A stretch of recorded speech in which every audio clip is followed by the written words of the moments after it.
Some things happen without explanation. Some experiences haunt people for a lifetime. This is where I tell those mysteries. And remember, not everything can be explained. Story: I can see people's auras, and it's a curse. Yes, I can see people's auras, and I hate saying it so bluntly. It makes me sound like some hack psychic who fakes the ability as a means of exploitation and a paycheck. I've never made money from my ability. I've never taken advantage of it. And, until now, I've never spoken of it to anybody. But I really do see them, and I'm starting to view it as more of a curse. I have a reason for typing this out, and I assure you, there isn't a happy ending. For me, it's quite simple. I see a faint light surrounding people, everyone, and in that light, I can see their morality. The brighter and more translucent the light is, the better the person. The darker and opaquer, the worse. Dim and partly translucent are morally ambiguous. To simplify things, those are the three ways I describe them. Dark equals evil, bright equals good. Dim equals somewhere in between. It's strange. I've always viewed the people with gray, dim auras as arbiters, mediators. The people in between, who aren't one or the other, and will always have difficult decisions to make. I was a child when I first became aware of my gift. It didn't take long to figure out that the brighter auras were kinder to me and selfless. While both of my parents are good people, my father's aura was quite a bit brighter than my mother's. As a result, he was always far more patient and understanding with me. It was clear to see that my teachers and fellow students with brighter auras were usually friendlier and more compassionate. The dark auras were the stereotypical fighters, lunch money stealers, and bullies. I would say I was around 8 years old when I fully figured out that I have a gift that most people don't have, that possibly nobody else has. I've read some of the New Age websites and alternative medicine articles that give their take on aura reading. While I believe that the vast majority of it is bullshit, I expect there must be at least some other people out there with my ability. So I don't want to completely dismiss those people as an outright hoax. It's just that, for me, it doesn't work anything like the way those websites describe. I've visited numerous aura readers and psychics. Most of them have dim or dark auras themselves, and I'm certain they don't really hold this power. I'm not saying all psychics are terrible people. I've visited a few who had very bright auras. They were unable to convince me that they really have psychic powers, but they at the very least use their deception to try and help people. You need to understand, I'm going to end this entry by sharing a terrifying event that is happening to me. But before I get to that, I think there are a few more things I need to explain. I imagine many of you are curious as to what type of aura is the most common. I'm happy to tell you that the majority of people are somewhere between dim and bright. I see very few dark auras. This isn't scientific, and I haven't traveled the world plotting out charts and graphs, but I'd estimate around 60% of people are brightish, around 25% dimish, leaving just around 15% darkish. Again, these are just estimates. What's the precise difference between, say, bright and dim? I have no idea. But rest assured, there is far more bright in the world than dark. The next thing I'd like to discuss is children. I can see a person's aura right from birth, and I've never encountered an aura changing as someone ages. I'm not sure what this means for the whole nature versus nurture debate. And I'm not saying that everyone with a dark aura always behaves terribly, or vice versa. A person with a bright aura might be born in horrible conditions, acquire a drug problem, and then resort to thievery to feed their addiction. I think the difference is this: a bright aura thief with a horrible upbringing may rob someone, but they would never intentionally hurt someone in the process. A dark aura thief would kill someone if they could get away with it without even a second thought. Another interesting note: I find the ratio between bright, dim, dark to be similar across pretty much all human activities. Whether I'm at a church or a death metal concert, it always seems to be around that same 60-25% minus 15% ratio. I once visited a federal prison and was shocked to see that at least half of the prisoners had bright auras. I had to be at the prison in person to see this because I can't see auras on photographs, television shows, movies, or even in mirrors. I can only see auras in the real world. Another strange thing, I can't even see my own aura. I assume and hope I would be on the brighter spectrum, but I can't see it. The brightest person I ever saw worked as a social worker. She shone so bright that it was difficult for me to even look at her. Based on the way people acted in her presence, I think that almost everyone around her could sense her brightness in a subconscious way. Everyone loved her. She had donated a kidney to someone she barely even knew. She had a special needs adopted child. Most of the money she earned was donated to various charities. And that's only the little that I knew of her. This woman shined so brightly that she scared me. It was scary that someone could be so good. But it wasn't nearly as scary as the darkest person I ever saw. I was 20 years old at the time, leaving a club downtown at 2 a.m. A man quietly walked down the street. I didn't see him at first, but I noticed the light dimming around me. This man was so dark that he partly absorbed the light around him. I looked at him long and hard. He looked desperate, cruel, and callous. When he looked up and locked eyes with me, it made me fall back. He smirked, as though he knew what I could see. I saw his face up close. I would never forget it, and I recognized it when I saw his mugshot a few weeks later in the newspaper. He had murdered his ex-wife and 2 children in cold blood. I think I need to get to it now, the reason why I'm writing this out. I fell in love a year ago. She didn't shine anywhere near as bright as what I've seen before, but she most assuredly wasn't dark or even dim. She was beautiful.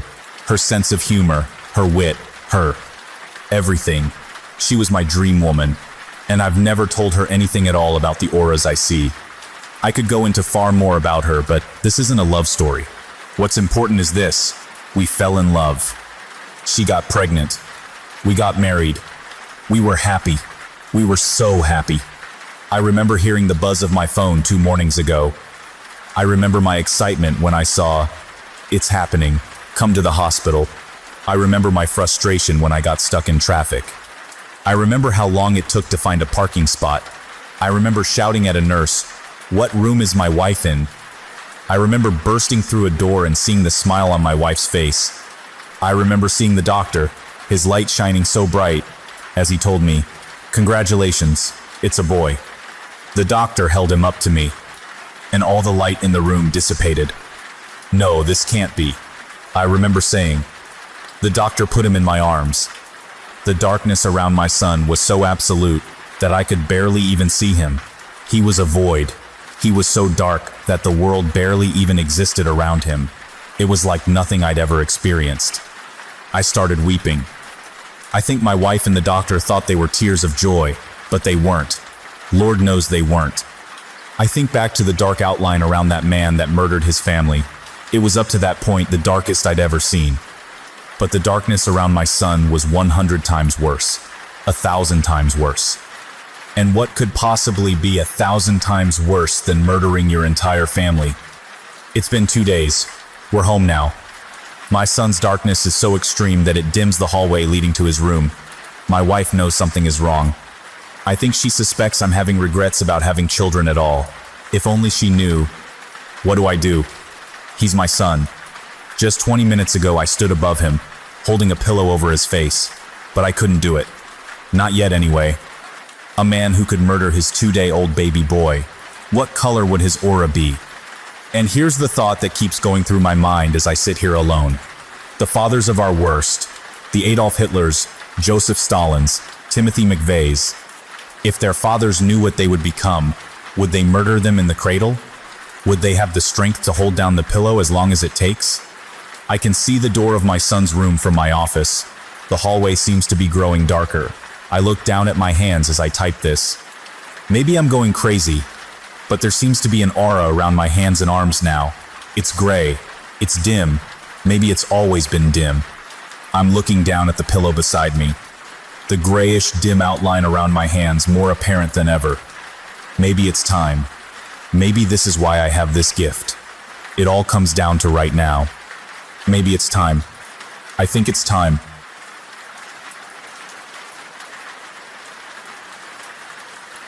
Story. My friend and I made ghost pornography for fun. It's not funny anymore. I have been a nude model for 2 years. It started off with sexy cosplay, then I photographed Suicide Girls style, and finally, when I had people up to pay enough, solo porn. I used to live in a crappy kitchenette, but once I was successful enough, I was able to afford a nicer place. Things got better when I moved in with my new roommate, but also weirder. I'm not using our real names or our artistic names here because I'm scared as fuck. My new roomie Savannah was a cheerful and sweet girl. Her perky personality had flocked plenty of followers and fans, way more than I had myself, and she was making some good money. For instance, she was a homeowner at 22. Her place was huge, and she decided to rent her extra room for an attractive price, as long as the other resident was fine with her vast collection of sex toys being displayed in the living room. I thought that was hilarious, and we immediately hit it off, so the other resident became me. The fact that we were both nude models helped our friendship, but to be fair, I had met some other girls in my field before, and most of them were a stick in the mud. Savannah was nice, tidy, and amazingly respectful of my personal space. She didn't act like she owned the place, even though she literally did. I had spent a good few months before things started to go south. So, Ayla, Savannah approached me over breakfast. Would you be willing to collab with me? I have a request for a private 2-girl job, and I thought it made sense to invite you first, since it will be so much easier to arrange our schedules. I wasn't doing much, just my nightly streaming, my regular sets, and my sets for Patreons. I asked more about the job. Well, she laughed. I have to tell you, it's one of a kind. It's nothing dehumanizing or anything, but it's weird as fuck. This guy, he jerks off to shadows. He wants us to pretend we're fucking them. Fucking the shadows? I asked and laughed loudly. She confirmed, laughing too. It was insane, but relatively harmless, like when some guy paid me $5,000 to legally bind me to not show my feet to any other man but him for a whole year. So I only take my socks off to shower, and it's been months since I don't go to the beach. When Savannah told me how much the client was willing to pay for such a thing, I was immediately in. It will be so embarrassing, but kind of fun, right? I said. Yeah, and with that I can finally stop taking private requests and focus on other things, Savannah replied happily. She's sort of a do-it-all artist. Model, photographer, painter, and so on. A few more email exchanges with Shadowfucker at redacted.com, and he had approved of me and discussed the details with Savannah. He wanted 2 videos a week, on Mondays and Thursdays, and each should be at least 30 minutes long. A very reasonable request, considering that, with my share of what he was paying, I could drop everything else and still live comfortably.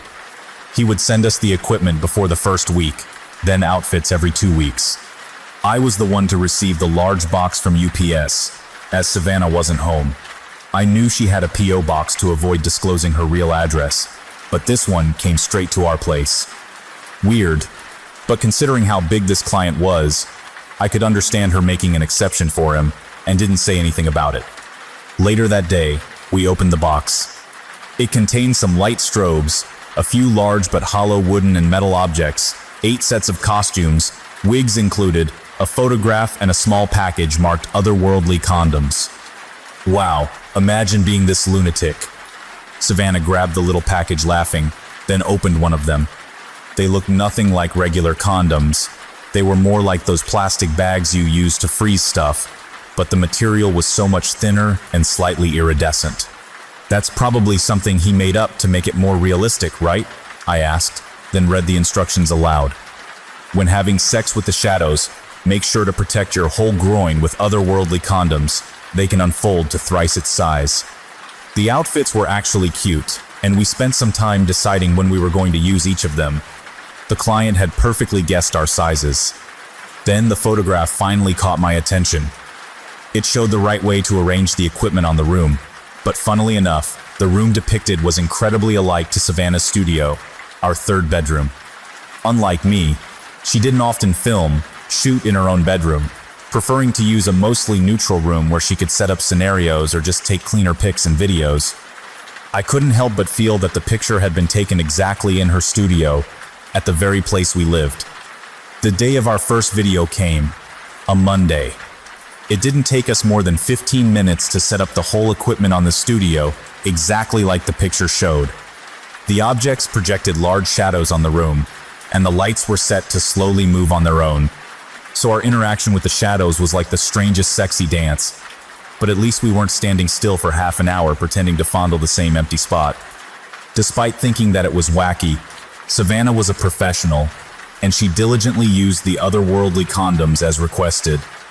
I used them as well, and for 35 minutes, we pretended to fuck shadows. I felt utterly ridiculous, but being used to doing solo videos, I pretty much knew how to do it. The color of the lights and the outfits really helped set a soothing mood that made it all less shameful. Savannah then turned off the cameras and looked at me. It wasn't awful, was it? It was okay, I agreed. I could make a fool of myself for some good money. Do you want to shoot a second one and end this week early? Before I could reply, her phone buzzed loudly. From unknown number. Remember, shoot twice a week, separately. We stared at each other in confusion. Maybe there's a mic hidden in the equipment? I suggested. We searched the whole room but found nothing. I didn't think much about it. Rich people are controlling. They know things, always. The client knew when we were going to film the first video, and of course he figured we would consider doing everything on the same day, instead of having to disassemble the set and reassembling it again. I went about my day, and nothing strange happened. Savannah seemed much more alive because now she had time for her hobbies, and I was doing well enough to start sending my family some money, something I had wanted to do for a long time. We were to send him the first video on the day we recorded the second, and so on.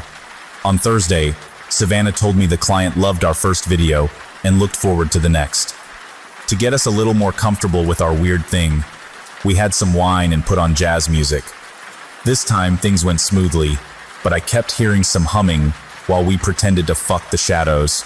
I was sure it wasn't coming from the music. I asked Savannah, and she didn't hear anything. Maybe you're a bit drunk?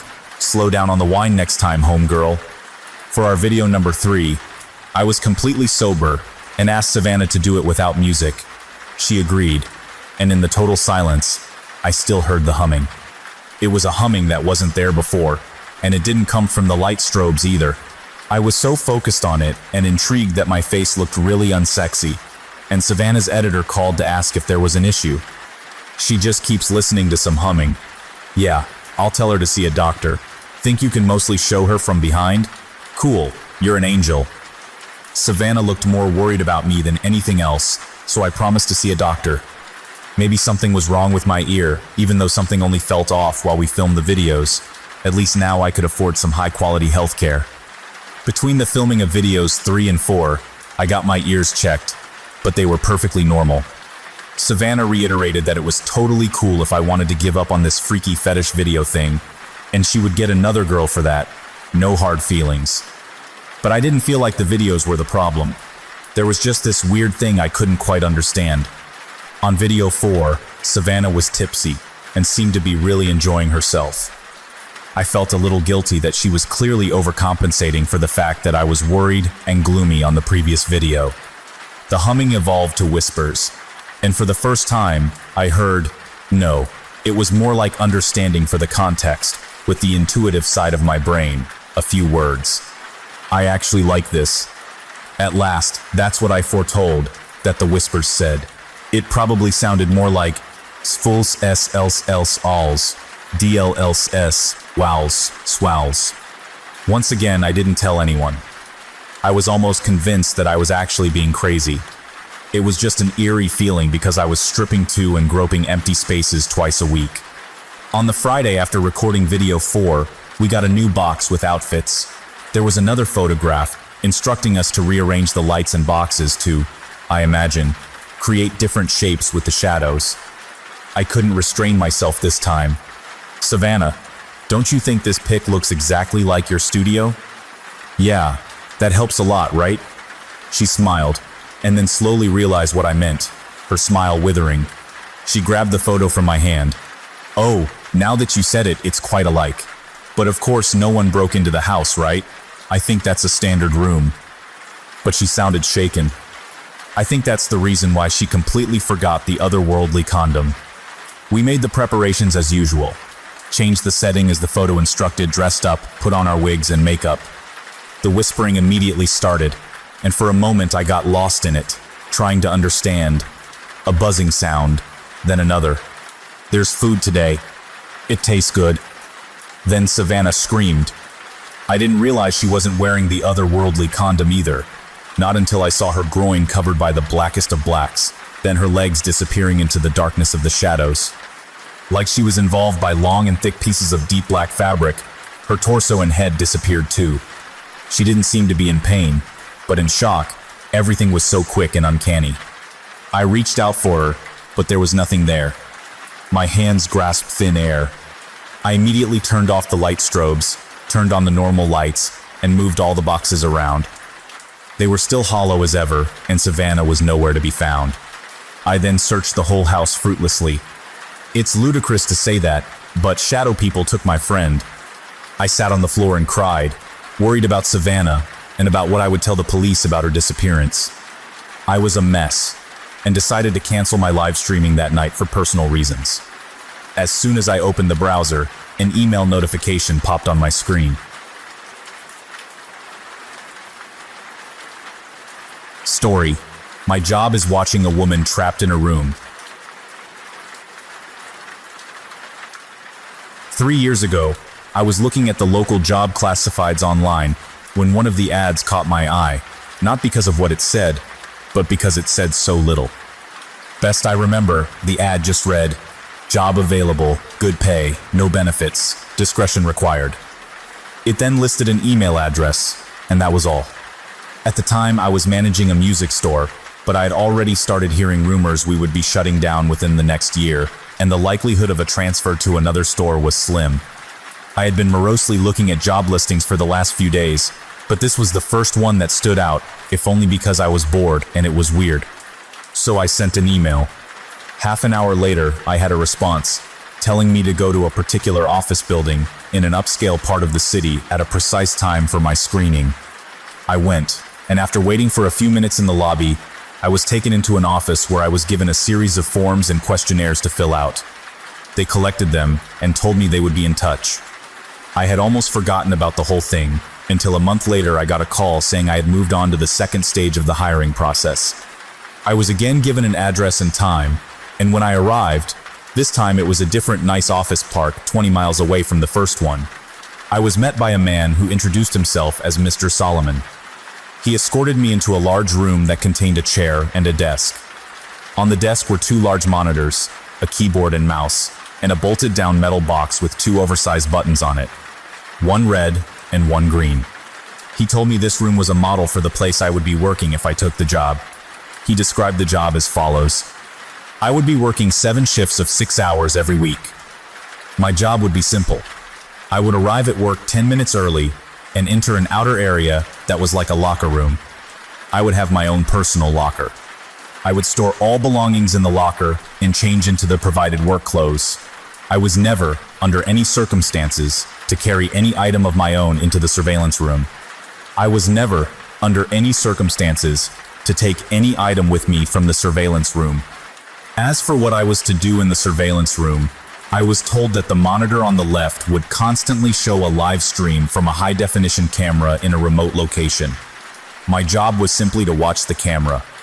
Once an hour, I would get onto the computer attached to the right monitor and enter a brief log describing anything interesting that occurred in the last hour. I would have no pens or pencils or paper, and I should never try to take any kind of written notes about the work. As for the red and green buttons, the red button was only to be used if there was an emergency. This meant something on the video or in my workspace that required outside help. The green button was to be hit if I saw something on the video feed that was particularly noteworthy. It would tell other people somewhere that, at least in my opinion, something interesting was going on. Solomon stressed that while I was given discretion on when to use this button, I should err on the side of only using it if and when something of real significance occurred. He pointed out the camera on the ceiling of the room we were in. He said the real room would be the same. My work would be observed, and other people were watching the room on the video feed as well. He said I was only a redundancy in case other systems failed. He then smirked and asked if I knew what he meant by redundancy. I nodded, trying not to show my irritation. I don't talk that good to people, so sometimes they think I'm dumb. That's okay. Let him think that if he paid me good enough. The pay was very good, $35 an hour. This worried me. I was already thinking this was some kind of psych experiment or secret government job, which I was okay with. But that kind of money to sit and watch a screen? My mom always told me that if something seems too good to be true, it probably is. And this was seeming too good to be true. I asked if I was going to be doing anything illegal. Solomon laughed and said no. I asked if anyone was going to get hurt. Again, he shook his head no. He said the reason they were paying so much was because they needed employees that were motivated to be professional and discreet. The work they were doing was important, and for various reasons, it couldn't be discussed. If I took the job, I would have to sign papers promising I would never discuss my work there, or I could be sued or locked up. I'm only breaking that now because of everything that's happened. So I took the job, and because they wanted me to start right away, I had to quit the store with no notice. I felt bad about that, but I was excited about the new job too. It was a lot of money and seemed like easy enough work, if a bit boring. I was nervous that there was something more to it, but I told myself I would just have to see. No point in chickening out and wasting a good chance because I let my imagination go crazy. I was given the location of the job itself, and when I went there, I was amazed that it really was just like the model room I had been shown with only a few differences. There was a locker room you had to pass through to enter the surveillance room, and there was a small bathroom attached to the real surveillance room also. The real room had a small water cooler in the corner, but because I wasn't allowed to bring anything in with me, I had to eat before or after every shift. The biggest difference, of course, was that the monitors were turned on. The right monitor was just a black and white terminal like you see in movies sometimes. I could type in my logs, but no internet to look at or anything like that. The left monitor, it was video from a room.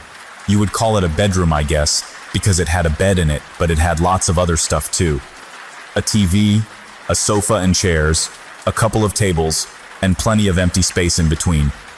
The camera must be high up in a corner, because I could see pretty much everything except for the far sides of furniture. At first, though, I didn't notice any of that stuff. All I saw was her. She looked to be a little older than me and was very pretty. When I first saw her, she was laying on her side on the sofa. That was the part of the room farthest from the camera, but the picture was very clear and I could tell that she was sleeping. I found myself leaning into the monitor more so I could see her better, and then I thought about what I was doing and felt embarrassed. It's like I was spying on her. A peeping Tom, my mom used to call it. I didn't want to be a peeping Tom, but I didn't want to be silly either. I needed to think about it slow. It was a good job, and I wasn't doing anything wrong, right? I wasn't hurting anybody. The woman looked fine, and the room was nice. She probably agreed to be there, and it's all some experiment or something. I was just overreacting.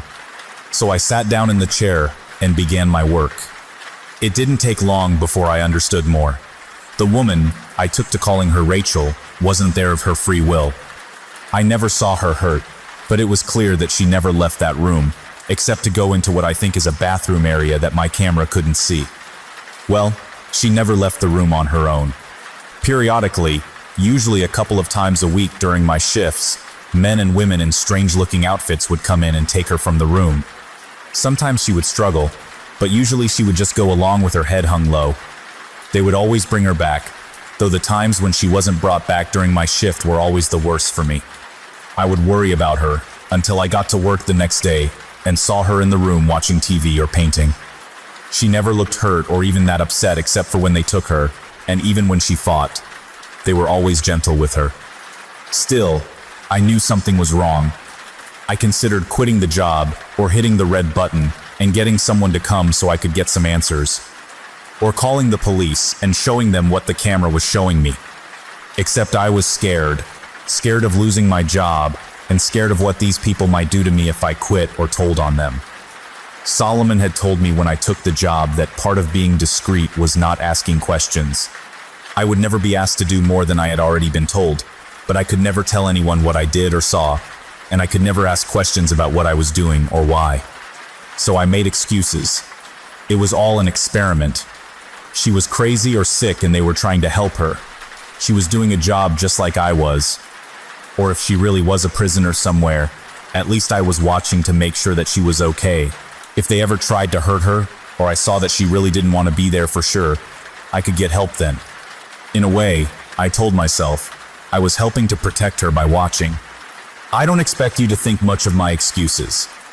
I don't think much of them myself, especially now, but in my defense, when things changed, I didn't ignore it or try to explain it away. I knew something had to be done. Rachel would usually paint for an hour or two every day, and it seemed to always be during my afternoon shifts. The room had no windows as far as I could tell, but I guess she either used a clock or her own body's time to keep to a kind of schedule.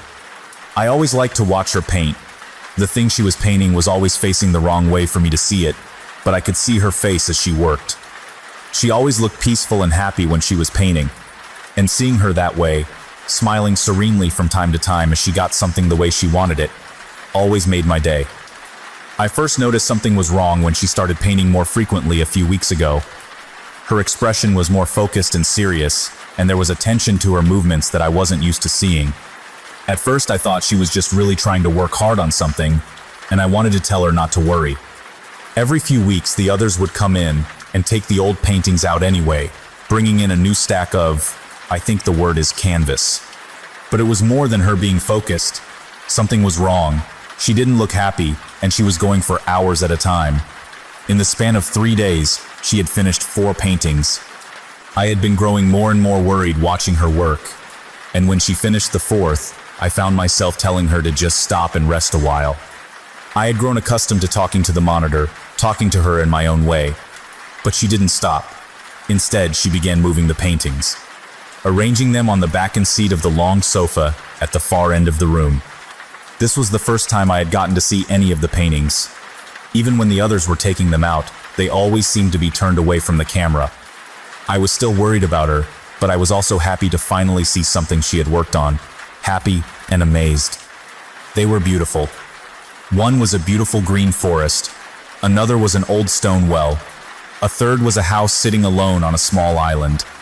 The last was an old-fashioned looking movie theater.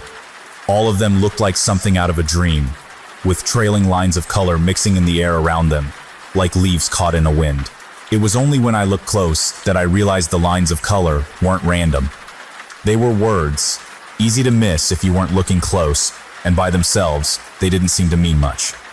Just the ghost of a word somewhere in each of the paintings, easy to lose in everything else that was being shown. I leaned into the monitor and squinted, trying to read the words. Then my heart started thudding as I made them out. Blinking and rubbing my eyes, I looked again, reading them out loud in order left to right, top pair, then bottom. Please, help me, Thomas. I pushed back from the monitor, my hand over my mouth. I didn't know what to do. I didn't know how any of this could be happening. It wasn't just that she was asking for help, though that was a big part of it. It was that my name is Thomas. I thought about the camera above me and took my hand away from my face. I rolled back to the desk and sat there, trying to stop from shaking, trying to make myself take a breath. Think about it slow. The first thing was, should I hit a button? The red button was for an emergency. If she was a prisoner or something, and she was trying to escape, they might think that was an emergency. But no one had been hurt that I knew of, and I think Mr. Solomon meant save that for something that was like a police or ambulance emergency, not something like this. But what about the green button? This was definitely something noteworthy. Not only that she was asking for help, but that she was asking me for help. I made myself stop for a moment. I couldn't know for sure she was asking me. I had gone to school with several boys named Thomas. It was a common name. But the chances of her painting that name when I was working here, I didn't want to be silly, but I wasn't trying to be too, what's that word? Mom used to say it when she read her angel books. Skeptics. I didn't want to be a skeptic either. I had to believe it was probably meant for me, and that was something they would want to know. But should I hit the green button? My hands were drifting toward the metal box on the desk, but I hesitated. I didn't like breaking rules, and I was scared of what would happen if I broke these. If they really were holding her prisoner, then they were probably very bad people, but I didn't know that. Maybe they were good and she was bad, but I looked back at the monitor for the first time since reading the words. Rachel was already moving the paintings back off the sofa, as though she knew the message had been received. A canvas in each hand, she glanced up at the camera as she moved across the room, and it felt like she was looking right at me. My chest tightened as my hands moved away from the buttons. I didn't think she was bad. I had watched her for years. I felt like I knew her, would know if she was bad. Strange as it seemed, in a way she was my friend, and I was going to try and help her. I spent the rest of my shift trying to act normal and think of what to do. I knew whoever else was watching might have noticed the paintings or seen how I acted, but I couldn't worry about that. I would try to play it cool and try to think how I could help her. The only people I had actually met connected to this job were a couple of people when I filled out the papers, and then Mr. Solomon when he showed me the model room and told me the job. I had no way of contacting any of them except through the buttons. My checks were deposited electronically, and I had never run into anyone else who worked at the surveillance room. That thought made me stop a second. I had always thought it was weird that I never ran into someone when I was coming or going the person I was taking over for or the person who was taking over for me. I had always figured there must be other people, other surveillance rooms even, and they just scheduled us so we didn't run into each other. And I still thought there were others. Part of why I thought that was because it seemed like I wasn't the only person who used my surveillance room. The water cooler, the toilet paper, the soap, they all seemed to go down faster than I think I was using it by myself. If that was true, maybe I could figure out who they were, and maybe they would be safer to talk to than whoever it was that I worked for. I got off work at 8 that night, and instead of grabbing some food and going home, I drove my car around the block and then parked down the street from the building where I worked. Nothing had changed while I drove around for a minute to know new cars had parked or anything, and if I was right, they didn't send anyone to replace me until they were sure I was gone anyhow. So I sat and waited. I was tired, and the street was pretty empty and boring, but I was too excited and scared to fall asleep. Every time a car passed or someone walked down the sidewalk, I tensed. I kept imagining a SUV or van pulling up behind me, men getting out and pulling me from my car, taking me somewhere like where they had Rachel to kill or torture me. Half a dozen times, I almost cranked up and drove away, but every time I would think of her alone in that room, she had no one but me to help her, and I had to try. 2 hours later, a fat balding man parked and started heading for the building. As soon as I saw he was able to unlock the door and enter, I opened my car door to go talk to him. Then I stopped. I needed to be smart. I didn't know where they were, but I was sure there were hidden cameras in the locker room and outside the building. If I go running in there and confront that guy, they'll know for sure that I'm up to something. Sighing with frustration, I shut the door back and waited until his shift was over. I considered tailing him like in the movies, but I was scared I would just lose him, or he would call someone for help. So I waited until he was walking back to his car after a 6-hour shift, hopefully far enough away that the cameras wouldn't see. And then I met the man I came to know as Charles Jeffries. Hey man, can I talk to you for a minute? His back was to me, and he just waved his hand absently without looking up. Sorry, I don't have any money. Have a good... He froze as he glanced back at me while talking. Oh God, number, you need to get out of here, kid. We aren't allowed to talk. I could tell he was scared, but I couldn't risk letting him go yet, not after all this. I stepped up and pushed the door back shut as he was trying to get into his car. So you know who I am? I tried to not sound mean, but I could hear how mad I was in my voice. He yanked at the door again, but I was still holding it, and I was stronger than he was. After a second, weaker tug, he turned around, his face strained and tired looking. Yeah, I know who you are. You work here just like me, and I'm telling you, we aren't supposed to be talking. We aren't supposed to meet, ever. I frowned. Mr. Solomon never told me that. He never said it was one of the rules. The man shook his head. Mr. Solomon. Yeah. Well, there are plenty of rules they don't tell you. I bet they didn't tell you what you were going to be watching before you started, did they? When I just lowered my eyes, he went on. Yeah, me either. I've been at this job for 10 years. I've seen other people come and go, usually because they broke one of those rules they never mentioned. The only reason I'm still here is because I keep my head down and my mouth shut. He wagged a finger at me. You should do the same, if it's not already too late. I felt my stomach curling into a cold knot. Too late? The man rubbed his face. Kid, do you think they don't know we're talking? Do you think anything happens that they don't know about? He looked back toward the building, a look of sadness and fear in his eyes. Hell, for all I know, you've already killed us both. Shaking his head, he pushed me back and started opening the door. Either way, I'm done risking it. You need to stop asking questions and just do your job. It's a lot healthier. With that, he got into his car and shut the door. I didn't try to stop him this time. Even though I had already been worried about what he was telling me, hearing it confirmed was paralyzing. What exactly was my plan? He probably didn't know any more than I did, and even if he did, what could I do with anything he told me? I walked back to my car with a heavy heart. I was still afraid, but more than that, I was sad and ashamed. I wanted to help Rachel, but I wasn't sure how. I wasn't giving up, but as I drove back to my apartment, I couldn't think of what I should do next. This wasn't a movie. I wasn't a hero. And the only ideas I had left were to either go to the police, who might be controlled by whoever I worked for, or try to get proof of her being held prisoner myself. As I parked my car and walked into my apartment building, I made a decision.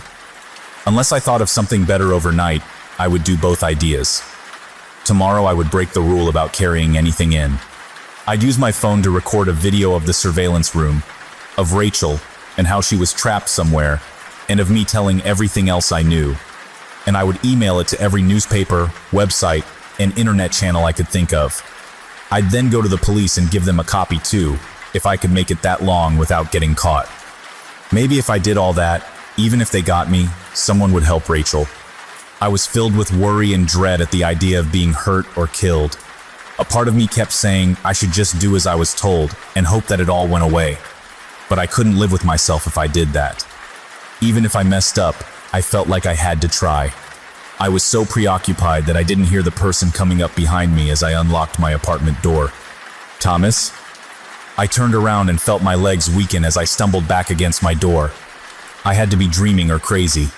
I grabbed the doorknob for support as I looked at the woman in front of me.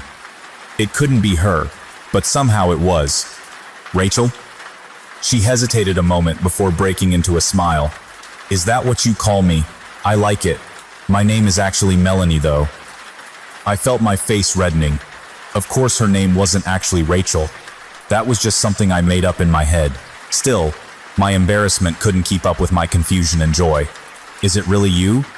She nodded. Yeah, it's me. Rachel? Melanie grunted as I stepped forward and started hugging her. Laughing, she hugged me back for a moment, but then she whispered in my ear, Thomas, we need to talk and not out here. Can we go inside? I broke away and nodded, wiping at my eyes as I tried to finish unlocking the door with a shaking hand. My heart was pounding and I still felt like I was in a strange and wonderful dream, but when we had gotten inside and sat down on my living room sofa, I forced myself to focus on the biggest question I had. How? Melanie had still been smiling as we sat down, but now she looked worried and sad. Thomas, that's what I'm here to tell you. Things aren't like you think they are. They never have been.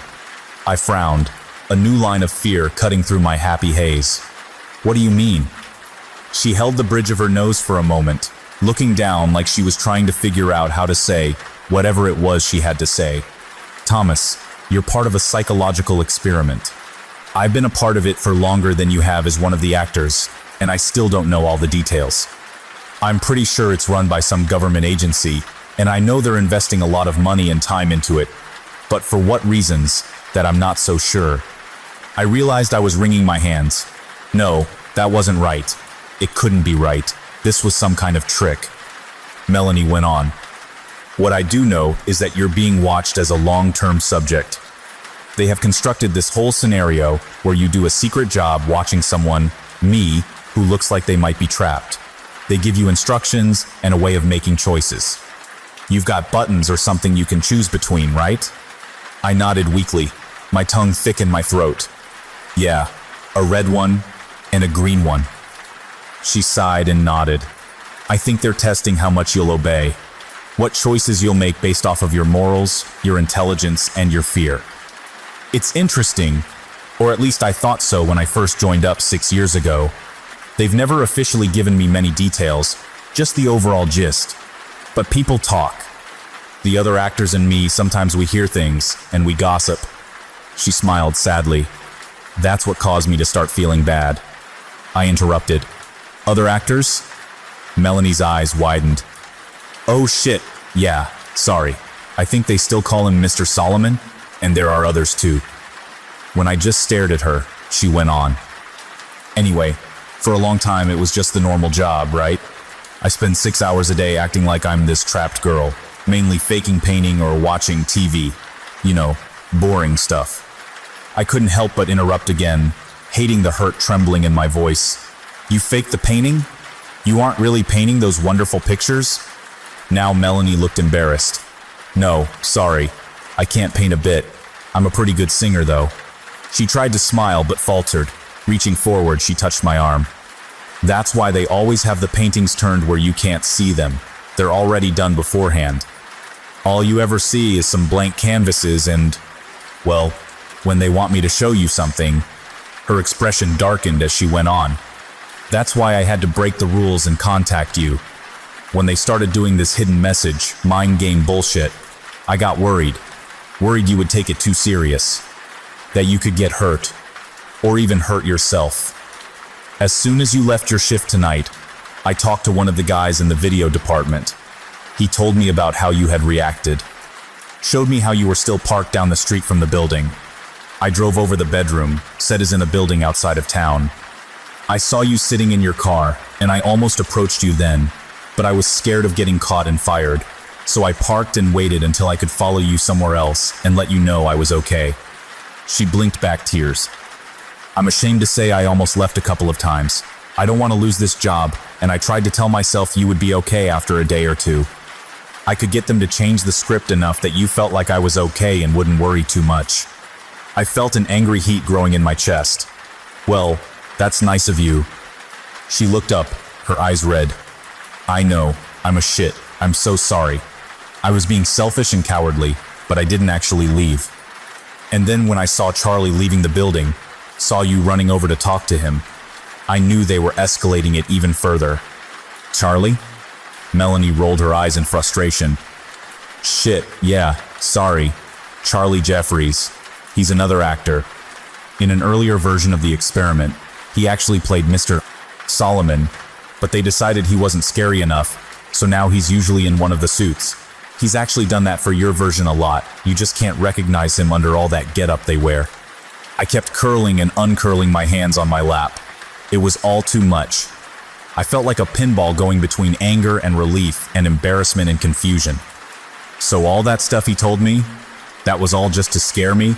See how I'd react? She nodded as she sniffled and wiped her nose with the back of her hand. Yes, I'm sorry.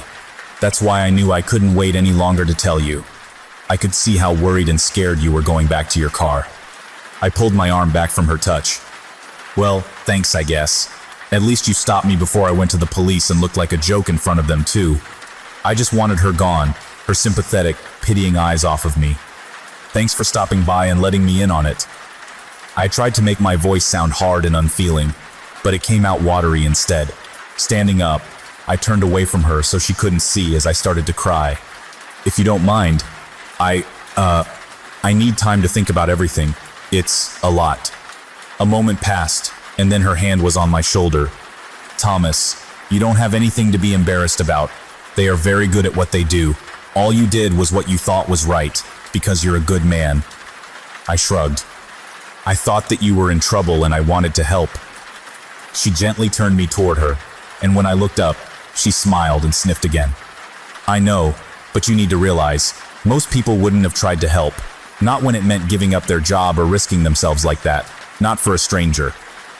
I wiped at my face as I looked away.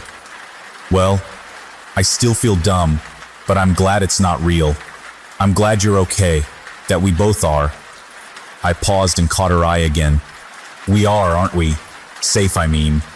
She hesitated before nodding. Yeah, I think so.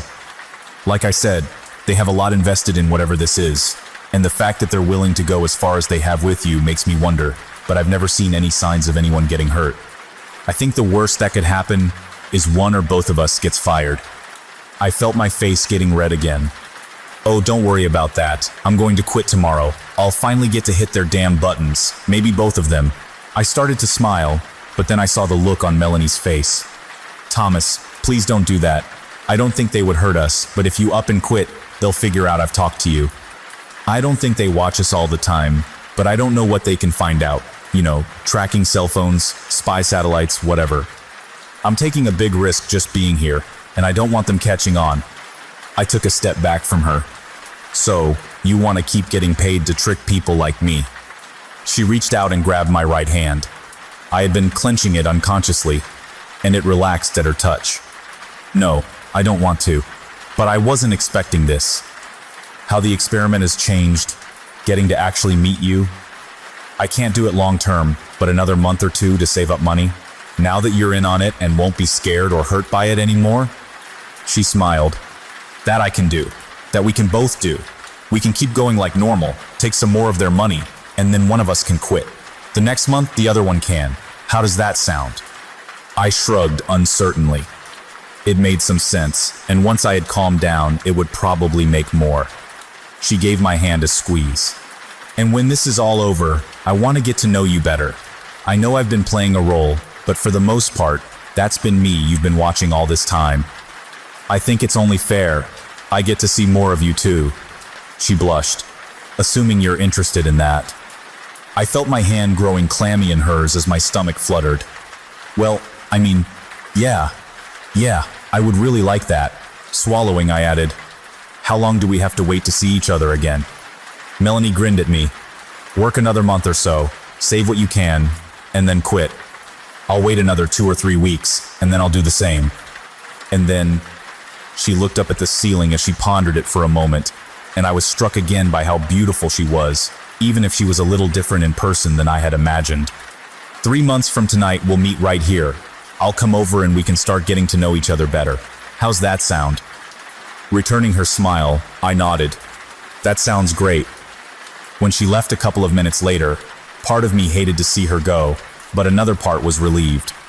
I was so exhausted, and while I was so happy she was okay and we had finally met, I felt like the burned up wire in an old light bulb. I needed time alone. Time to think and calm down, and most of all, time to rest.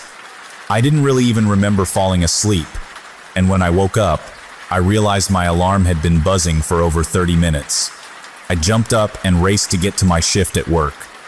As she had been leaving, Melanie had stressed again how we needed to act completely the same. That meant not freaking out, but it also meant not acting like everything was okay either. If I suddenly showed no signs of being worried about her, that would tip them off too. I promised, and she left after a brief hug and kiss. Remembering that now, through the haze of my tiredness the night before, it felt like a dream. Still, I went into the surveillance room with a much lighter heart. I didn't have to worry or feel guilty anymore about not helping her, and there was some satisfaction in finally pulling one over on the people that had tricked me for so long. Besides, in 3 months I would be done with this place and get to see raw Melanie again, in person at least, because I got to watch her on the video feed as soon as I came into work.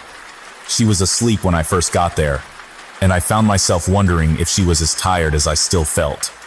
When she woke up later and started reading a book, I found myself beginning to smile and had to stop myself. I should still be worried acting, not smiling like I had a crush. I had to do better so Melanie didn't get in trouble. An hour or so later, she started working on another of her paintings. Watching her work, I was amazed at how real it all looked. It was hard to see everything from my angle, but I would have sworn she had paint on those brushes and was really painting whatever was on the canvas. I found myself feeling proud of her. She really was a great actress. Not only didn't I see her giving any clues that we had met or talked, but she really did seem different in the room than she had in my apartment. I suppose that was what she had meant by playing a role. I was almost at the end of my shift, and while I hated to leave her, I had to admit that I was ready for some more sleep. Trying to guard my reactions all day had been exhausting, and I was dreading the next few weeks. But then I realized she was done painting. I expected her to just go and do something else, but instead she picked up the canvas at its edges and carefully walked it over to the sofa. Her body was blocking it at first, but then she stepped aside. It was a painting of a massive tree. The bark was a dark red, with a huge twisting trunk that broke off into a dozen branches. Those branches were covered in leaves that were so deep green, they almost reminded me of storm clouds more than the top of a tree. Like all the paintings, I felt touched by it, even now that Melanie had told me she didn't paint them. The images themselves, combined with the colors and the small details, they really were amazing. Just like this one.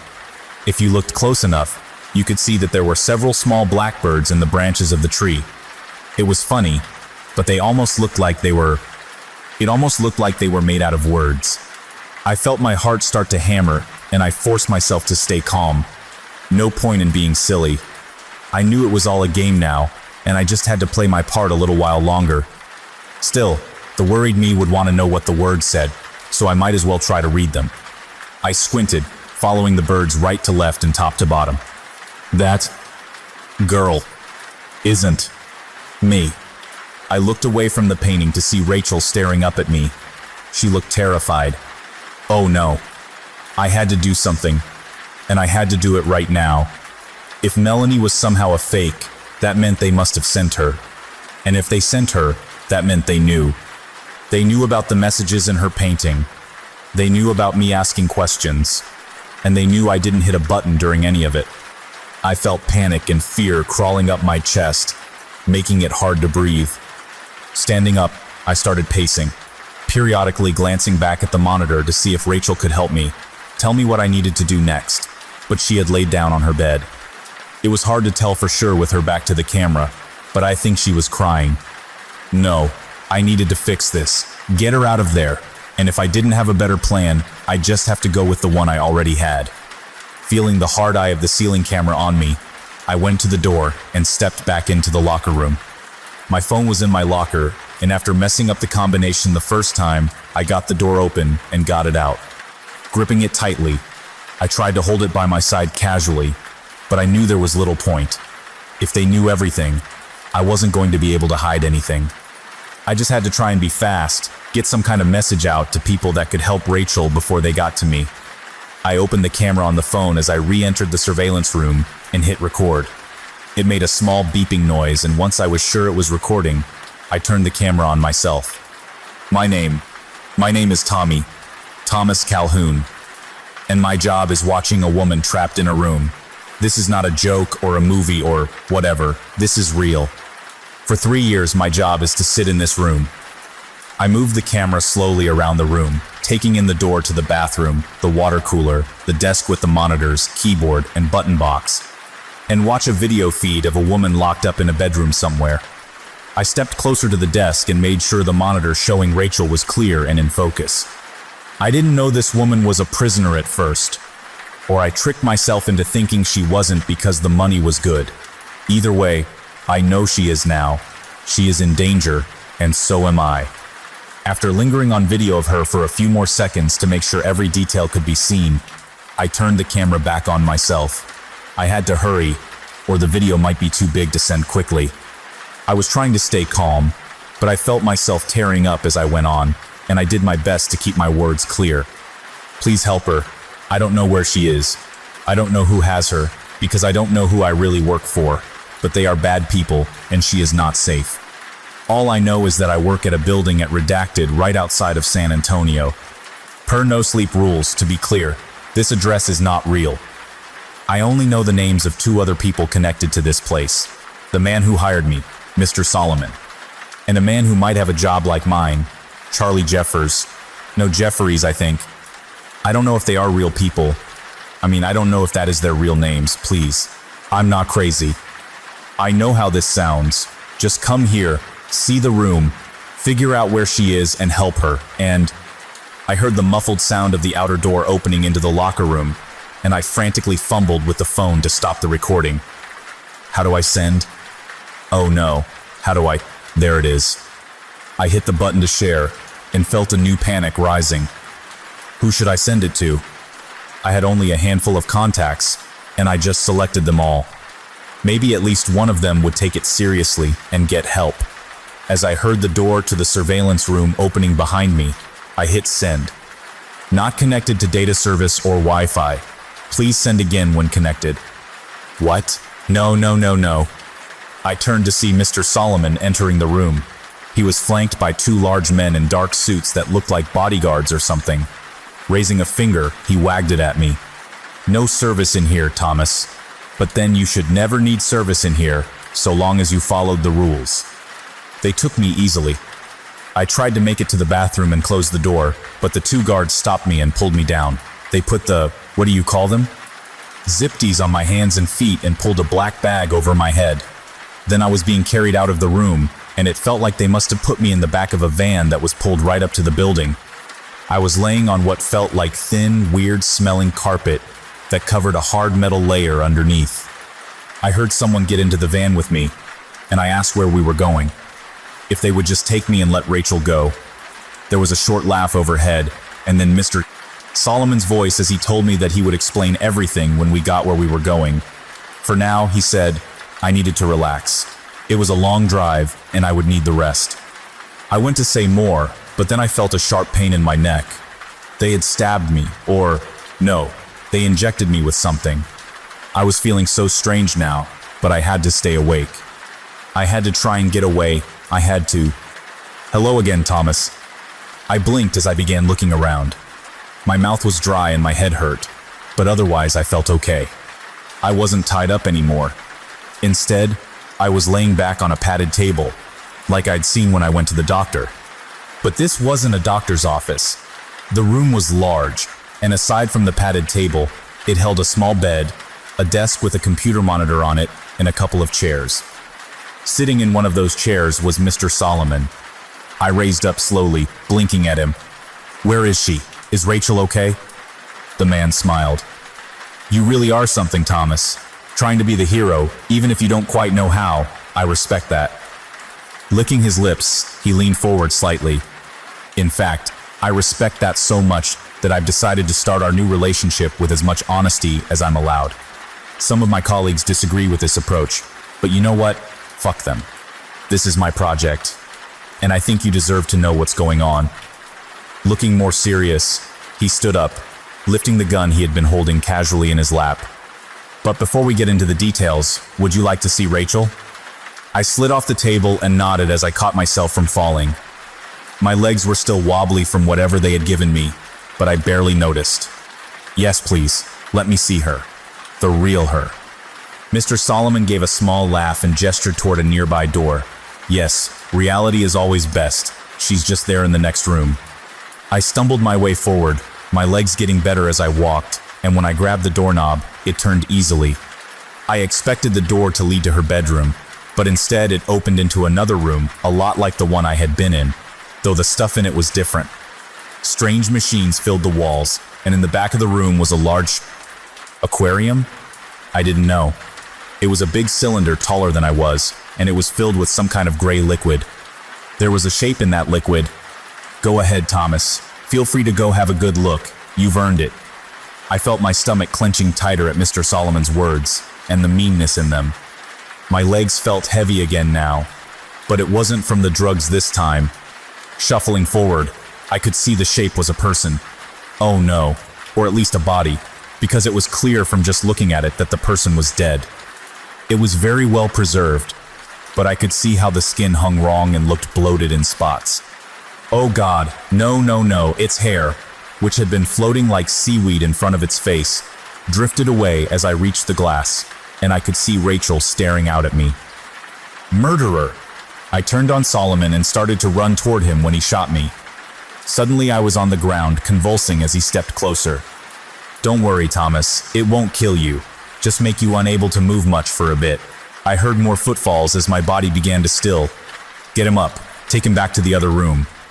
I could barely feel anything as I was carried back to the padded table and propped up into a sitting position. This time I was strapped down, but I guessed it was more so I didn't fall off, because I couldn't move anything other than my head, and even that just a little. I could hardly see it all for crying, but I recognized the blurry shape of Solomon sitting back down in front of me. Before you ask, well, when you are able to ask anything again, yes, That is Rachel. Not a fake Rachel, not a dummy, and not some kind of trick. As I said, the time for tricks is past. Now is the time for truth. Frowning slightly, he went on. Thomas, I understand that showing you her body that way, might seem very cruel. You may hate me for it right now. I would understand it if you did. But you called me a murderer, and at least in this specific context, I think that is unfair, because I didn't kill Rachel. In truth, I've been with this aspect of the project for only 7 years. He gestured back to the door behind him, and Rachel has been dead for over 8. I felt my eyes widen, as though they belonged to someone else's body. It was more lies, more tricks, all of it. Oh God, it had to be. Do you know what remote viewing is? He rolled his eyes. Sorry, right? You can't talk right now. I'll just assume you don't. Remote viewing is a broad term for the ability to see things that are far away from you physically, to know things you shouldn't be able to know through your normal 5 senses. Some describe it as a psychic ability, though there are several schools of thought as to how and why it works. His eyes fixed on mine intently. Because it does work, Thomas. Various governments and private organizations have studied it for a very long time, and while publicly it is always ridiculed as pseudoscience and foolish superstition, the reality is that some people have the innate ability, that means it comes naturally, to somehow see other places. Rachel was one of those people. She came into the program when she was 17, having been identified via a front-facing screening process that was ran as a psychological test that paid subjects well at a time when Rachel was looking to make some money. 3 months after being identified as a good candidate, she was taken, and after the initial adjustment period, she became a largely compliant asset that quickly rose to the top of our talent pool. Solomon folded his hands on his knee. I know you cared for her, Thomas, so I think this is worth sharing. Rachel was never treated badly, other than her confinement and the occasional test that was mildly unpleasant. No, we all treasured her. She was enormously talented, not just as a remote viewer, but as an artist. That's how she would convey what she saw, you understand. She would enter into an almost trance-like state when she painted, and when she was done, she would have given us a painting of images and words that provided, well, it was very valuable information. He chuckled. If you ever wondered, that's why there was always such care that the paintings were never shown to the camera. Picking at his pants, he went on. Rachel was so talented that she was selected for a new program that we thought might greatly enhance or alter her ability. We introduced something foreign into her body. At first, nothing seemed to change. If anything, the accuracy of her remote viewing was declining, which was a problem for us and for her.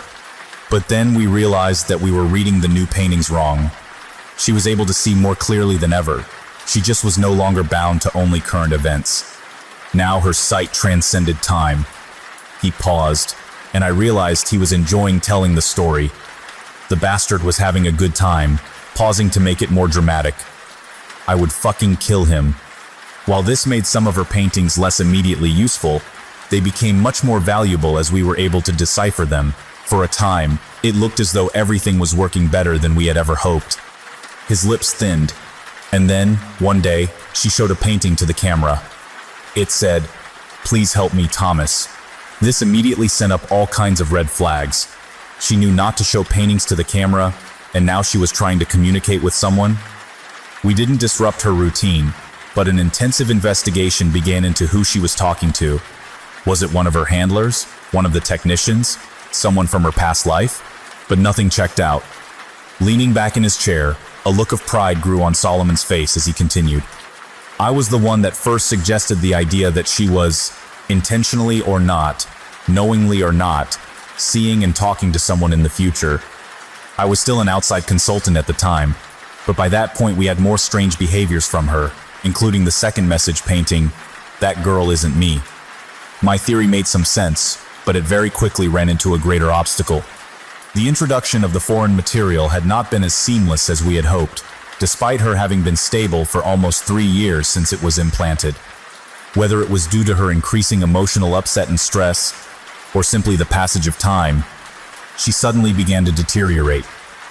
Her work became more erratic and hard to understand as her body began to decline. We were monitoring her health closely, But it didn't matter. 5 days after she painted "That Girl Isn't Me," she suddenly went into cardiac arrest and died. Somewhat inexplicably, we were unable to resuscitate her. The man sighed. This was a great loss, and it required adjustments of my theory. Based on everything we knew, it still made sense that she was talking to someone. Someone with access to the camera feed, and very likely someone named Thomas. If Thomas was viewing that camera footage in the future, as I believed, then he must be working for us in the future. He gave me a thin smile. And whether you believe that the future is set in stone or not, I'm all for giving it a helping hand. 7 years ago, I began the Thomas Project. Over the course of that time, I have overseen the screening and hiring of 43 men named Thomas at several different sites, all with one very specific job: to watch the videos of Rachel from just before her implant to the time of her death. I tried to speak, but my mouth still wouldn't work. I wanted to say he was lying, that it didn't make sense, that it was another trick, but I think I wanted to hear it more for myself. Because I didn't think he was lying. I didn't think it was a trick, and I thought I was starting to understand. The point wasn't really them watching the videos, of course. It was how they reacted to watching the videos, what they did, and how that matched up with what Rachel had done in response in the past. 13% quit after the first day. 38% hit either the red or the green button after the first message asking for help and saying their name. 22% attempted to contact the authorities before reaching the stage where Melanie was introduced. He shook his head slightly. I wish I could take credit for her introduction, but it wasn't my suggestion. We assumed from the "That Girl Isn't Me" message that there was a double of Rachel introduced to you at some point, perhaps to kill you or dissuade you or find out what you knew. But it took a few tries until we felt it was well refined, and as I've pointed out, only 27% made it that far, and all of them failed the next test. He pointed at me. Her name. You see, the girl you've been watching, that talented, wonderful girl whose body is preserved in the next room? Her name was Rachel Donovan. I had always wondered if Rachel was merely seeing you, or if there was some kind of connection between the two of you. When you called Melanie Rachel, I knew that we had finally found the right Thomas, the distant point of light that our Rachel was looking at across space and time.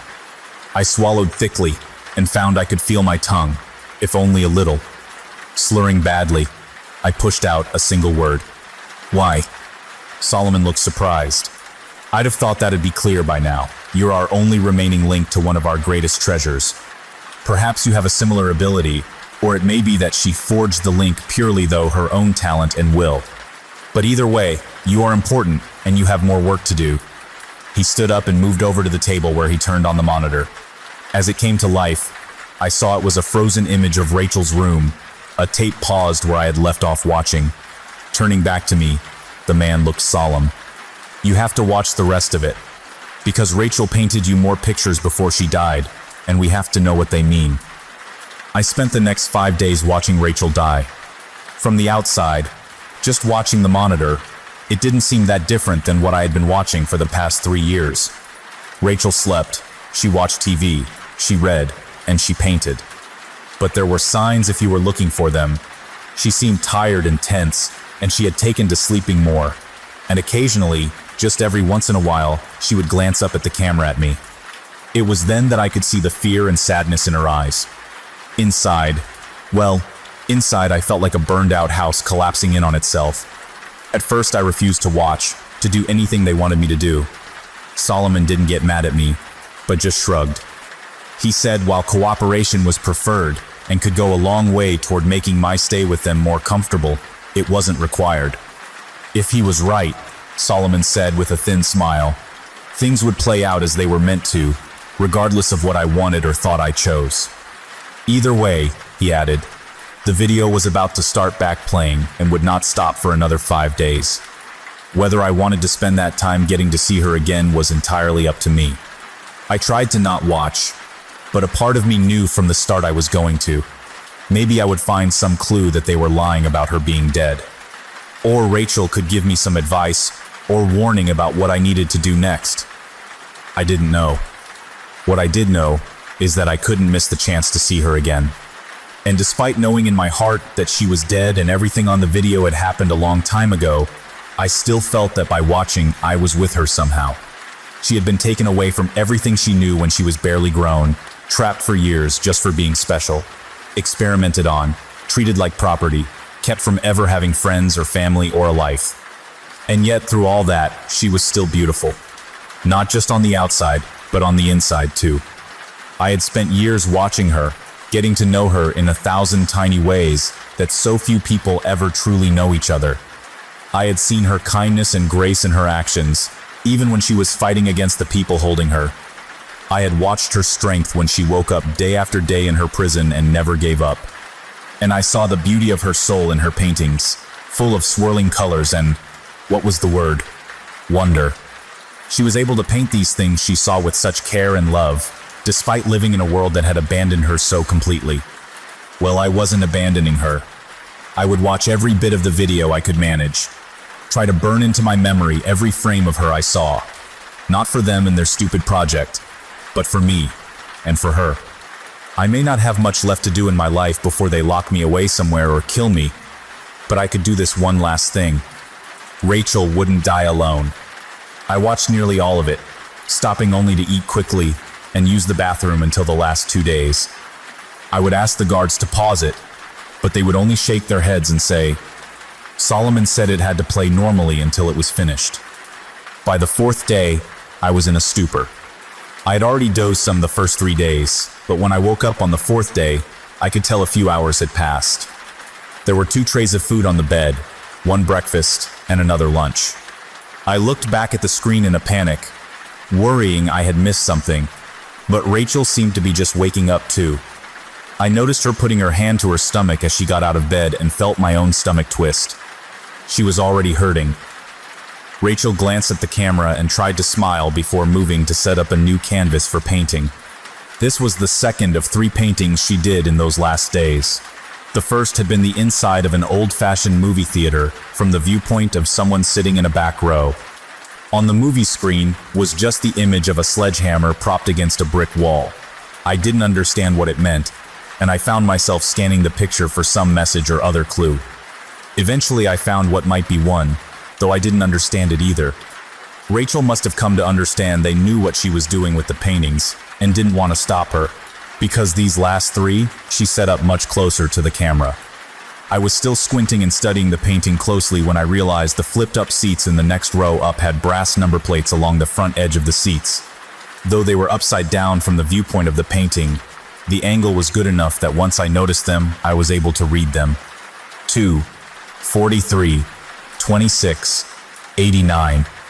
I didn't understand any of it, but I committed it all to memory, focusing all my attention on the painting until she finally took it away. Even that, early on, I could tell painting was taking a lot out of her now, and like I had for so long, I found myself talking to her, telling her to go rest before I remembered her body in the next room. I almost stopped then, but no. Maybe she couldn't tell I was talking to her, or maybe she could. Either way, me talking to her couldn't hurt, and it made me feel a little less lonely and sad as I watched her. The second painting, the one she started after I woke up from falling asleep for a few hours, was stranger than the rest. It looked like it was in a room with curved walls made of tree roots, and in the center of the room was a little table made out of the same stuff. Some of the roots around the room were a deep red, but other parts, including the table thing, looked burned and black. I looked closer and saw that I could see a person's shadow over the table hands, holding some long oval-shaped bundle. I studied it for a long time, going over it again and again in my mind after she took it away. I couldn't make sense of it, of any of it. I wasn't smart enough, and I was failing her. Rachel slept for a long time after that painting. Then she got up on the 5th day, her last day, and immediately started working again. This time, she was painting faster, and while I saw her wince occasionally, she never lost her look of determination as she slashed lines and colors across the canvas. When she was done, Rachel picked up the painting and turned it toward the camera, giving me a small, tired smile as she was blocked from view. It was looking out from the front porch of a house somewhere. It was out in the country, and the morning view of the yard and the land beyond were wonderful, but closer up, the painting was of 2 hands, holding onto each other tightly. Their interlocked fingers seemed to glow red and orange in the light of the rising sun. I found myself crying as I looked at it. Part of it was because I didn't know what it meant, and I felt a growing sense of desperation at the thought that Rachel's last works might be wasted on me. Part was because I knew it had been 5 days, and I could sense I was close to the end, to her end. But there was something more to it than all that too. The last painting, even with everything else in my head and my heart pulling me down, gave me hope. Hope of what? I didn't know. But I started to think that maybe the only message Rachel had for me in that last painting was that somehow, somewhere, everything would be okay. Outside the edge of the painting, I could see motion in the room. People hurriedly coming in with some kind of medical equipment, and then the monitor went black.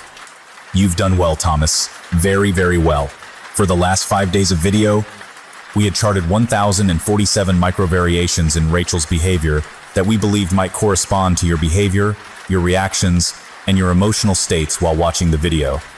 Like before, the two of you remained in sync as though you were in the same room. It really is remarkable. I sat staring at Solomon. I listened to what he said, but I didn't care. I just wanted it over. Whatever this was, I just wanted it over. Clearing his throat, he went on. That's why we've decided to move the implant from Rachel's body to your own. That's one of the many reasons we've preserved her so. The foreign body was still showing signs of life all this time, but just barely, and we were afraid to attempt removal. Our hope is that, given your connection to Rachel, it will accept you. Perhaps even thrive in you more than it ever did our girl. I was suddenly on my feet, and it was only the raising of Solomon's gun that stopped me from attacking him. Don't you fucking talk about her like that. Like any of you gave a shit about her, I'll fucking kill you. Solomon's face darkened slightly as his lips thinned. No, you won't. But if idle threats make you feel better, go ahead. It will only make things harder, not easier. Feeling a stab of panicked fear, I sat back down. What is this thing you're going to put in me? The man looked at me for several seconds before responding. I'm tempted not to tell you after your stupid and, frankly, hurtful outburst, but I'll be the bigger person. Letting out a small sigh, he went on. Thomas, somewhere there is a tree. A very special tree. We suspect it is the same tree that Rachel painted for you that time, though we cannot say for sure, as we have never been able to find it. It is either hidden away very well, or it is able to hide itself from those it wishes. I just looked at him, trying to kill him, by just wanting it to be so. In any case, we have the next best thing. An ancient clipping from the tree, secured at great cost and sacrifice, and studied for a long time without much success. We have, however, in recent years been given advice that this clipping could be grown in the right soil. We thought that soil was Rachel, but while it did develop further inside of her, she died before the necessary growth was finished. Leaning forward, he smiled at me. We have it on fairly good authority, however, that you might succeed where she failed. I fought them when they came, but it didn't matter. I woke up some time later with a dull ache in my chest and a small, already healing scar on my upper stomach. I didn't really feel that different other than the little bit of pain, but I knew that would change with time. Maybe I had more time than Rachel, or maybe I had less. It didn't matter. I just... Wait, what was that? There was some kind of soft voice. Coming from where? It wasn't in the room. It was in my head. I felt a thrill of excitement. Maybe this was Rachel's voice. She had somehow stayed in the tree thing they had put inside me? But no. I had never heard Rachel's voice, but I sensed this wasn't it. This voice was too delicate to really be heard or understood, and it reminded me of music coming from a distant room that you felt in the back of your mind without realizing it. It was a melody, a kind of song. But it wasn't Rachel's song. I realized with a shiver that it was the song of the thing inside of me. At first I was afraid, but that didn't last long. It wasn't trying to hurt me. It was trapped here just like I was. But it started to sing. It was time for us to be free. I stood up and walked to the door, and as I did so, the lights went out. The door in front of me clicked, and when I reached out and turned the knob in the dark, it opened easily. How was this possible? And if it could do this, why hadn't it helped Rachel get out? There was no answer, but there was also no time. I could already hear boots around the corner as the glow from flashlights began to light up the far end of the hall. They would drag me back in there, chain me up, or take this thing back out of me before we could get away. If I was ever going to get out, it had to be now. The voice was singing again, pushing me to go further into the dark, to run until we were safe. So I listened and I ran.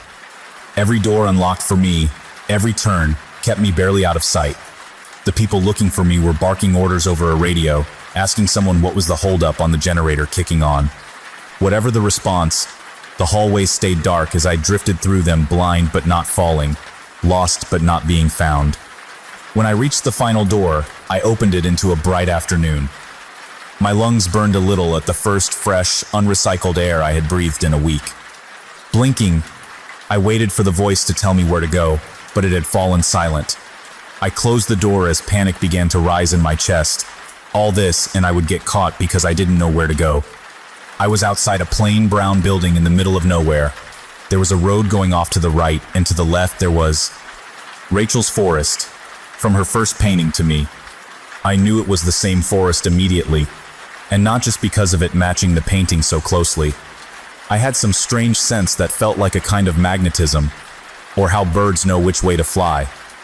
Looking around for a second, I felt like I was being pulled when I looked again at those woods. This was right. Somehow, I knew this was the way I needed to go. So I went. I had made it to the edge of the forest when I heard the noise of men coming outside the building. I thought about hiding, but I knew it was a bad idea. They would just catch me, and I felt a drive to go deeper into the woods. I plunged ahead, running at close to a reckless speed but never tripping or stumbling as I went. I would occasionally hear a noise behind me as they spread out to search, but the sounds grew fainter as I ran. I almost thought I had lost them for good when I heard a short cough that was quickly muffled off to my left. Someone had gotten close without me knowing it. Panicking, I looked for any places I could hide. There were only bushes and trees, and, over there, a well.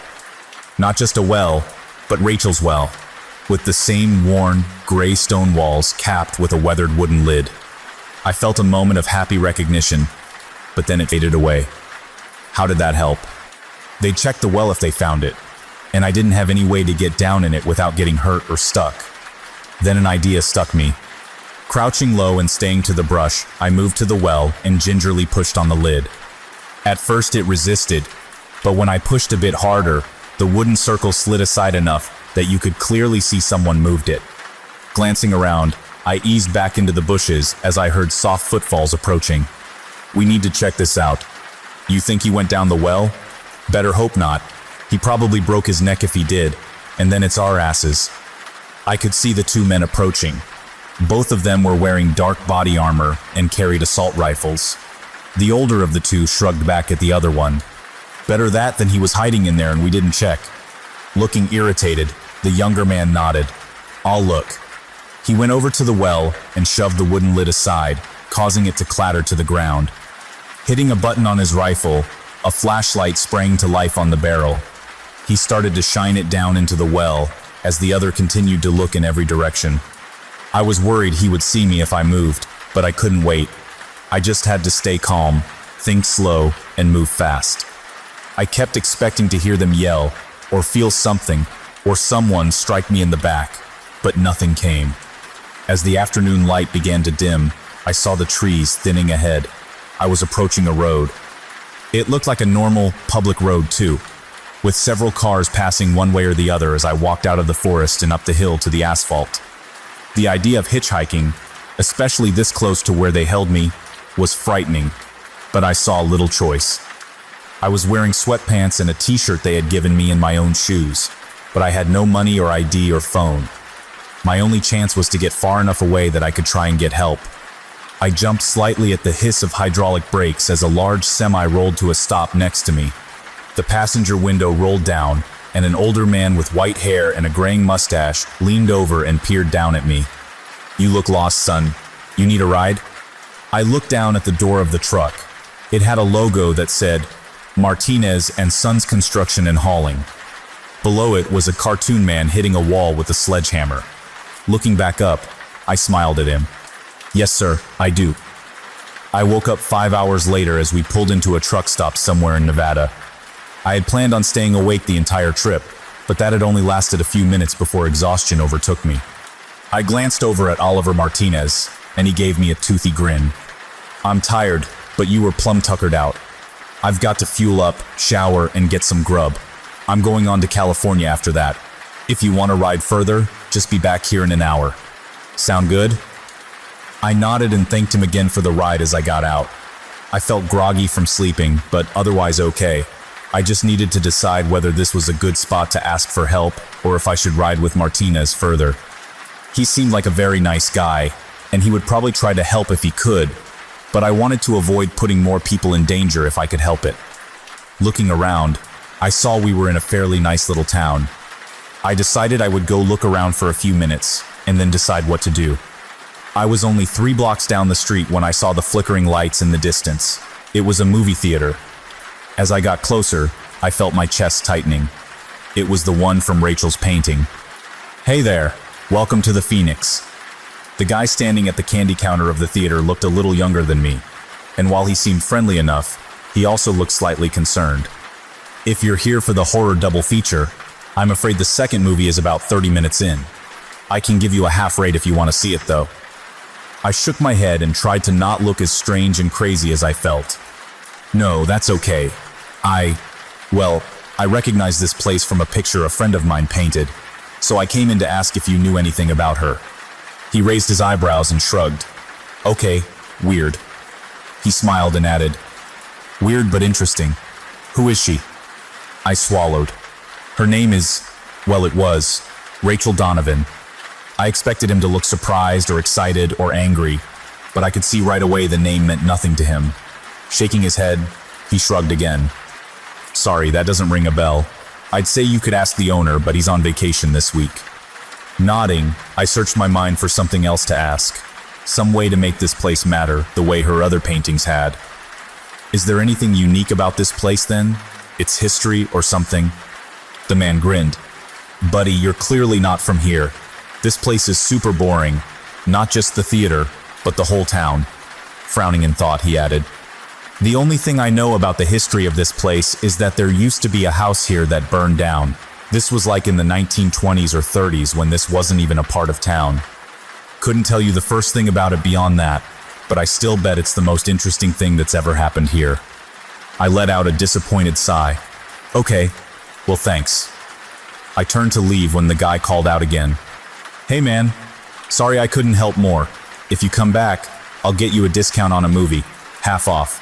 If I'm not working, tell them Marshall said it was okay." I waved and tried to smile as I headed for the door with a heavy heart. "Why did you lead me here, Rachel? What's here that will help?" I was outside again, staring up at the theater's bright blinking signs, as though they were going to give me some kind of secret signal, when I noticed movement out of the corner of my eye. There was an alley that ran alongside the theater and went behind it to something. Whatever was back there, the light of a distant security lamp cast shadows along the wall of the alley, and those shadows were moving. Instead of feeling afraid, I felt excited as I started down the alley. Rachel had led me here, and I just had to trust that there was a reason for it. Keep looking until The shadows were made by leaves blowing in some wind I couldn't feel. As I got to the far end of the alley, I saw there was a small backyard behind the theater surrounded by a chain-link fence, and on the other side of that fence was the tree from Rachel's painting, with its deep red twisting bark and foam of green leaves waving to and fro in the night air. I felt a surge of warmth in my chest as the distant singing began again. This was the place, the special tree that could not be found unless it wanted you to find it. It sat at the edge of a small overgrown lot surrounded on all sides by buildings and yards, somehow forgotten when whatever this land had once been was divided up, and despite its location, I had a strong sense that I was the first to see it in a very long time. Climbing the fence, I felt a jagged wire dig into my leg and rip my pants as I fell over the top. I was bleeding a little, but I hardly noticed. I could smell the tree now, and it was a rich, good smell unlike any I had smelled before. Reaching out to it, I felt the singing grow louder as I touched it. I felt stronger and less afraid then, and when I saw the light opening up at its roots, I didn't tremble. I smiled. There was a hidden tunnel under the tree, a tunnel filled with sweet-smelling air that was like the tree smell but also different. And the tunnel wasn't dark, no, not at all. It glowed with its own golden light that called to me, urged me forward. Rain was beginning to fall as I looked around the dark lot. I had the thought that I was leaving this world behind, and I found I didn't mind that much at all. The tunnel had continued to grow, slanting down gently and tall enough that I walked in without stooping. The roots of the tree went on, woven through the dirt walls as I went deeper. I looked back and saw the tunnel had closed behind me, but I wasn't surprised. The way forward was the only way that mattered. I walked for what might have been hours, but I never felt tired or hungry, and I never worried I was lost, though I had no idea where I was or where I was going. Still, I felt a surge of happiness and excitement when I turned a corner and saw something in the tunnel ahead. As I got closer, I realized it was a brick wall, but just as I began to think I had found a dead end, the wall faded away, revealing a dark room. I paused at the edge of the tunnel, looking out at the floor of what looked like a basement. It was empty, but in the light from the tree, I could make out something scratched into the floor. It was the number 2. I felt my pulse quicken as I thought back to Rachel's painting with the theater seats, and then I stepped out into the room. It was the empty basement of a house, and as I went up the stairs and opened the door, I saw that the rest of the house was empty as well. No lights were on, but bright sunlight poured in through every window, and in the distance I could hear what sounded like small waves crashing on a beach. I wanted to go out and see where I was, but I forced myself to check the house first for any people or clues, but there were none.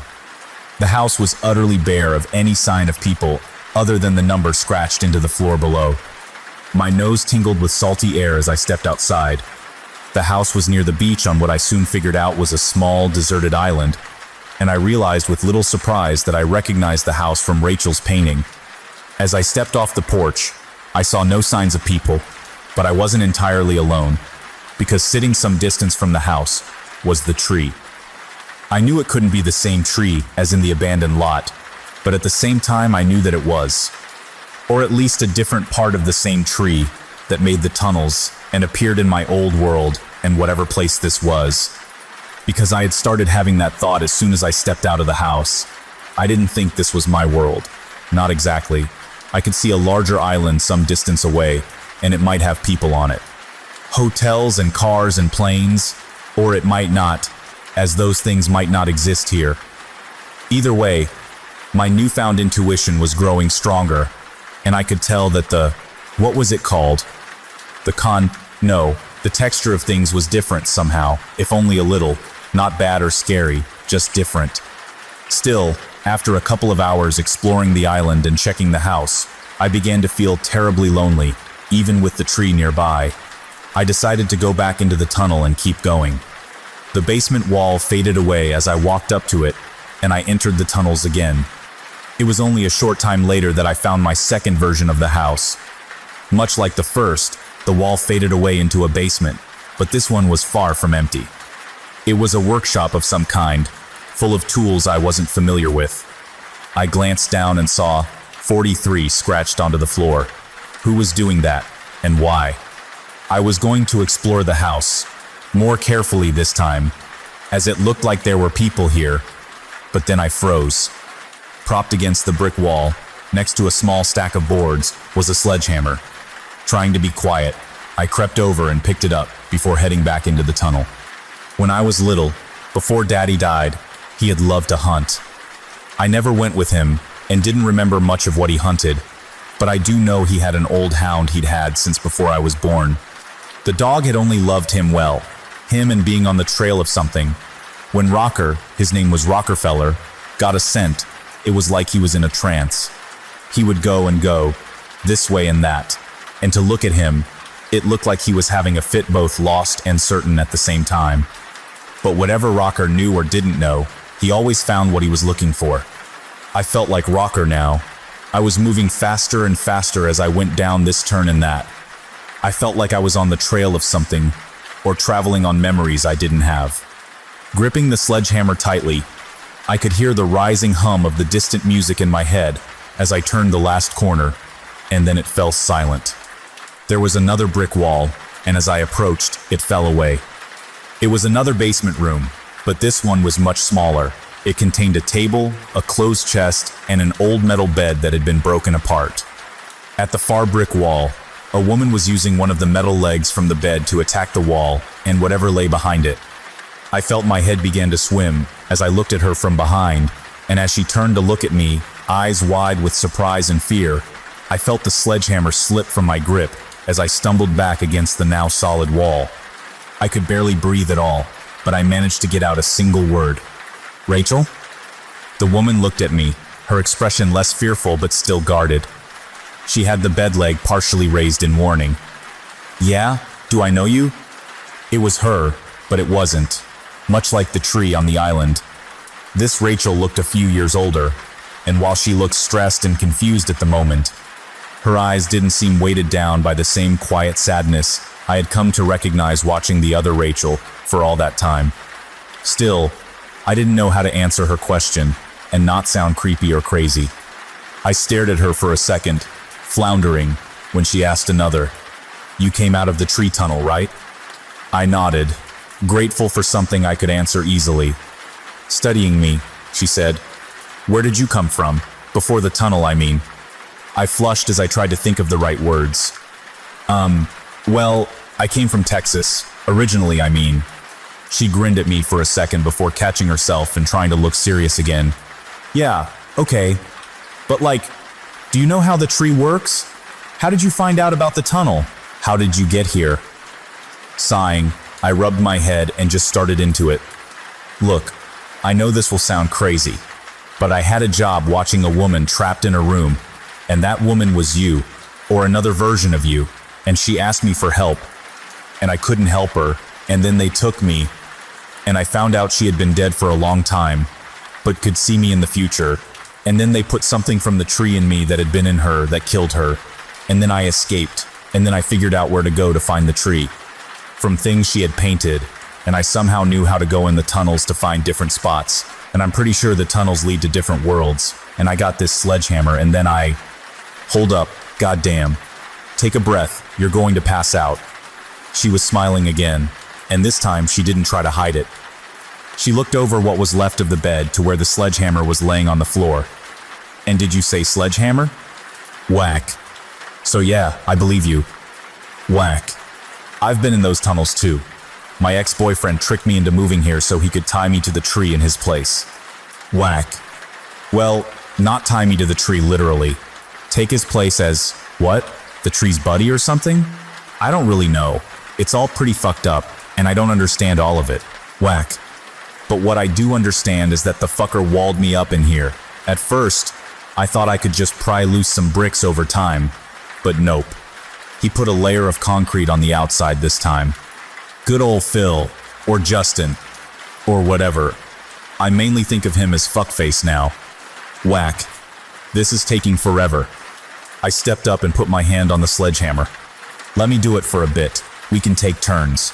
We had cleared away even more brick than she had already managed, but the concrete wall was only starting to show small cracks. I wanted to just keep looking at her, have her talk to me, but I knew she was tired. She nodded reluctantly and let go of the hammer. Before I swung, I looked back at her. "How long have you been in here like this?" Whack. Rachel scowled. "It's hard to say for sure, but I think about 8 months." I let the hammer drop down again as my eyes widened. "How did you survive all that time?" Her scowl deepened. "It's the tree. It won't let me die. I just dip into the tunnel every day for a bit, and I never get that hungry or thirsty." A thought occurred to me then. Why didn't you just escape through the tunnels? She quickly shook her head. "No, thank you. I've had enough of seeing other worlds. Some of them aren't so nice, and I don't want to be more tied to the tree than I already am. I just want out of here, into my own world, and then I can try and figure out how to get free of my connection to the tree for good." Rachel shrugged. "I would have done it eventually with the stupid bed parts, but who knows how long it would have taken." She smiled again. "I'm very happy you came to help and brought a sledgehammer with you." Returning her smile, I nodded as I lifted the hammer again. "Me too." Whack. We were both wringing with sweat when we crawled through the hole we'd made in the outer wall. Rachel told me that she thought her ex-boyfriend was long gone, but she couldn't be sure, so we had to be careful. Grabbing the sledgehammer from inside the room, we made our way toward the stairs. The house was decorated but quiet, and we saw no sign of anyone as we walked to the front door and opened it. Outside, the sun was coming up on a new day, and as we walked out onto the porch, I jumped a little as Rachel took my hand and gave it a squeeze. I looked over at her. I hadn't been able to help the other Rachel, but maybe that had never been the point at all, because I thought now she had been able to see more than just other places or the future. She had been able to see into other worlds and possibilities, like this one, where another version of her was trapped and needed help, a place where I wouldn't be hunted and she could be free. In the end, even when she knew she was dying, Rachel had been determined to help us be together and happy. The morning sun painted beautiful colors on Rachel's face, and looking into her eyes, I saw how much she was like the woman I had watched and cared about and tried to save. The woman who, in the end, had saved me instead. I wanted to tell Rachel so many things, ask her so many questions, but all that could come later. Squeezing her hand back, I walked with her away from the house. For now, this was enough.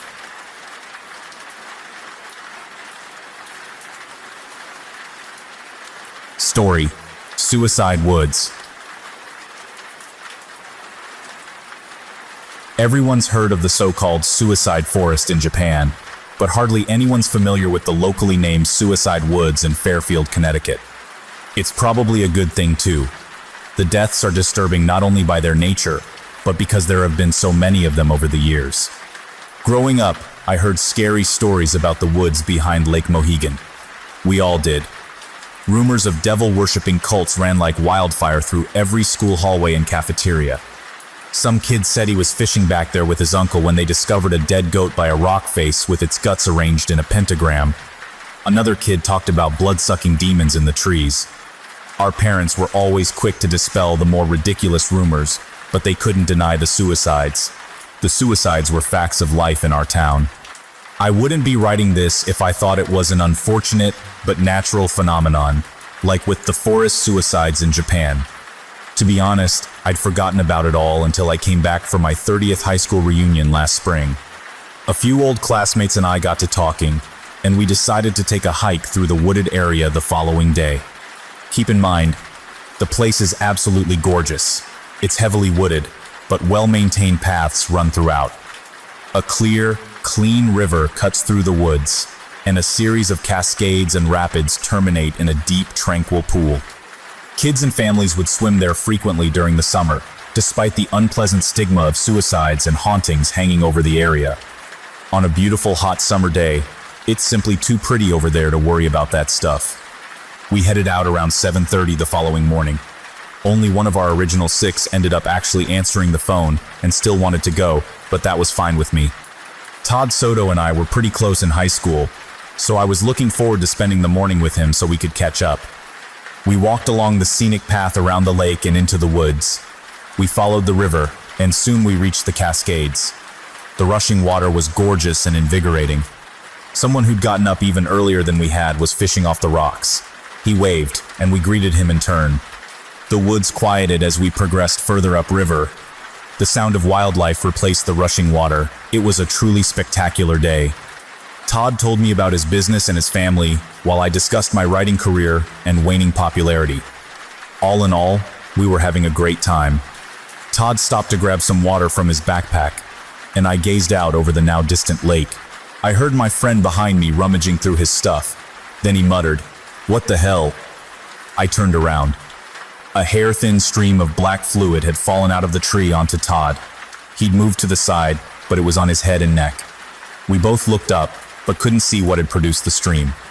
"Well, that's gross," Todd remarked, and he reached into his backpack for a handkerchief. I kept looking in the tree, while Todd wiped himself off. He went to put the handkerchief back, then pulled his Swiss Army knife from his pocket. It was one of the really big ones that I'd wanted to get for a while. I was jealous. "Hey, cool knee," I began, but then something happened. It was very bad and very fast. Todd opened the knife and with no hesitation, plunged it into the side of his neck. A brilliant fountain of blood erupted from the puncture. His mouth formed a hideous smile of calm beneficence. His knees wobbled a bit, but he didn't fall. I shouted his name and rushed forward, but he pushed me away. Hard. I crashed onto the dirt and scrambled to my feet. Todd was now standing directly underneath the tree that had dripped on him. He pulled the knife across the softest parts of his neck, while gurgling, "What was mine is now yours. I repay your kiss with my blood. Take it all. Swallow me." Once more I tried to stop him, but got pushed away again. But not by Todd. Something had descended from the tree and was dangling in front of my friend. It was long and black and streaked with gray veins and white blotches. It was no wider than a cigarette lighter, but when it struck me, its strength was enormous. I knew at least one of my ribs had cracked, and I remained on the ground, clutching my chest. The thing spasmed and twitched before touching down on Todd's gouting throat.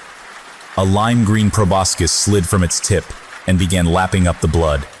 Todd had fallen to his knees, but he was still carving his neck ever wider. His grinning mouth moved in the same shapes of the words he'd been gurgling, but nothing but blood came out.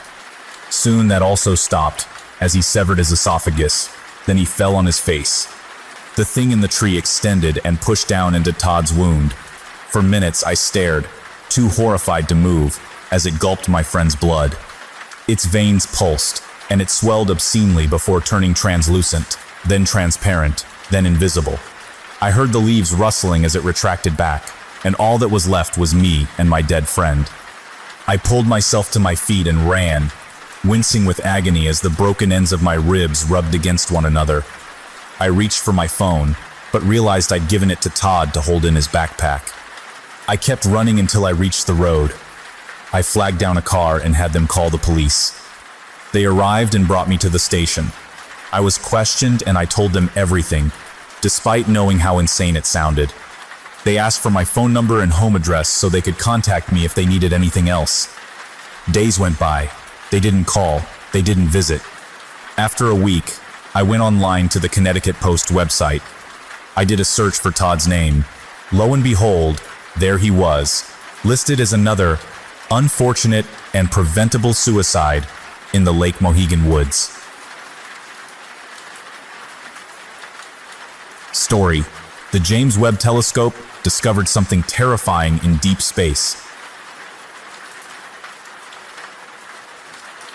I work for NASA as an astronomer, and there are certain things we keep hidden from the public. No, the Earth isn't flat, and aliens don't control the government. Fuck. I wish those were the case, as the truth is much, much worse. In 1993, the Hubble Space Telescope saw a star disappear. It didn't go supernova or die naturally. It simply went dark, over the span of a few minutes. This star was already too faint to see with the naked eye, and ground-based telescopes had trouble picking it out from among the surrounding stars, so the event wasn't widely known to the public.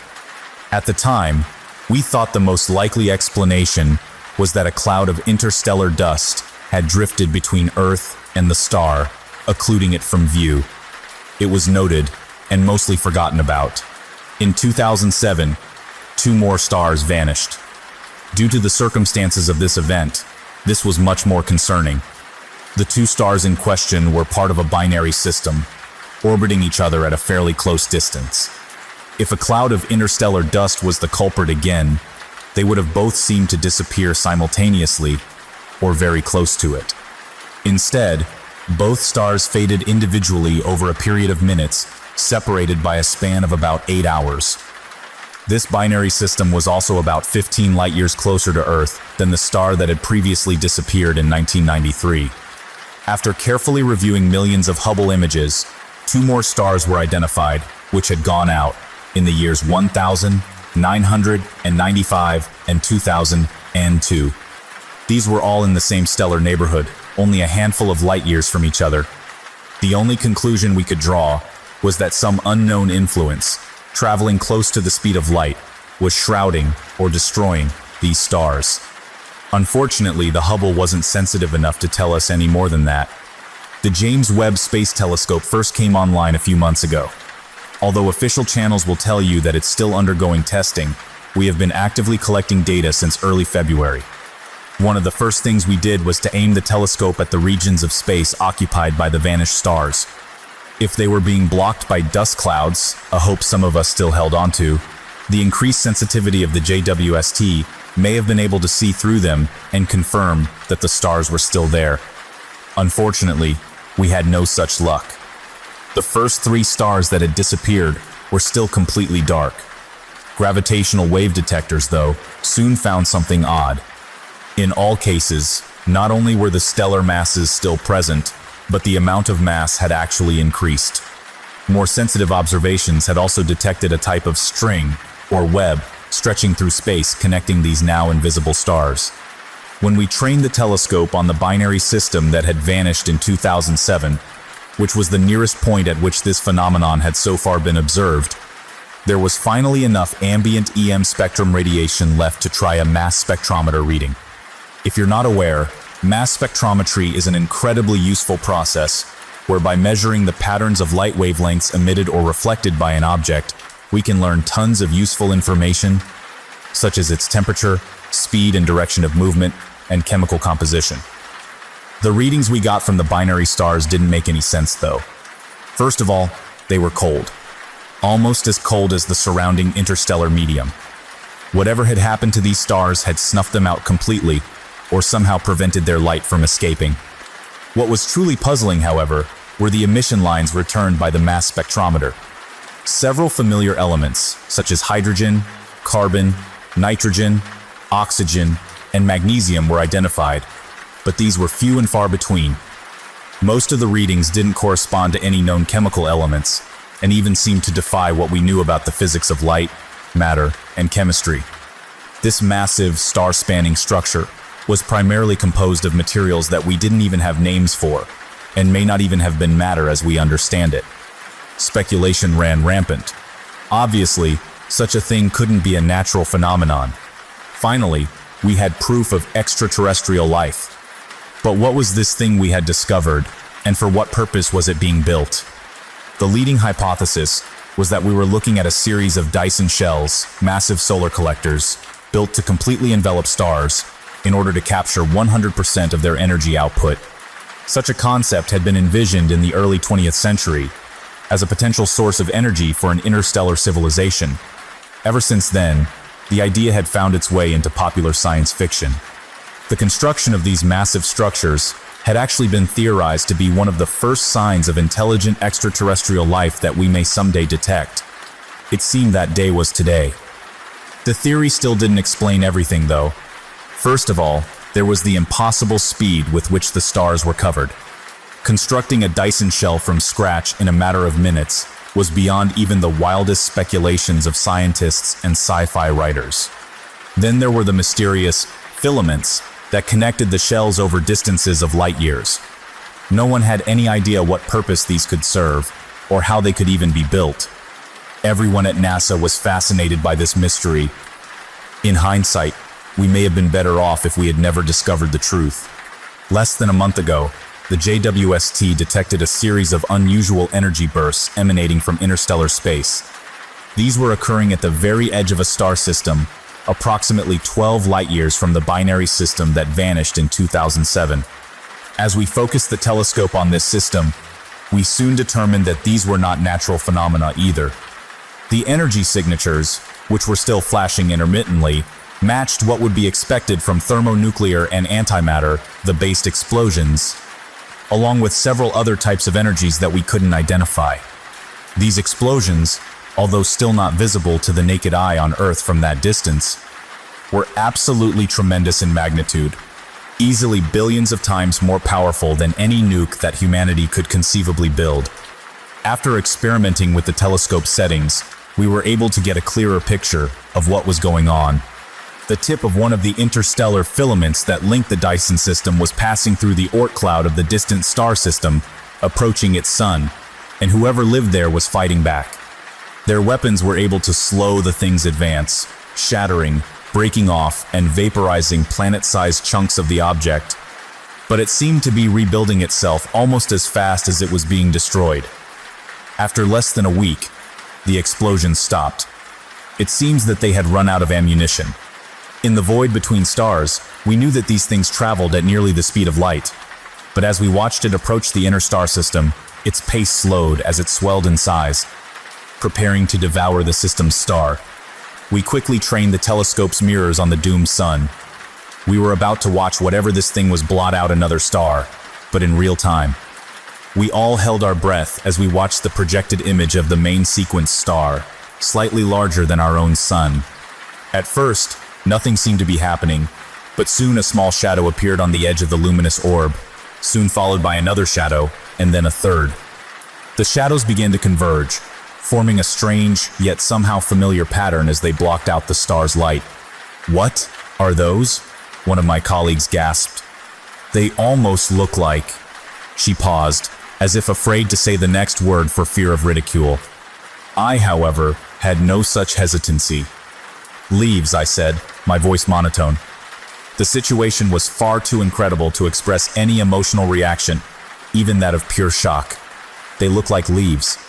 We watched as, over a period of minutes, a web of shadowy outlines, matching the familiar shapes of oblong leaves and thin vines, proceeded to blot out the remaining light from the distant star. By that point, everyone in the room had realized the truth. The phenomenon we had been tracking for so many years wasn't some hyper-advanced alien megastructure. Hydrogen, carbon, nitrogen, oxygen, and magnesium, some of the few familiar elements we had detected, they were all components of chlorophyll. It was a plant, an enormous plant that spanned across light years, and, much like terrestrial plants, it sought out light to fuel itself. The filaments connecting the stars across interstellar space were stems, branches, they sensed. It would grow in the direction of the nearest stars it sensed, completely enveloping them and then moving on. Any life inhabiting planets orbiting those stars would be left to freeze to death, or perhaps even worse, it was possible that the plant would devour those planets to add to its mass as well. Everyone was silent as the telescope continued to gather data. Eventually, after what seemed like an eternity, a young astronomer spoke up from the far end of the room, addressing our supervisor. "Sir, we've begun to detect the formation of another tendril leaving the system. Its vector is..." He gulped. He didn't need to say any more, but he did anyway. "It's heading directly for our sun." "How much time do we have?" the supervisor replied grimly. "Judging by the time lag, distance, relativistic properties, and previously observed speeds of this thing, I'd estimate no more than 27 years, sir." 27 years. We had just watched this galactic weed overwhelm a civilization that was, at the very least, thousands of years ahead of us technologically, and we had less than 3 decades. I'll probably be found in silence for posting this, but I don't care. I have to tell someone. I can't keep this a secret any longer. When the sun turns black and the world begins to freeze, at least you'll have some idea of what's going on. Small comfort it may be.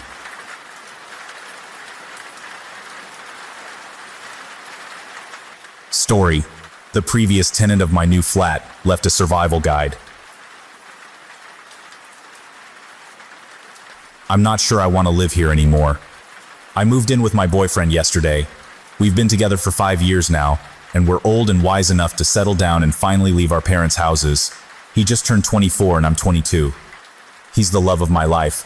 His name is Jamie, and I couldn't be happier to be living with him.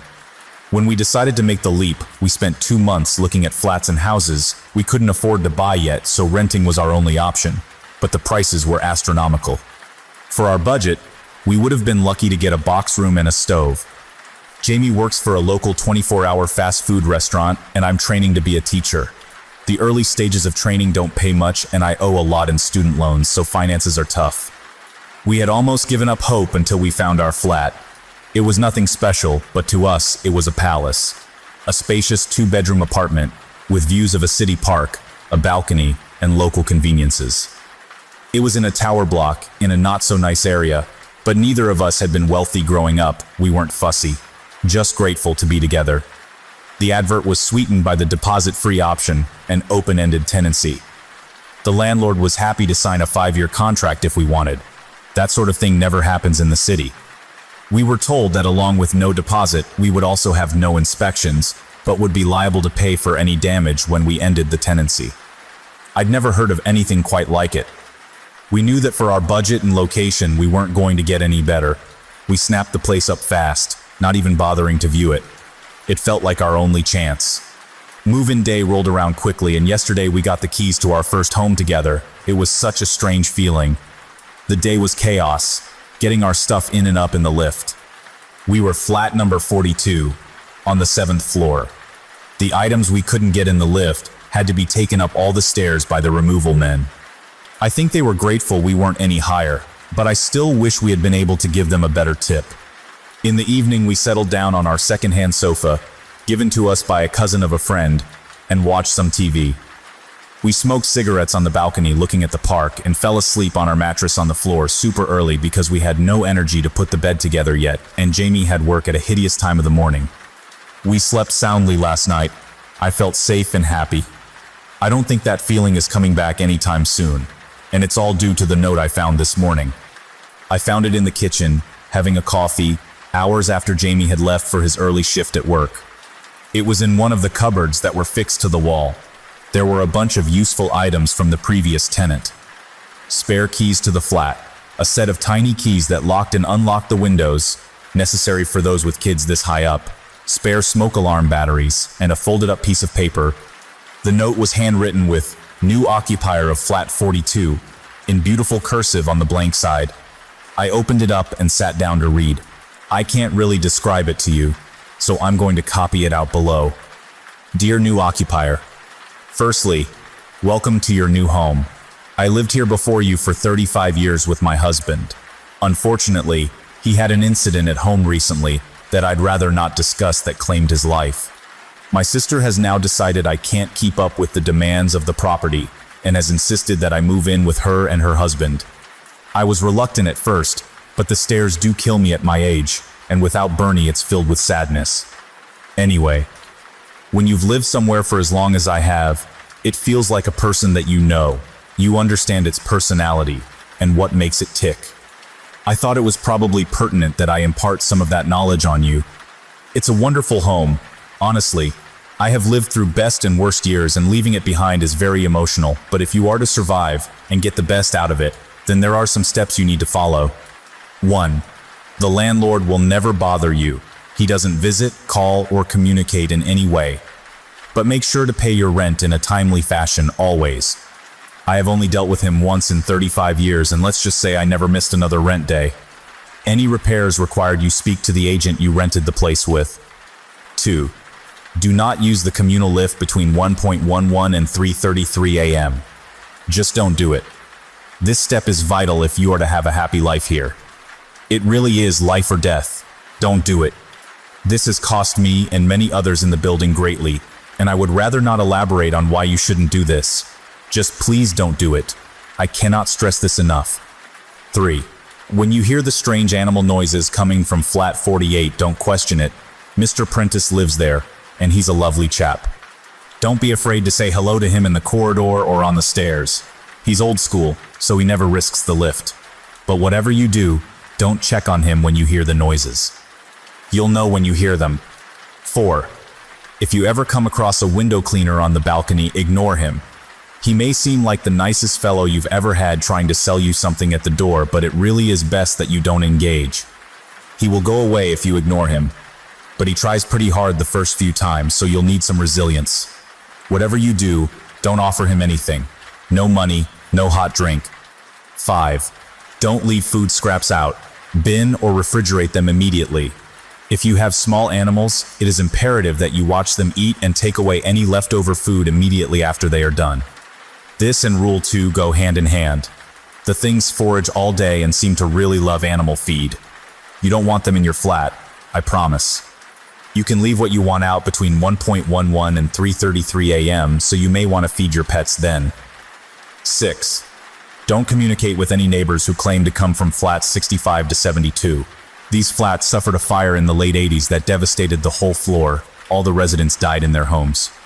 The building was mostly council-owned at the time, and they never bothered to renovate the flats. They've been empty ever since, but every now and again someone will knock at your door claiming to live in one of these flats and ask to borrow some sugar. They will seem entirely average, but you must shut and lock the door immediately. I installed 2 extra security bolts to avoid these fuckers. I don't like to swear at my age, but they really are fuckers. 7.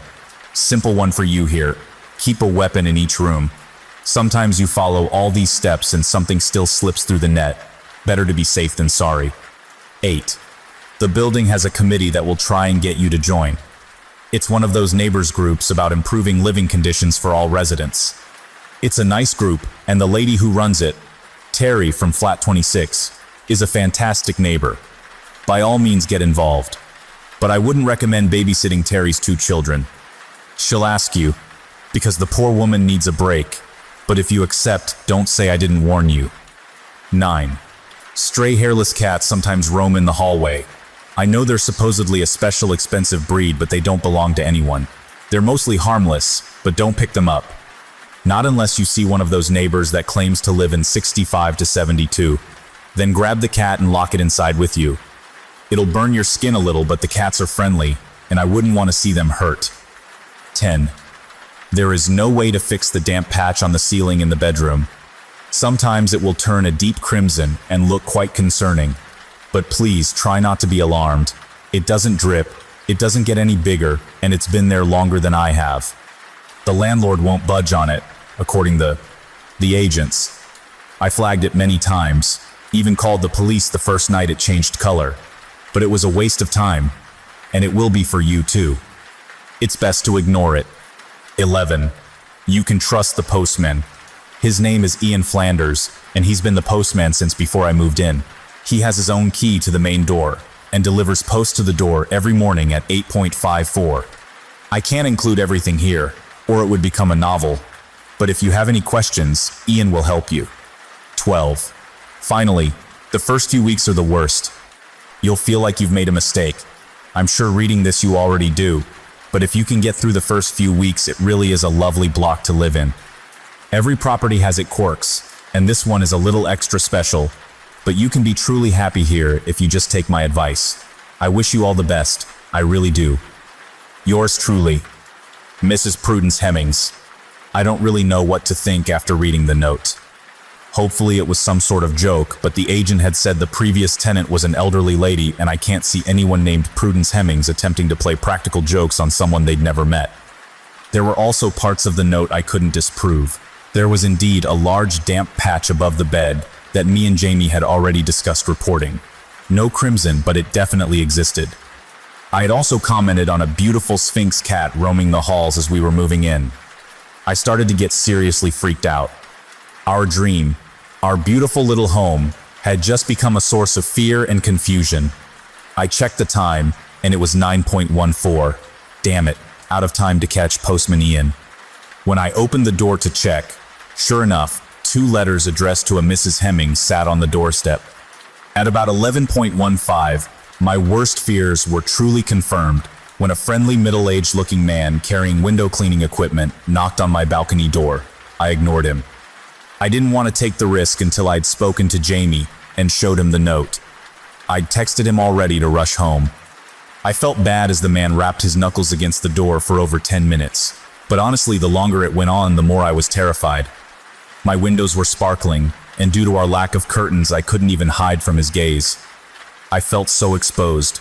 He stayed for a total of 30 minutes exactly, and never once did he stop looking at me or knocking. He shouted the occasional ultra-friendly line or humble request for a beverage in the heat through the door, but I did my best to avoid eye contact.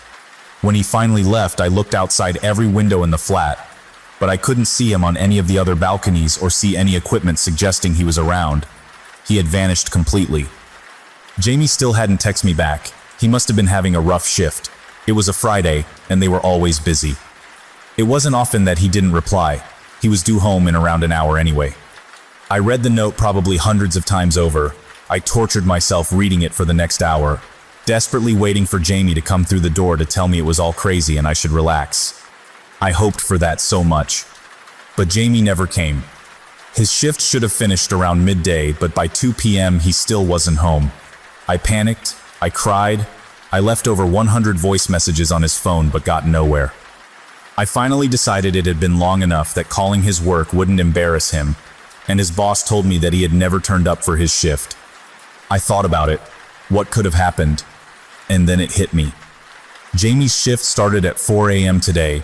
He would have left the flat at 3:15 and taken the lift down the stairs. I don't know what to do. I've tried to convince myself it was all just a big joke. Jamie wrote the note and got his boss in on it. A voice in my head kept telling me that he couldn't write like that if he tried, but I had to attempt to fool myself. It's getting late and he still isn't home. What if it's all true? I think we made a big mistake. So much has happened in the last 24 hours. I'm so stressed and I've barely slept since I discovered that Jamie was missing. It's starting to make me feel a little twitchy, but I thought I'd better update you guys. I was overwhelmed by all the suggestions you gave me and have taken more than a few of them on board. I'm definitely going to be getting a huge planter full of sage for the balcony, and I did spill a little salt in my doorway. I'm sorry to disappoint, but that didn't help at all. There's nothing I'm following quite like Mrs. Hemming's rules. I've followed them to the letter so far, and lo and behold, I'm still alive. That's not to say it hasn't been tough. It'll start from the beginning. I was going crazy. And a few hours after my last post, Jamie still hadn't returned. He had been gone for almost 24 hours. His work have called me multiple times. I don't know what to say, so I just keep ghosting the calls. I was bang in the middle of the danger time when I decided checking the lift had to be my first step, but I wasn't going to break that rule. I waited. I waited desperately for 3.34 to come, and I'm ashamed to say that when it did, I remained paralyzed to our sofa for almost half an hour before I found the nerve to leave the flat. It was 4.02 when I finally reached the lift. The lift in this building is old and rickety. It hasn't been updated in a very long time, and has likely been here as long as the building. Its big, clunky buttons stared back at me as I glared at them, hoping for some sort of answer or clue. My heart thumped and I was overcome with a feeling of dread, but nothing came of any of it. It was hopeless. I stepped inside the lift, rode it up and down a few floors, and searched the entire perimeter with a phone torch for anything I could find. I found nothing. Jamie had completely disappeared. Sobbing and exhausted, I rode back to floor 7 and turned my key in flat 42, the perfect home that felt anything but home at that point. I sat at the cheap flat-pack dining table we'd managed to put together on move-in day and cried, my hands shaking as I held my phone. I was flitting between reading all your comments and contemplating calling the police for an hour, but I decided to call my friend Georgia instead. I needed a real person here. Things were so crazy I wasn't sure the police would be able to help with what little information I had. But I knew I needed to sound it out with someone. I'll spare you the details again, but I told her everything. She promised she'd be with me in the late morning. She had to take her younger brother to school. I waited anxiously, not before arming every room exactly as advised. Before I knew it, I looked at the clock and it was 8:23. I had around half an hour until the postman was due to show up. There was no way I was missing him today. I stood by the door looking vacantly at the wood, like someone in a film who was possessed. The exhaustion was really setting in, but Jamie was all I could think of. Pure adrenaline was keeping me standing. At 8:52, I opened the door. The next 2 minutes were the longest of my life, but when I saw him, a wave of relief swept my entire body. Right on cue, 8:54, the postman, Ian Flanders, stood in front of me, a smile that barely hid his concern covering his younger-than-expected face. He didn't look old enough to have been the postman for over 35 years, but I was too distracted by the answers that I needed from him to care. "You must be the new tenant," he stated, but in a way that it sounded like a question. I struggled with my answer, so I got straight to the point. "Mrs. Hemmings left me a note. She said to speak to you if... Can I come in, dear? I think we need to chat." I ushered Ian in, my hands still shaking as I flapped them in the direction of the sofa, gesturing for him to sit down. I shoved the now slightly crumpled note into his lap and waited. "I'm glad Prue still thinks that highly of me. I will miss that old girl," he said, with a coy smile as he reached the end of the note. "Can you help me or not?" I had no time for his ego trip over a moved-on neighbor. "I can help, but I can't stop for long, so it'll have to be quick. I've walked these halls delivering the post for 40 years. I've seen it all, everything Prue's mentioned and more. What do you need to know?" he said. Ian was nothing like what I expected. The note made me feel like he was going to be a kindly, old granddad-type figure, but I couldn't have been more wrong. Postman Ian spoke with a thick city accent, and wore a heavy gold chain around his tattooed neck. He had dyed his graying hair boot-polished black. His demeanor was thankfully non-threatening, but extraordinarily cocky. He was the sort of man I imagined in a betting shop, rubbing his grubby hands on notes as he bragged over a win. He didn't ask as he lit a cigarette in my living room. I didn't question it. We would usually smoke outside, but I wasn't going to argue over technicalities. I grabbed a bowl for the ash and lit one too. Let's start with the things in the lift. My boyfriend is missing, and he took the lift at 3:15 over 24 hours ago. We hadn't got this note yet. I haven't heard from him since. I need to get him back.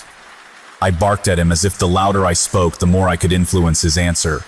But nothing prepared me for what he said. His skin turned pale, and his harsh-looking face became more sympathetic as he explained. He's dead, love. Forget about him now. Only one person has ever come back from the lift at that time of night, and it was Prue herself. After witnessing it, those creatures ripping their victim apart. Poor Prue was traumatized. Your boy is gone. Let go and follow the rules.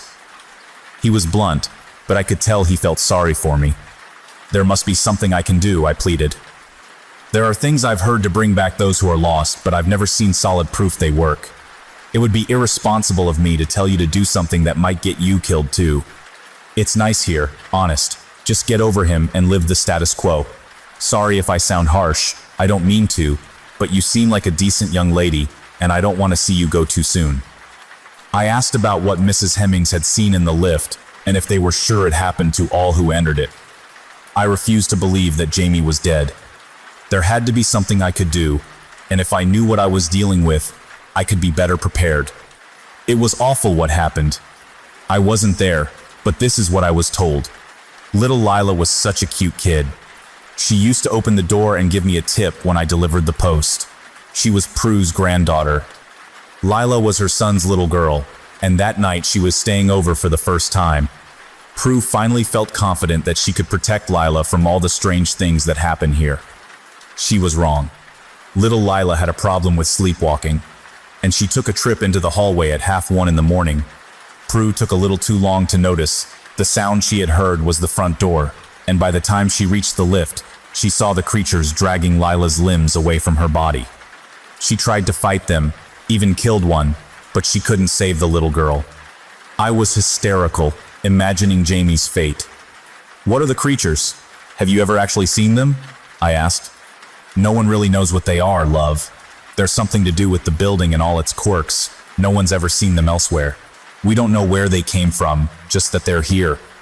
I've seen them a few times over the years, usually when new neighbors have left biscuits down for their cats and dogs, or haven't disposed of food waste properly. They're curious little creatures, mostly harmless out of the hours Prue warned you about. But if they're fed, they can become quite viscous looking for more food. That's why you have to bin all your scraps, or hide them, or pack them, or whatever. Just don't leave them out, and don't use the lift at those times, and you're safe from the creatures. They're a little smaller than humans, but they're a similar shape. They come with grotesque rodent-like features, and are far larger than any rodent could be. Like rodent children, I suppose. They have 2 sharp rows of teeth per jaw, and are consistently hungry.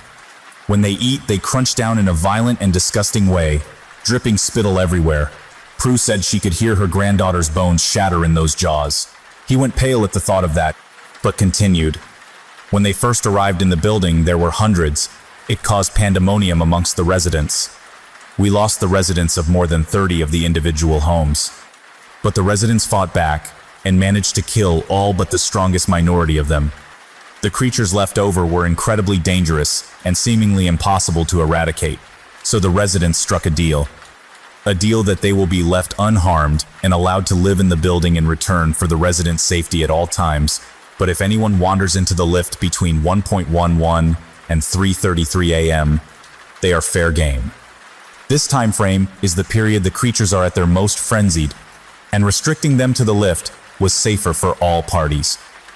God help anyone who encounters them during those hours. They've been here ever since, claimed lots of unsuspecting people avoiding the stairs, but nothing like when they first arrived. A few got put down for not holding up their end of the bargain, but we haven't had an incident outside the lift in years. Count yourself lucky you missed that crisis. Everything here's pretty peaceful right now. I'm sorry about your boyfriend. I really have to go, I'm late for my round. He scrawled his phone number on a bit of paper and handed it to me. Emergencies only, I don't like to be bothered. You can't go. The note said you would help me, I exclaimed. And I will, he snapped back. When there's something I can help with. I can't resurrect your boyfriend, and I don't like to be late delivering the post. I will see you soon, love. I was in shock. I couldn't believe what I was hearing, and I couldn't believe he was leaving me after the information overload and the small ray of hope he had lit inside me and then squashed. I'll call the police, I shouted, desperate to feel as if I was solving this somehow. You can try if you want, Ian sighed as he opened the door to leave. It just aggravates the creatures, and it isn't going to bring your boy back. Mr. Prentice hates it when police come too. If you want to get any sleep in the next week, then I'd avoid it. Wait a week, report him missing, and learn to adapt to life here, love, or you'll be dead in days. And with that, he shut the door behind him. I opened it again. I had so much more to ask, but he was gone, no sign of him anywhere in the corridor. Maybe it was me losing my mind. I might be imagining all these things, but no matter how much I willed it, the note was still there. And Jamie still wasn't. Georgia arrived not long after Ian had left. I, of course, asked if she had seen him in the corridor to try and affirm to myself that he was real, but she hadn't. She looked at me worried and held me as I sobbed and told her what the postman had said about Jamie and the creatures. I wasn't sure she believed me. Even as she read the note, she looked skeptical. If she was skeptical, I wouldn't have blamed her, but she had always been supportive. She sat with me for hours while I just sobbed, heartbroken. I was so conflicted as to what do to. It felt insane that I hadn't contacted anybody, but this note had turned out to be accurate so far, and if the postman was to be trusted, then I should wait. Georgia had been my best friend for many years. She stuck up for me when I was too scared to do it for myself, and had always been the brave one of the two of us. I felt safe around her, so after hours of crying and despairing at the way my life had changed in a matter of days, I finally decided to take a nap. It was early evening, and Georgia was watching some TV, just there for me if I needed her. Despite the deprivation, I struggled to fall asleep. I tried to imagine Jamie's arms around me, but it became a more painful reminder that they probably never will be again. Eventually, after what felt like an eternity of staring at the damp patch on ceiling, I drifted off. About 3 hours ago, I woke up staring at the goddamn damp patch on the ceiling and could hear chatting in the living room. I jumped out of bed and walked towards it. Georgia was on the sofa, with a middle-aged looking woman, both nursing a cup of tea and the matching mugs that Jamie had got me as a move-in present. My blood boiled, but it wasn't their fault. I cleared my throat to get their attention. "Oh, Katie, this is Natalia. She lives upstairs. We got chatting, so I made her a cup of tea. I hope you don't mind." I looked at the dark-haired woman on the sofa, drinking tea from my cup, and nodded. Georgia was a sociable idiot with no understanding of when to not be herself. I wasn't going to lament her for it right now. It was her coping. Of course. "Hi, Natalia. What flat do you live in?" I tried my very best to be polite. I would have to discuss not bringing people into my home mid-tragedy with Georgia after she had left, but until then, I would be neighborly. "Flat 71. It's so nice to meet you. You have a lovely home," Natalia responded. Her lips curled at the corners into a smile that wasn't replicated in her eyes or the rest of her facial expression. She looked at me smugly, with full knowledge that I was aware of the implications of what she had just said. The rules.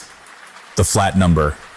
Every now and again, someone will knock at your door claiming to live in one of these flats and ask to borrow some sugar. They will seem entirely average, but you must shut and lock the door immediately. I installed 2 extra security bolts to avoid these fuckers. I don't like to swear at my age, but they really are fuckers. Prue's warning echoed in my mind, and I couldn't take my eyes off Natalia. Something really was off about her. I looked at Georgia, sat on the sofa next to her, and noticed her sweating. Anyone in the UK knows that it's been a hot for few days, but this was beyond just the ambient temperature. Her entire body was dripping. Suddenly, she began to pant. Natalia's eyes were locked to mine, just like the window cleaners had been.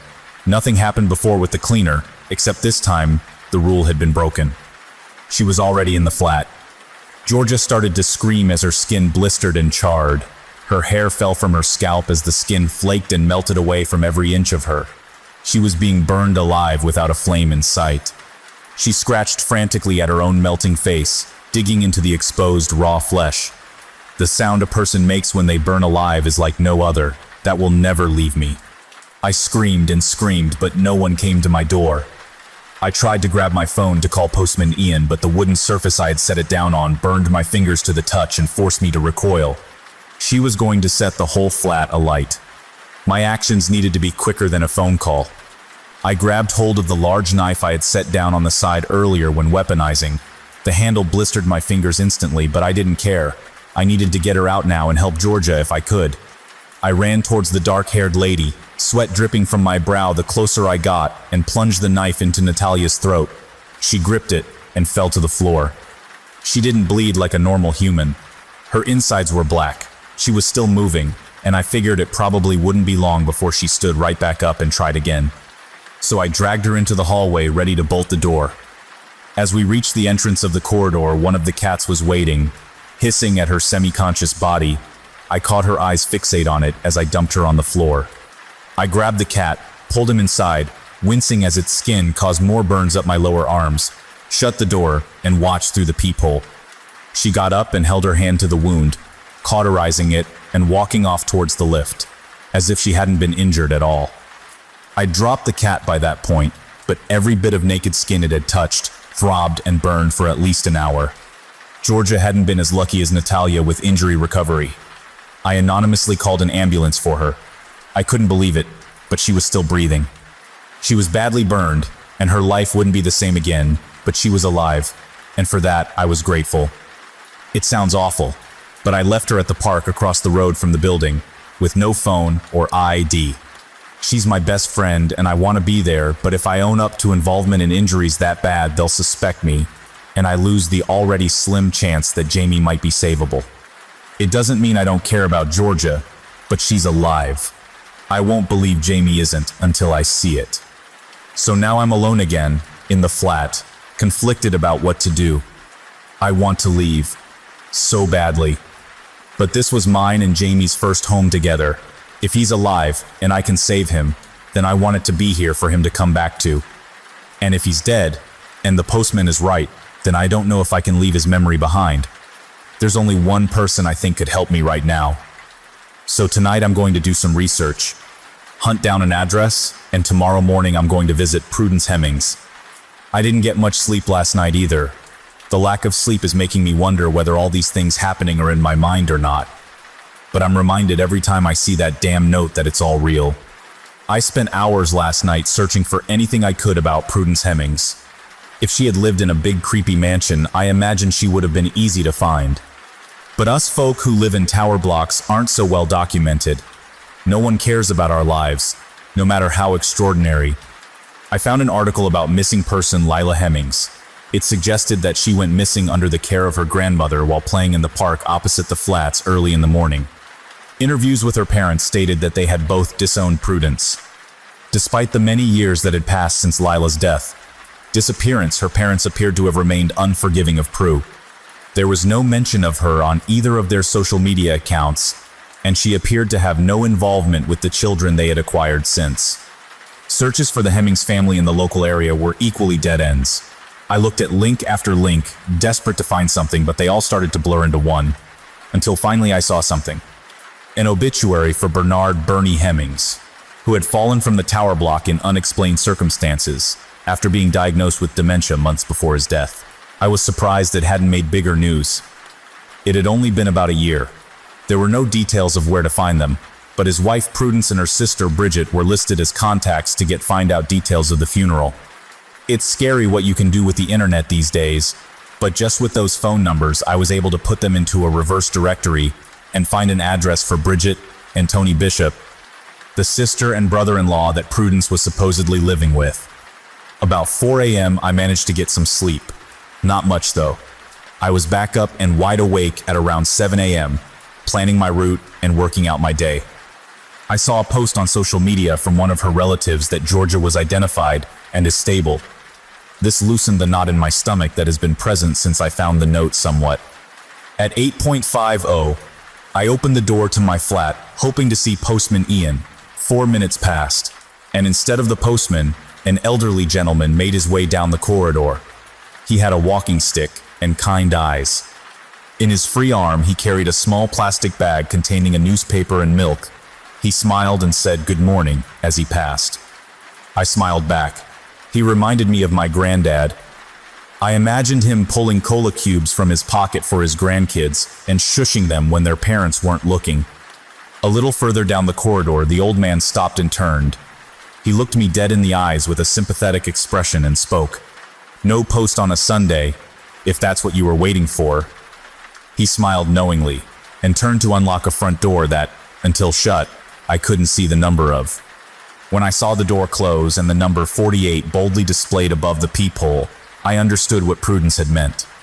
Mr. Prentice did seem to be a lovely chap. I sat back in my flat and sighed, staring at the various tabs open on my laptop. At about 9:15, the knocking on the balcony door started. The window cleaner was back. I didn't feel half as terrified as I had the first time. If anything, I was just angry. It took every ounce of restraint I had in my tired body not to engage with him, if only to tell him to fuck off. His genuine seeming requests just irritated me. After about 20 minutes of being watched, the knocking started to give me a headache, so I grabbed a bag and left the flat.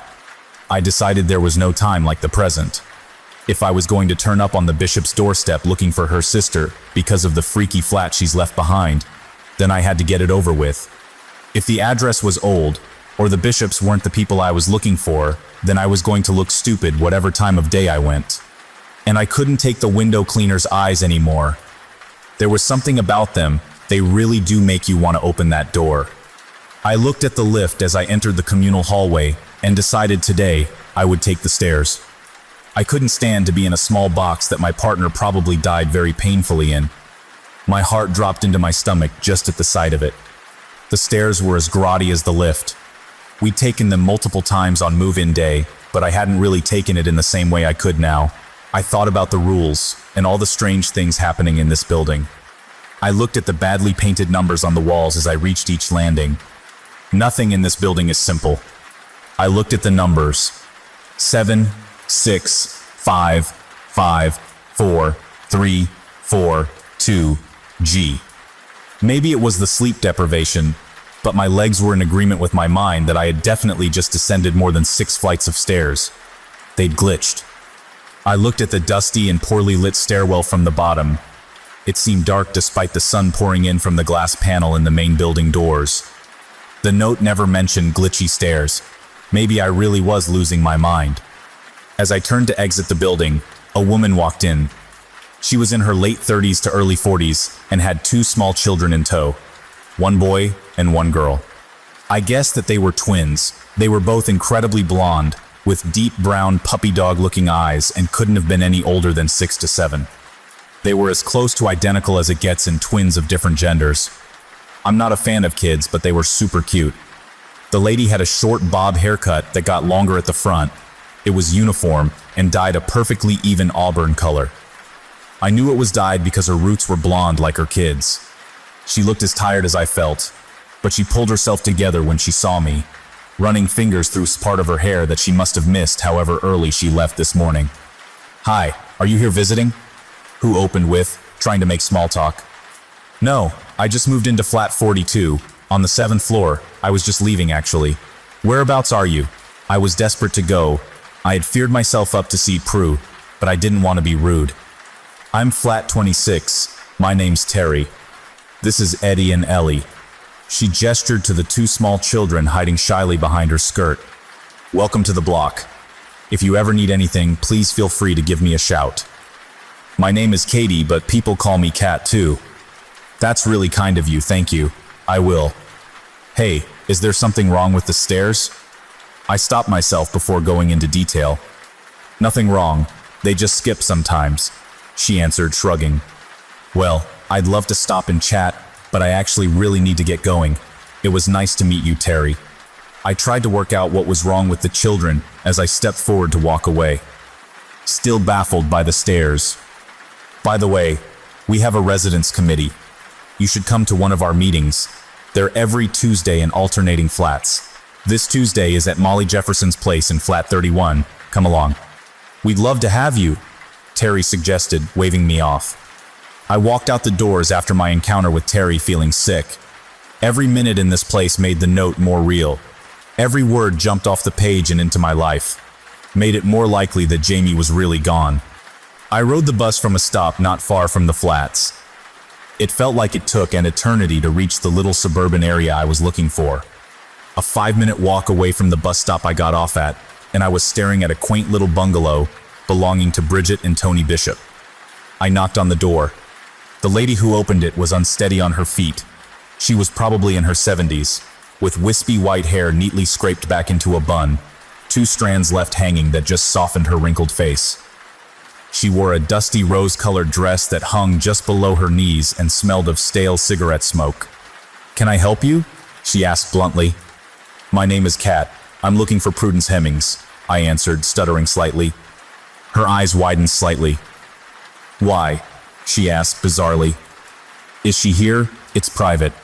The lady ushered me into the house and sat me down on a sofa. Within minutes, there was a cup of tea in front of me. She didn't say anything to me for a while. We just looked at each other. Then she finally broke the silence. "I wondered if you'd try and find me. It took me a long time to decide whether to leave that note or not, but I decided that you deserved a head start. That's more than I ever got." The woman was Prudence. She was nothing like I had imagined. She seemed tough and hardened, and spoke with a mostly blunt tone. She contributed before I could answer. "Terry called me not long ago, told me that she had met the new tenant. She said you looked shaken up, and said that my note may not have been enough. I did say I couldn't fit everything on there. And the stairs didn't seem too important. The committee wanted to organize a meeting with you on your moving-in day, but I told them that was intrusive. The whole committee thing always seemed a bit excessive to me anyway."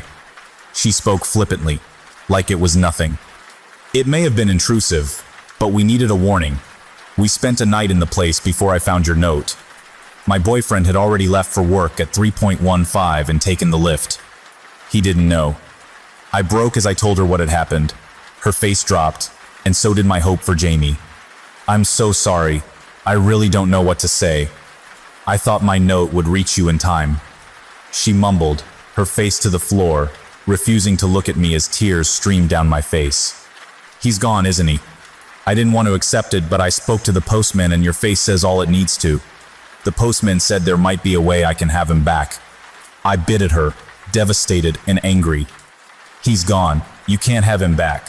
What Ian is referring to isn't what you think. There's a way to get people back from the lift, but not as themselves. Trust me. I learned the hard way. Once they're back, you can't reverse it. I'm sorry about your man, but he's gone forever. Don't dig into the other way. To be gone forever is luckier than that alternative." She still wouldn't look up from the floor. "What do you mean?" "I don't want to talk about it. I said in the note that there are things I'd rather not discuss, and I need you to respect that, or I won't be speaking to you at all. Now move on and ask what you need to ask." Prudence cut me off.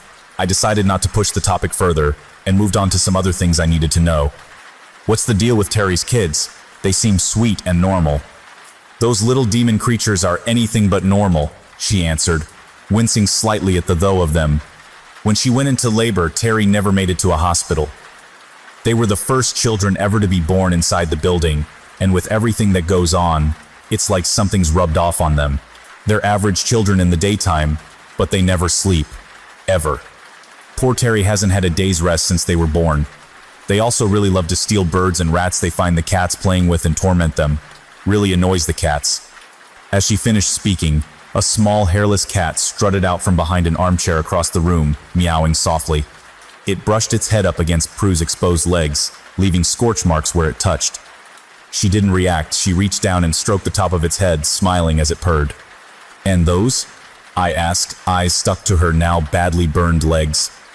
She chuckled, pulled out a box and lit a cigarette, tapping the top layer of ash into a small silver dish in front of her.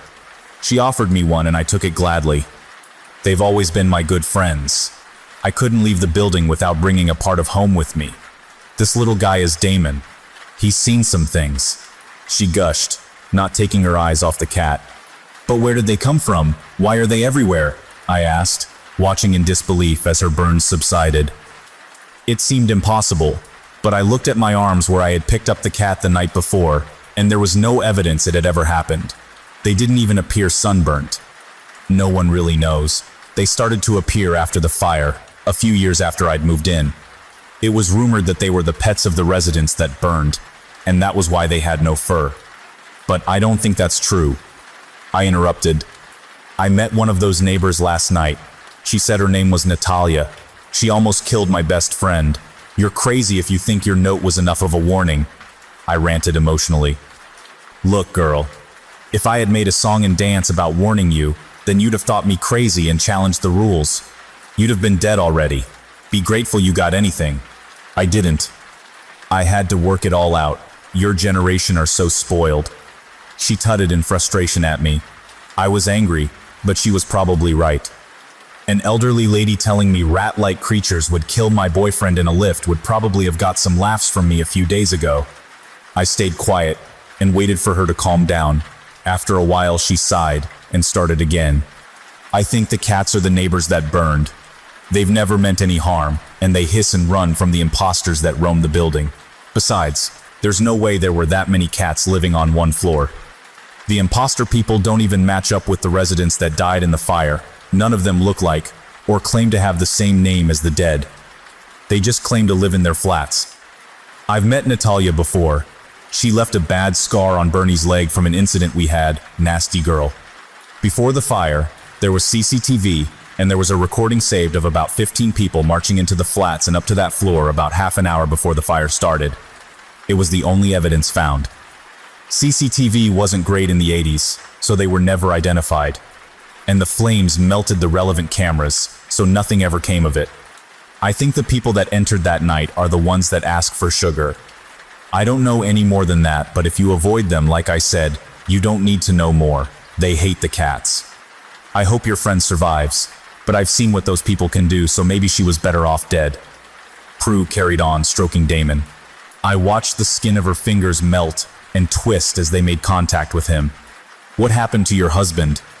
I asked the question so fast I didn't have time to consider that this was a topic she had explicitly said she didn't want to discuss in the note. But I had to know. She scowled at me. I said I didn't want to talk about that. She hissed. I just lost the love of my life. I need some answers. I begged. What happened to Bernie won't help you. I know you'd think any deaths in that building would be down to the quirks, but this wasn't. For the most part anyway. Don't forget that we had lived there for 35 years. Bernie knew the rules. We knew how to take care of ourselves and have a happy life there. It was our home. I don't doubt that's Mrs. Hemmings, I'm sorry, I interjected. Bernie had dementia. It started about 6 months before he died, and he deteriorated very rapidly. Towards the end, he started wandering. The doctor said it was common, but in our position it was incredibly dangerous. More times than I can count, I pulled him away from the lift, just in time. Along with wandering, he was forgetting the rules. He let that smug, awful window cleaner in 3 times. Thank Lord for the big metal pipe I kept by the balcony door. Chased him out a treat. Not that anything stops him from coming back. I'm sure you're already acquainted. After all the dangerous situations Bernie was in, by the end he made the smallest and most fatal of errors. He left a bowl of food out for Damon at 10 a.m. I was out shopping with Terry and a few of the girls from the committee, and when I came back I found one of those awful creatures.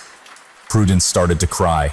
I put my hand on her shoulder in an attempt to comfort her. After all, I truly knew how she felt. It was eating him.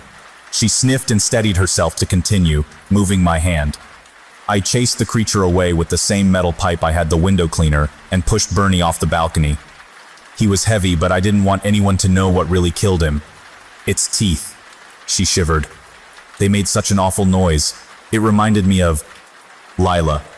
I finished her sentence. I hadn't meant to. I was so invested in her story I couldn't help it.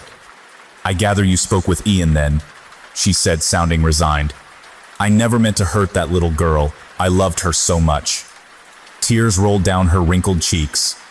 Damon, who was now sat next to her on the sofa, shuffled closer as if to cuddle her. Haven't you ever been curious about getting her back? I asked. my mind turning back to the methods hinted at by both Prue and the postman. I miss Jamie so much. I'd do anything to get him back. Her face filled with a look of horror and shame. Of course I have, she answered, which is exactly why I'm telling you not to. But I couldn't let it go. Surely anything must be better than gone forever? I pestered. I wish I hadn't. Prudence, frustrated, stood up and gestured for me to follow. She led me outside to the back garden of the bungalow. At the back was a large shed, the kind people used for a man cave or a summer house. It was pretty. The sun shone down on it, lighting up the few cobwebs in the corners and making them twinkle. Mrs. Hemmings was careful to look into both neighboring gardens to ensure there was no one around before she unlocked the door to the shed. We stepped inside, and the first thing to hit me was the smell. It was putrid, like rotting meat. I looked at the floor and covered my nose with my hands. Staring back at me was a pool of blood. I followed the blood with my eyes as Prudence locked us in the shed. Then after I made it past the animal bones, I finally saw it. Just like Postman Ian had described, one of the creatures was watching me from a heavy-duty metal dog cage in the corner of the shed. It looked reinforced, but still the metal had chew marks. Their jaws had to be strong to cause that. That didn't surprise me looking at it. Its rodent-like nose and beady. Yet, somehow human-like eyes were nothing compared to the two very visible rows of jagged, sharp teeth that lined each gum. Despite its small stature, it was terrifying. Prudence opened a drawer in a dusty cupboard across the room and pulled out a can of dog food. She poured the contents into the bowl and passed the bowl through the feeding hatch. The cage had a safety feature, meaning the animal couldn't access the food until the hatch was locked from the outside. I was grateful for this. Prue turned to me and spoke. She brushed one of the two strands of hair framing her face behind her ear. Gesturing to the hideous creature, she said, "Cat, I would like to introduce you to my granddaughter, Lila." I was in complete shock, looking at her. Prudence had a facial expression filled with guilt, and now I knew the truth. I could see it. The creature was exactly how Ian had described, except with wavy ginger hair and a sadness in its beady eyes. This abomination was Lila. This was how Prudence had bought her back, and this was the only way I would ever see Jamie again, a risk I wasn't going to take. After days of disbelief, the reality finally hit me like a ton of bricks. Jamie was dead, and he wasn't coming back. "Why did you do this?" I asked, my voice shaking with horror. Prudence scowled at me, trying to mask her shame. "I didn't want this. If you think this was my aim, then you're sicker than I am. I just wanted my granddaughter back. When she died, a part of me died. My son blamed me. His wife blamed me. And although he never said it, I could see in Bernie's eyes that he did too. I'd pushed for her to stay. I wanted to spend more time with her. I got cocky about my ability to cope with the strange occurrences in the flats. I know what you must be thinking, but I swear I didn't know about the sleepwalking until it was too late. We had moved into the flat not long after my son left home to move in with his girlfriend. He's the youngest of three and was the last to fly the nest, so we downsized for the two of us. He never knew what we were facing in that flat, or the dangers that he sent his little girl into. When it happened, it was a few years after the fire and the troubles with the creatures. We'd struck the deal with the things in the lift, and the neighbors of the burned flats had become a fixture just like the other quirks. I really thought she would be safe. Prudence paused to gaze longingly at the mutated little girl in the cage. The creature just twitched. In return, it bared its 4 rows of teeth and made a gentle hiss. "But how did you do this?" I stopped her with more urgency this time, looking at Lila, in disbelief. I had to get answers out of her fast. I didn't want to spend any more time than was absolutely necessary in this shed. "The gardener helped me," she answered, her voice trembling. "Who the fuck is the gardener?" I grew more impatient with every new confusion she threw at me. The last thing I needed was something new and potentially malevolent in the mix. I didn't mention him in my note because he's been gone for over 20 years. He'll be of no concern to you, so don't worry. His damage is in the past now. Around the time Lila went missing, the council granted planning permission for the tower block next door. But before that was built, the land it sits on acted as a communal garden for ours and the neighboring tower block on the other side. It had a regular gardener named Derek, who you would often see tending the flower beds out front. Derek was one of the first people I met when I moved in. Like I said, I had to work it all out myself, and the first time the window cleaner came to the balcony, I naturally reached to let him in and offer a cup of tea. As my hand applied pressure to the handle to open the balcony door, there was a knock at the front door. I made a gesture to the cleaner to indicate that I would only be a minute and answered. There was Derek. He stopped me and told me not to let the man in, that I would be making a huge mistake. I thought he sounded crazy, and I told him so. After a while of arguing, I got up to reboil the kettle and let the man in, and Derek grabbed my hands and shouted at me to look at the man outside. When I turned to look, there was no man outside, but a monster. He was tall and impossibly thin, flesh and bones, but somehow thinner than bones with graying skin stretched over them. He had eyes that seemed to be so deep set they went on forever, like the blackest cave you can imagine. Saliva dripped from his mouth and landed on my balcony floor, some sliding down the glass panel of the door. I opened my mouth to scream, but as I did, Derek let go of my hands, and the monster was gone. In its place was that smug, friendly man begging for a drink while he cleans the windows. It took me a minute to process it, but I know what I'd seen. That was the real window cleaner. I never intentionally opened or tried to open the door for him again. That day, Derek didn't stay long. He didn't tell me what the window cleaner is or why he visits every few days. He didn't explain anything about the weird things that go on. As much as Derek was a part of the strange happenings, he was like one that had been carved from light. He said that he'd always be around when I needed him, that it was his job to look after the residents just like the flower beds. Over the years, he appeared a few times.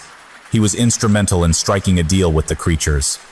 When the neighbors died in the fire, he created a special display for them in the garden, and made sure that nothing planted was poisonous to the cats as soon as they arrived. He also stopped an imposter from killing Bernie at our front door. He seemed like such a good thing for the residents, always there to help, offer some gentle advice or a creative solution, someone to be trusted. He changed when they granted planning permission for the other block, though. He knew his garden would be dug up to lay foundations, and his use is redundant. He became grumpy and bitter over time, but no one paid enough attention to notice, especially not when my tragedy struck. When Lila died, I was devastated. Derek appeared to me as I sat on a bench in the garden crying. He offered to help me, to use the garden to get her back. I snapped at him. I told him it was his fault, and that he should have been there when it happened to stop them.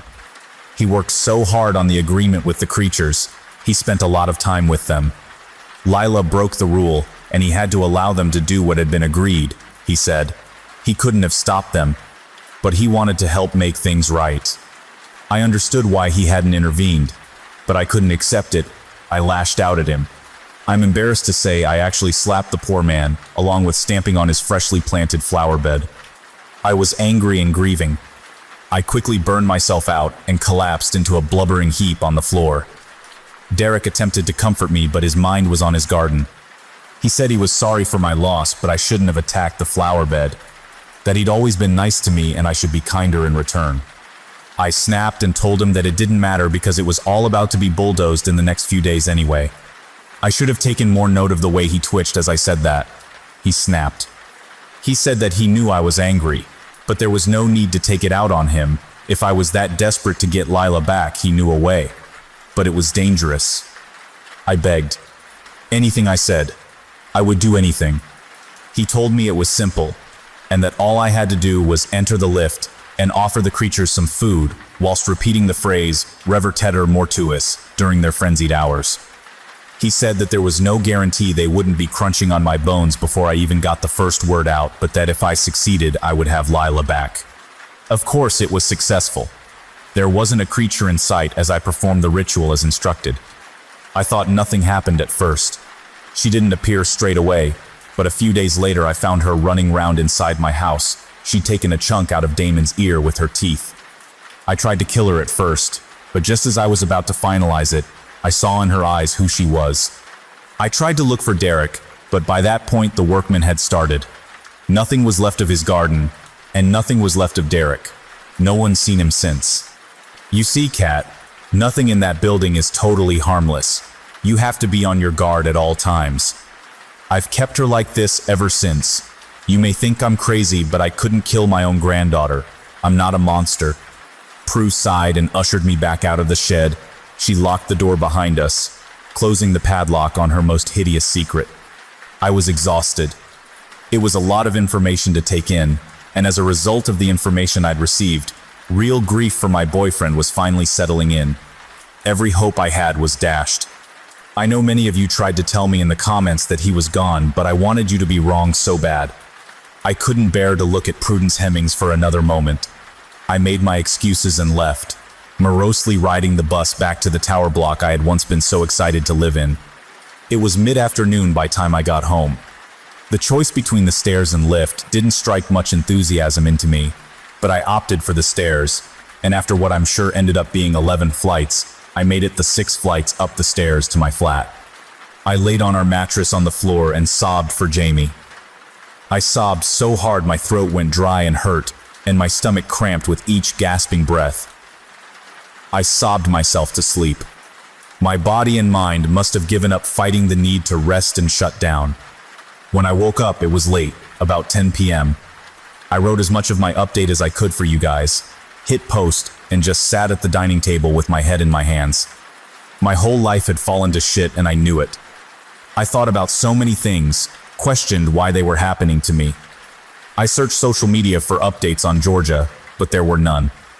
Jamie wasn't super close with his family, but I knew it wasn't long before they'd start to worry. Everything I considered just snowballed in my mind. The loneliness in dealing with this situation was killing me.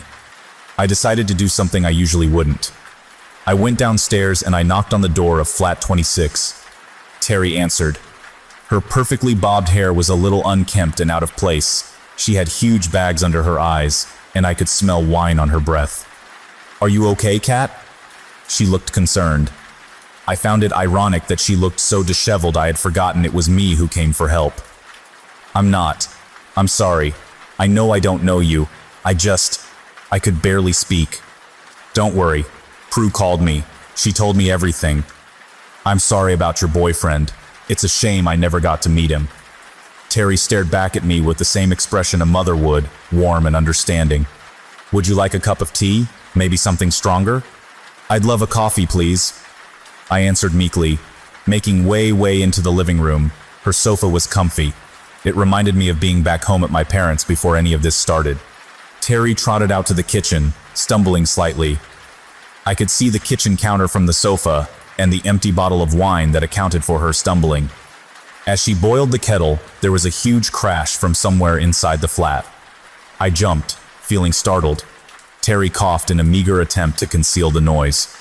"Excuse me for just a moment, please," she muttered apprehensively as she walked out of the living area and into the hallway containing the bedrooms. I heard another crash, giggling, and some inaudible shouting. After a while, things went quiet, and Terry came back into the living room. "Sorry about that, kids, you know," she announced, brushing off the noises. "I'd almost forgotten about Eddie and Ellie." It was late already, and by the resigned expression on Terry's face indicated that this was how all her nights began. I nodded. I couldn't muster up much more of a response. I think she could see that I just needed to sit there. She got up to finish making, and then set the cup of tea in front of me with 2 digestive biscuits. I hadn't eaten properly in days, and I really needed the sugar. It turned out me and Terry get along really well. We have similar taste in movies, music, and food despite the age gap. We spoke for about an hour about random, normal stuff. It was nice to get a break from the madness. I got used to the crashing around from the twins. I even laughed a few times. I'd forgotten what that felt like these past few days. The break didn't last long. The next noise that we heard was louder than the first. It was quickly followed by 2 small children, running into the living room, diving into their mother's arms. I was taken aback for a moment. Eddie and Ellie were dressed in pajamas, and were still the cute children that I had met in the hallway, but something was different.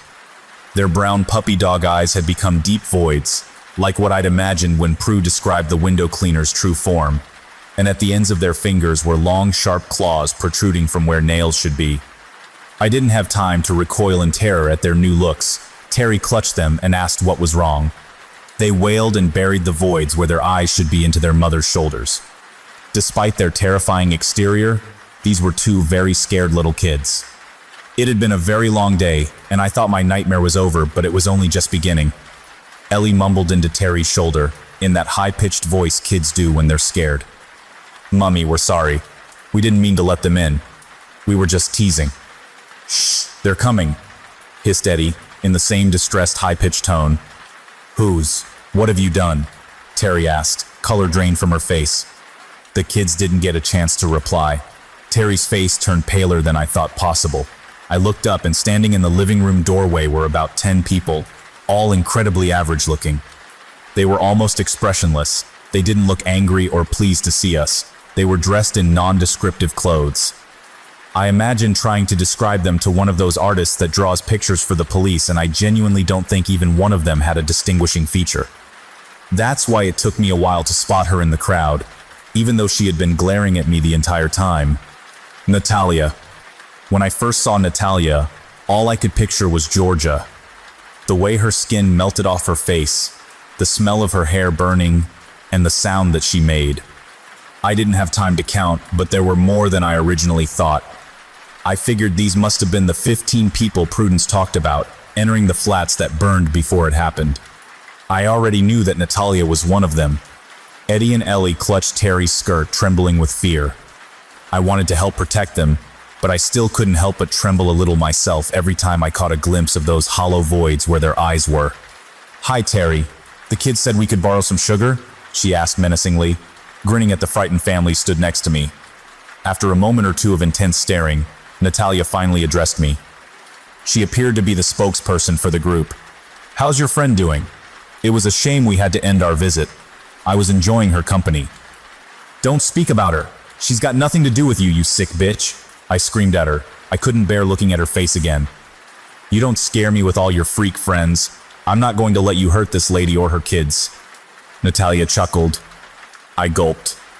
"I may talk a good game, but I am no hero. Mere days ago, I was just a young girl excited to move in with her boyfriend, and now here I am. My boyfriend's dead. My flat is like living in my own personal horror movie, and I'm standing up challenging demonic flame neighbors to defend demonic-looking children. But when I said she didn't scare me, I meant it. Something inside me was eradicating any fear of these people. I just wanted to protect the residents. Life really does throw curveballs. I know you aren't scared. I saw it in your eyes when you stuck that big knife in my throat. That's why we're here. My brothers and sisters are not freaks. You're the freaks, thinking that your lives have meaning. We watch you people go about your day-to-day lives and your mundane routines, and nothing really changes. Your lives are pointless and disposable. That's why we set the fire all those years ago." She chuckled throughout her words. There was an animation in them like she was a psychotic cartoon character, finally catching its prey after 138 episodes of chasing. "Those people weren't disposable," Terry mumbled, barely a decibel higher than a whisper. "What was that, Terry? Did you have something to say?" Natalia went from psychotic cartoon to school bully. She made my skin crawl. "I was only a child, but those people were friends of my parents. They were good people," Terry said with slightly more confidence. None of the other people had moved. They just stood there staring. "Why would you burn people alive? What can you possibly gain?" I interjected, taking a slight step between Natalia and Terry and the kids. I could see she was getting ready to go for them, and I couldn't let it happen. "We were living with the great leader, Michael. All of us. Living in the righteous manner that he had directed us to live." She gestured to the people around her. The name Michael appeared to inspire some sort of emotion in the group. "Michael's brother Jonathan lived here. On the floor we burned. He let us hang out there sometimes, but he didn't live the righteous way that we did. He didn't like our beliefs, but he took us in when we lost the place we were staying because of the growth of the group. Him and Michael rarely saw eye to eye. They argued passionately. Our group never believed in living within the constraints of societal norms, and we were up at all hours. We came and went as we pleased, embracing freedoms and listened to music as we did introspective work." Terry shoved the kids further behind her and snapped, infuriated. "You were a group of entitled, bratty hippies following some middle-aged, mentally ill twat. Listen to yourself. The stereotypical cultish drivel coming out of your mouth right now," Terry cried. I was shocked at her outburst, although I couldn't have agreed more. It did sound like cultish drivel. It made me so angry that this was what an entire floor of people died over. As Terry ended her rant, the curtains hanging on the window behind her burst into flames. I jumped and felt my heart skip a beat. "Don't insult us. I'm sick of hearing simple-minded people call us a cult," came from the back row. An average-looking man with dark hair and jeans had piped up, smiling and watching the curtains burn. He had done that. They were all capable of what Natalia had done to Georgia, at the very least. For the first time since the people had entered Terry's flat, my nerves of steel had wavered. I realized that we were only alive because they were allowing it so far. We were in big trouble. Terry swiftly shut up, and Natalia continued her story. Michael was the true leader. Not like all the fakes you hear of in the news. The people you're talking about. He was teaching us to build a world of peace and harmony. But he didn't deny that in order to do that, you had to eradicate the non-believers. He taught us to embrace the bad in us, to harness it so that we could do extraordinary things. She smiled wickedly as her hands glowed hot coals as she spoke. It may have sounded like cultish drivel, but Michael, being a total faker, wouldn't explain their powers. Things went wrong when someone went to the police after Michael and Jonathan had a terrible argument one night. When the police arrived, Jonathan told us to go. The group had been planning to leave this building anyway. We'd had nothing but interruption and trouble in our time here. This place is weird. But we had nowhere immediate to go. The police already disliked us after overcrowding the last property. We didn't need any more attention. Michael was furious. We brainstormed in a field for hours who could have done it. I personally suspected the next-door neighbor, Mavis. The woman was so nosy, always knocking and asking us to keep noise down, interrupting our spiritual sessions. Michael couldn't make a certain judgment on the person who had done it. All we thought we were sure of was that they had to be on the same floor. So he instructed us to go back that night and eradicate the whole floor and every non-believer who lived there. As you know, we obliged. This incited sick laughter from the crowd. I waited, forcing myself to let her finish, buying time. We took pleasure in their screams, in watching every man, woman, and child go up in flames through their front door windows. It was the first time we'd unleashed all that energy, and we felt so powerful. But then as we left the burning hallway behind us and entered the stairwell, this building found a way to fuck us over one more time. I couldn't give you a number on the amount of times we tried to run down those stairs, leave our glorious victory behind us, and return to Michael. It didn't matter how many times we tried. We couldn't make it past that floor. The stairs wouldn't let us. It didn't take long before the fire reached the stairwell we were trapped in, burning us all, along with the non-believers. We died just in time for the fire engine to arrive. We may have been dead, but we didn't disappear. We couldn't leave the building. We were stuck just wandering it, in and out of the burned flats and hallways, but not allowed anywhere else unless we were asked. It was awful. We didn't try to cause any trouble at first. We waited for Mike Heel to come and find us, instruct us. 2 months passed and he hadn't come. Instead came confirmation. A newspaper put through the door of the building. Headline news. Tower block resident Bernie Hemmings information. Vital to imprisonment of local cult leader on drug charges. I gasped. I couldn't believe I hadn't found that when I was researching Prue, but I suppose local news wasn't so heavily online back then. Natalia saw my shocked expression and grinned wider than before. "The old bat didn't tell you that then?" she asked, although it wasn't really a question. "That her stupid husband is the whole reason we're here. We started to really cause issues then. Did anything within our power to fuck the whole building over, but it didn't take them long to work out that we had to be asked to come in. We only stopped when Prue worked out a way we could die a second time, and that we wound come back again. She killed 2 of our group. She was the only person that could stop us. We couldn't do shit with her around. We stopped and reached a stalemate. Then she moved out. We were going to honor that stalemate, until you stabbed me. Prue's gone. It's fair game in here now." As Natalia got angrier, a member of her group started getting agitated. They all soon followed like a hive mind, working as one. The stillness became chaotic, with all of them moving and making noise. I didn't notice at first when one started walking towards Terry and the kids, but I noticed when it got near. It was a teen girl, slender and pretty, but still unsettlingly average. As she got within a meter of the family, Ellie suddenly went rigid. The claws that replaced her fingernails grew longer and sharper, with jagged edges from growing so fast. The voids deepened, if that was even possible. She opened her mouth to reveal rows of sharp teeth, blood caked where the tooth meets the gum where they had grown too quickly as well. Ellie jumped. She reached out towards the girl and slashed her face with the claws, leaving deep gouges across her eyes. She clung onto the girl using her claws as wall pegs, keeping herself at eye level. Eddie controlled the crowd. His own claws grew, and he ran towards them, sending them scattering out of the flat. Random bursts of flames erupted everywhere, lighting up the whole room. Shit had hit the fan. The two demon children were successfully fending off a group of 15 dead superhuman cultists. Natalia ran from them too, but kept her eyes locked on mine as she did.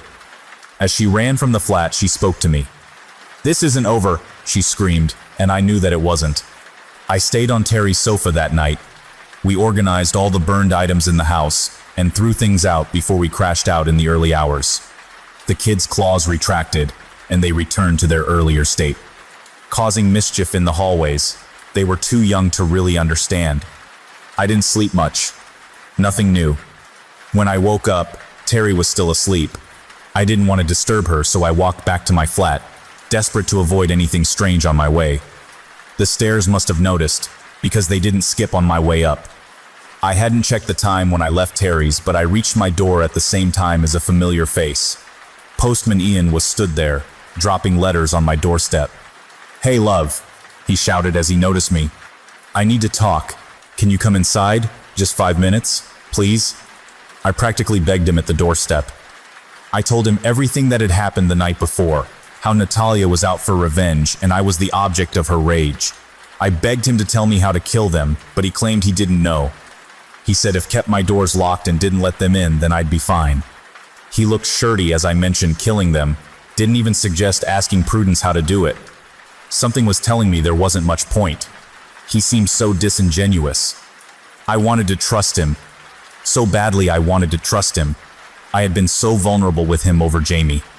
But if Prudence Hemmings could forget to mention what Bernie had done, and conveniently never pass on the method to kill these awful people, leaving them around to terrorize her friends and neighbors, then could she be a liar too?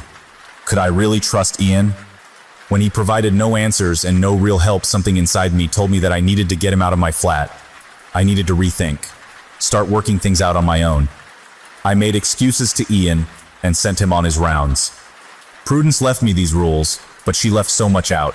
How do I know I wasn't always a pawn in some sick game? Her fantasy life as a puppet master, setting me up to fail. She's kept her granddaughter in a cage for years. Maybe she enjoys suffering. I wasn't going to give up easily, though. Natalia wasn't going to win. I decided then and there that I needed to attend the committee meeting today and start building an army against Natalia. I didn't need Prue's help or her methods. With enough manpower, I could do it myself. This was war.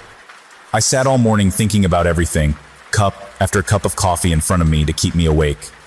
Once the postman had left, and I was alone with my thoughts, they just continued to get louder. I thought about Natalia and the cult, about the kids and their nighttime antics, about the committee meeting, Jamie and how much I missed him, Georgia and my burning guilt, and Mr. Prentice, who was finally making those aforementioned animal noises. Most of all, I thought about the note left for me on move-in day, how it had changed everything. My whole life was different now. I was alone, and it felt like my new home was attacking from every angle. I reread the note a few times over my coffee. I worried about my rent. It was tight but manageable. School is currently out in the UK, but as a training teacher assigned to a school, I still get paid a small amount through the summer. The rent is low, and with a second summer job, I can just about make it without Jamie.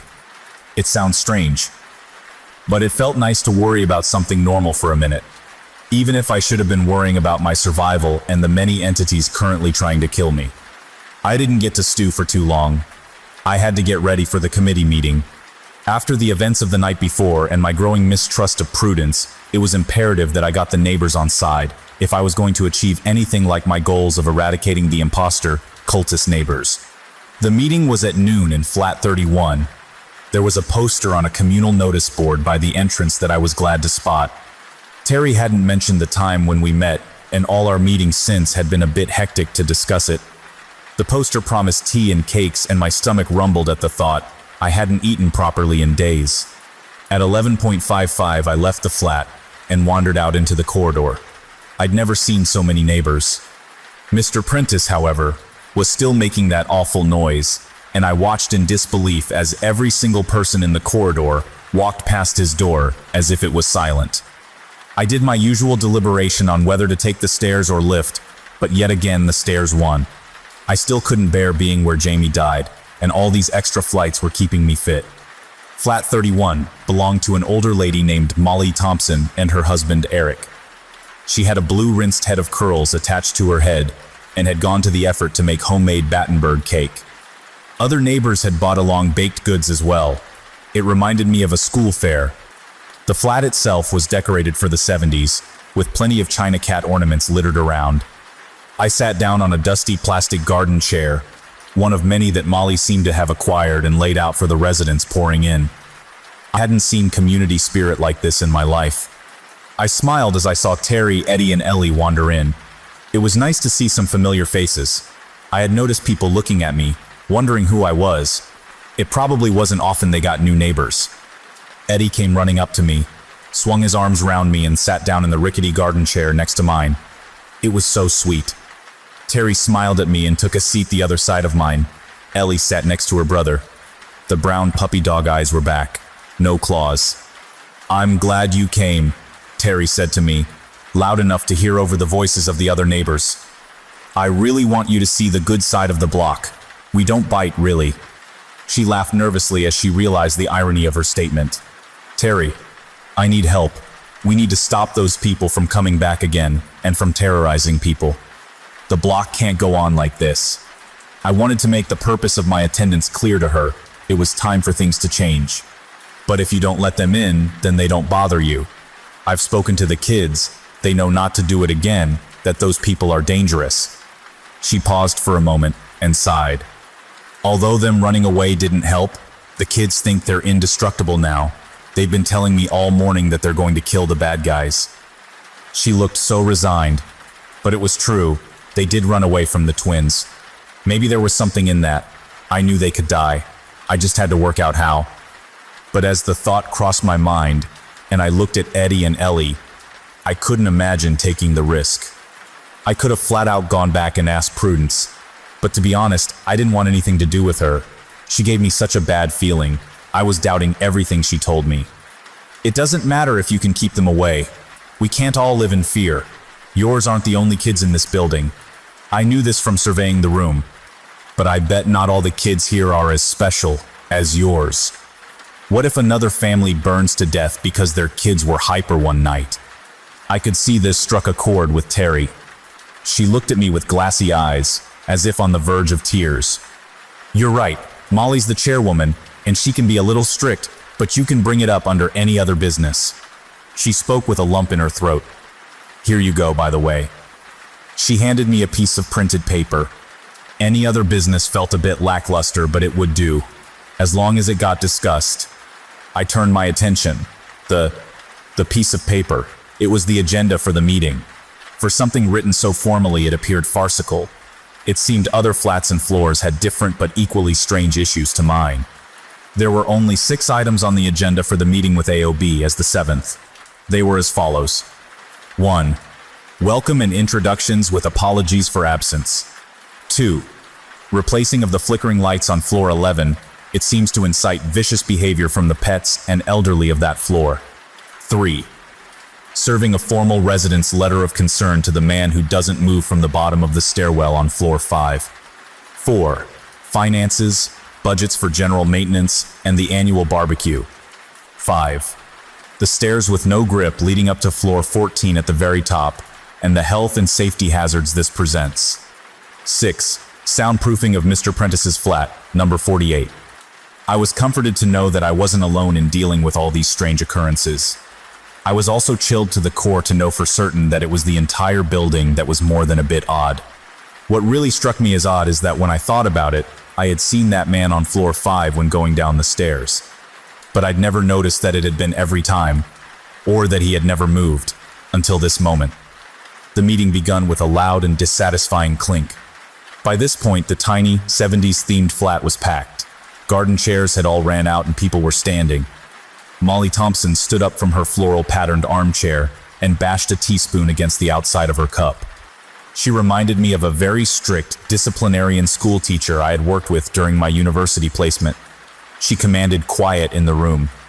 "I think we should get started, everyone," she shrilled, her voice growing louder with every word until the crowd came to a silent hum. "Right. Firstly, we are not going to skip the introductions today. Apologies have been given by Joe and Steph of Flat 2, and yet again by Mr. Prentice. We have a new face in the room, as I'm sure many of you have noticed." She gestured to me and looked in my direction but didn't really make any eye contact. She was just talking about me as I sat in the room. Eventually, she addressed me directly. "Stand up, dear. Introduce yourself. We're pleased to have you here." I was deeply uncomfortable. I could feel some sort of panic coming on. I never liked standing in crowds very much, but I stood up anyway. Hi. My name is Kat. I live in flat number 42. I moved in with my boyfriend Jamie, but he was killed in the lift by the weird rat creatures you people have living here. The people that claim to live in the burned-out flats won't leave me alone, and one in particular seems to want me dead. Oh, and that window cleaner outside my flat makes me want to scoop my own eyes out with a spoon every time he knocks on the door. "Nice to meet you all." The crowd had gasped a little. I sat down, instantly mortified. I don't know what happened. The normality and structure of the meeting overwhelmed me. There's something about a sense of order and normality amongst chaos. It does something to your brain. And for me, for the first time in this whole journey, it sent me into a meltdown. I sobbed as I hit the chair, both in pure mental exhaustion and disappointment that I had blown my chance at building any sort of army against Natalia. Terry rubbed my shoulder. Molly broke the awkward silence that had blanketed the room. "Nice to meet you, Catherine. I understand life in this building can be a little overwhelming. We did ask the previous occupant to let us intervene when you moved in, but she was insistent. In hindsight, we may need to review our policies on new tenants. I am so very sorry for the loss of your partner. The lift is a most unfortunate situation." She had been in positions of power in her life for certain. She responded professionally but coldly. There was no feeling in her condolences. She came off like a corrupt politician digging themselves out of a hole. She did decide to skip the introductions after my outburst. I also hate it when I'm called Catherine. My parents named me Katie and I shorten it to Kat. Her presuming it was Catherine added to her schoolteacher demeanor. She carried on with the proceedings pretty swiftly, and interesting characters present at the meeting started to emerge. My favorite was a large, middle-aged Caribbean woman named Precious St. Fleur, who would not accept Molly's claims that there was not enough in the budget to replace the lighting on floor 11. She got up and lifted her shirt to reveal a large, deep bite mark across her stomach, caused by her dog, after a long episode of the lights flickering. When that didn't change Molly's answer, she lifted her trouser leg to reveal a smaller, but still noteworthy bite mark on her leg, from her elderly mother who lives with her. Molly didn't budge. It took what felt like an eternity to get to any other business. If I weren't so focused on my goal, I would have enjoyed hearing about the quirks of the other floors, maybe tried to engage a little, but I just couldn't concentrate.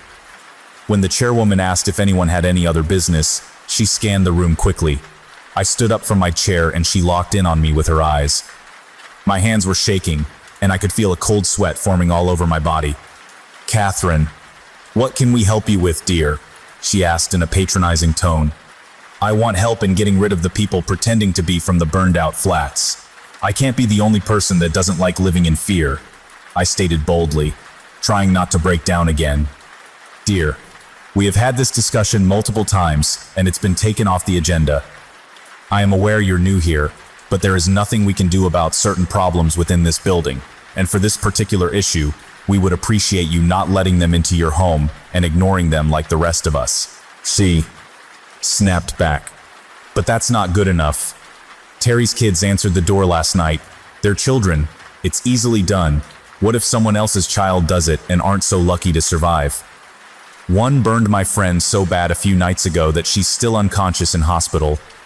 This I knew from social media. A few people called out in agreement with me from the crowd. The only one who has ever been able to deal with them is Prudence, and that difficult woman never revealed her methods. Don't think we didn't try. You're suggesting a suicide mission. You do well to remember you are new here, Molly hissed through her teeth. Did she have to mention I was new so many times? It was grating on me. Well, I'm willing, shouted Precious. She seemed stronger than the rest in her earlier rant. I was glad to have her on side. Where she came forward, a few others followed. Soon I had 5 people, plus myself, willing to form a subcommittee to get rid of the cultists. Molly didn't like it, but she agreed to let us do it. There was me, Precious and Terry, along with a lady named Shanti who lived a few doors from me. A man named Anton and his friend Leo from Floor 8 made up the group. To be honest, they just seemed keen to get involved with any kind of battle. Leo was the loud one. Anton was mostly silent. I invited them to my flat after Molly swiftly adjourned the meeting. Inviting anyone into my home made me anxious now. I found myself studying each of their faces to ensure they weren't too average and I hadn't invited the wrong people in. I was fairly certain I hadn't. Eddie and Ellie settled in front of my TV in the bedroom, so they didn't hear our conversation. They may only be kids, but I felt safer with them there. We discussed for hours how we could bring the imposter people into one place and kill them all. Leo was particularly creative. He came up with weird and wacky ways to end them, from locking them in a room and blasting with fire extinguishers until they freeze, to herding them into the lift between 1:11 and 3:33 a.m. The whole time, I waited nervously for a knock on the door, for them to come for us, but they didn't. We got time to plan, but despite the time it never really took off, no idea seemed feasible. I shared everything I knew. My conversation with Prue, the night before, in Terry's flat, everything. Precious listened to my tales intently before speaking. Derek would have helped us. He was a great man. He used to turn up at my door in the dead of the night just as those lights started and take my dog for a walk. She spoke of the gardener with a fondness. Prudence told me about Derek. She said he's been gone since the garden was demolished. I replied flatly. It was awful when he left. That woman that used to live here was nasty to him. I watched out my window as she tore up the garden. I know she was grieving for that little girl, but I know Derek only ever wanted to help. Shanti spoke up from the corner. She had been pretty quiet the whole time. He was the whole reason we don't have those awful creatures from the lift all over our homes anymore. My brother was killed by one before the agreement. He was 4 years old. I twitched as she told her story. Shanti has such sad eyes, and speaking about her brother only filled them further with sadness. This is another thing I don't understand. Why have any agreement? If you managed to kill most of them, why not all? I asked, feeling anger over Jamie burn through my throat as I spoke. Precious laughed. Terry shot her a look from across the room. No one's told you the whole story, have they? Shanti asked, a single tear running down her face. What do you mean? This was driving me insane. Nothing was simple. How could I trust anyone? When Prudence and some of the others killed the creatures, they killed a large group of them in one hit. They had started to work out that food scraps and pet food were attracting them, and they gathered all the pet food in the tower block into one empty flat on the floor. The fire had happened. The creatures came in droves just like expected, and they set the flat alight. Again, the flat was burned to ash on top of pre-existing ash. Nothing could survive that. Shanti was interrupted after this by Leo. And then 3 giant rat motherfuckers literally rose from the ashes, triple as smart and strong and fucked shit up, he said, a look of excitement on his face. Shanti rolled her eyes and continued. So all Prudence did was cause a quite literally bigger problem. She didn't kill them, all she did was help them evolve. There was only 3 of them, but they learned to sneak attack. More people died than during the original infestation. They were more intelligent, but not in the way it comes across when the agreement's spoken about. We couldn't speak to or reason with them. Terry was looking at the floor. Only Derek was able to do that. He spoke to them like he spoke to the garden. He made it safe for everyone again. I wasn't there. I was too young, but there we were told he didn't even have to use words. They understood just a series of movements and eye contact. Derek explained the rule with the lift. He told us it was a gesture of goodwill. The creatures needed a home and seemed attracted to the building, and we would let them live there and stop killing their kind if they would stop killing ours. But to show them some respect, we would allow them a small time frame where unleash their instinctual nature. But only if someone came to them. There are only 2 left now. Prudence killed the other during what happened with her granddaughter, but that only made them 2 stronger, like they absorbed the 3rd. I tried to take in all the information I was receiving, but I couldn't. It was too much. Derek isn't coming back. It's been years. This is pointless, Terry finally erupted. Precious laughed again. How do you know? You speak to dear old Prue all the time. Know something we don't?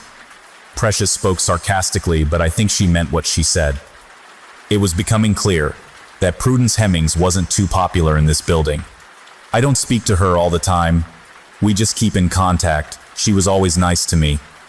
Terry tried weakly to defend herself. That's because you're naive and a pushover. She used you because no one else would give her the time of day. Precious was about to launch into a full rant on Terry. I was glad Eddie and Ellie were in the other room and couldn't hear. I wondered if she'd seen them at night. I decided to stop the rant.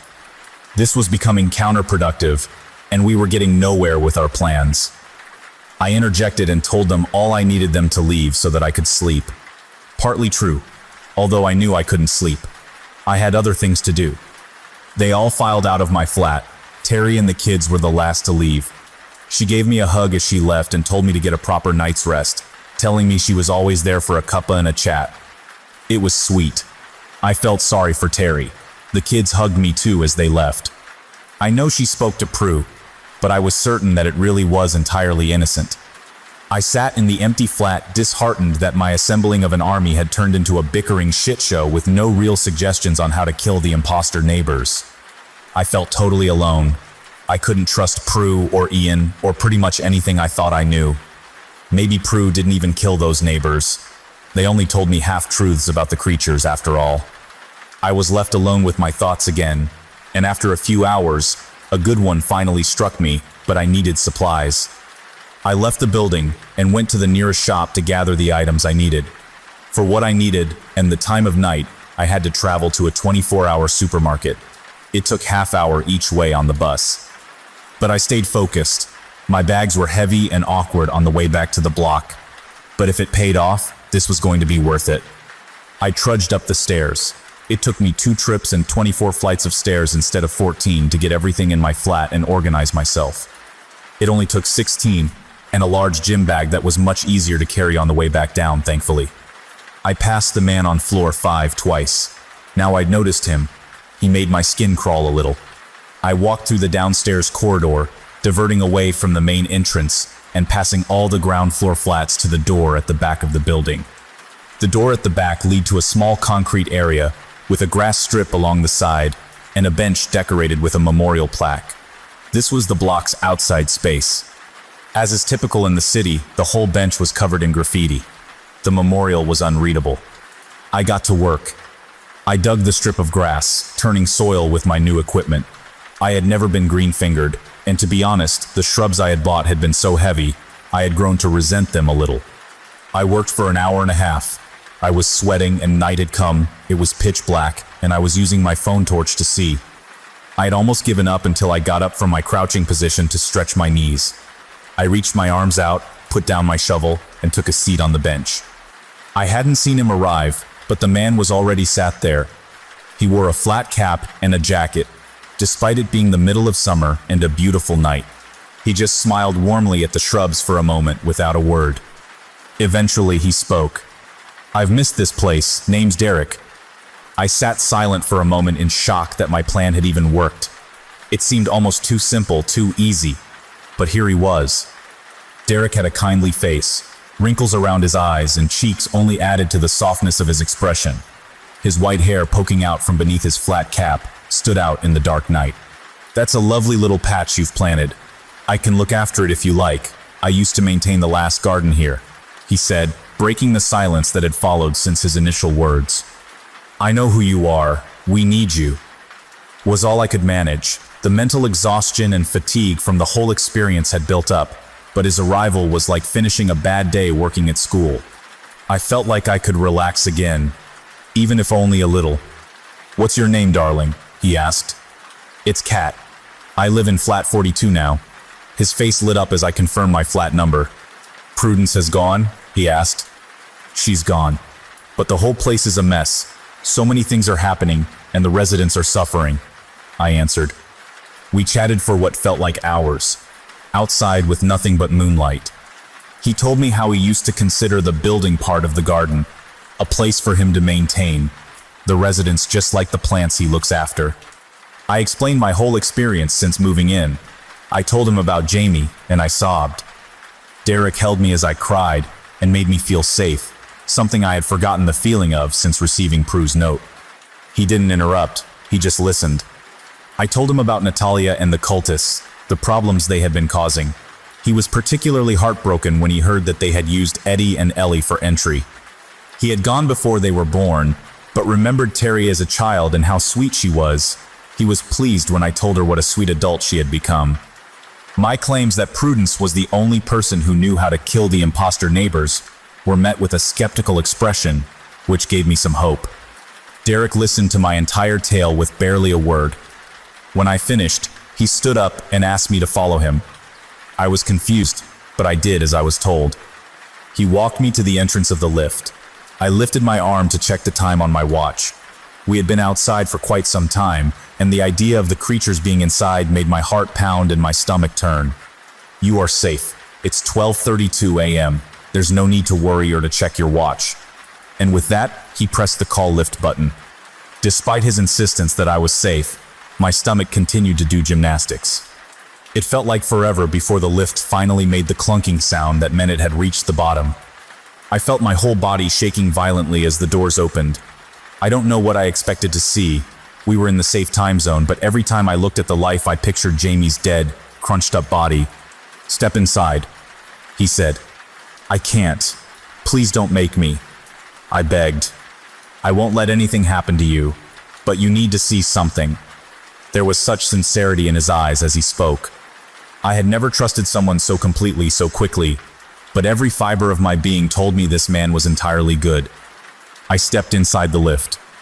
Derek stepped in behind me, placing a comforting hand on my shoulder as I hyperventilated. He gently turned me to face the panel of buttons that control where the lift stops. What is wrong with this panel? Do you see it? He asked cryptically. I studied the panel, read all the numbers, counting them. I couldn't see anything wrong. I tried. I really tried, but nothing seemed out of place at all. Everything you expected to find was there, and nothing more. I shook my head, barely regaining my composure. Can you take us to floor 9, please? He smiled slightly as he made the request. I looked back to the panel to press the button, but floor 9 didn't exist. I was so confused. I had counted the numbers. I was sure of it. Derek must have made it disappear. But the panel didn't look any different to before. I can't explain it. Looking at it, I would have sworn blind nothing was wrong with it even once I knew. But floor 9 didn't exist. Derek could see my frustration. It was like the building was now playing tricks on me. He walked me out of the lift and sat me down on the bottom of the stairs before he finally began to speak. The building is like a living organism. It can seal off parts of the world, and it can open up others you never could have imagined. When those awful people burned that whole floor of residence, I was devastated. Some wonderful people lived in those flats, both of the usual and unusual variety. But those people had no limit to their cruelty. Whole families burned alive. It was a tragedy that made me so angry. I felt so guilty when it happened. I can predict what some of our more tricky residents are going to do and make sure I'm there to help. But those people were nothing to do with this place. I couldn't see what they were planning, so I couldn't stop it. At this point, I noticed one of the hairless cats had sat between us. Derek looked at it with tears brimming in his eyes. He stroked it, and it moved on to his lap. Derek's fingers didn't burn at all. He continued. When it happened, the building used its defense mechanisms and sealed off the entirety of the floor. It stopped the fire from spreading and kept the perpetrators there to die by their own hands. The building only allowed the floor to be unsealed once they were dead. It took about a week before those awful people turned up again, asking for sugar at people's doors. The first few let them in. It was so difficult, so many residents burned alive, that I was having to use their remains for my garden just to hide the dead. The entire community were terrified and grieving for those that died. No matter how hard I tried, I still couldn't predict them or see them. So I took Prudence, who at the time seemed a perfectly reasonable woman, to the burned out floor. Floor 9, however, had been sealed again. There was no button in the lift, and it always skipped on the stairs. Only no one had noticed. This building really is a magnificent creature. I stared at him in amazement through the whole story. I was exhausted, but my brain was working in overdrive to process what he was telling me. I had started to stroke the cat too. My fingers did burn, but I didn't flinch. I found its company comforting. He carried on. I went back later that night and took the stairs again, alone this time. I think my intentions were clear, and the stairs allowed me access to floor 9 for the first time since just after the fire. I brought Prudence to the floor within the hour. The stairs had stopped skipping floor 9 for me, although I later learned that when Prudence had tried alone, she was not allowed access. We explored the floor, walking amongst the remnants of our dead friend's belongings. Eventually, we came across one of the soulless arsonists roaming the halls. It appears that's where they spend their time when they aren't out terrorizing the residents trying to claim more victims. He was disturbed and disoriented to see anyone not like them on that floor. He twitched a little and spat out the sugar line as if it was an automatic response. I almost felt sorry for him. He claimed to come from flat 66. More were approaching behind him. Prudence was terrified. She was starting to sweat profusely and back away from the man, but it didn't cool her down. He was burning her slowly. I felt nothing. See, the stranger things in life just don't seem to affect me. I've never known why. Sometimes I even just know how to deal with them, like it's programmed into me. On this new playing field, in their domain, I knew what to do. I grabbed the man and ran him down to flat 66, 4 doors from where we were standing. I threw him into the flat and waited. The other arsonists were approaching. The man tried to exit the flat that was doorless after the wooden doors all burned to cinders in the fire. But as he reached the door, something stopped him. He couldn't leave, no matter how hard he tried or how much he screamed. Prudence lit up. She grabbed hold of one that had tried to kill her friend, Molly. She remembered the flat number she had claimed to be from and repeated my actions, with a lot more sweating and some winces of pain. It worked again. Prudence wanted to go after the rest, but as they got closer, I could see the blisters forming on parts of her body. I dragged her out of the hallway and back into the stairwell. We ran. She begged me to take her back, kept telling me that the stairs wouldn't let her, that it was too dangerous. The residents had started to learn not to let them in, and we had no casualties at all after we trapped the first 2. Don't get me wrong, it's a problem I was intending to deal with, but it was around that time that we first learned the council would be building that monstrosity over the top of my garden. He gestured to the window that just showed some of the neighboring tower block. This left me not at my best. My intuition was failing me, when a few months after that, I allowed Prudence and Molly to herd the creatures from the lift to floor 9. It's one of my biggest regrets. I should never have walked them up there, but I didn't know she was going to burn them all. She didn't give me a chance to reason. I became mistrusting of everyone and distracted. Not long after, I went away for a long while, so I guess the arsonists remained, and now they're threatening you. Tomorrow I will go. I will fix the mess I left behind. I am so sorry it's affected you so badly. I'd love to meet these twins. They sound incredibly brave. They are, I finally interrupted, and I want to be there tomorrow. I want to lock Natalia away for good. I can't allow it. You'll be attacked. He cut me off entirely. I let it drop instantly, but in the back of my mind, I knew I would be there, no matter what. I went to sleep that night with my mind reeling. I wondered where Derek slept, and if he even needed to. The next morning, I left my flat early, passed the man on floor 5, and waited on the steps at floor 8. I tested it, of course, and just like anticipated, ascending any higher took me straight to floor 10, or 11, depending on if you hit a skip. So I returned to floor 8, and I waited. Derek hadn't indicated what time he was coming, but I was ready. I would wait all day and night if I had to, but luckily I didn't. Derek was climbing the stairs at around 11 a.m. I had already been there for 3 hours, but it had been worth it. He looked particularly unimpressed to see me. His face still looked kind though, even with the sour expression. "I can't stop you, can I?" He sighed, sounding resigned in his tone. "Not for anything. You have to promise to stay back. If you get your girl approaches, you can do what you need to do, but you have to stay back," he pleaded. I nodded and stood up. We ascended the stairs, and for the very first time in my new life here, I saw the big plastic sign saying 9, the floor that didn't exist. As we pushed through the door, it was like entering an entirely new world. Everything was black, burned to carbon. You could smell nothing but charcoal.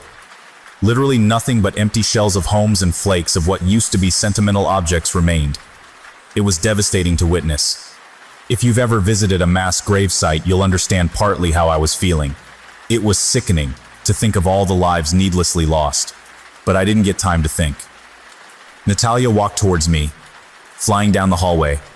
"How the fuck did you get here?" she screamed. Her eyes were wide and angry. I started to feel hotter already. Derek grabbed my arm and pulled me next to him, making sure to keep a tight hold of my arm. "Where do you live?" Derek asked her. I started to back away as the sweat dropped from my brow. I desperately wanted to shout out the number, but I couldn't. I was so hot, I wasn't functioning properly. Everything became so overwhelming. I couldn't remember what Georgia had said, what flat Natalia had claimed to come from. I'm not that stupid. I saw what happened to them. She gestured over her shoulder to what must have been flat number 66, where a man laid on the floor, breathing but looking broken. Just existing in that room. Prudence had been creative with the truth yet again. She didn't kill them, you can't kill them. What had Georgia said? I racked my brains as I felt the skin on my face start to sting. I imagined her melting away. It was happening to me. I was next. And then, as my hair started to singe at the ends, it came to me. 71! I screamed as loud as I could. I could barely see as Derek grabbed her and ran towards me with her. She was clawing at his eyes and face screaming at him to let go. But he didn't burn. He just kept hold of her. When he approached flat 71, he beckoned me over. "You do it, then get off of this floor." He was blunt, but reasonable, I complied. I pushed hard. There was nothing but anger in her eyes. She pushed my face hard with her hand as I got her to cross the boundary into flat 71. I felt my skin sizzle and blister. My whole face was in agony, but I didn't stop pushing. Watching Natalia try to fight her way out of a door that didn't exist was both satisfying and humorous. The others had started to approach at the sound of the commotion. I lingered, hoping to watch her suffer, but Derek shot me one look and I knew. It was time to go. I ran out the corridor and back into the stairwell. I stopped for longer than I probably should have, but I knew I might not get to see that 9 again, and it would be worth it. I waited for Derek on floor 9's stairwell. I couldn't help but imagine the cultists burning to death the first time around. I could hear angry screams faintly from inside the corridor. They made me worry about Derek, but I knew that really I didn't need to. It took a while, but he eventually left the corridor and joined me in the stairwell. He didn't say anything. He just looked at me and the 3rd-degree burns across my face. He didn't need to speak. I knew he'd fix the problem. We walked silently back down the stairs towards my flat. I looked back up at floor 9, knowing the building would seal it off for good. It took a few floors to reach floor 7, and I invited Derek in for a cup of tea. He rejected it, saying he wanted to go visit some old friends. Despite my injuries, I couldn't help but smile. Something I'd done was going to help these residents. I stood at my door and watched Derek walk away, pleased that there was some true good in this building. After a few steps down the hallway, Derek started to fade, almost like a CGI ghost in a movie. Every step he became more transparent. I felt my stomach turn again, like it had outside the lift. I ran out to follow him. I called after him, but by the time I had reached where he'd been, he was gone. I walked the entire corridor to the window at the back. I looked out the window into the small, concrete-heavy garden and hoped to see him sat on the memorial bench. I didn't see him. Instead, I saw Prudence, hacking at my tiny planted patch with shears. When I saw her out the window, garden shears being gripped by both hands and a maniacal expression on her face, I just stood still. I was frozen to the spot in shock. I felt no pain at all from the burn on my face. Everything was numb. The relief of eradicating the imposter neighbors and the joy at finding a friend in Derek was hacked away in an instant. Just like every leaf from my shrubs. Why would she do this? What had I ever done to her? Every question possible crossed my mind. I could feel the frustration bubbling inside me. Everything about this place just threw up question after question, and for every answer I got, there were 10 new questions waiting to be asked. At that moment in time, though, only one was truly important. How did Prudence know? I thought about Terry and her telephone conversations. I didn't want to think that the sweet lady I thought Terry had turned out to be would do that, but it did cross my mind. I thought of Ian the postman. I'd had bad vibes from him for a while. Maybe he'd seen Derek coming up the stairs while on his rounds that morning. I stood there frozen, pondering all these things until I saw Prudence collapse onto the memorial bench, sobbing, head in her hands. She was surrounded by the remains of my attempt at a garden, with the shears laid out on the floor. The stairs were kind to me on the way down. It took 4 flights to make it to the bottom. I ran down the corridor and out the back entrance of the block, no idea what I was going to say. Prudence was all I could manage. Nice one, cat. She sat bolt upright before turning and standing quicker than I thought it possible for an old lady. You evil, stupid little girl. Do you have any idea what you've done? She screamed, so much animation in her face that the spaces between her wrinkles pulsated like veins on an angry weightlifter. Me? You think I'm evil? You left that shitty note hidden, missing everything I need to know, and got my boyfriend killed. And what you're doing to your own, I screamed, tears beginning to roll, before she interrupted me. Don't you dare talk about her. Her voice cracked, and she broke down again, this time falling to her knees, twigs and leaves sticking to the bottom of her dress. I didn't know what else to do, so I sat down on the floor. I knew that it was probably a bad idea. This woman couldn't be trusted, and I hadn't forgotten that, but seeing an old lady crying on the cement floor still made me feel awful. How did you know about the garden? I asked her calmly, trying to change my approach. She shoved a crumpled up piece of paper into my hand. She didn't look at me. Her eyes remained on the floor. Dear Prudence, I couldn't exist knowing what I'd done. I should never have told you about it. The last 2 won't grow stronger. She was never theirs to begin with. But I have to end her suffering. I'm sorry. Derek. I knew what he had done as soon as I finished the note. Lila, or what was left of her, was gone for good. Of all the creatures, only Jamie's killers from the lift remained. That's how Derek had spent the few hours I'd slept between our encounters. This is all your fault, she sniffed. My whole family are gone because of you. That hurt a lot. I trembled as I tried to speak, but I always really hated confrontation, and I could feel myself starting to glitch. How can you say that? I saw her, and she was trapped in a tiny cage eating dog food and small animals. Your family died in that lift. Just like my Jamie. I may have struggled to get my words out, but I wasn't about to let Prudence Hemmings blame me for her decisions. Lila was better off dead than what she was, however awful that may sound. What happened to your face? Prudence growled at me. Take you to visit floor number 9? He did this to her in the first place, not me. And now he's disfigured you. She was spinning things. I could feel throbbing as she mentioned my face. I really should have had medical attention. This isn't his fault. You messed him up, and he did that to her because of you. You told me that yourself. I tried ferociously to defend Derek, but something inside me still felt uncomfortable about what he had done. I couldn't help it. Lila was an innocent little girl who shouldn't have been punished for Prue's mistakes. This whole thing was such a mess. I was grieving.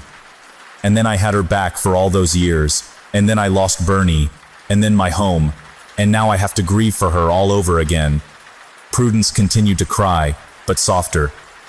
I looked around at the chaos she created, and up at the block my boyfriend had died in, and rolled my eyes in disbelief that she could be so selfish. She continued, Let me tell you about Lila. She was a beautiful little girl.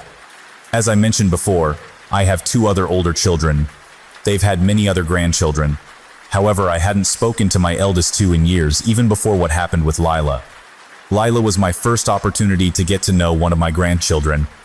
Bernie adored her too, always reading her stories and sneaking her sweets. I begged my son to allow her to stay. My children were all incredibly ungrateful. They had it easy growing up and still resented me. I gave them a good, strict upbringing, but they didn't appreciate it. They said I was a cruel mother. Lila's dad was the only one I spoke to, but our relationship still wasn't that of a typical loving mother and son, but she was a second chance. It was a miracle when he agreed. I was more shocked he had convinced his wife to allow it. That awful harlot of a woman never liked me, although I didn't like her either. They refused to speak to me after everything. I haven't heard from them since. They had more grandchildren I'll never meet. I knew at the time my relationships with any of my children were over for good. So when Derek gave me a solution, I took it. I wasn't entirely truthful when we first spoke. I said I hadn't wanted this, but I was desperate. There was never a way to bring her back safely. Derek explained what she would become to me. He was initially trying to put me off, even trying to get her back. I knew exactly what I was getting myself into. But I couldn't pass up the idea of my beautiful little Lila needing her grandma forever. I suppose I was too ashamed to admit it before. But why should I be ashamed? My altercation with Derek happened after she was back, when he tried to kill her the first time. Spouting the same things on that note. What kind of monster wants to kill a little girl? That's why I trashed the garden. He said he wasn't coping with the news of the new block when he suggested it, that he shouldn't have told me it was even possible and she had to die. I hid her until the bulldozers came in. When he disappeared, I thought I was safe to spend the rest of my life with her. Bernie hated me. Spending time with Lila was all I lived for. I grew to love her how she was. I felt sick. Listening to Prudence talk brought up so many repressed feelings about Jamie. I hadn't had time to grieve or process anything. I missed him terribly. My old life and my old future felt a million miles away. I was relieved to know that Derek hadn't tricked Prudence, or even intended to create Rat Lila. He was truly good.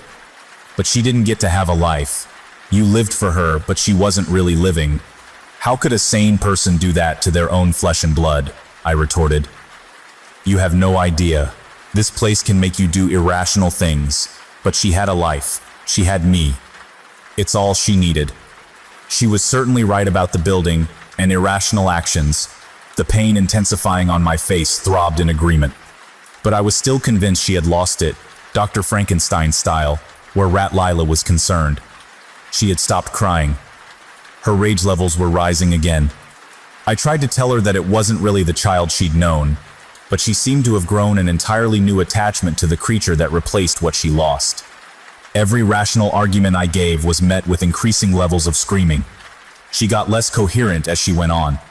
The argument was going nowhere. We went back and forth for what felt like forever. After a while, she started to get closer to me. We had both stood up by this point, and despite her haggard and frail appearance, Prudence was truly frightening. She looked unhinged. Her words were no longer going in. I was overwhelmed and had too many thoughts rushing through my mind to process her ranting. I took a few steps back, clearing a small distance between us. By this point, out of the corner of my eye, I could see neighbors in windows of the block, watching the altercation outside. Prue's screaming had bought a lot of attention. It was bright, and I couldn't see well, but I turned to scan the windows and did recognize Eddie and Ellie watching from their bedroom, trying to wave at me. They frantically waved and pointed. I tried waving back and gesturing to them, but they kept pointing at me. Why were they pointing? Then I heard it, the garden shears scraping against the ground as Prudence picked them up and charged towards me. You ignorant little bitch. You aren't even listening. You don't deserve my home. You killed her. The twins had been telling me to turn around. I shouldn't have taken my eyes off her. Luckily, unlike my earlier shock when I had first seen her, I didn't freeze. My fight-or-flight instincts kicked in, and I ran faster than I ever have before. I burst back into the building and heard neighbors on the bottom floor lock their doors in a symphony of bolts clicking. I couldn't blame them. Prudence wasn't far behind me, and I wouldn't want to take her on in her current state if given a choice. But it didn't stop me pounding on their doors begging someone to call the police, although something told me that in this building that wasn't going to happen. I ran up the stairs, still being followed by her. By the second floor, most were still locked, but a few had come out of their homes, armed with a variety of heavy objects. Even in a crisis, I couldn't fault the community spirit here. I ran another flight of stairs that became 2 but still lead me to floor 3 and then to the back of the corridor. I pounded on Terry's door. My heart was racing, but when I turned, Prue was nowhere to be seen. I was hoping the people who came out on floor 2 had stopped her, but something was odd. I hadn't heard any commotion. This wasn't the end of it. Eddie and Ellie hugged me tight as Terry let me in and bolted the door shut quickly behind me. I told her about what had happened. She couldn't believe what Prue had done. It turned out no one knew about Lila. I was edgy for the first hour, but Prue had disappeared. Terry helped to clean up my burn and put some cold compress on it. She offered to take me to the hospital, but I couldn't. I was too shaken up from what had just happened. I couldn't face trying to explain how I'd sustained my injuries, and I still hadn't reported Jamie missing. He still hadn't had any messages from his family, and work had given up calling, but his friends had started. They were harassing me non-stop, but I had been too distracted to come up with a decent lie. It had been a week since I moved in, and it wouldn't be long until people realized something was seriously wrong. My conversations with my family had been short, with me insisting they didn't visit until we were unpacked and set up. On top of a murderous old lady and an untold amount of abnormal issues, the real-world problems were starting to creep up on me. I sat with Terry for hours, drinking tea and chatting to her. It started to get dark, and Eddie and Ellie came into the living room after playing in their room for a while. The voids replaced the big brown puppy dog eyes again, and their claws looked especially sharp, but to me they were still adorable. Their transformation prompted me to head back to my flat. It was late. I needed to work out what to do next and how to dig myself out of this giant hole. I couldn't just keep planting gardens. I needed to do this myself. I wandered up the stairs. They went on for a while, but nothing too horrific. I passed the man on floor 5, nodding politely and continuing my ascent. I wondered if he'd received the letter of concern yet. He was a little unsettling. When I got to my floor, Mr. Prentice was making his animal noises again. I smiled, which hurt my face. After all the madness, I was starting to find the seemingly benign horrors of this building oddly comforting. I reached my flat and turned the key in the door before bolting myself in like Terry had. I could feel something wasn't right the moment I entered. The flat was in chaos, which was nothing new because we had only moved in a week ago and I had been too preoccupied to unpack. But things were out of place. The organized chaos wasn't how I'd left it. Then she strolled out of my kitchen. Prudence Hemmings. She was carrying a large carving knife in her left hand this time. She had prepared for her attack. She smiled at me and lifted her right hand, jingling a set of keys that she had entered with. I turned to unbolt the door, but she grabbed me from behind before I could turn the handle to open it and held the knife to my throat. "I will kill you for what you've done," she whispered into my ear. Without a second thought, I leaned forward just a tad and swung my head back as hard as I could. I couldn't believe that it worked, but I must have broken her nose. Prudence dropped the knife and clutched her face, blood streaming between her fingers. I went to grab the knife, but she was closer and doing the same thing. I had no other option but to run again. I grabbed the door handle and turned it to exit the flat as she tried to stab me. I was mostly out the door, but her arm was close enough to reach my side, and I felt the knife pierce the side of my torso. I was in searing pain, but I didn't stop running. As I stepped outside my flat, I could still hear Mr. Prentice's noises flooding the entire hallway. It gave me an idea. I ran towards his door, Prudence stabbing at me frantically with blood gushing from her nose. A few got me as I stopped outside flat 48. The pain was awful, and I could feel myself starting to drift out of consciousness. I was losing a lot of blood. I would give my last breath to end Prue. So running on nothing but adrenaline, I knocked hard on flat 48 and shouted, "Mr. Prentice, can you help me?" It was a shot in the dark. I didn't know what would happen, but I had to try something. She had stopped stabbing at me. She was enjoying watching me bleed out slowly from the wounds she had already inflicted. I was incredibly weak, and I lost consciousness not long after that. But before I did, I heard heavy clunking from the inside of flat 48, chain locks being released and bolts being undone. I watched with blurry vision as a large creature that I can only describe as a cross between a bull and a wolf charged out of the flat and trampled the old witch to death. I heard heel bones crunch just as slipped away. I woke up in the hospital a day later. My parents were there, as were the police. Apparently, I had been found just outside the tower block with my handbag missing, by a neighbor who had been watching from a window as it happened. The police told me that the person had seen the mugging out of their window. They had seen two men approach me, and Jamie, splash something in my face, attack us, and when he tried to fight back, they bundled my boyfriend into a car, which the police had been searching for to no avail. He was officially missing. I was baffled, but grateful that Jamie's disappearance wouldn't be blamed on me. I went along with it and made out that he had ghosted work to enjoy our first week living together. I had been stabbed 4 times, but thankfully in all the right places, if there is such a thing as the right place to be stabbed. I lost a lot of blood, but I was going to be fine. They were all shallow. They assumed my burns were chemical and happened during the mugging too. The police promised to keep us updated, but they still can't find the car. They never will. I wish the story the police had been told were true. It left some hope for Jamie. My parents weren't keen on me returning to the flat after what happened. They said the area was too rough, and that I was living proof it wasn't safe. They offered to collect my stuff for me. I insisted though, told them that I wanted to see how I felt, and they couldn't force me not to. I was released from the hospital 2 days after I woke up in there. When I arrived at the flats, it was strange. It felt like home. Despite everything, something about this place drew me to it. I took the lift for the first time since Jamie had died. I had to. I wasn't recovered enough to conquer too many stairs just yet, and I couldn't guarantee they'd be kind to me.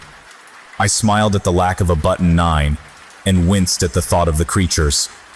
As I reached my corridor, I saw Mr. Prentice walking along with his newspaper and milk in a bag. He turned to me and smiled. "I wasn't sure you'd come back. It's nice to see you're up and walking." He made small talk as if I hadn't seen him literally trample a woman to death a couple of days prior. The whole experience had been so disorienting that I started to wonder if I really had been mugged and had dreamed the note and everything that's happened since. Then he said something that confirmed everything was real. "I never liked that woman, but you've got a real friend in the lady downstairs." He winked at me and turned the key in his door. I got into mine and sat down on the second-hand sofa. I felt empty but relieved. With Prue and the imposter Q neighbors all gone, the only threat left were the creatures in the lift, who were only a threat between 1.11 and 3.33. Maybe I could start to live a semi-peaceful life in this place. Terry knocked on the door, my handbag, that I had left at hers before Prue attacked in my flat, on her arm. Mr. Prentice was right. She was a good friend. I thanked her for what she'd done and for what she'd told the police. She said it was pure luck that she found me. She had been walking up to return the bag and found me, and Prue sprawled out on the floor. I asked what happened to Prue's body, and she just pointed in the direction of flat 48. "He was eating it," she said. "It's been a few days now, and I've decided to stay. I can't imagine going back to complete normality after everything I've been through, and I've grown quite attached to some of the building's quirks. I tried replanting the garden with the help of the twins. I ripped a few stitches doing it, and Derek never came. I think he's gone for good. I'm ready to fully embrace life here. The last few days have been hard, but there's some time to breathe. Along with the time to breathe came the time to grieve, and I've been grieving badly for Jamie. This leads me to the last thing I have to tell you. Last night I laid in bed, plagued with thoughts of Prue and everything that had happened, but what I couldn't get to leave my mind was how much happiness it brought her to have Lila back. It infected every part of my thoughts. I know you all warned me not to, but I did it. I repeated the ritual. I haven't caught him yet, but I've heard the scratching. Jamie's back.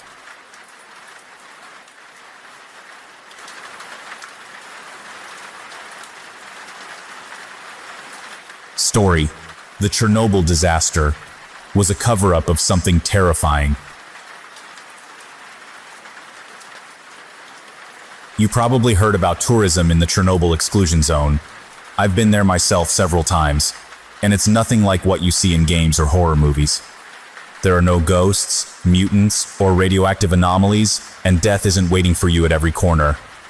Actually, I think it's one of the most peaceful and prettiest places on Earth. An example of strength of nature and how it can reverse the damage that we caused it. Thus, when my friend Alexei decided to go there, He knew who to contact. He's a physics student, and right now he's doing some kind of research on nuclear fallout, and he said that he wanted to get some direct measurements and samples.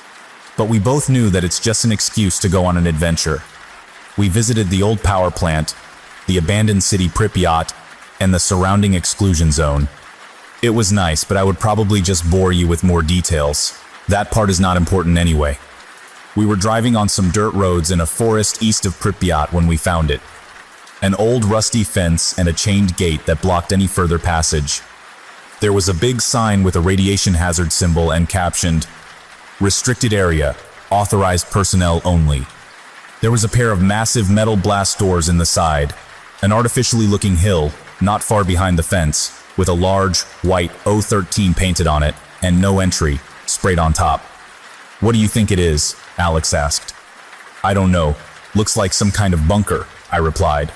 "And it looks like it has been closed for some time," I added after taking a closer look at the doors. The both halves were welded shut in the center. Alex took his samples and readings, but we were too puzzled to leave just yet. "Do you think we can get in?" I asked.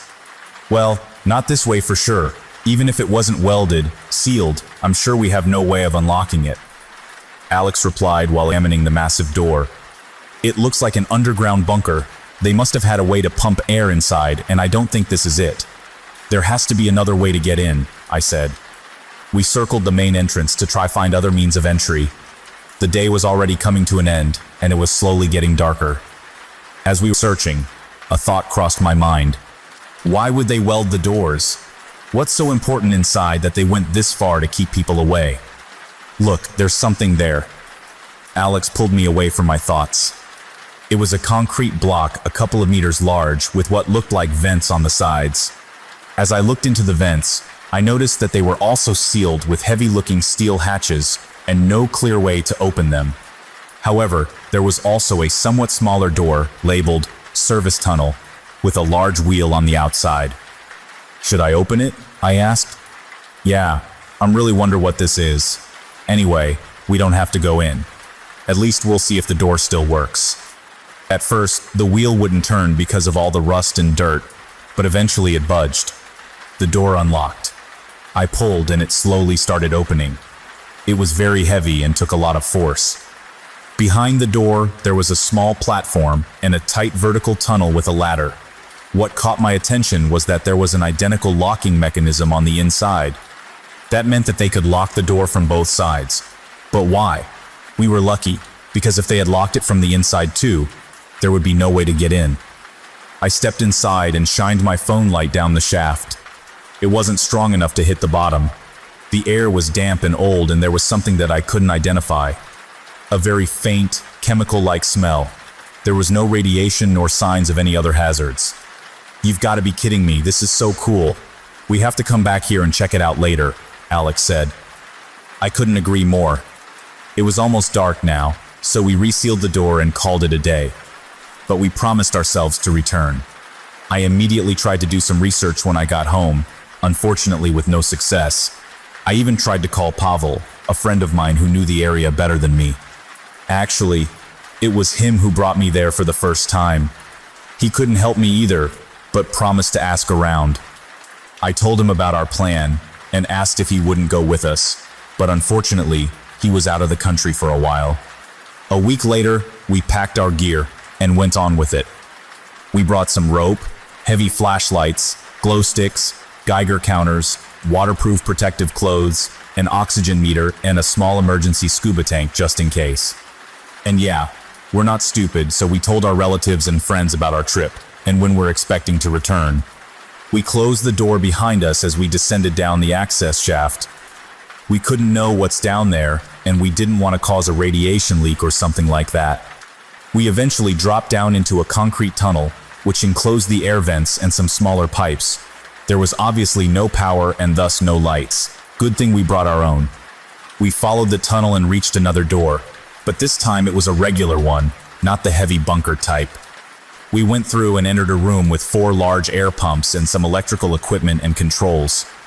The ventilation shaft split here into 2 larger ones that ran straight into ground, and 2 smaller ones that went straight across the room where there was another set of doors. Behind the doors, There was a large hall with numerous boxes, crates, and other cargo just laying around. There also was a security checkpoint. Behind the checkpoint, we found the main door that we have seen from the outside. Just next to it, there was some heavy lifting equipment. We returned through the checkpoint and taken a look at a set of elevators. There was a simple map with the layout of the facility floor by floor. We were on floor 0, main entry hall. There were another 4 floors below us. Floor -1, offices, security, and recreation. Floor -2, secure laboratories. Floor -3, accelerator, clean room decontamination chamber. Floor -4, experiment site. The map was titled Object 13. It wasn't a military bunker. This was a research site.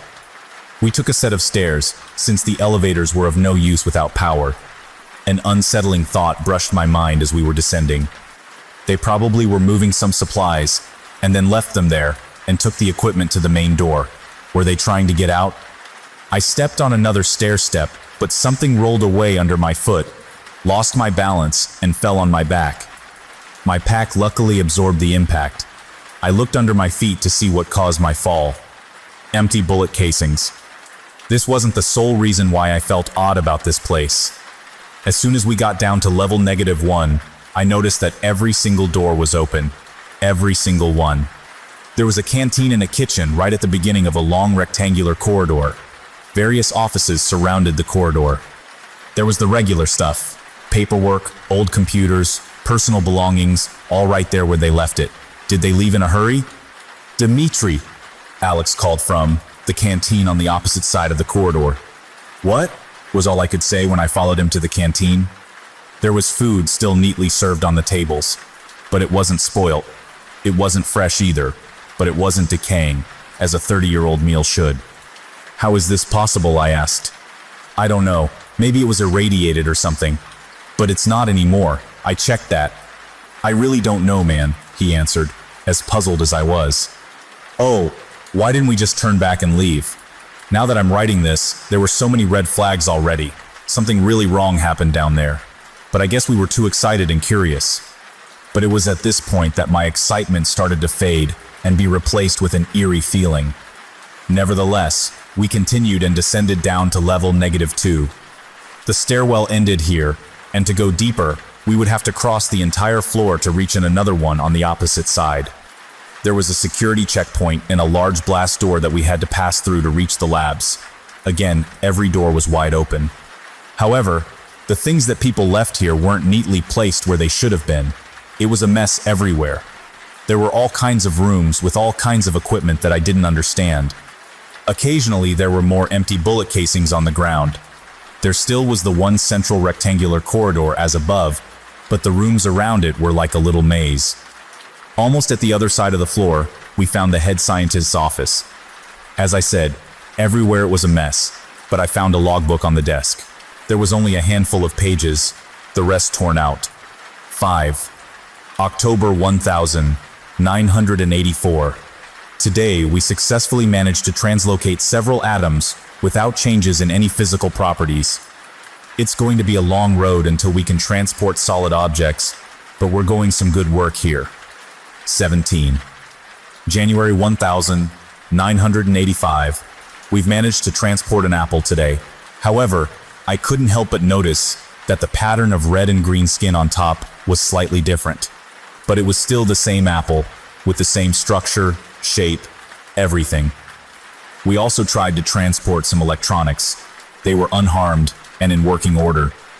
I think that we still have a lot to perfect and learn about this technology, but we cannot slow down now. The country is relying on us. 21. February 1985. After the animal trials, we translocated our first human today. He is alive and healthy, a brave hero of our nation. We have proven that this technology works now, but the practicality is still very limited due to the fixed translocation ratio.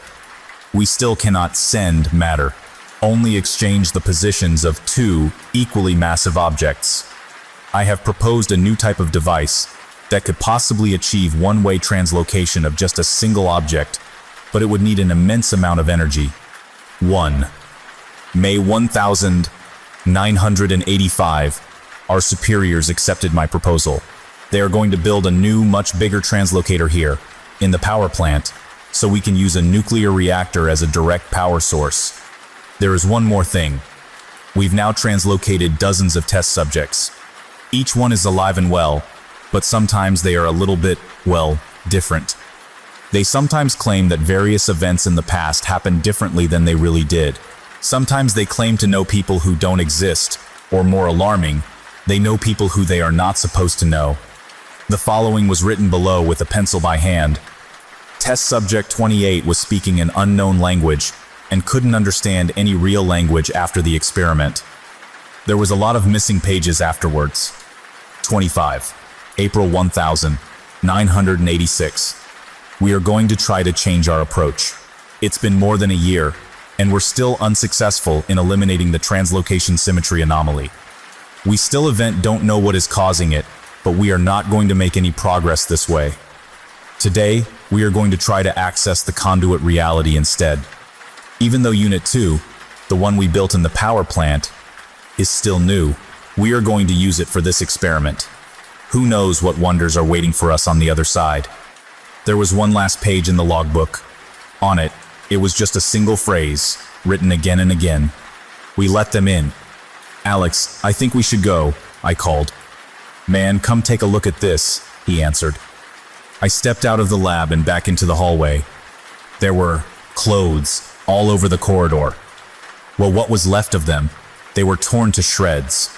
No bodies, no blood, just strips of cloth and an occasional shoe or a watch. I looked up and stared down the dark corridor in front of us. I just stood there for a while. It was, I don't know, as if something torn all these people to shreds and then cleaned it all up, except the clothes and other non-organic material. A wave of pure, instinctive dread washed over me. I couldn't move. I didn't even breathe. Let's just get out of here, Alex said. We turned around and walked away. Slowly at first, but we quickened our pace. Our footsteps echoed across the underground structure. I just want to be out of here, man. We shouldn't have done this, Alex said. I didn't tell him about the logbook, but my thoughts were cut short after a sudden realization. His voice didn't echo. It was just our footsteps. I think he realized too, because we both stopped and listened. Nothing. Just silence. I stepped forward. Clack. I took another step. Clack. There was this door just in front of us, and I forced myself to try something. I closed it behind us as we passed it and placed a glass beaker that I found on the ground on top. I took a step forward. Silence. It was just echo after all, I thought. We walked away, carefully at first, but then we once again quickened our pace. We turned around a corner, and then it happened. Crash. The glass shattered. Someone, or something, just opened the door. We dropped all our gear except our lights and ran as fast as we could. I didn't even know I could run this fast. I always tried to be a tough guy, but I was never so scared in my life. Our footsteps didn't echo anymore. Or better said, they weren't in sync with ours anymore. Something was running after us. Each second it was getting closer and closer. As soon as we reached the security checkpoint, we started closing the door. The rusty joint of the door squealed in protest, but we pulled with all our strength. We almost had it closed when we heard a loud, guttural, and unnatural growl. The door slammed shut, and I threw the wheel to the locked position. My heart was pounding so hard that it was all I heard for a while. No, wait. It wasn't my heart. It was that thing, pounding on the locked blast door. We were running again. We reached the stairwell and run up, taking 2 to 3 S-steps at once. We finally reached the air pump room. The ascent really exhausted us, and even though I was scared shitless, I felt like I would pass out if I took another step forward. Besides, we locked it down there. Alex sat down and leaned his back on one of the large vertical vents with a bang. Bang, bang, bang. Oh fuck. We locked it down there, but we forgot the vents. Alex and I looked at each other, our eyes met, and then the vent burst and he was gone. I only heard him scream as he was dragged back down. I feel terrible for doing this, but I just ran. I climbed the service shaft and locked the service door shut when I was finally out of this hell. As soon as I had phone service again, my phone started beeping with loads and loads of missed calls and messages from Pavel. Hey, Dmitri, I found this guy. He says he knows what O13 is. Please pick up as soon as you can. He says it's dangerous and you should stay out of it. This guy is calling me now. He sounds serious. Please call me back at once. I don't know what's going on, but he's going there. Please, I hope you get this before you go down. Stay safe, friend. There was also one message from an unknown number. Dmitri, this is Anatoly Moros. I know what you found, and I'm on my way from Kiev now. Do not go down there. If you already did and you managed to get out, lock the door that you used to get in and make sure it stays locked. I will try to call you when I'm here.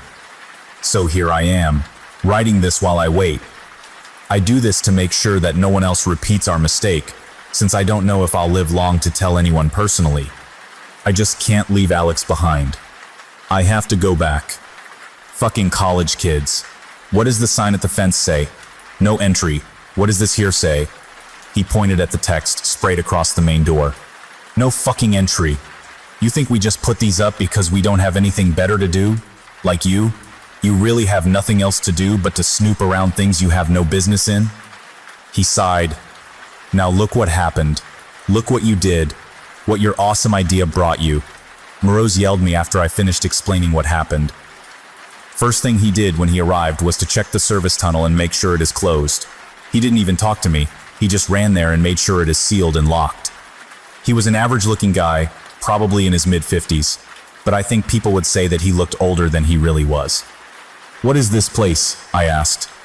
You have no idea, he said, stood up and walked to his car. What are you doing? I'm going to save your friend, and you're coming with me. You will do everything exactly as I say, and nothing else. Stay quiet. Try not to exhaust yourself. The air is not circulating, and you'll burn all the oxygen and suffocate. You will stay tethered to me by this line. He lifted what looked like a small retractable winch. When I turn off my light, you will do the same immediately and you won't move. He continued and pulled out a shotgun from the car's trunk. Are these going to help? I asked. To an extent, but don't use it unless I tell you to, he said and handed me a pistol. Last thing, do you know how ozone smells? He asked and I nodded. Good. If you smell ozone, run. I started considering whether this was a good idea when he chained and locked the door from the inside with a massive padlock. This is the only way we can keep them from getting out, he said when he noticed me watching him. Hell, of course, this was a bad idea. Worst one I've ever had. So let me rephrase. I was contemplating whether I would ever see that padlock open ever again. Am I not going to get a key? I asked, watching him close it with a loud click. Sorry, I have just one. But don't worry, I'm right here, he said, sliding his hand across the line that we were connected through. The tether reeled back and forth between us as we walked through the service tunnel. It gave me some sense of security. I could be sure not to get lost and separated from the only other person nearby. It created a sort of a weird rhythm with the diesel fuel that sloshed around in the large canisters we carried. Our first stop would be the generator room on the other side of the main entry hall. The generator rattled and hummed as it slowly started spinning up. Did you see it? Morales asked. What? We have some time for talking until it turns on. Did you get a look at what took your friend when it happened? No, I answered. What is this place? I asked again. He stared into the air, sighed and explained. It was originally a military stockpile in the 50s. In late 70s, it was then repurposed into a research site. Anything that was too crazy for public to know about it, they've done it here. And it was some fucked up stuff sometimes. Then, they had this project about teleportation. They even rebuilt half of the facility to house it. And that's when it all went to shit. How do you know all this? I asked. I used to work here, he said. So, what are these things? I asked. They are, he started but then brushed off. I don't know, I was just an assistant. Is there someone who knows? Not anymore. Everyone who knew, well, let's say they never left this place. And how did you get out? The engine clutch engaged with a click, and the generator finally came to life. I didn't. I took a sick day when it happened. The lights turned on for a brief moment and then shut down again as a circuit breaker popped. That's okay. We can't spare the power for the lights. We'll need it someplace else. You'll see, Miraz said. Whatever happened here, whatever killed all the people down here, and God knows how it was all connected with the Chernobyl disaster, he wasn't here. He took a sick day. He took a fucking sick day. Come on, kid, let's go. We were at the lab security checkpoint that me and Alex closed earlier during our escape. Remember, stay as quiet as you can now, Miraz told me, and we slowly opened the blast door. To our surprise, light blinded us immediately, something shining right at us. I took a step back while my eyes adjusted to the light, and then I finally saw the source of the light. Alexei's flashlight. I went to pick it up, but Miraz quickly stopped me with his arm and pointed into the blackness of the corridor in front of us. For a moment we stood there, silent, and then though I heard something in the distance. Miraz immediately turned off his headlamp and gestured to me to do the same, while he went to crouch in the corner. I followed and turned off my light too, but we were still lit up. Alex's light was still on, illuminating the room. Miraz quietly cursed, quickly went to grab the flashlight, and then it was dark. Completely pitch black dark. People say that when you're under stress, and you lose one of your senses, the other one's heightened to compensate. It's true. Or maybe it was just getting closer. It doesn't matter. I heard something drop to the ground with a muffled splat, then a few irregular footsteps. Not like footsteps of someone walking with a pair of shoes. It was like someone walking barefoot, flesh on concrete. And they were getting closer. I instinctively grabbed the gun Miraz gave me, hoping I wouldn't need to use it. It was now so close that I could hear a slow, raspy breathing. I think I even felt a cold breeze on my face. Inhale and exhale. In and out. I don't want to think about how close it was. Then something slammed into a wall down the way we came from, with a crash and the sound of glass and plastic breaking. Whatever thing was there with us turned and quickly followed it. I thought that it's gone and I'm safe. Out of nowhere, suddenly a hand brushed against me. I almost jumped and screamed, but the hand quickly moved and grabbed my mouth, preventing me from making a sound. Another hand grabbed my gun. It's me. Follow me. Slowly. A voice whispered into my ear. We entered a room on the side, and I heard a door close silently. We waited for a while, and then we turned our lights back on. Fuck, don't ever do that again, I told him. But he wasn't listening. He was looking at droplets of a thick, black fluid on the floor at the other side of the room. What? What is that? I asked. Blood. At least it was, once. Miraz answered and followed the trail. We traced it across a few rooms until we stopped in a large chemical lab. There was something on the ground, in a puddle of the black liquid. It was Alex's knife. There was some red liquid too. I could tell what it was without a doubt. Fresh blood. A trail of a few droplets went in the opposite direction than the black liquid. Look! He must have gotten away, I whispered. I doubt that. If we want to find him, we have to go to level -4. He just glanced at the knife and then acted like he didn't see anything. Look, this is his knife.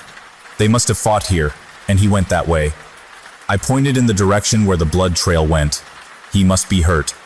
That's one more reason for us to not waste time. Let's go. He stepped off back into the central corridor. I wanted to stay and search for Alex, but the tether that connected us wouldn't allow that, so I obliged and followed. Initially, Miraz, please tell me what is going on. How do you know he's not here? Because I know. Just shut up. We don't have time to argue. We weren't whispering anymore. I'm not going anywhere until you tell me why you are so sure. I insisted. Because he's dead. What? But you said... Come on, let's go. This is not a place where we want to stay. We have to get down to level -4. Miraz cut me off. I trusted him at first, because he was the only one who could help me and help Alex. That was the only thing I focused my mind on, saving Alex. Only now I was realizing what I had gotten into, how blind and how stupid I was. He wasn't just an assistant as he claimed, and we weren't here to save Alex. I started unbuckling my end of the tether. "What the fuck are you doing?" he asked, raising his voice. "I'm going out. Give me the key to the padlock," I demanded. "Number, I can't do that," he said, with agitation in his voice.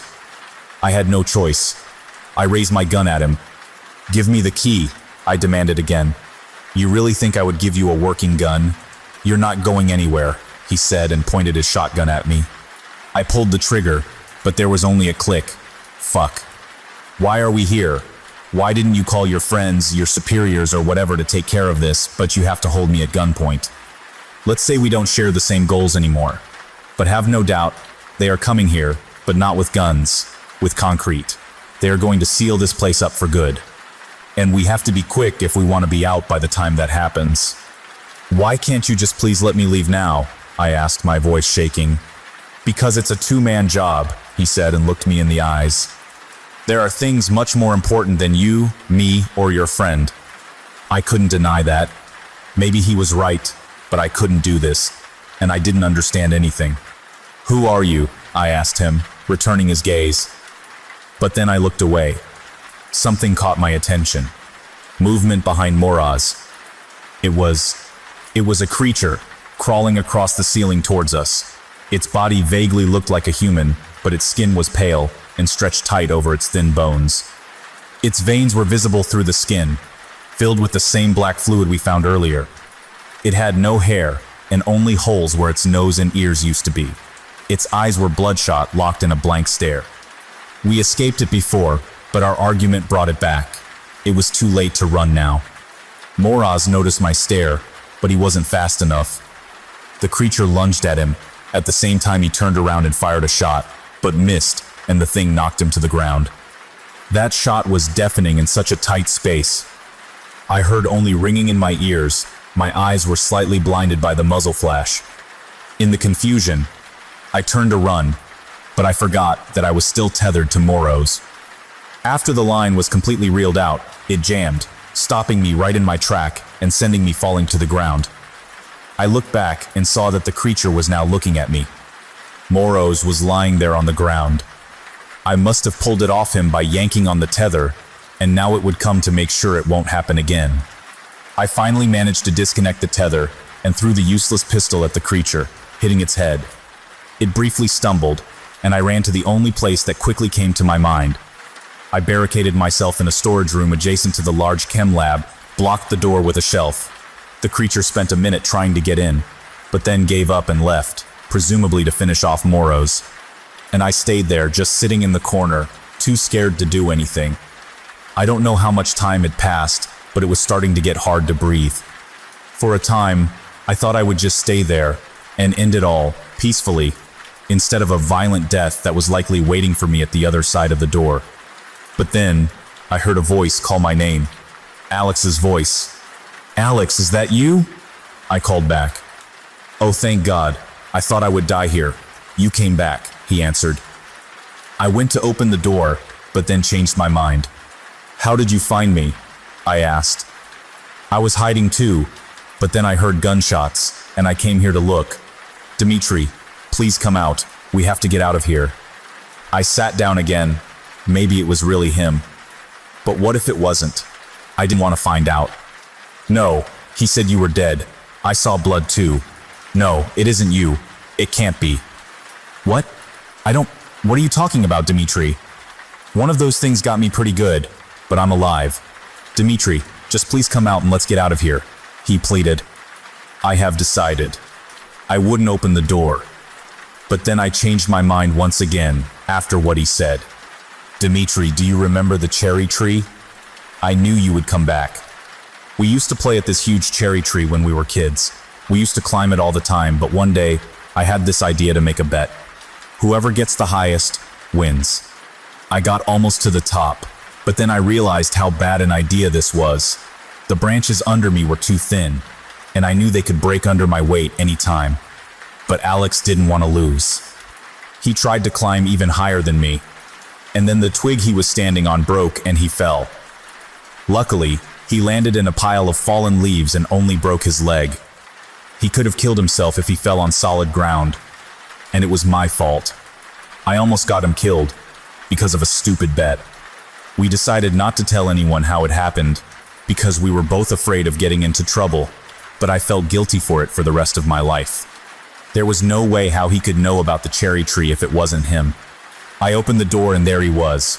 He looked terrible, bruises and scrapes all over, and he had a blood-stained torn piece of shirt wrapped around his left hand. "Are you okay?" I asked. "I've been better. Let's just get out of here," he replied. "That's not going to be that easy," I said. I told him what happened until now, and that the door was locked. Only Moros had the key, and he was either dead or gone. There were some tools and supplies up there, right? "Maybe we can find something to cut the chain," Alex said, and we decided to try it. It was better than searching for Moroz's key after all. We found his shotgun, stained with blood, both his and the creature's, and immediately felt safer. We also picked up our packs that we dropped earlier. Luckily, all of our gear was still there. We carefully walked back to the main hall, but I felt that something was watching us all along. We saw some few old saws and files next to the main door. We grabbed all we could, but we weren't alone. The inhabitants finally decided to make their move. One of the thin creatures crawled out of the stairwell. I aimed and fired. It fell down from the ceiling, twitching like a dying insect. But it didn't matter, because it wasn't alone. Another one crawled out, then another, and another. We ran to the air pump room and blocked the door by jamming a large saw between the handles.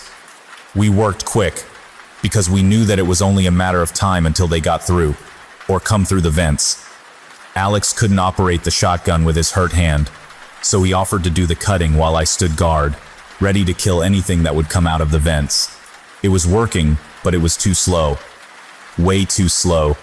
Alex barely got through a few millimeters when I thought that the door would break already.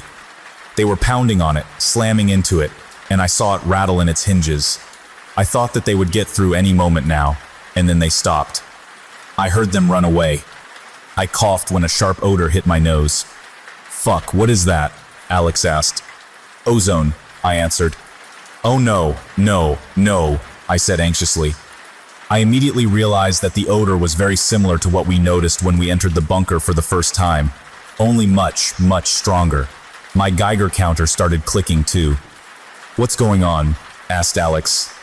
"That guy Moroz, he told me about this. He told me to run," I said. Just as he finished, the door shook in an enormous slam, sending dust flying in the air and slightly bending outwards. There was nowhere to run. We had a heavy steel door on one side, and God knows what on the other. I had no idea how we could survive. Luckily, Alex had. "Do you still have the rope?" he asked. Without hesitation, we tied it around one of the pumps. It wasn't easy at first, working with the rope with my hands shaking violently. But then another loud slam echoed through the room. One of the bolts that held the door was launched across the room. I felt a wave of cold run down my spine, and suddenly, I had just this one purpose: to tie the knot. Everything else just shut down in my head. I was done, and we dropped it down the broken vent that Alex got dragged into before. We stepped inside and started sliding down the rope. I then heard another slam, and then what I think was the door, hitting the ground. It was through. I slid faster, but the rope was starting to burn my hand. I lost the grip and fell down a few meters, landing on top of another vent. It broke, and I fell through inside another corridor. Alex then landed on top of me. It took us a few moments to get back to our feet. I looked around and saw an orange door titled Decontamination. We were on level 3. There was no handle, only a button on the wall next to it. I pressed it, and the door opened after a few seconds. We entered a small room with a control panel. Using it, I closed the door behind us. Several jets then blasted us with air. A green light popped up, and then another door in front of us opened, inviting us deeper into the facility. I noticed that the control panel was stained with a smudge of fresh blood. Was Miraz still alive and went through here? We couldn't go back. Our only option was to see how deep the rabbit hole goes. It was supposed to be a clean room, but the place was wrecked even more than the upper levels. After some walking and searching, we found a room that looked like a makeshift infirmary. A few dozens of beds separated with plastic curtains, some medical equipment. Some beds still had information clipboards attached. Patient 2. Quarantine. Survey Team C. Patient in coma. Observation only.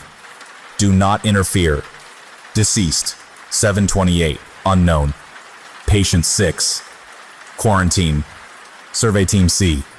Patient in coma. Observation only. Do not interfere. Deceased. 752. Unknown. Patient 19. Quarantine. On-site operative assistant. First contact with Survey Team C. Massive blunt force trauma. Chest. Suspected internal damage. Cranial concussion. Suspected damage to cervical spine. Dislocated L shoulder fracture. L humerus multiple lacerations. Chest. Deceased. 404. Internal hemorrhage. Patient 7. Quarantine. Survey Team C. Patient is psychotic and unresponsive. Mild to moderate frostbite. Observation only. Do not interfere. Termination order. Signed, A. Morose. There were some body bags on the other side of the room. Empty. We searched the area and eventually ended up in the lower levels of the facility. There was this rotten smell all around. We entered a room and, well, there was this substance everywhere. On the walls, floor, ceiling, everywhere. It was like flesh, with tendrils or veins running across it, like from a Dead Space game. Then we found bodies attached to it. Dozens. Shriveled up like dead insects in a spider web. I think we should go back, Alex said anxiously. We turned around and went back, but then I heard some debris shift in the distance in the corridor we came from. Soon enough, one of these things crawled into the light emitted by my flashlight.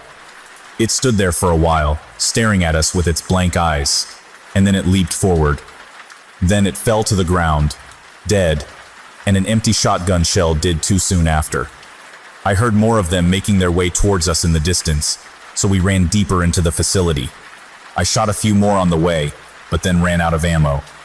We eventually found a long, dark tunnel flooded with water. The things were almost on us. I could see them crawl along the walls behind us. We entered the tunnel. The water slowed us down considerably, and I awaited the worst, but then I noticed that we weren't followed. They wouldn't go inside the tunnel. We walked for, I don't know, an hour, 2? The water was ice cold. Luckily, it was only about knee-deep, so it wasn't too terrible. I already said that Alex didn't look well since I found him, but as we walked through, he seemed to be getting worse. He complained that his head hurt and he felt dizzy.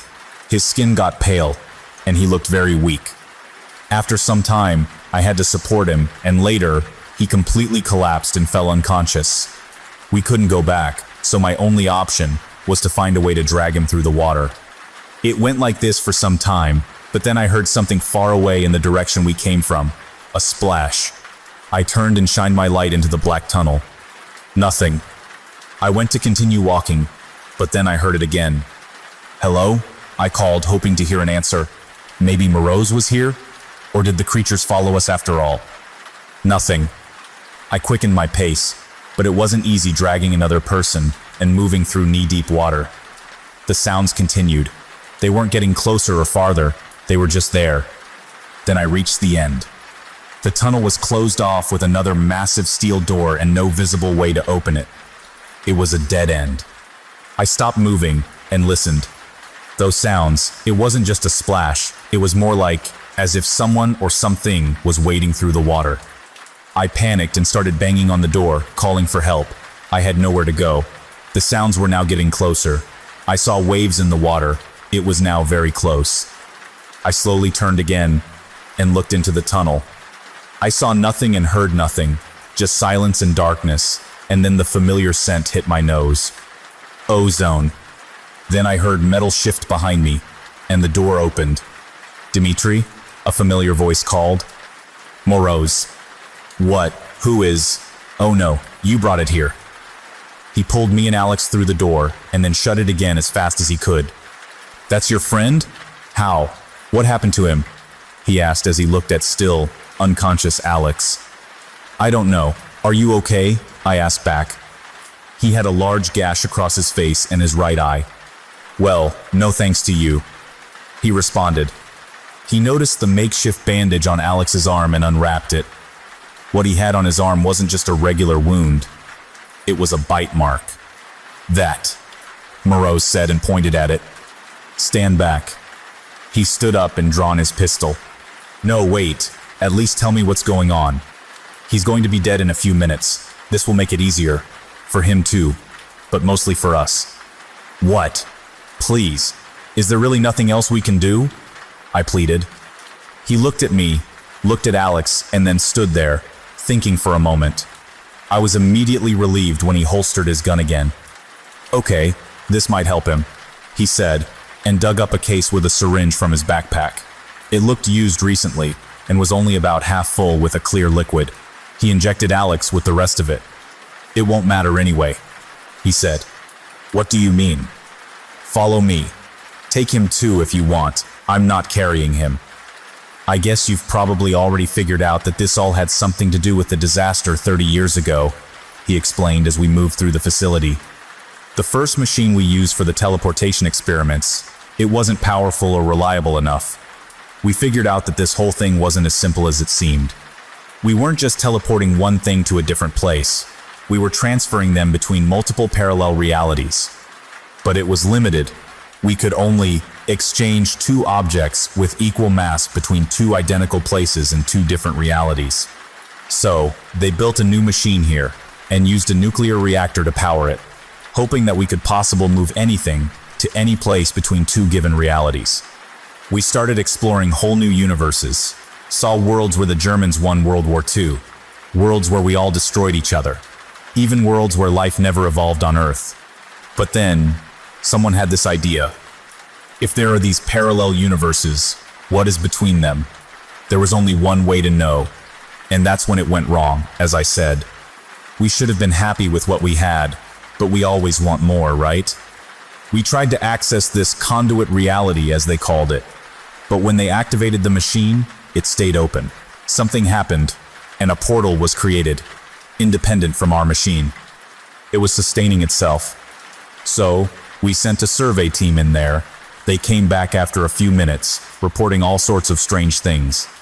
About how a strange feeling filled that place, how space and time themselves felt odd, even how some of them claimed to have seen themselves at different places at once.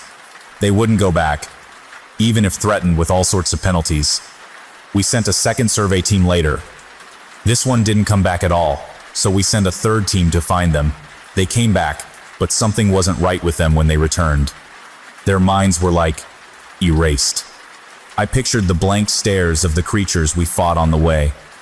Shortly after they returned, a massive burst of energy flowed out from the portal straight up, into the reactor. But that wasn't all. And you know all this because you took a sick day, right? I asked. I was at a different place in the facility when it happened.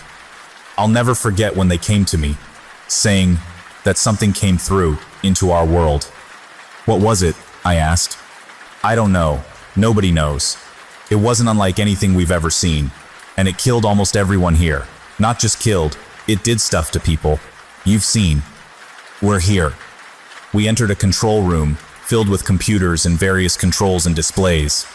Moraz closed another blast door and sealed us inside the control. We need to close the portal. We have tried it before, but these things wouldn't let us. So where are they now? As soon as I heard that you went inside the facility and came back, I knew something was off. This place used to be full of them. At least one is still here, the smell of ozone. But a few years ago, anyone who went in wouldn't get alive past level -1. But we've got this far, and I don't know why. That's what scares me. Something isn't right. I know that I am asking for a lot, but we need to go inside the portal and use this. He emptied his backpack and took out a crude-looking contraption with all sorts of wires, coils, and other bits hanging from it. We need to place one end in the other reality and then return with the second end into ours. If it works, it might cause the portal to collapse. And how do you know that the same thing that happened to the third team won't happen to us too? I asked. That's the thing, I don't. But I'll tell you this. You know how they built that concrete shield over the reactor? They weren't trying to seal the reactor. They were trying to seal this place, to prevent whatever came into our world from getting out. And a few years ago, the thing we feared most happened. The shield started cracking. They were trying to get out. So, they built a new containment building recently, as you know. But for how long will this go on? Sooner or later, something will fail and they will get out. This might be our only chance to end this for good. How the hell did I get into this, I thought. I was just a random guy at the wrong place in the wrong time, but Moraz was talking as if the fate of our world depended on me. But maybe he was right. Whatever set of coincidences has brought me here. Maybe me and Moraz were the only people who could do what needed to be done. All right, let's do it, I said.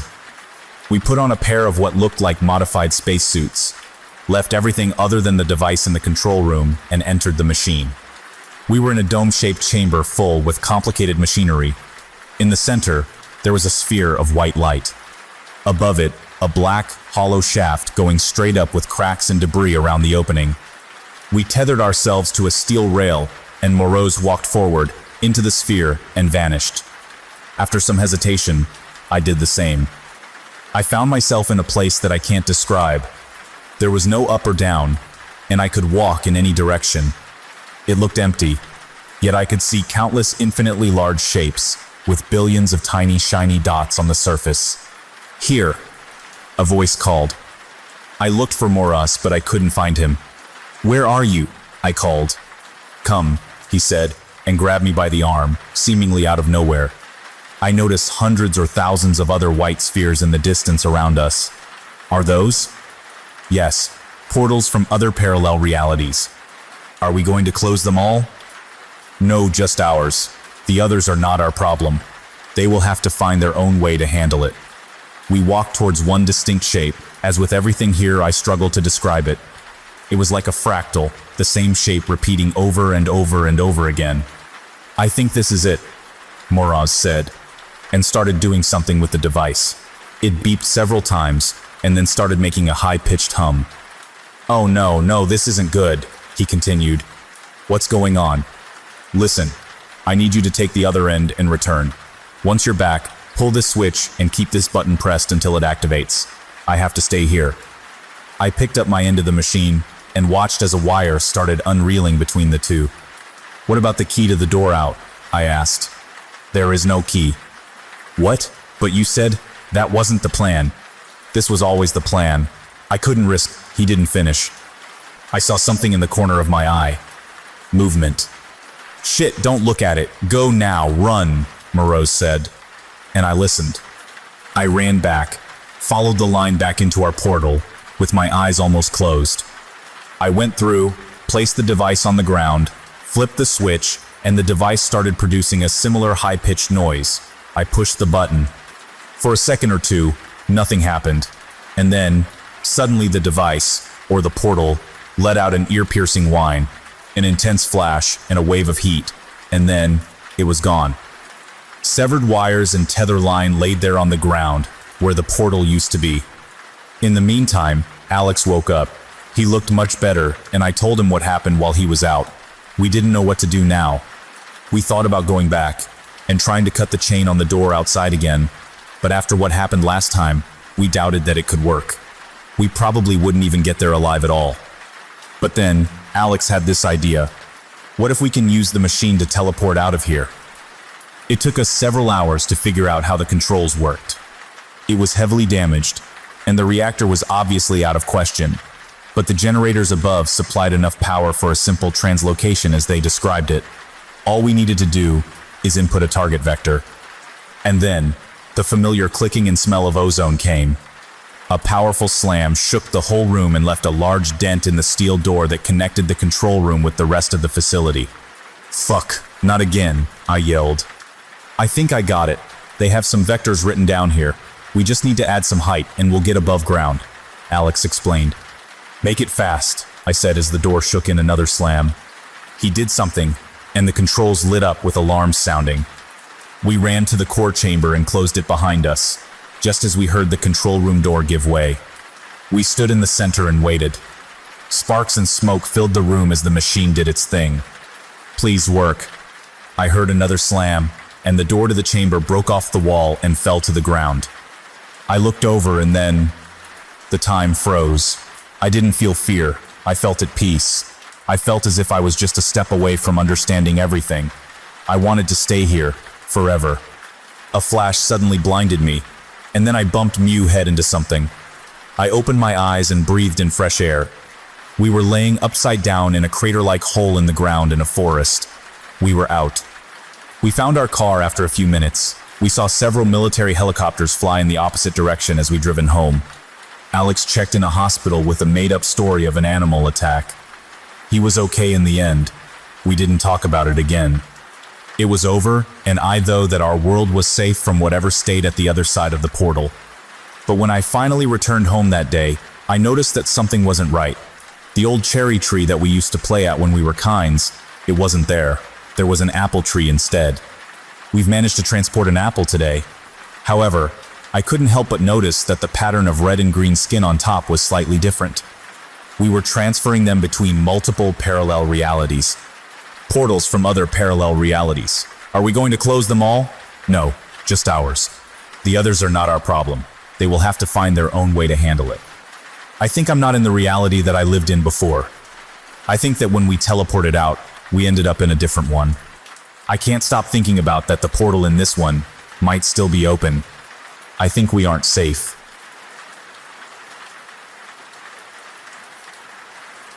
Story. They paid me $5,000 to go through hell.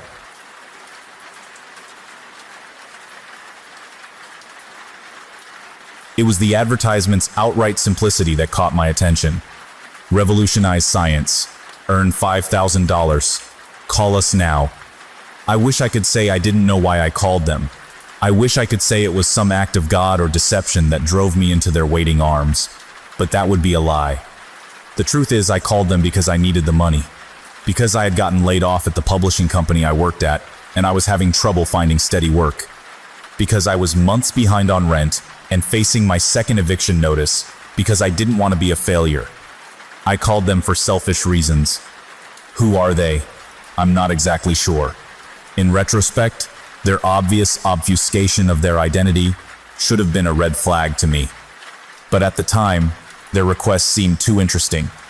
Their reward too vital for me to risk losing the chance to help them. My best guess is that they're a group of private researchers that are funded by some super corporation.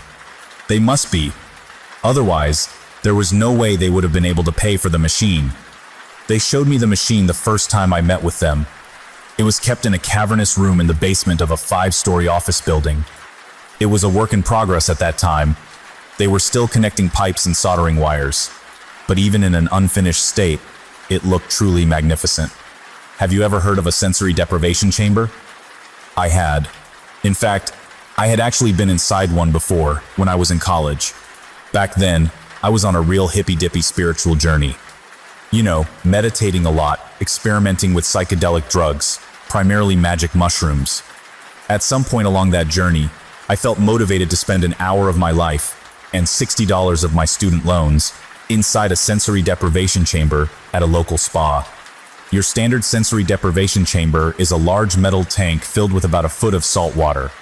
You step in and float in the water, then someone, a spa attendant in my case, closes off the tank so it's completely dark. With your vision obscured and your body suspended in the water, it's supposed to feel like you no longer have your two primary senses. Depending on who you ask, this is supposed to be relaxing, enhance your creative process, allow you to reach higher consciousness, hallucinate, or maybe gain magic powers. My experience with the chamber in college was fairly lackluster. I remember that the water was too frigid and the salt made my skin itch. It was difficult to concentrate on meditating or channeling my inner chakra or whatever the spa had promised. Truthfully, I did always wonder what it would have been like to get in one of those things while tripping on some magic mushrooms, but I never had the opportunity. This sensory deprivation chamber didn't look anything like the one I used in college. This chamber looked like a vivisected suit of medieval armor strewn across a large metal table. Thousands of tubes and wires connected to the metal body, which was about 3 times larger than my own body. The head or helmet of the chamber was colossal and round with a big brass pipe running out of its crown into the tiled floor beneath it. On the walls surrounding the chamber were 50 or 60 computer screens, 20 or so server boxes, and various iterations of medical equipment that I couldn't name if I tried. It dawns on me now that the utility bills and computers alone for the machine must have been many tens of times higher than the measly $5,000 they offered me, not to mention the salaries of the dozens of lab coat-clad scientists manning those computer screens. Again, perhaps this should have raised alarm bells, but I ignored it with the focused ignorance of a man who was on the brink of homelessness. The man who showed me the machine told me his name was Dr. Monison. He was a wrinkled, balding man with a clean shave and focused eyes of blue. When I saw him, he was always clad in blue scrubs and a clean white lab coat. Dr. Monison was the primary liaison for my involvement on this project. He explained the machine's purpose, brought me the necessary waivers, and answered all my questions. Questions like, so what exactly am I supposed to do? We want you to remain in our sensory deprivation chamber for 3 days. I'm sure my expression betrayed my sense of shock. 3 days? Will that kill me? You probably would still be alive after 3 days in pure isolation, though you would likely become gravely ill and suffering from immense dehydration. Regardless, the machine will hydrate, feed, and otherwise sustain you during the experiment, so there is no risk of bodily harm. Dr. Monison went on to explain how the machine worked. In your standard deprivation chamber, the occupant is deprived of their sense of sight, feeling, and, to a lesser extent, hearing. This deprivation, this process of shutting the outside world out from the occupant's mind, decreases the burden on their brain. Thus, the occupant's mind is free to wander more freely, free to think more creatively, to undergo a deeper state of thinking, to meditate, and so on. But there is a problem with standard sensory deprivation chambers.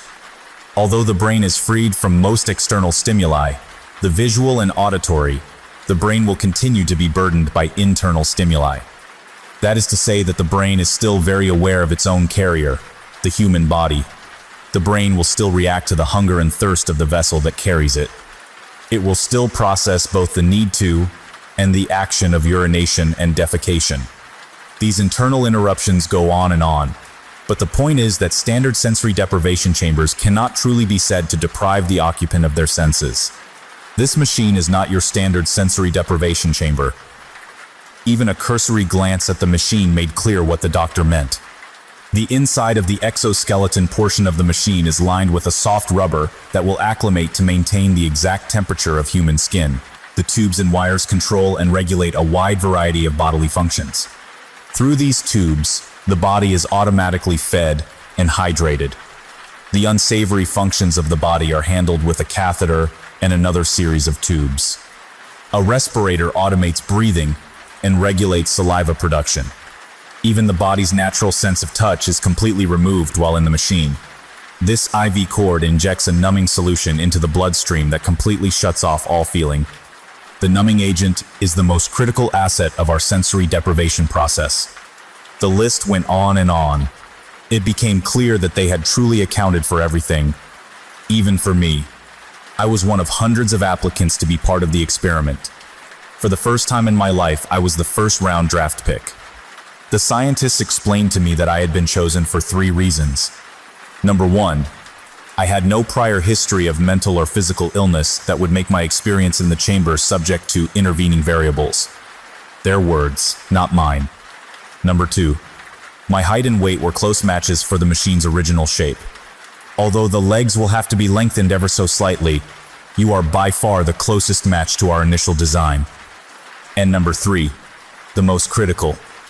There was nothing happening outside of that chamber that would lead to an early termination of the experiment. I had no significant other, no job, no living family members, not even a houseplant to take care of. They could breathe easy knowing that I would remain peacefully within their contraption for the entire length of the experiment. Number 3 was important to the scientists. They had specifically designed the machine to allow for 3 full days of isolation. If the machine's process had to be interrupted early, it would take them a month to reset the machine and run the experiment again. Unfortunately, reason number 3 also meant there was nobody to come looking for me. The intake process was long and detailed. I signed what felt like hundreds of liability waivers. I listened to warning after warning about the potential side effects. Although it is apparent that you have a clean bill of health, you should be aware the isolation process may be taxing on you. Our preliminary research suggests that disassociation, audio and visual hallucinations, depression, time dilation, anxiety, suicidal thoughts, and other neuroses are potential effects.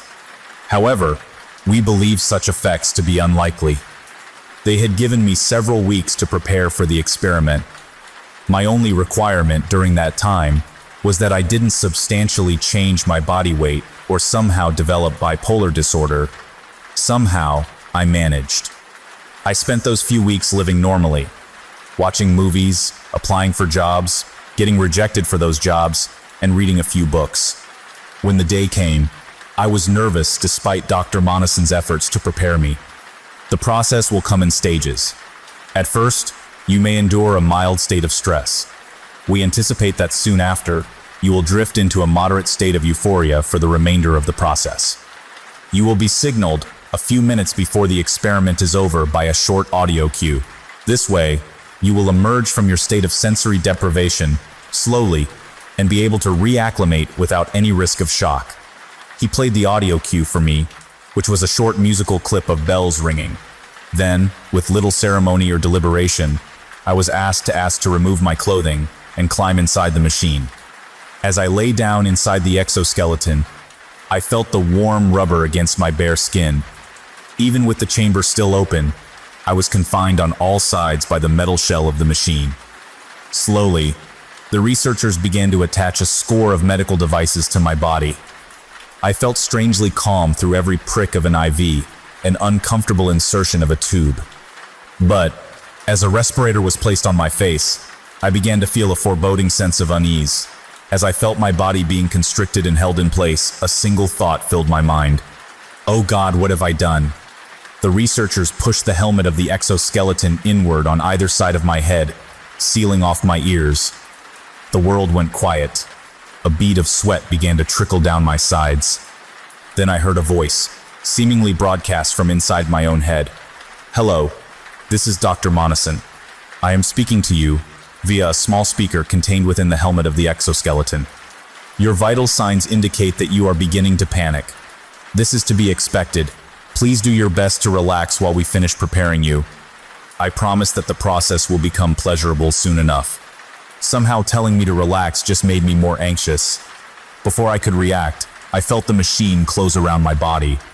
Already the numbing agent that was being piped into my bloodstream was starting to take away control of my extremities. I tried to push against the machine but found that my arms wouldn't budge.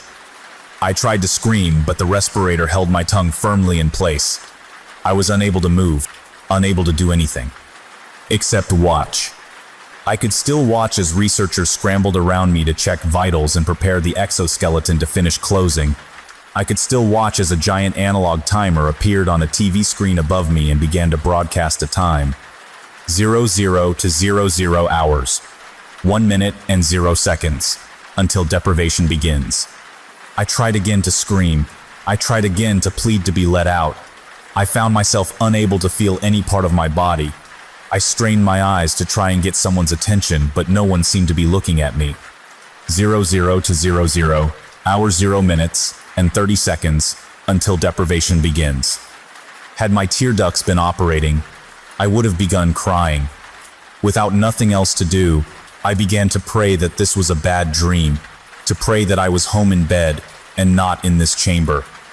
00 to 00, hours, 0 minutes, and 5 seconds, until deprivation begins. The last thing I saw was the face of Dr. Monason leaning over me, waving to me, saying something I couldn't quite understand, closing the exoskeleton's face over my own. 00 to 00, hours, 0 minutes and 0 seconds, until deprivation begins. And then everything went dark. If I had been in control of my own breathing, I would have begun hyperventilating immediately. I had never felt such a profound sense of darkness as in that moment. Unable to see even my own body, it was as if I had been extinguished from existence. My eyes swam in every direction in search of a single iota of light but found none. After a moment's consideration, I realized that I had now been in the machine for some time. I had no reference point for exactly how long. Without outside stimuli of any kind, My only mechanism of telling time was by counting individual seconds in my head. Yet time ticked on. I found myself alternating between obsessing about my imprisonment and finding myself adrift in my thoughts. I began to consider the state of my life, my recent unemployment, my lack of close friends. I felt a wave of depression come over me. Was my life really so meaningless that I could be snuffed out of existence for 3 days and no one could possibly care? I pondered the source of my isolation. I looked back to times I could have tried harder at my job. Images of friendships that I had let fall apart out of introversion and stagnation cascaded through my mind. And then I came across a thought in my head that, were my body not numb to the point of immobility, would have made me burst out into laughter. I felt lonely. Well, of course, I felt lonely. I was, at that moment, the most alone human being there had ever been. Surely there were researchers only a few feet from my terrestrial body, but my mind had been isolated completely. I was as alone as someone could be. I let my mind continue to wander. It felt as though I had been in the chamber for hours at this point. Although I had planned to spend this time planning some sort of creative endeavor, the great American novel perhaps, I found my mind repeatedly coming back to my current predicament. Obsessively, I thought about my body and the container that currently housed it. The numbing medicine must have been truly quite something. I couldn't feel the slightest wisp of breath passing through my nasal cavities or the rumble of my stomach. It was then that a pair of intertwining thoughts collided in my mind. A. Could I be dead? B. No, of course not. That would be ridiculous. I knew how I had ended up here. I knew that I had signed up to engage in an experiment that would put me in this exact predicament. But I must admit, I no longer felt very alive. Without my body or the surrounding world as a reference point, it felt as though I had no assurance that I still existed. My thoughts began dueling with one another. A. Surely I'm not dead. This is exactly what the experiment was supposed to do. B. If you're not dead, then why can't you feel anything? Why can't you feel your breath or saliva or anything? A. But I know I'm not dead because I'm thinking right now. B. What does that mean? A. You know? I think, therefore I am. I think, therefore I am. A smarter man could have told you who said that, but I was left with just that proclamation from an unknown source as the only assurance that I was alive. As long as I was thinking, I was still alive. I began to picture myself floating through a void in space. The image was clear in front of my eyes. My body lay flat, my arms stiff, as I rocketed past stars and unfamiliar planets. I watched my body weave past asteroids and through planetary rings. I felt the warmth of the sun on my body and the cold ice of the frozen planets on my skin. Except I didn't really feel those things. I had to remind myself of that. I was starting to imagine feelings that weren't really there. I wasn't sure how much I should try to avoid these feelings or just embrace them for the duration of the experiment. Just another question to ponder, I suppose. There came a time when I realized that I had been in sensory deprivation for a long time. Since I had not been counting, it was impossible to know how long. It felt like it had been days already. Had it been days already? That was a worrying thought. In a timeless void, 3 days stretched on like an endless millennium. They had assured me that I would only be inside the machine for 3 days. But how could I know for sure? Once I was inside, I had no way of getting out. They could keep me for as long as they wanted to. Maybe that was their plan all along. A. How could they get away with that? B. Who knows what all those liability waivers I signed said? I stopped reading them after the third or fourth one. Maybe I agreed to this. A. You're being crazy. B. I don't know if I'm being crazy or not. I don't know how long I've been in here. A. So count. That was right. I had one way to tell how long I had been inside the machine. Counting. 1, 2, 3, 4, 5, and on and on. I counted to 60. That was a minute. And then I counted another minute, and another, and another, and another. I just kept going and going. I never lost focus on the task at hand. Then I hit 1,000 minutes. Technically, 1,000 minutes was only a little more than 16 and a half hours. Certainly not the 3-day period I was supposed to be inside the machine. But that was 16 and a half hours on top of all the time I had already spent thinking about my life and dreaming about floating through space. Surely I had spent longer thinking to myself than I had counting. I tried to guess how long I had been in the machine. It felt like it had been more than 3 days. I just kept trying to tell myself that I would be let out of the machine soon. I let my mind drift off again. My body was once again floating through space. I watched it drift farther and farther out into an endless void of darkness. The planets and suns shrunk into oblivion until I was truly, deeply alone. In the black abyss, a creeping feeling of cold began to set in. Its biting sting spread up my legs and torso to my face. My naked skin turned a pale blue and began to harden into a crystalline husk. As my body drifted farther into darkness, I watched the surface of my stomach crack and chip. Slowly, chunks of my body began to break off and float into the darkness. With each expelled scrap of flesh, a new wave of pain cascaded through my body. I found myself trying to grab onto my frozen body and put it back together, but my arms and legs were so cold that I could not budge. I tried to scream, but my tongue had swelled so large that it filled my crumbling, frigid mouth. All at once, my body exploded into an array of jagged, bloody shards of ice. The pain was indescribable. Then I was, again, alone in the darkness, bodiless. Without lungs to expel the panic breaths I was so desperate to create. I had to keep telling myself, it wasn't real. I'm still alive. My body is still here, somewhere. A, but God, didn't it feel real? B, but it wasn't real. A, real or not, didn't it hurt? B, yes. A, are you scared? B, yes. A, wait. Do you hear that? I listened through ears that were a million miles away. A voice, not mine own, burst into my head. Its bristly accent was familiar. Hello, this is Dr. Monison. I'm contacting you again via the small speakers contained within the helmet of the exoskeleton. I am proud to announce that you have successfully completed 3 days within the machine. I felt my alarm melt quickly into relief. I tried to smile, to little avail. At this juncture, we would like to update you as to the status of our experiment. The data we're getting from your brain scans is proving incredibly useful. The medical implications are numerous. We have contacted our institutional review board and obtained permission to extend the experiment indefinitely. This is, of course, in accordance with the liability waivers that you've signed previously. The machine should be able to keep you alive for a few more weeks until your body becomes unable to support it any further. Do not worry. $5,000 will nonetheless be credited into your account. Thank you for your contribution. Your sacrifice will save lives. I tried to scream. I tried to flail my arms in protest and push back against the doctor's words, but my screams were silent and my arms no longer part of me. I felt a deep, echoing hole of dread grow inside me. Yet I would never truly feel anything again. I would die in this chamber. It would take days, and those days would feel like months, and those months would be torture. I again saw myself floating in an immeasurable darkness. There were no stars or planets.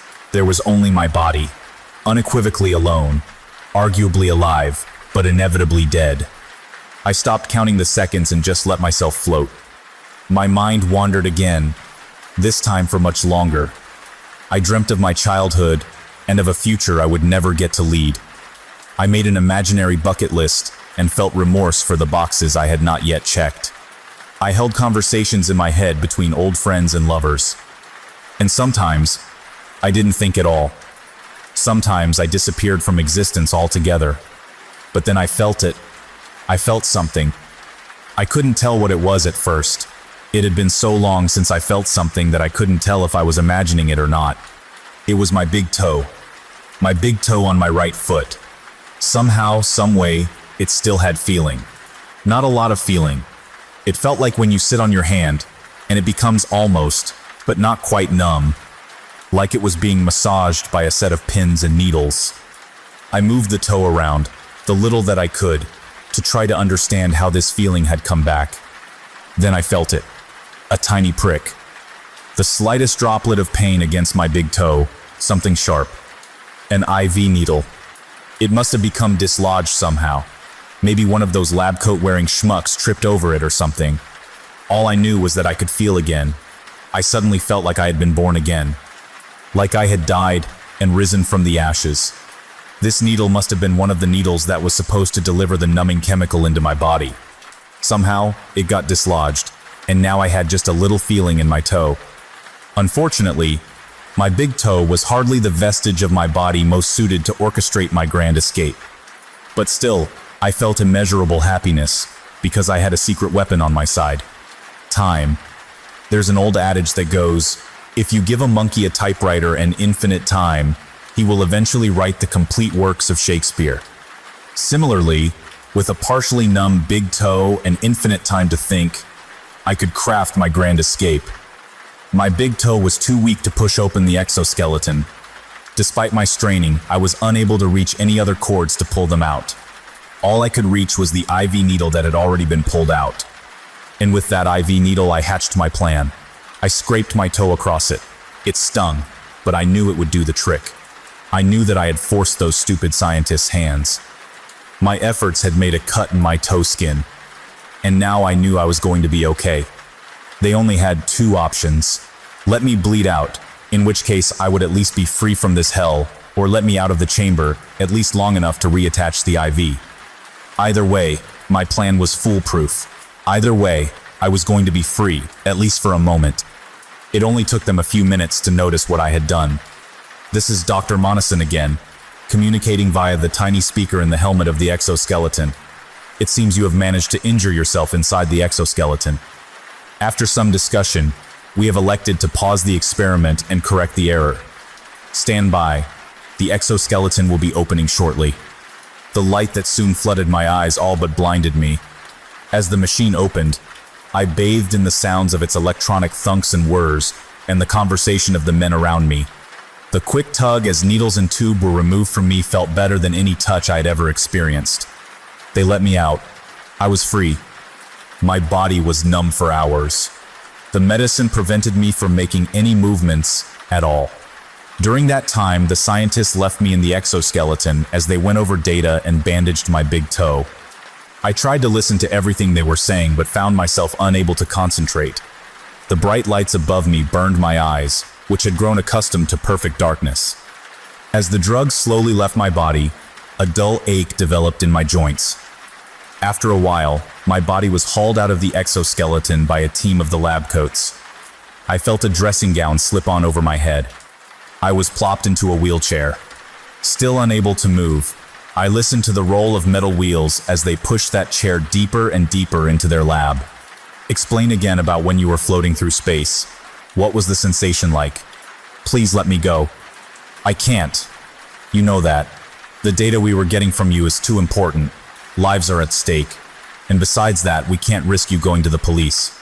You will be going back in the machine. This conversation had been going on for about an hour, in the tiny interrogation room set up somewhere in the research group's massive underground lab. Although I had regained enough feeling to speak, I still found movement quite difficult. It was clear that as soon as I outlived my usefulness to the lab coats, I was going to be placed back inside the machine until my bodily demise. The data that the scientists had gained so far was so useful that they had no problem holding me against my will. As I sat in that tiny metal room, tied to cold folding chair, clad only in a thin dressing gown, I considered my fate. For $5,000, I had sold away the rest of my life. My only respite now was that I could delay going back in the machine for as long as I resisted Dr. Monison's questioning. But I knew I was just delaying the inevitable. I stared down at my big toe, now wrapped in a bandage. Somehow it had not dawned on me that, even if I got out of the machine, the scientists were unlikely to let me out of the building alive. Not after they decided to imprison me until I died, anyway. What if I don't answer the questions?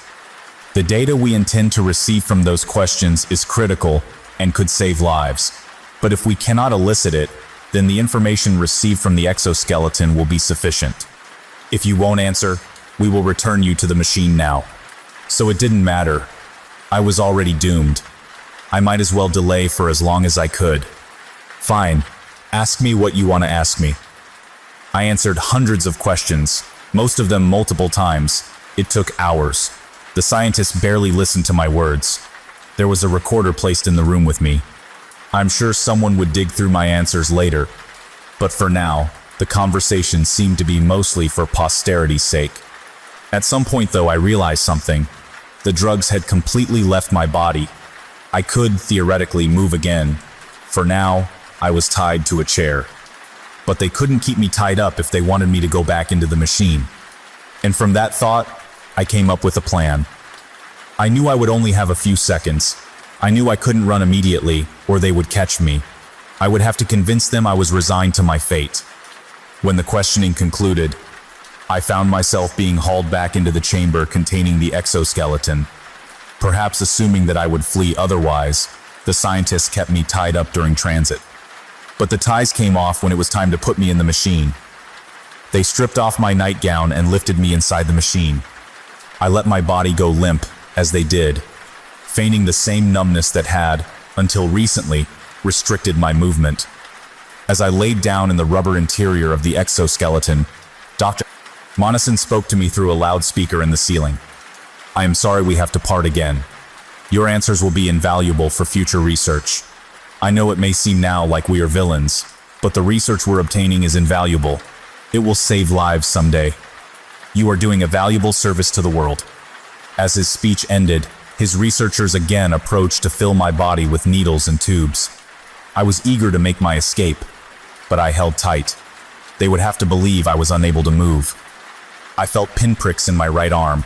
I was already being loaded up with the numbing agent. My time was going to be short. As some of the lab coats approached me on my left side to insert another IV, I launched myself upward so I was standing inside the machine. Surprised by my sudden motion, the scientists on my left recoiled. I felt a sharp pain in my right arm as the IVs and tubes held tight against the strain of my sudden motion. The room exploded into panic. Men rushed at me from all sides. I felt my body moving as if on its own volition. My left arm reached towards my right and ripped a series of cords and needles out of my body. Blood sprayed onto the machine. My right arm fell loosely to my side. I propelled myself out of the machine and onto the floor, naked as the day I was born. The numbing agent had disabled my right arm, but most of my body was fine. I sprinted towards the door through which I had entered the lab, what now seemed like a millennium ago. I did not dare turn back to see if I was being chased. All I could do was run. As I pushed the door open, I saw a long hallway that led to a set of alternating staircases. Staircases that I had walked up and down several times while preparing for the experiment. Stairs that I had always assumed I would one day walk up for the last time. I pushed my body as hard as I could. I ran with my right arm dangling limp beside me until I reached the stairs. Behind me, the angered yells of men and the thud of their footsteps remained consistent. I knew that if they caught me, it was game over. When I reached the stairs, I practically jumped up the entire first flight. As I turned to climb the next flight, I saw that only 2 men had kept pace with me. Suddenly, I was filled with hope. Perhaps I could outrun them all. Then I would go to the police and get the chance to put this whole operation under the microscope. As soon as I got to the top of that second flight of stairs and through the exit doors, I would be free. My hopes were dashed as soon as I reached the top of the stairs. At least 15 men guarded the building's exit. Clearly, my escape had been a contingency for which the facility was prepared. As the men approached behind me and in front of me, I knew there was only one way I could go. The alternating staircases continued past the first floor, all the way up to the roof. I kept running, staircase after staircase, my aching body protesting each step, my dead arm banging against stair railings and walls as I made my way up those stairs.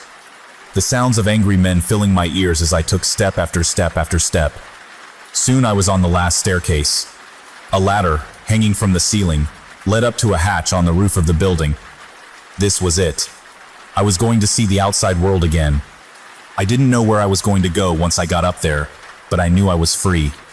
I jumped onto the ladder and pulled myself up, about 6 feet into the air. When I reached the top, I pushed on the hatch. It was heavy and barely budged. I strained against the hatch for a moment, then felt a tight grip on my ankle. One of the men had caught up. He had wrapped his cold hand around my leg and was beginning to yank me off the ladder. I turned slightly and saw it was Dr. Monison. His eyes were red and as large as saucers. It was like looking into the eyes of the devil himself. I reacted purely out of instinct. My grip on the ladder tightened, and I swung my free foot at the doctor's face. As my heel collided with his jaw, sending teeth and blood flying in all directions, I couldn't help but smile at the feeling.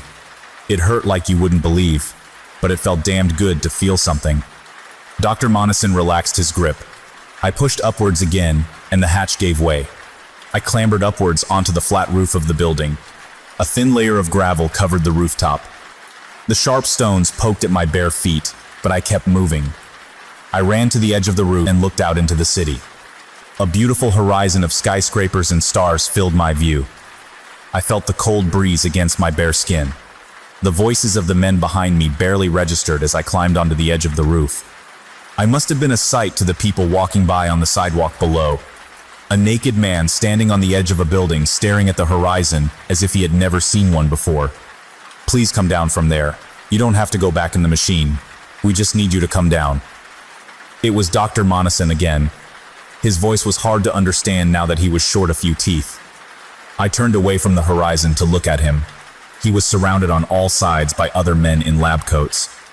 I knew at that moment that I had no real choices left. Could I believe Dr. Monison that he wouldn't put me back in the machine? Probably not, but I had no chance to escape at this point. There were too many of them for me to get away. Just as one of the researchers reached out to grab me, I took a step backward. As my body tumbled down to the earth below, I found myself laughing. It was just like when I was in the machine. My body was floating once again. The cold air numbed my body, and once again, I couldn't feel a thing. Just before I struck the ground, I heard the sound of church bells ringing out. Hallelujah! I figured I must be on my way to heaven. No heaven came. Instead, I found myself in complete darkness, feeling nothing, seeing nothing, simply ruminating on my previous actions. Is this what death is like? In answer to my question, I heard a familiar voice. Hello, this is Dr. Monison. I am speaking to you once again via a small speaker contained within the helmet of the exoskeleton. You have successfully completed your 3 days within the exoskeleton. Had I not still been pumped full of numbing drugs, I would have wept. We are currently in the process of opening the machine. At that point, we will perform a physical assessment. I'm sure you are anxious to leave. I can assure you we will move as quickly as possible to make that happen. Thank you so much for your assistance with this project. It has been invaluable. 3 days. I had been in that machine for exactly 3 days. It didn't click for me until they were pulling me out of the machine. There was no bandage on my big toe, no needle near my foot on which I could have cut myself. The facility was nothing but accommodating in the hours after the experiment terminated. They provided me with a comfortable place to rest while the remainder of the drugs left my system. Although they asked questions about my experience, they were not hostile when I refused to speak. The researchers were happy to answer my questions about the experience, happy to tell me it was all in my head. In the days following the experiment, Dr. Monison made sure that I was provided with any mental health resources that I requested. He connected me with a therapist that I have been seeing for several weeks. The therapist has prescribed me an antidepressant, which I take twice a day. I have returned to my normal life. My rent is paid. I'm seeing someone new. I got a new job at another book publishing company. It's like all my fantasies have come true. But no matter how long I talk to the therapist and no matter how many pills I take, I can't get the machine out of my head. I can't stop thinking about how those 3 days seem to extend indefinitely. A. But you're out of the machine. Your 3 days are up. B. Yes, but... A. But what? B. I was out of the machine once before. A. But that wasn't real. B. But it felt real. A. Does this feel real? B. I don't know anymore. Could 3 days feel even longer? Could I imagine a therapist, a job, a better life? I don't know. Sometimes I close my eyes and I become too afraid to open them because I'm worried that when I do, I will see only darkness. I'm scared I will find myself still floating, motionless, amongst those imaginary stars.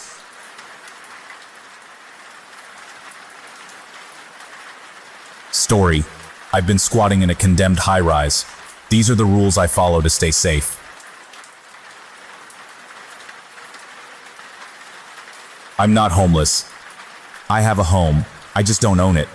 But it's mine and I work to keep it. Every city has its fair share of abandoned buildings to squat in, but usually you gotta deal with either cops or shitty neighbors. The Andale high-rise has neither. Police stay away, so do the locals. As a stranger from out of town, I stumbled across the place on my first night in the city and thought it a little strange that a 28-story tower block had been left to rot, every window black, every light in the courtyard smashed. No cars in the lot, no booth for a guard, not even barbed wire on the fence. Barely half a mile from a playground filled with shouting drunken teenagers, but none of them strayed in the direction of Andale. No fires or music or bottles hurtling through the air. It was silent. Inside, I found that the lobby had been torn to shit. Double doors ripped open and left that way for what looked like years. Easy access for the curious, but I was the only one there. Most of the first story had collapsed. Waterlogged ceiling tiles turned to mulch by shitty British weather. I know water is invasive, but it had practically fucking colonized the place. So bad algae was growing up the walls. Even the elevator shaft was flooded. My own reflection looking back at me as I peered through brackish water and caught a glimpse of the old rusted carriage just a few feet below. I couldn't help but think about standing on top of it, waist high, and reaching down to pull open the emergency hatch. Only natural to wonder what was down there. Little metal box soaking in pitch black water for years and years. I thought about pressing the button, calling it up and seeing the elevator rise in spite of all logic, an image I still think of from time to time. Meanwhile, the empty shaft loomed above, cables whistling in the wind. I've learned not to linger by it. If you look up, you'll sometimes see something ducking out of the way, pulling its head through the doors before you get a good look. It finds it awfully funny, even tries to make a game out of it, like peekaboo. Play too much though and it starts to pop up elsewhere. Any open door becomes an invitation. Sent more than a few people running for their lives in the middle of the night, but bad news for them. That thing is more than free to leave this place if it's part of a game. If you ask about Andale, most people just shrug or laugh. Kids will talk about it same way they talk about any haunted house. Difference is no one dares anyone to go up there. No one uses it to get pissed or high. No one sneaks into the basement to have a risky little fuck. No one hides their stashes there. It has all the hallmarks of your classic urban legend, only people actually stay away. They'll laugh and joke and tell scary stories, but they treat the soil it's on like it houses a radioactive leak. And the council, I'm surprised they haven't knocked it down, but they, out of everyone in the city, have the most to lose by talking about it. They built it in the mid-50s as government housing. Only a lot of the young mothers who moved in there found their children's health taking a turn for the worse. Started with newborns. Babies that wouldn't wake after a peaceful night's sleep. The kind of deaths that got written off as either negligence or abuse. Screaming teenage girls hauled off to prison on the words of doctors who didn't give a shit. It's always the mother's fault in some people's eyes. And these girls had no one to stand up for them. 2 in the first year, 4 in the next. And they kept on coming for every year until it closed. Wasn't until 1982 that someone traced the source of deaths to tainted water storage on the roof, toxic metals leaching into the supply. Not enough to kill an adult, but bad news for anyone with weak immune systems. 38 women had been imprisoned by then. Another 23 had killed themselves before they could be sentenced.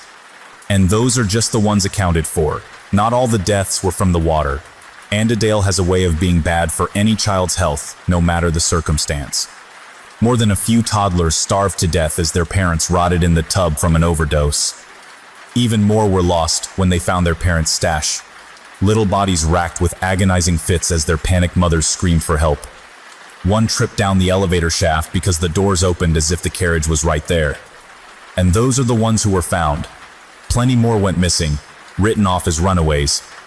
In the end, Andale's reputation as a cursed place got so bad, the only way out was to shut the whole thing down, board it up, erase it from the records, pretend it never happened and just forget. But Andale kept on killing even after the doors were officially shut. If anything, it only got nastier. Talked to one cop who told me he found a guy dead from sepsis on the 6th floor, a couple years after the place was shut down. No one could fucking believe it. They reckon this guy scratched himself on a nail and caught gangrene like it was the 1800s, never went to the hospital.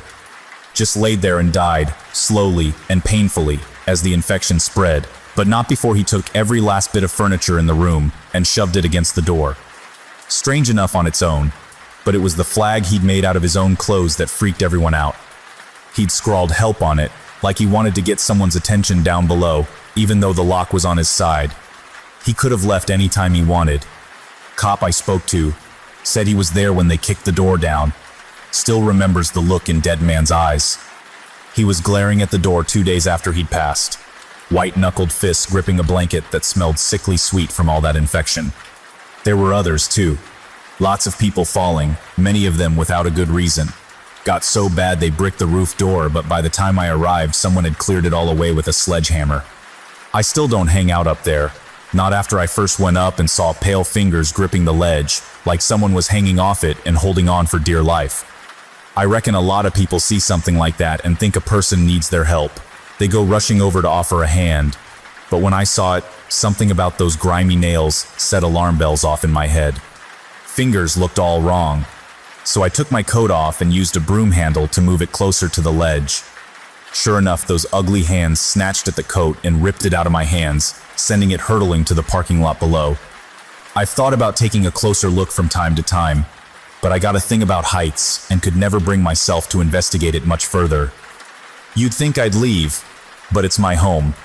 I own it as much as it owns me. People even refer to me as the caretaker now, like they forgot I wasn't always here. Police treat me the same, can you believe that? Any reports of a break-in, and they call me on my number to go take a look, like I'm some sort of official. Only other guy who was here as long as me was the philosopher. I don't know his name, just call him that because of the books he left behind. He came here back when the block was still just a place to live, and he stuck around for a few years after its closure. Lots of notebooks in his flat, thousands of pages talking about child sacrifice made to gods who don't like being named, along with pictures of strange things frozen in ice and medical photos that look fake. At first I thought he came to document the curse. He has dozens of books just recording all the strange things he saw, like birds with too many wings or milk that turned to clotted blood in the bottle. But after going through everything he owned, I found letters to a wife who died in childbirth. He kept her death certificate way at the back of an old-looking box filled with the letters he'd kept writing her, long after the date. Another box, just a row over, had the letters she'd written back.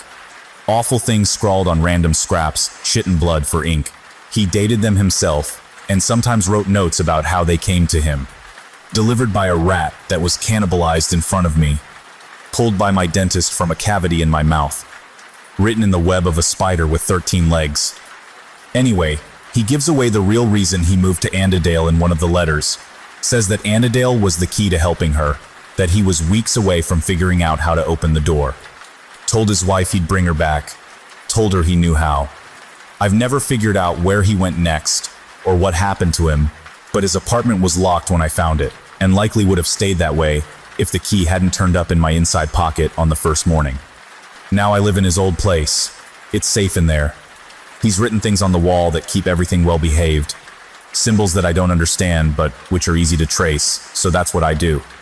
I go over them every couple of months, and so far they've kept me safe and sane. Because you do need protection in Annandale. I don't know when in its history the curse went from something mundane to something very real and very dark. It wasn't all just bad luck or poverty, not by the end and certainly not anymore. You can't just go strolling around Annandale, certainly not at night. It's dangerous. For one thing, it attracts a constant rotation of the deeply unwell who are likely to attack on sight if you're lucky. They usually turn up dead in the halls come morning, although sometimes it's just bits of them that I come across. Strips of skin floating on the brackish water that floods the basement stairwell, or bloodied fingernails embedded in the ceiling plaster. Weirdest one was a single tooth in a light bulb, bloody gum still attached to the root, the glass all around it somehow intact. Many of them come here with business, something a little like the philosophers, rituals, bargains, things like that. It's not a good idea to interrupt them, or to give them even the slightest hint you might be a problem.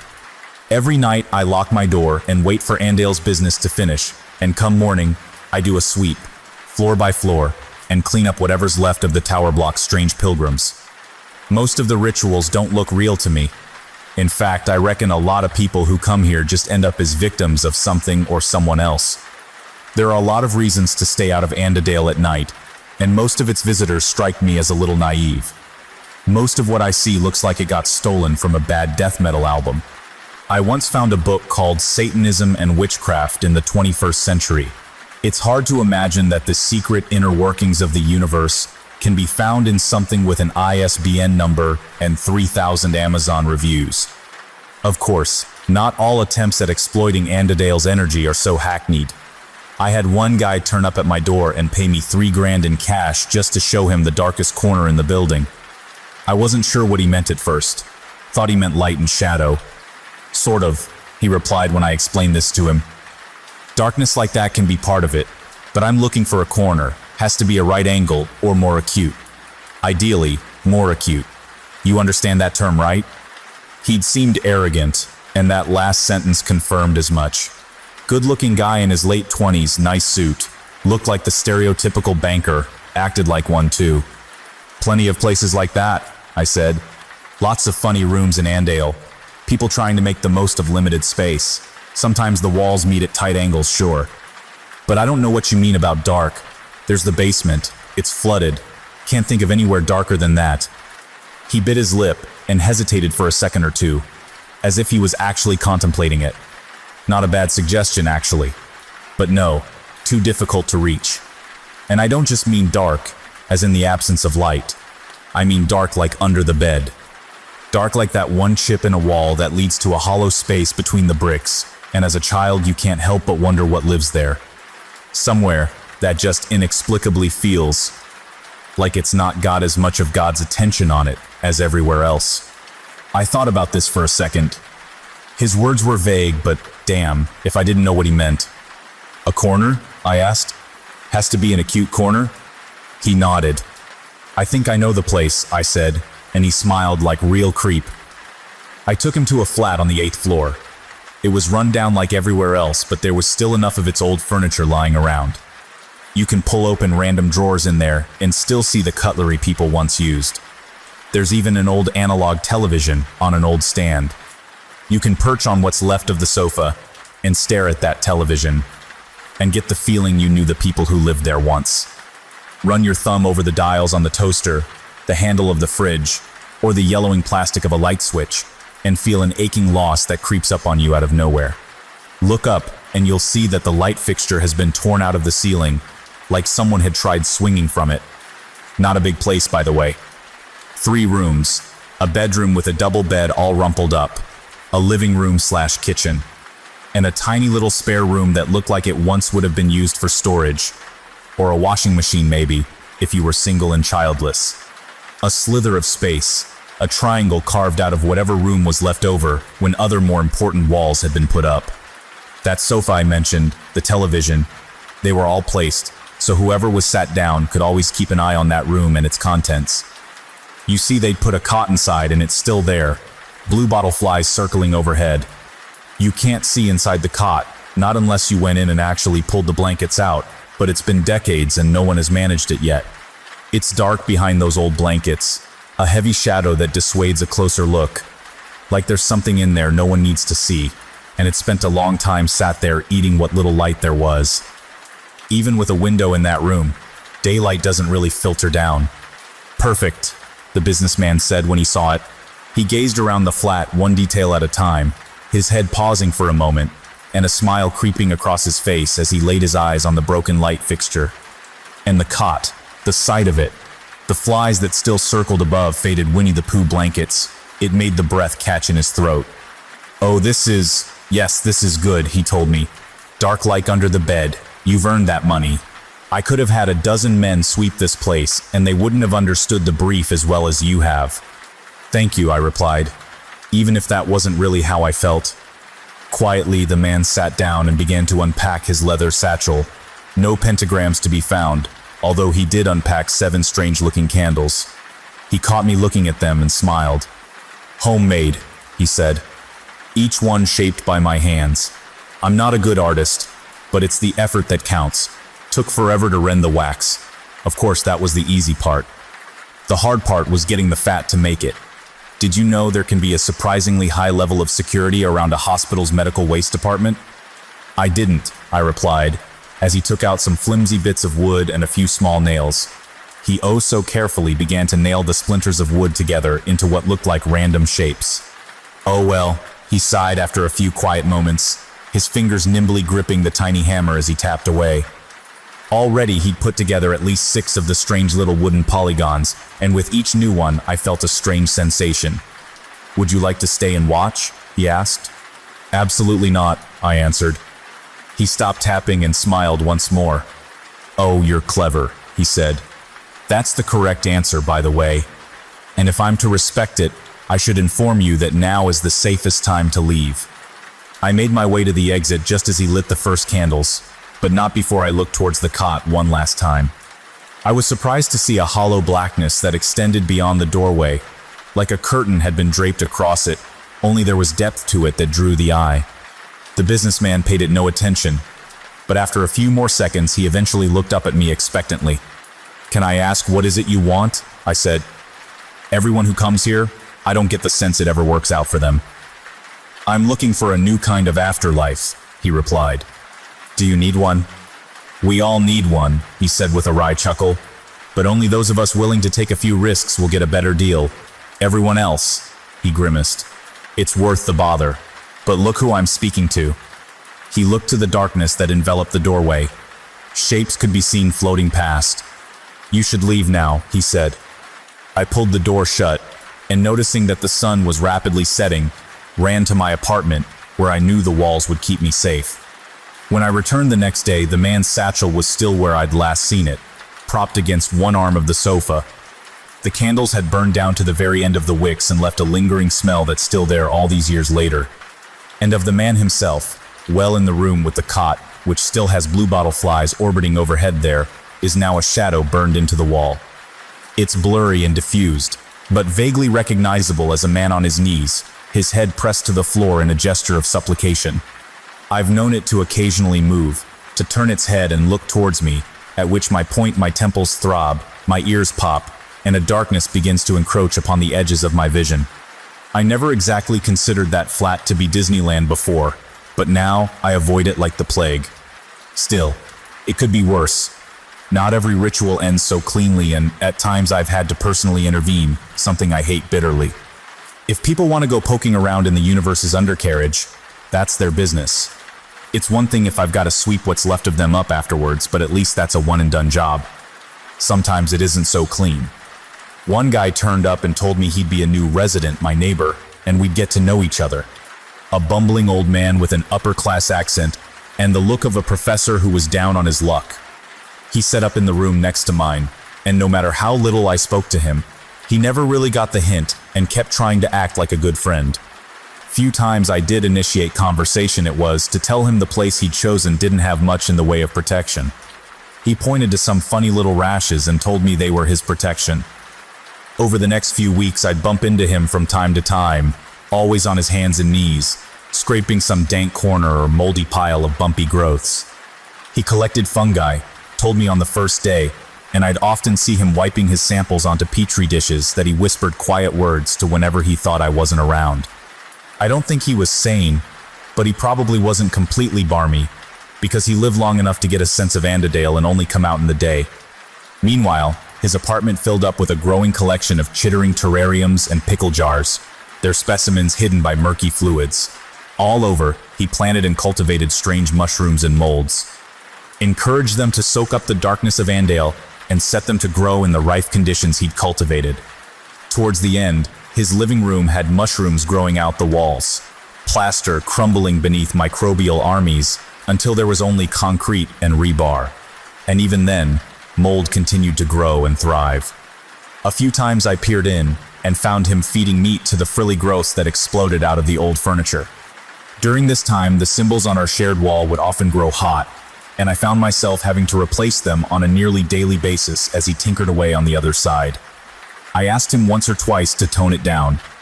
This is important work, he growled, an unseen darkness creeping into his voice. I'm not some ditzy crackhead trying to summon the Baphomet. I'm not looking to get high. This is science, progress. That is what I am working towards. Yeah, well, your progress is trying to eat its way into my flat. Can you ask it to stop? He stopped, frozen mid-gesture, like I'd said something either profoundly stupid or insightful, or likely a bit of both. He looked at the rashes on his arms that had, by now, started to sprout some of their own strange fruit. When he finally spoke again, it was sly, like a lecherous old man propositioning a nurse. This fungi, he said, they had samples of it in the university for 30 years. Can you imagine? They never even realized what they had until I found it and unlocked its potential. Now I've finally found the source, and I can do things no one else thought possible. This entire time, my thesis has depended upon the idea that the fungus has a capacity for information processing way beyond anything we've considered before. And your idea is a good one, you know? Asking it just might be an option. He scuttled off without another word, and for the next few days, he set about the building like a furious little honeybee in spring, poking and prodding, setting trap after trap and cleaning them vigorously of any rats or mice he caught. When I did my morning sweeps, I'd find him hovering over Andale's latest victims, scraping what was left of them into transparent bags for his own purposes. "Don't mind me," he'd mutter. "It's worthless to you, but these poor souls could help me achieve great things." This persisted for another month. He no longer scraped mold or mushrooms off old apartments. He became interested only in meat, and by the time it came to an end, I can say confidently that I have never smelled anything worse than the prickly, musty odor that wafted out from under his locked door. It became so bad that I began to wonder if I might have to ask for police help and have him removed when, finally, he simply disappeared from Andale's halls. One morning he was there, annoyingly shooing me out of the way as he lowered jars into the flooded basement. And then the next he was gone, and Andale's halls were silent once more. But that didn't mean he had moved out. Far from it, actually. It took 2 days before I decided to just go ahead and break his door down. I kicked at it with a short, sharp blow, only to find my leg immediately disappeared through wood that had the texture of sodden cardboard. I freed my foot and tried a different tactic, grabbing the handle and pulling so hard that it simply popped right out of the rancid wooden frame. Free to move, the door swung open with an eerie creak and fetid air, hot and damp, blew out of the room. Inside I found that the man's specimens had gone wild. Terrariums had shattered, their contents spilling outwards. Frogs as large as footballs glared at me from behind furry fronds, and insects with human eyes scuttled away before the amphibians could snatch them up. In one corner, rats had built a hive out of old cardboard, their backs covered with fungal growths that resembled human fingers and other appendages. In another corner, something that looked a little like a black rubber sheet slapped furiously at passing vermin, and it took me a few seconds to realize it was a slime mold. When it finally caught something, it dragged the strange creature squealing into the dark corner where it grew and constricted around its meal like a fist. I stared at it horrified until one by one black orbs unveiled itself from within the strange mass, and I realized it had eyes to stare right back at me. It was a cacophony of God, awful terror, so gripping that it kept me from hearing the muffled noise of a human struggling to speak. Eventually it did reach my ears, and I used my torch to light up the far wall, without having to actually step inside. I found the scientist half-grown into the wall. Algae and moss coated him head to toe so that he was no longer recognizable, but I had to assume it could be no one else. Wide eyes glared at me with terror and pain, as nasty little critters nibbled away at what was left of his shins. Meanwhile, strange tendrils probed at his ears and head, never resting for a moment. He kept trying to speak, but the algal growths kept driving their way into his mouth until, one by one, they pushed too far, and something snapped. His eyes went wider still, his squeals became hysterical, and his jaw slowly slid further down his chest until it hit the floor with a sodden thump. "Finally made contact?" I asked. An awful idea if I've heard one. What would a mushroom have to say even in the best of circumstances, let alone one that was grown in the ruins of Andale? I can only assume you never got around to telling it to stay off my wall, did you? No, you probably had your own reason for doing all of this, and that's what took priority. That made me wonder what it was he'd asked for. As the thought entered my head, I took a quick look around and tried to see if anything particular stood out to me. Something was growing on the sofa that looked strangely human-shaped. It might have been just my imagination, but in the dark, it seemed to turn towards me. Meanwhile, the scientist continued to shiver in agony, his eyes focused on me and begging for help. "I'll see what I can do," I said before slamming the door. Something about that strange pile on the sofa had deeply unsettled me. I put the word out, asked for a gun, but got a crossbow instead a few days later. A nervous-looking 16-year-old boy ferried it to my door. I was surprised he'd entered the building, but who knows who'd ordered him to do so. I've acquired a strange sort of respect amongst the locals, and it comes in handy. This boy looked like he would have stamped on my head and robbed me blind any other day, but when he spoke to me, he did so with more respect than I ever imagined I deserved. I thanked him, took the crossbow, spent an afternoon practicing with it, and then used it to kill the scientist the next morning. Took a few hits, but in the end one thumped into his forehead and shut down his whimpered moans. I didn't see anything on the sofa this time, at least not anything human-shaped, which I was thankful for. After that, it was a simple case of calling the police and beginning a long chain of events that ended with half a dozen men in hazmat suits spraying the room with noxious chemicals. For a while there, I'd been worried that they'd find a corpse and ask questions, but by the time anyone actually entered the room, there was nothing left of the scientist save a splotch on the floor. I never did figure out exactly what it was he was after, although it is not uncommon for my morning sweep to turn up a body, or part of, covered in fungal growths. And I have been known to occasionally catch glimpses of a strange person lowering themselves into the floodwater of the elevator shaft. Of course, I might just be making connections that aren't really there. All sorts of things live in that water. The entire level is flooded, and if something was down there, it'd have free reign over quite a large space. It's a strange world down there. I should know on account of one visitor who gave me a very bad time. I'll call him the fisherman since he came to Andadale because of the flooded basement. Saw a photo that's been circulating around for a while now, if you know where to look. God knows who took it and how, but it shows the flooded stairwell leading to the basement, and beneath the brackish surface is a hand that's all out of proportion. Fingers splayed with perfect symmetry like a starfish. It is reaching up out of the depths and resting gently on the third step below the water. When I first met him, he was sitting happily with his feet over the edge of the flooded shaft, water up to his knees, with a rod and line set up beside him. It was quite a surprise at first, seeing him there with a little fly fishing hat. A chubby but healthy-looking man in his 40s with an egg mayo sandwich in one hand and a phone playing Candy Crush in the other. I called out to him as I approached because, in my experience, startling someone in Andale is bad for your health, no matter how sane the visitor appears. He looked up when I caught his attention and smiled amiably. "Hello?" he waved with his sandwich. "You're the caretaker?" "Yes, I am," I answered. "And you are?" "Just a tourist," he smiled. "Care to join me?" The sun had risen only moments ago. "You weren't here when it was dark, were you?" I asked, more than a little suspicious. "Oh no, you've only just caught me. Been here barely 10 minutes before you showed up. I was told you'd be willing to help in exchange for a small fee."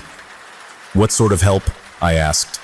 "Oh, just give me a nudge if any of the lines start moving," he said while pointing to a rod he'd set up beside the basement stairs. The door was propped open, and the line led down into the darkness below, water gently lapping just out of sight. Another line had been set up in a corner of the lobby where the floor had been torn away, revealing a hole straight down into the basement. I can't keep an eye on them all at once, you see. I have bells ready, but, well, 2 heads are better than 1. "What is it exactly you're hoping to catch down there?" I asked. "Are you familiar with the primordial ocean?" he said. "The abyssal waters that God split into light and dark, all that? It's not a physical location per se, but it does connect to certain bodies of water depending on the time and place. Last recorded manifestation was in a glass of old whiskey underneath a forgotten bar in Mexico City. Some poor fellow knocked it over and didn't notice until the following day when half the bar was suddenly underwater. Quickly rectified, but some of the things swimming in that water were something else, and all from at the bottom of a glass no wider than my wrist. Imagine what we can do with this," he said while gesturing at water by his feet. "You think there could be fish alive down there?" I asked. "At least," he replied. "I'd be willing to pay for any reliable information, of course. Do you have any idea what might be down there?" "Not really," I shrugged. but I'd guess it wants to be left alone. You might be right there, he said while looking at his other rods. I didn't exactly put down any old lure, you know. He reached into his pocket and took out a strange tuft of fur and ivory, holding it up for me to squint at. A tooth from a man who drowned in the sea. A drone collected it off a shipwreck near the Norwegian coast. The fur is actually red algae that was found growing on his bones. I have plenty of these and, well, other things that might appeal to what's on the other side. My research was thorough and expensive. Come on, take a seat. Flat fee, 1,000. Just sit here until the sun starts to set. I just have to sit? I asked. And let me know if you hear or see anything. I groaned and sat beside him, folding my legs instead of letting them dangle in the water below. Despite my reticence, we stayed like that for several hours. He'd brought lots of food, good homemade stuff, along with plenty of cold beer. We sat there and spoke very little, but we did eat and drink a tremendous amount. Not the kind of thing I do normally, but I was being paid to be there, and I didn't really have anywhere else to be. It was, all in told, a very pleasant afternoon, until I fell asleep. When I awoke, it was with a terrible gasp. My chest was tight like something had been sitting on it, and judging from the terrible giggling and scampering feet I heard running off into the darkness, it might not have been just a feeling. Already panic was setting in as my eyes darted to the open doors and saw that the moon was out and had been for hours. I fumbled for my torch, and turning it on, saw that there was no sign of the fisherman. All his stuff had been left behind, yet all that remained of him was his hat that still floated on the water. Even as I watched, a smooth, glistening shape curled beneath the water and plucked it off the surface. I recoiled and crawled away from it as fast as I could. This was bad. I knew deep in my heart I'd never been as at risk I was in that moment. The open doors that led outside were tempting, but just beside them were the stairs that led downwards, and I swore I could hear something approaching.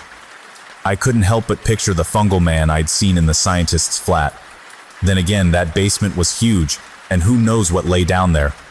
I decided to go for the stairs. The entire time my heart was in my chest. I had never been caught outside my room at night, not since my first night when I'd slept in the lobby with my coat pulled over me. You don't get lucky twice, not with Andale, so I knew had to be careful. I had to be quiet. My only hope was to go unnoticed. I took to stealth, climbing each floor in perfect silence, hiding in well-known spots at the slightest hint of footsteps, human or otherwise. Andale comes alive at night. Whispered mutterings from strange children who descend from air vents, living there for God knows how long.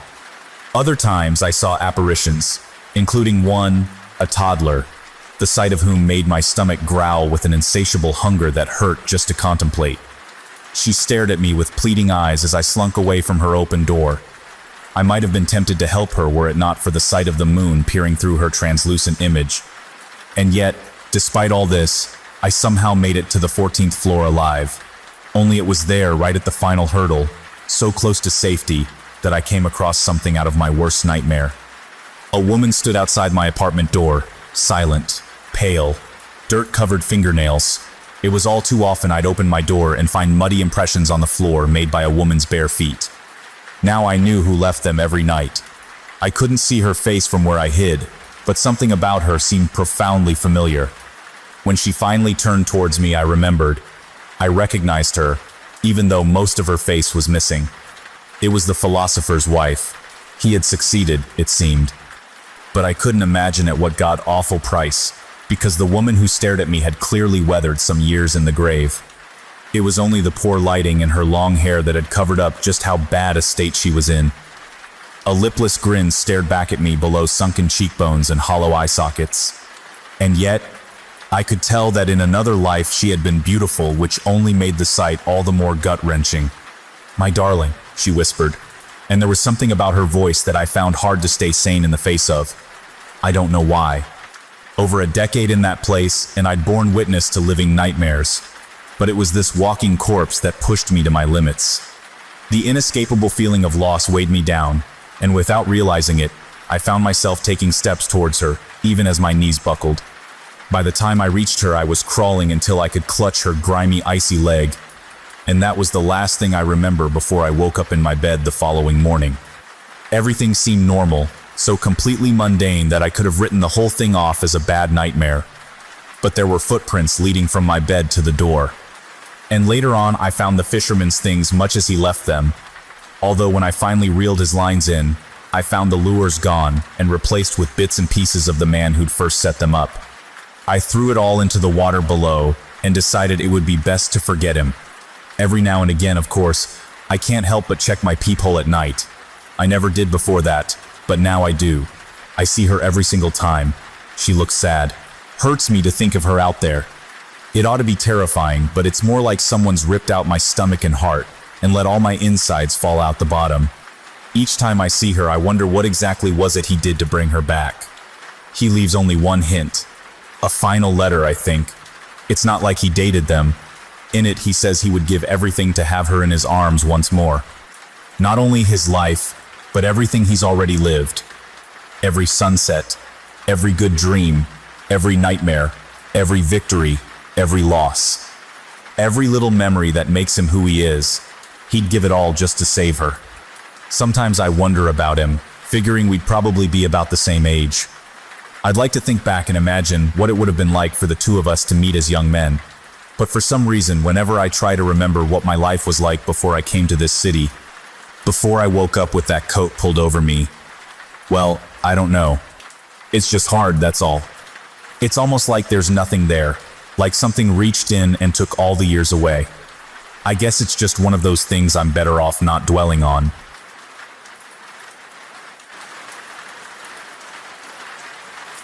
Story. Everyone says I had a baby. I started to go along with it.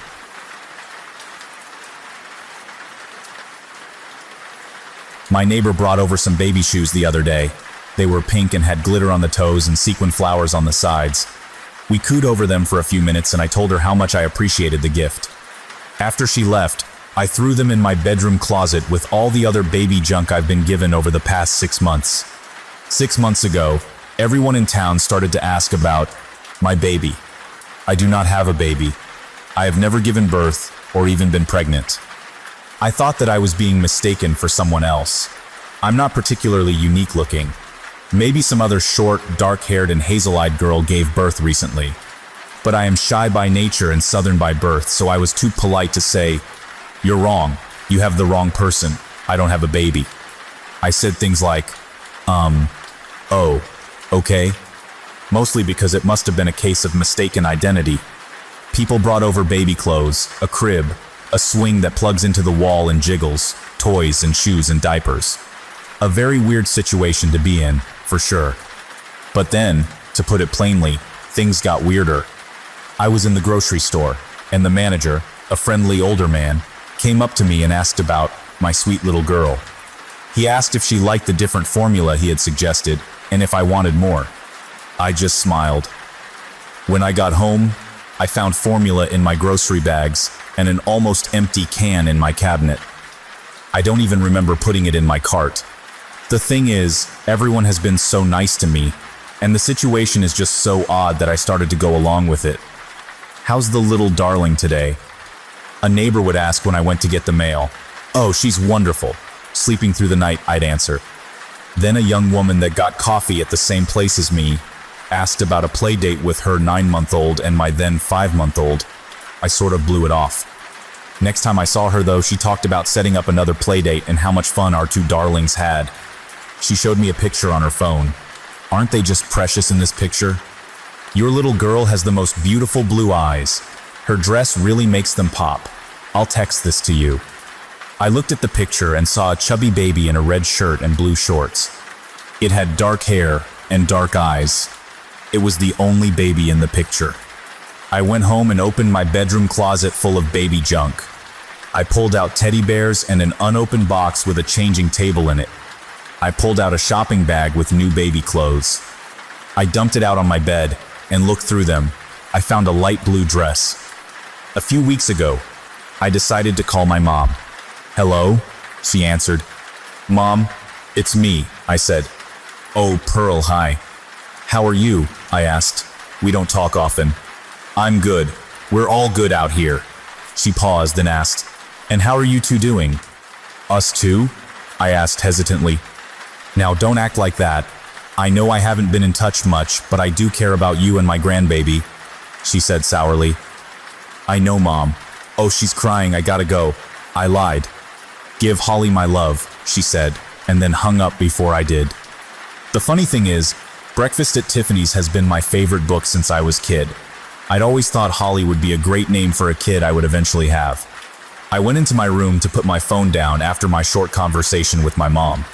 The changing table and the crib were neatly set up by the window. I didn't do that.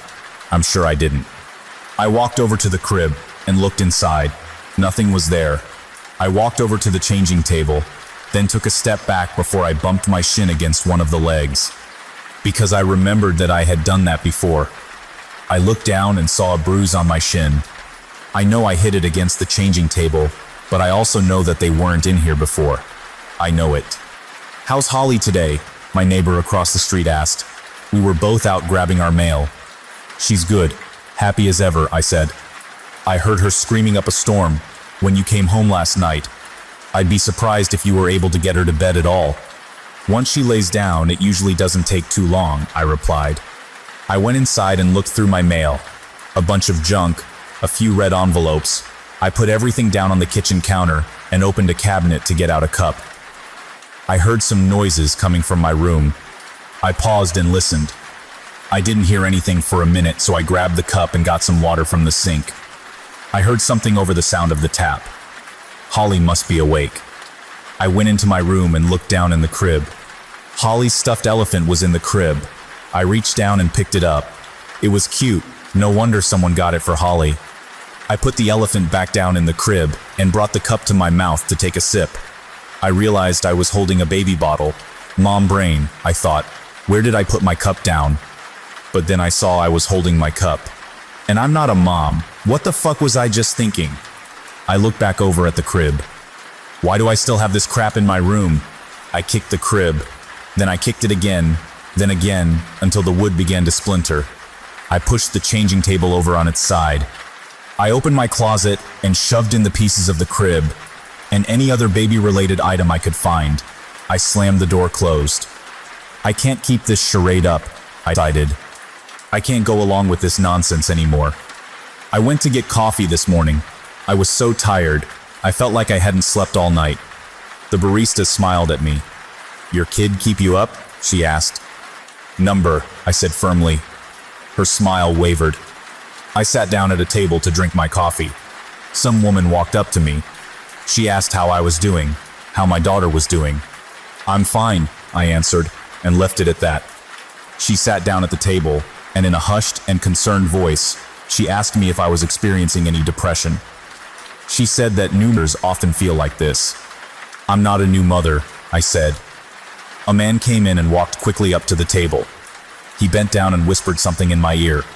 It didn't register at first. What? I asked. You left your kid in her car seat in your car, he said again. I jumped up and ran outside. I unlocked my car and opened the back seat. How could I be so stupid? How fucked up am I to leave my kid in the car?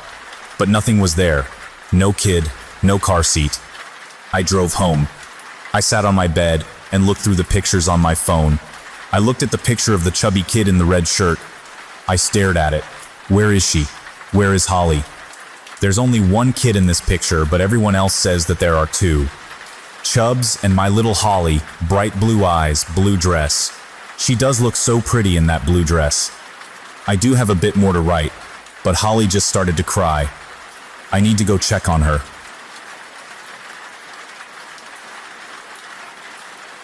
Story. I'm a search and rescue officer for the U.S. Forest Service. I have some stories to tell. I wasn't sure where else to post these stories, so I figured I'd share them here. I've been an SAR officer for a few years now, and along the way I've seen some things that I think you guys will be interested in. I have a pretty good track record for finding missing people. Most of the time they just wander off the path or slip down a small cliff and they can't find their way back. The majority of them have heard the old "stay where you are" thing, and they don't wander far. But I've had 2 cases where that didn't happen. Both bother me a lot, and I use them as motivation to search even harder on the missing persons cases I get called on. The first was a little boy who was out berry picking with his parents. He and his sister were together, and both of them went missing around the same time. Their parents lost sight of them for a few seconds, and in that time, both the kids apparently wandered off. When their parents couldn't find them, they called us, and we came out to search the area. We found the daughter pretty quickly, and when we asked where her brother was, she told us that he'd been taken away by the bear man. Said he gave her berries and told her to stay quiet, that he wanted to play with her brother for a while. The last she saw of her brother, he was riding on the shoulders of the bear man and seemed calm. Of course, our first thought was abduction, but we never found a trace of another human being in that area. The little girl was also insistent that he wasn't a normal man, but that he was tall and covered in hair like a bear, and that he had a weird face. We searched that area for weeks. It was one of the longest calls I've ever been on, but we never found a single trace of that kid. The other was a young woman who was out hiking with her mom and grandpa. According to the mother, her daughter had climbed up a tree to get a better view of the forest, and she'd never come back down. They waited at the base of the tree for hours, calling her name, before they called for help.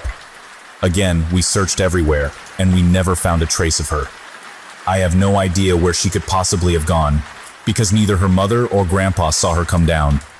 A few times, I've been out on my own searching with a canine, and they've tried to lead me straight up cliffs, not hills, not even rock faces. Straight, sheer cliffs with no possible handholds. It's always baffling, and in those cases we usually find the person on the other side of the cliff, or miles away from where the canine has led us. I'm sure there's an explanation, but it's sort of strange. One particularly sad case involved the recovery of a body. A 9-year-old girl fell down an embankment and got impaled on a dead tree at the base. It was a complete freak accident, but I'll never forget the sound her mother made when we told her what had happened. She saw the body bag being loaded into the ambulance, and she let out the most haunting, heartbroken wail I've ever heard. It was like her whole life was crashing down around her, and a part of her had died with her daughter. I heard from another SAR officer that she killed herself a few weeks after it happened. She couldn't live with the loss of her daughter. I was teamed up with another SAR officer because we'd received reports of bears in the area. We were looking for a guy who hadn't come home from a climbing trip when he was supposed to, and we ended up having to do some serious climbing to get to where we figured he'd be. We found him trapped in a small crevasse with a broken leg. It was not pleasant. He'd been there for almost 2 days, and his leg was very obviously infected. We were able to get him into a chopper, and I heard from one of the EMTs that the guy was absolutely inconsolable. He kept talking about how he'd been doing fine, and when he'd gotten to the top, a man had been there. He said the guy had no climbing equipment, and he was wearing a parka and ski pants. He walked up to the guy, and when the guy turned around, he said he had no face, it was just blank. He freaked out, and ended up trying to get off the mountain too fast, which is why he'd fallen. He said he could hear the guy all night, climbing down the mountain and letting out these horrible muffled screams. That story bothered the hell out of me. I'm glad I wasn't there to hear it. One of the scariest things I've ever had happen to me involved the search for a young woman who'd gotten separated from her hiking group. We were out until late at night, because the dogs had picked up her scent. When we found her, she was curled up under a large rotted log. She was missing her shoes and pack, and she was clearly in shock.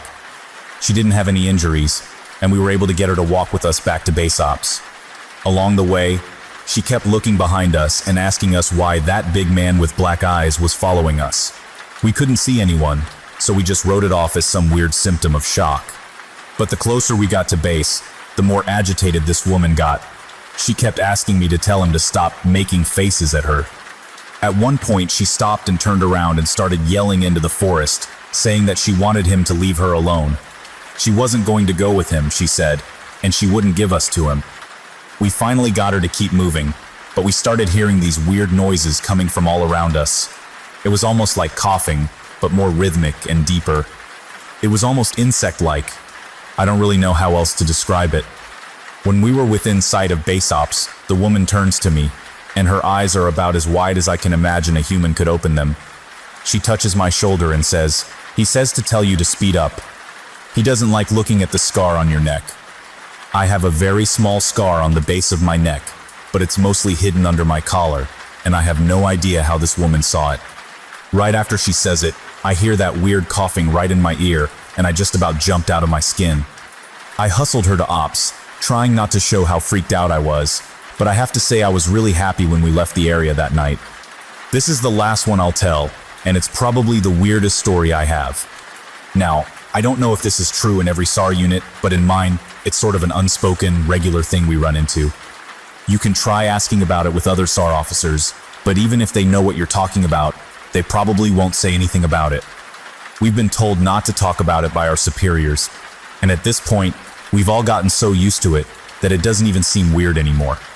On just about every case where we're really far into the wilderness, I'm talking 30 or 40 miles, at some point we'll find a staircase in the middle of the woods.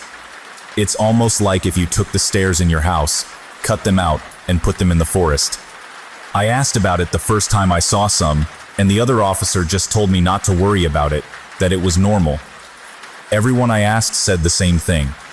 I wanted to go check them out, but I was told, very emphatically, that I should never go near any of them.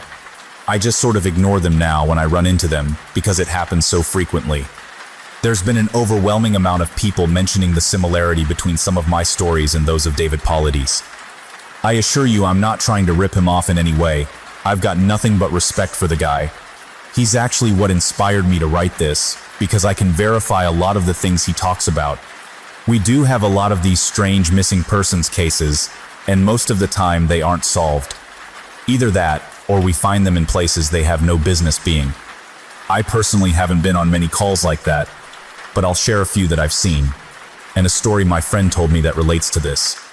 There was a lot of feedback about the stairs, so I'll touch on that briefly here, and I'll also include a story. They come in a variety of shapes, sizes, styles, and conditions. Some are pretty dilapidated, just ruins, but others are brand new. I saw one set that looked like they came from a lighthouse. They were metal and spiral, almost old-fashioned. The stairs don't go up infinitely, or farther than I can see, but some sets are taller than others. Like I said before, just imagine the stairs in your house, as if someone cut and pasted them in the middle of nowhere. I don't have any pictures. It's never really occurred to me to try again after the first time, and I don't really feel like risking my job over it. I'll try again in the future, but I can't really promise anything. A few people expressed confusion about the guy who ran into the man with no face. Just to clarify, when the climber ascended and reached the top of this peak, he saw another man in a parka and ski pants. This was the man with no face. Sorry about the confusing wording of that story. I'll try to avoid that in the future. As far as missing persons go, I'd say about half the calls I get are related to that. The others are rescue calls, people who fall down cliffs and hurt themselves, get injured by fire. You wouldn't believe how often this happens, mostly drunk kids. Get bitten or stung by animals or insects. We're a tight team, and we have veterans who are excellent at finding signs of lost people. That's what makes these cases where we never find any trace of them so frustrating. One in particular was upsetting for all of us, because we did find a trace of them, but it just led to more questions than answers. An older man had been hiking alone on a well-established trail, but his wife called to say that he hadn't come home when he should have. Apparently, he had a history of seizures, and she was worried that he hadn't taken his medication and had suffered one out on the trail. Before you ask, I have no idea why he thought it was okay to go out alone, or why she didn't go with him. I don't ask about that kind of thing because past a certain point, it really doesn't matter. Someone is missing, and it's my job to find them. We went out in a standard search formation, and it wasn't long before one of our vets found signs that the guy had gone off the trail. We grouped up and followed him, spreading out in a fan to make sure we were covering as much ground as possible. Suddenly, a call comes over the radio telling us to all head back to the vet's location, and we come right away. Because this usually means the missing person is injured, and we need a full team to help get them out safely. We meet back up, and the vet is just standing at the base of a tree with his hands on the sides of his head. I ask my buddy what's going on, and he points up into the branches of this tree. I almost couldn't believe what I was seeing, but there's a walking stick dangling from a branch at least 30 feet off the ground. The little strap thing on the handle has been looped around the branch, and it's just hanging there. There's no way the guy could have tossed it up that far, and we don't see any other signs that he's still in the area. We call up into the tree, but it's obvious no one's in it. We're all just sort of left scratching our heads. We keep searching for the guy, but we never find him. We even bring our canines out, but they lose his scent long before this tree. Eventually, the search is called off, because there are other calls we have to attend to, and past a certain point, there's not much we can do. The guy's wife called us every day for months, asking if we'd found her husband, and it was heartbreaking to hear her get more and more hopeless each time. I'm not sure why this call in particular was so upsetting, but I think it was just the sheer improbability of it, that and the questions that were raised. How the hell had this guy's cane ended up there? Did someone kill him and toss that up there as some weird trophy? We did our best to find him, but it was almost like a taunt. We still talk about that one from time to time. Missing kids are the most heartbreaking. Doesn't matter what circumstances they go missing under, it's never easy. And we always dread the ones we find deceased. It's not common, but it does happen. David Paulides talks a lot about kids SAR teams find in places they shouldn't be or couldn't be. I can honestly say I've heard about this kind of thing happening more than I've seen it, but I'll share one of the ones that I think about a lot that I witnessed personally. A mother and her 3 kids were out for a picnic in an area of the park that has a small lake. One is 6, one is 5, and the other is about 3. She's watching them all really closely, and according to her, she never lets them out of her sight at any time. She never saw anyone else in the area either, which is important. She packs their stuff up, and they start to head back to the parking area. Now, this lake is only about 2 miles into the woods, and it's on a very clearly established trail. It's almost impossible to get lost getting from the parking area to it, unless you're deliberately going off the path like an imbecile. Her kids are walking in front of her, when she hears what sounds like someone coming up the path behind her.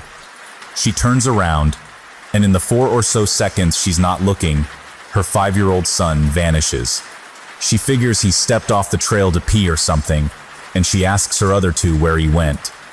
They both tell her that a big man with a scary face came out of the woods next to them, took the kid's hand, and led him into the trees. The 2 remaining kids don't seem upset. In fact, she says later that it seems like they've been drugged. They're sort of spacey and fuzzy. So of course she freaks out, starts looking frantically in the area for her kid. She's screaming his name, and she says at one point she thinks she heard him answer her. Now obviously she can't go blindly running into the woods. She's got the other 2 kids, so she calls the police and they send us out immediately. We respond, and we start the search for him. Over the course of this search, which spans miles, we never find a single trace of the kid. Canines can't pick up any scent.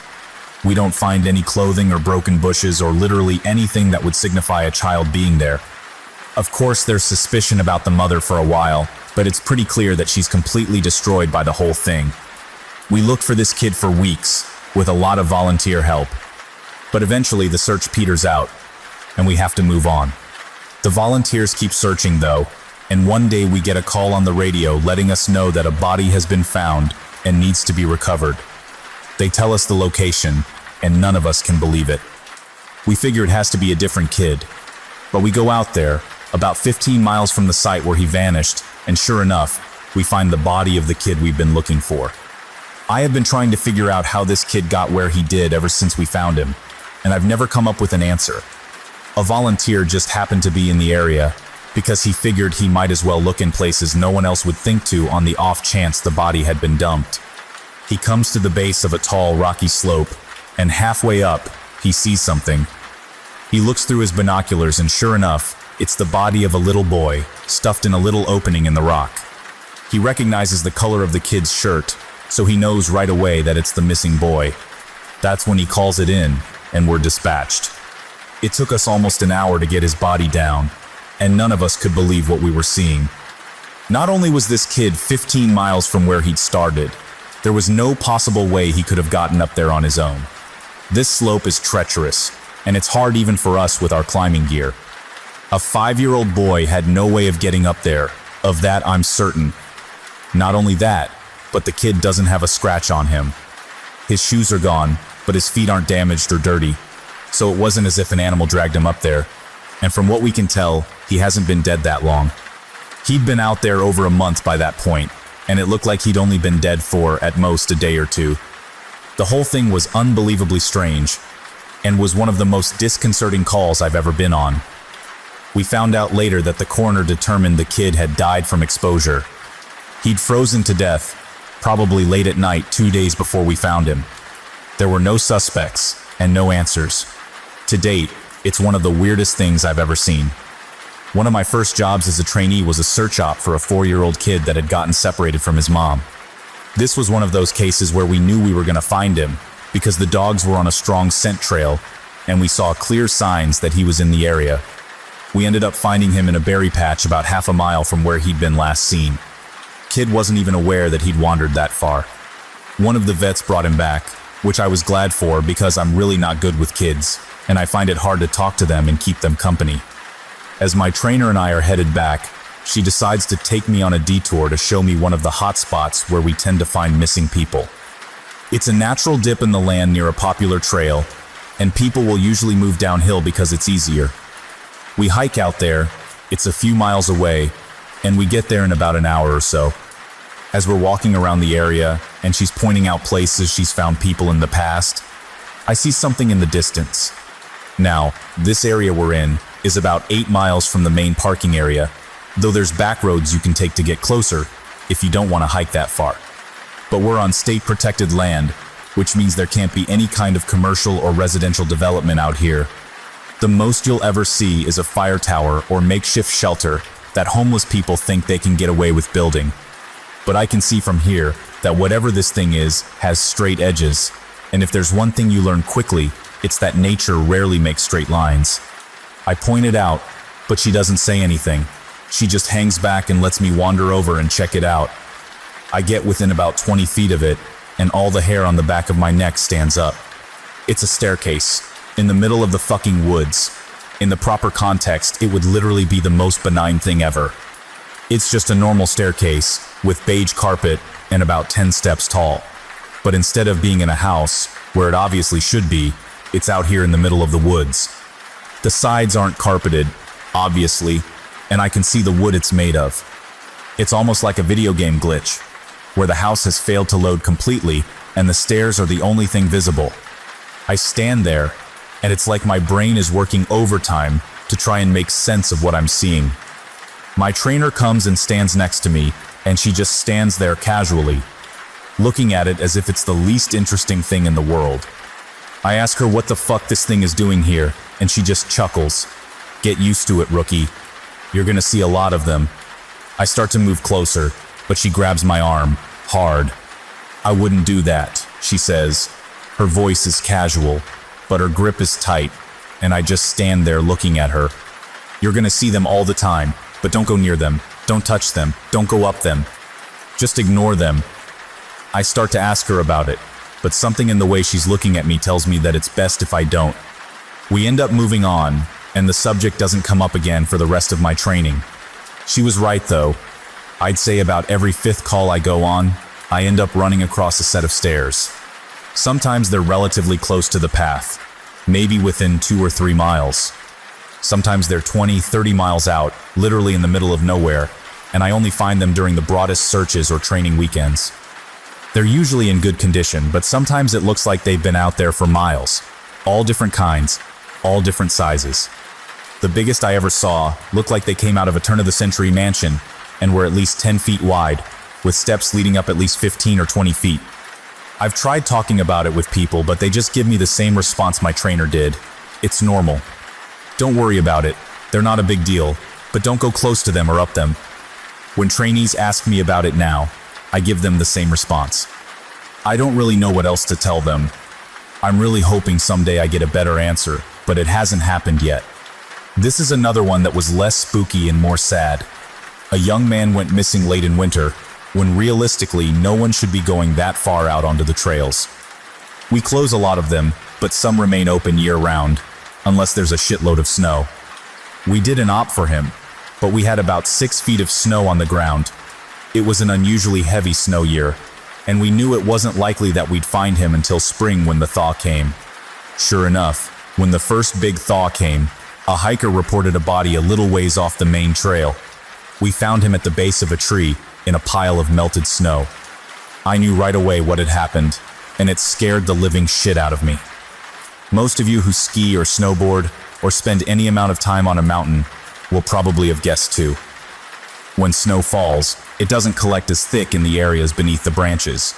It happens most with fir trees because they have a sort of closed umbrella shape. So what you end up with is a space around the base of a tree that's filled with a mixture of loose, powdery snow, air, and branches. They're called tree wells, and they're not immediately obvious if you don't know what you're looking for. We put up signs in the welcome center, big ones, letting people know how dangerous they are, but every year that we get an unusual amount of snow, at least one person doesn't read them, or doesn't take the warning seriously, and we find out about it in spring. My best guess is that this young man was hiking and got tired, or maybe cramped from walking in the deep snow. He went to go sit at the base of the tree, not knowing that there was a tree well, and fell in. He got stuck with his feet up, and the surrounding snow caved in around him. Unable to free himself, he suffocated. It's called snow immersion suffocation, and it doesn't usually happen except in really deep snow. But if you get stuck in a weird position, like this guy did, even 6 feet of snow can be lethal. What scared me the most was imagining how he must have struggled. Upside down, in the freezing cold, he didn't die quickly. The snow would have formed a dense, heavy pile on top of him, and it would have been literally impossible to get out. As it got harder to breathe, he would have known what was happening. I can't even imagine what he was thinking in his last moments. A lot of my less outdoorsy friends want to know if I've ever seen the Goat Man while I've been out on calls. Unfortunately, or I guess fortunately, I've never had anything quite like that happen. I guess the closest was the whole black-eyed man thing, but I didn't see anything. However, there was one call where I had something kind of similar happen, but I'm not sure I'm willing to chalk it up to the Goat Man. We'd gotten a report that an older woman had fainted along one of the trails and needed assistance getting back down to the main area. We hike up to where she's at, and her husband is just beside himself. He runs, well, I guess more jogs, to us, and tells us that he was a little ways off the trail, looking at something when his wife starts screaming behind him. He runs back to her, and she's passed out on the trail. We get her on a backboard, and as we're getting her down to the welcome center, she comes to and starts screaming again. I calm her down and ask her what happened. I can't remember verbatim what she said, but essentially, what happened was this. She'd been waiting for her husband when she started hearing this really strange sound. She said it sounded sort of like a cat, but it was off somehow, and she couldn't quite figure out why. She went a little ahead to try and hear it better, and it sounded like it was coming closer. She said the closer it got, the more uneasy she was, until she finally figured out what was wrong. I do remember this next part, because it was so weird that I don't think I could forget it if I tried. It wasn't a cat. It was a man, saying the word meow over and over. Just meow, meow, meow. But it wasn't a man, it couldn't have been, because I've never heard a man make his voice buzz like that. I thought my hearing aid was going out, but it wasn't. I adjusted it, and it still sounded all buzzy. It was awful. He was coming closer, but I couldn't see him. And the closer he got, the more scared I was, and the last thing I remember was a shape coming out of the trees. I guess that's when I fainted. Now, obviously I'm a little perplexed as to why a guy would be out in the fucking woods chanting meow meow at people. So once we get down the mountain, I tell my superior that I'm gonna go search the area to see if I can find anything. He gives me the go-ahead, and I grab a radio and hike back to where she fainted. I don't see anyone, so I keep going about a mile more, and when I head back, I go off the trail to see if I can figure out where she saw him coming from. It's almost sunset by this point, and I don't have any desire to be out at night alone, so I just sort of write it off and make a mental note to check it out again tomorrow. But as I'm headed back, I start to hear something in the distance. I stop, and I call out for anyone in the immediate area to identify themselves. The sound didn't come closer or get louder, but it sounded exactly like a man saying meow meow in this really odd monotone. As comical as it makes it sound, it was almost like that guy on South Park with the electrolarynx, Ned. I go off the trail in the direction I think it's coming from, but I never seem to get closer. It's almost like it's coming from all directions. Eventually, It just sort of fades out, and I ended up going back to the welcome center. I didn't get any further reports like that, and even though I went back to that area, I never heard that exact sound again. I suppose it could have been some stupid kid out there fucking with people, but even I have to admit it was weird. The first happened on a case that I went out on right after I got out of training, and was still pretty new to everything. Before I took this job, I was a volunteer, so I had a basic idea of what to expect. But on those calls, you're mostly dealing with finding lost people after vets have found signs of them. As an SAR officer, you go out for all kinds of cases, from animal bites to heart attacks. This case got called in early in the morning from a young couple who were up on one of the trails that goes by the lake. The husband was completely hysterical, and we couldn't really figure out what was going on. We could hear the woman screaming in the background, and he was begging us to come up there right away. When we get there, we see him holding his wife, and she's got something in her arms. She's screaming these awful, almost animal-like screams, and he's sobbing. He sees us and he screams at us to help them, to please get an ambulance up there. Now, obviously, we can't just drive an ambulance up the walking path, so we ask him if his wife needs help, or if she can walk on her own. He's still hysterical, but he manages to tell us that it's not his wife that needs help. I go over while one of the vets tries to calm him down, and I ask the wife what's going on. She's rocking, holding something, and just shrieking, over and over. I crouch down and see that whatever she's holding, it's covering her with blood. That's when I notice the sling on her front and my heart sinks. I ask her to tell me what's going on, and I sort of pry her arms gently open so I can see what she's holding. It's her baby, obviously dead. His head is caved in on one side, and he's covered in scratches. Now, I've seen dead bodies before, but something about this whole situation hits me hard. I have to take a second to compose myself, and I get up and go get one of the other vets, who's standing by. I tell him that it's a dead kid, and he sort of pats my shoulder and tells me he'll deal with it. It took us over an hour to get this woman to let us see her kid. Every time we try to take him from her, she flips out and tells us we can't have him, that he'll be okay if we just leave her alone and let her help him. But eventually, one of the vets manages to calm her down, and she gives us the body. We took it back to the med area, but when the EMTs showed up, they told us that there was never any hope of saving the kid. He died instantly from the trauma to his head. I was good buddies with one of the nurses who met them at the hospital, and she told me later what had happened. Turns out the couple had been walking with the baby in the sling, and they stopped because the kid was fussing.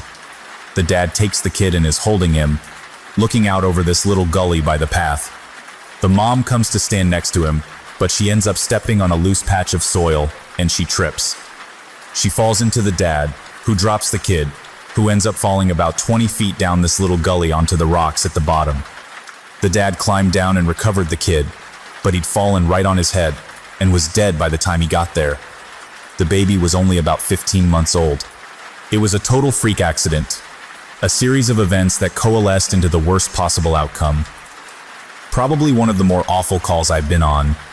I haven't seen a lot of animal bites in my time as an SAR officer, mostly because there aren't that many animals that come around the area. While there are bears in the area, they tend to stay pretty far away from people, and sightings are highly unusual. Most of the animals you'll see are small ones, like coyotes, raccoons, or skunks. What we do see frequently, though, are moose. And let me tell you, moose are nasty fuckers. They'll chase after anything for any reason, and God help you if you get in between a female and its baby. One of the more amusing calls was of a guy who'd gotten chased down by an absolutely massive male moose and was stuck up a tree. Took us almost an hour to get him down, and when he was finally on solid ground again, he looks at me and says, "God damn, them fuckers is big up close." I guess that's not really a scary story, but we still laugh about that one. I honestly don't know how I'd forgotten this story, but it is by far the scariest thing that's happened to me. I guess maybe I've tried so long to forget about it that it just didn't come to mind right away. As someone who spends literally all of their time in the woods, you don't ever want to let yourself get scared of being alone or out in the middle of nowhere. That's why when you have experiences like this, you tend to just forget about them and move on. This is, to date, the only thing that's ever made me really seriously consider if this job is the right one for me. I don't really like talking about it much, but I'll do the best I can to remember it all. As I recall, this took place right at the end of spring. It was a typical lost child call. A 4-year-old girl had wandered away from her family's campsite and had been missing for about 2 hours. Her parents were completely despondent and told us what most parents do. My kid would never wander away. She's so good about staying close. She's never done anything like this before. We assure the parents that we'll do everything we can to find her, and we spread out in a standard search formation. I was partnered with one of my good buddies, and we were sort of casually holding conversation while we hiked. I know it sounds callous, but you do sort of become desensitized when you've done this long enough. It becomes the norm, and I think to a certain extent you have to learn to desensitize yourself in order to work this job. We searched for a good 2 hours, going well beyond where we think she'd be, and we come out of a small valley when something makes us both stop in unison. We freeze and look at each other, and there's almost a sensation like a plane depressurizing. My ears pop, and I have this odd sensation of having dropped about 10 feet. I start to ask my buddy if he felt that, but before I can, we hear the loudest sound I've ever heard in my life. It's almost like a freight train passing directly by us, but it's coming from every direction at once, including above and below us. He screams something to me, but I can't hear him over this deafening roar. Understandably freaked out, we look all around us, trying to find the source of the sound, but neither of us sees anything.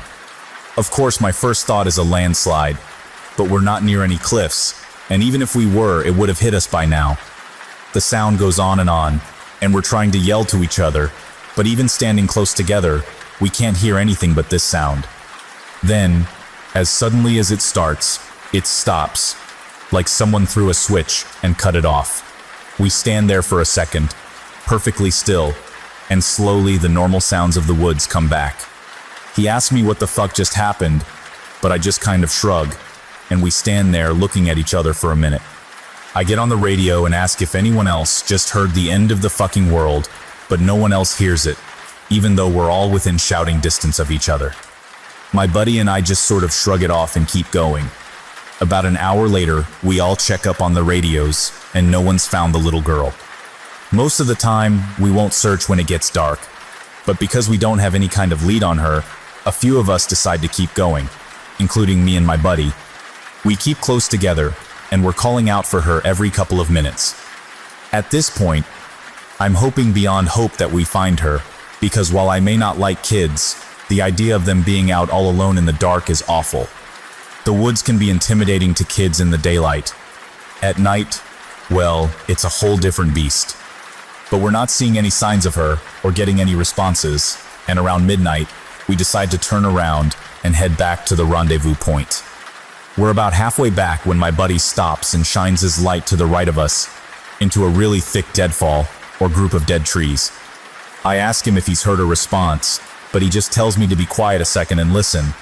I do, and in the distance, I can hear what sounds like a kid crying. We both call the girl's name and listen for any kind of response, but it's just this really faint crying. We head in the direction of this deadfall and go around it, calling her name over and over. As we get closer to the crying, I start getting this weird feeling in my gut, and I tell my buddy that something isn't right. He tells me he feels the same way, but we can't figure out what it is. We stop where we are and call the girl's name again, and at the same time, we both figure it out. The crying is on a loop. It's the same little hitching sob, then wail, then quiet hiccup, repeated over and over. It's exactly the same every time, and without saying another word, we both take off running. It's the only time I've ever lost my composure like that, but something about it was so incredibly wrong, and neither of us wanted to stay out there anymore. When we got back to the rendezvous, we asked if anyone else had heard anything strange, but no one else knew what we were talking about. I know it sounds sort of anticlimactic, but that call fucked me up for a long time. As for the little girl, we never found a trace of her. We keep an eye out for her, and all the other people who we've never found, but frankly, I doubt we'll ever find anything. Of the missing persons calls I've gone out on, only a handful have ever resulted in a complete disappearance, meaning no trace of the person and no body ever found. But sometimes, finding a body just leads to more questions than answers. Here are some of the bodies we found that have become infamous in our team. A teenage boy whose remains were recovered almost a year after he vanished. We found the top of his skull, 2 finger bones, and his camera almost 40 miles from where he was last seen. The camera, sadly, was destroyed. The pelvis of an older man who had vanished a month earlier. That was all we found. The lower jaw and right foot of a 2-year-old boy on the highest peak of a ridge in the southern part of the park. The body of a 10-year-old girl with Down syndrome, almost 20 miles from where she'd vanished. She had died of exposure 3 weeks after going missing, and all of her clothes were intact except for her shoes and jacket. There were berries and cooked meat in her stomach when they did the autopsy. The coroner said it appeared as if someone had been taking care of her. There were no suspects ever identified. The frozen body of a 1-year-old baby, found a week after vanishing in the hollow trunk of a tree 10 miles from the area he was seen last. There was fresh milk found in his stomach, but his tongue was gone. A single vertebra and right kneecap of a 3-year-old girl, found in the snow almost 20 miles from the campground her family had been at the previous summer. Now on to a couple of the stories my friend told me. I mentioned that you were all interested in the stairs, and you're in luck. He's had a closer encounter with them. Though he doesn't have any explanation for them, he does have a bit more experience with them than I do. My buddy has been an SAR officer for about 7 years. He started when he was a junior in college, and he had a very similar experience when he first encountered the stairs. His trainer told him almost the same thing mine did, which was to never go near, touch, or ascend them. For the first year, he did just that, but apparently his curiosity got the better of him, and on one call he broke away from the line and went to go check a set of them out. He said they were about 10 miles from the path where a teenage girl had vanished, and the dogs were following a scent. He was on his own, lagging behind the main group, when he saw a set of stairs off to his left. They looked like they were from a new house, because the carpeting was pristine and white. He said that as he got closer, he didn't feel any different or hear any weird noises. He was expecting something to happen, like bleeding from his ears or collapsing, but he got right up next to them and didn't feel anything. The only thing, he said, that was odd was that there was absolutely no debris on the steps. No dirt, leaves, dust, anything. And there didn't appear to be any signs of animal or insect activity in the immediate area, which he found strange. It was less like things were avoiding them, and more like they just happened to be in a relatively barren part of the forest. He touched the stairs, and didn't feel anything except that sort of sticky feeling you get from new carpet. Making sure his radio was on, he slowly climbed the stairs.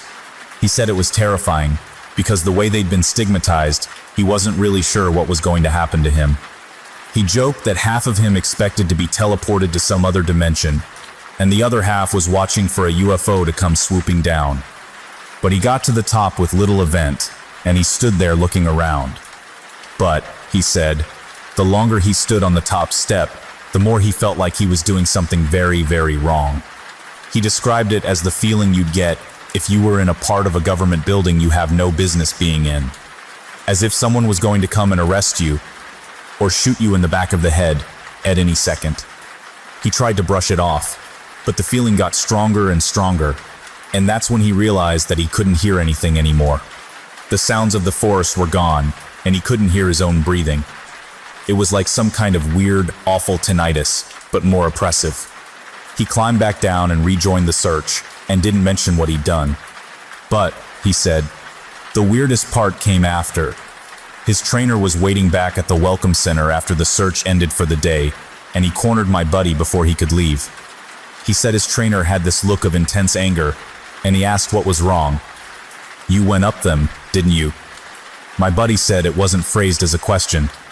He asked how his trainer knew. The trainer just shook his head. "Because we didn't find her, the dogs lost her scent." My buddy asked what that had to do with anything. The trainer asked how long he'd been on the stairs, and my buddy said no more than a minute. The trainer gave him this really awful, almost dead-eyed look, and told him that if he ever went up another set of stairs again, he'd be fired. Immediately. The trainer walked away, and I guess he's never answered any of the questions my buddy has asked him about it since. My buddy has been involved in a lot of missing persons cases where there's never been a trace of them found. I mentioned David Paulides, and my buddy said he can confirm that those stories are, for the most part, accurate. He said that most of the time, if the person isn't found right away, they're either never found or they're found weeks, months, or years later in places they can't possibly have gotten to. One story he told me really stood out that involved a 5-year-old boy with a severe mental disability. The little boy vanished from a picnic area in the late fall. In addition to the mental disability, he was also physically handicapped, and his parents explained over and over that he simply could not have vanished. It was impossible. Someone had to have taken him. My buddy said they searched for this kid for weeks, going miles out of the accepted range, but it was like he'd never been there. The dogs couldn't pick up his scent anywhere, not even in the picnic area where he'd apparently vanished from. Suspicion fell on the parents, but it was pretty clear that they were devastated and hadn't done anything sinister to their kid. The search was concluded about a month later, and my buddy said everyone had pretty much forgotten it by later in the winter. He was out on a training op in the snow, on one of the higher peaks, when he came across something in the snow. He said he saw it from far away at first, and when he got closer, he realized it was a shirt, frozen and sticking partway out of the powder. He recognized it as belonging to the kid because it had a distinctive pattern. About 20 yards away, he found the kid's body, laying partially buried in the snow. My buddy said there was no way the kid had been dead for any more than a few days, even though he'd been missing for almost 3 months. The kid was curled around something, and when my buddy brushed off the snow to see what it was, he said he almost couldn't believe what he was seeing. It was a big chunk of ice that had been carved crudely to look sort of like a person. The kid was holding it so tight that it had frostbitten his chest and hands, which my buddy could tell even with the decay that had taken place. He radioed the rest of the crew, and they took the body off the mountain. Now, he recapped all of this for me, and to put it simply, there was no way this kid could have both survived for almost 3 months on his own, or have gotten to this peak. There was no physical way this child could have walked almost 50 miles and ended up on the top of a goddamn mountain. To top it off, there was nothing in the kid's stomach or colon. Nothing, not even water. It was like, my buddy said, the kid had been taken off the face of the earth, put in suspended animation, and dropped on this mountain months later, only to die of exposure. He's never really gotten over that one. The last story I'll share from him was one that took place relatively recently, only a few months ago. They were out doing a recon for mountain lions, because there had been several reports of sightings in the last couple of days. One of our jobs is to scout out the areas where these animals are seen, to ensure that if they are in the area, we can warn people and close off those trails. He was out on his own in a very heavily forested part of the park toward dusk, when he heard what sounded like a woman screaming in the distance. Now, as most of you know, when a mountain lion screams, it sounds almost exactly like a woman being brutally murdered. It's unsettling, but far from abnormal. My buddy radioed back and let ops know that he'd heard one, and that he was going to keep going to see if he could figure out where its territory started. He heard the mountain lion scream a couple more times, always from the same spot, and determined the approximate area of the mountain lion's territory. He was about to head back when he heard another scream, this time within only a few yards of him. Of course, he freaks out and starts heading back at a much faster pace, because the last thing he wants is to run into a goddamn mountain lion and get mauled to death. As he got back on the path and started heading back, the screaming followed him, and he broke into a jog. When he was about a mile from ops, the screaming stopped, and he turned around to see if it was following him. It was almost night by this point, but he said in the distance, just before the path rounded a corner, he could see what looked like a male figure. He called out to them, warning them that the paths were closed and that he needed to come back to the welcome center. The figure just stood there, and my buddy started to walk over. When he was about 10 yards away, the figure took, as he described, an impossibly long step toward him and let out the same scream my buddy had been hearing. My buddy didn't even say anything. He just turned and sprinted back to ops, never looking behind him. By the time he got back, the screaming had moved back into the woods. He didn't mention it to anyone else, just said that there was a mountain lion in the area and that they would need to close those paths until the animal could be located and moved. Hey guys, I'm back from my training op, and I have a lot of really interesting stories to share with you. I've got enough that I'm going to break them up into 2 parts, this being the first. I'd love to put them all in one entry, but I just haven't had a chance to write them all down yet. I didn't have anything too crazy happen while I was out there, but we did have one incident with a rookie that I found relevant. Since I'm sure you guys have been waiting for these, I'll just get right into the stories. I'll assign each batch of stories to the person who told them to me. KD. KD is a vet who's been an SAR officer for about 15 years. She specializes in high-elevation mountain rescues and is widely considered one of the best in her field. She was one of the more enthusiastic storytellers, and since we were together a fair amount during exercises, she ended up telling me about 4 that really stuck with me. The first she told me in response to my asking about her most traumatic calls. She shook her head and told me that really bad calls happen more frequently on the mountain, since the potential for nasty accidents is higher. About 5 years ago, one of the parks she worked at had a string of disappearances. It was a bad year, she said, one of the worst on record as far as weather went. They were getting about a foot of new snow every couple of days, and there were a few avalanches that killed some climbers. They'd warn people about staying on the mapped areas, but of course there's always those who don't listen. In one particularly nasty case, an entire family got wiped out because the father decided he knew better than the officials, and he took them out into an area that wasn't safe. They were snowshoeing, and as best KD could figure, they'd walked onto a shelf of snow that looked solid, but actually wasn't. It gave way, and this family went ass over tea kettle almost 300 feet down a slope. They landed on the rocks at the bottom, and the parents died instantly. One of the kids did as well, but the other 2 survived. One had a broken leg and fractured ribs. The other was almost unharmed, save for some bruising and a sprained ankle. The uninjured child left his sibling behind and set out to find help. KD said the kid didn't make it more than half a mile before a storm overtook him. Kid stopped to try and get warm, or maybe just to rest, and ended up freezing to death. They ended up finding the family with the help of some witnesses who saw them heading out into the wilderness, and she was the one to find the kid who'd frozen to death looking for help. She said it had started to snow, just enough to obscure long-distance vision, but not enough to make searching impossible. She saw a figure sitting in the snow up ahead, and she got to it as quickly as possible. She described in detail how as she got closer, she realized first that it was a child, second that they were deceased, and third that they had frozen in one of the most pitiful positions she's ever found a corpse in. The kid was sitting upright, with his knees tucked up against his chest. His arms were curled around them, and his head was tucked up in his coat. When she moved the coat to look at his face, she saw that he died crying. His face was twisted, and the tears were frozen on his cheeks. She said it was painfully obvious that the kid was terrified when he succumbed to hypothermia, and as a mother, it broke her heart. She told me, repeatedly, that she hopes the father is burning in hell as we speak. The other traumatic story she told me that stood out, in my mind, was one that happened when she was a rookie. Her team got a report of an experienced climber who hadn't come home the previous day. His wife was convinced that something bad had happened, because he'd never failed to come home on time.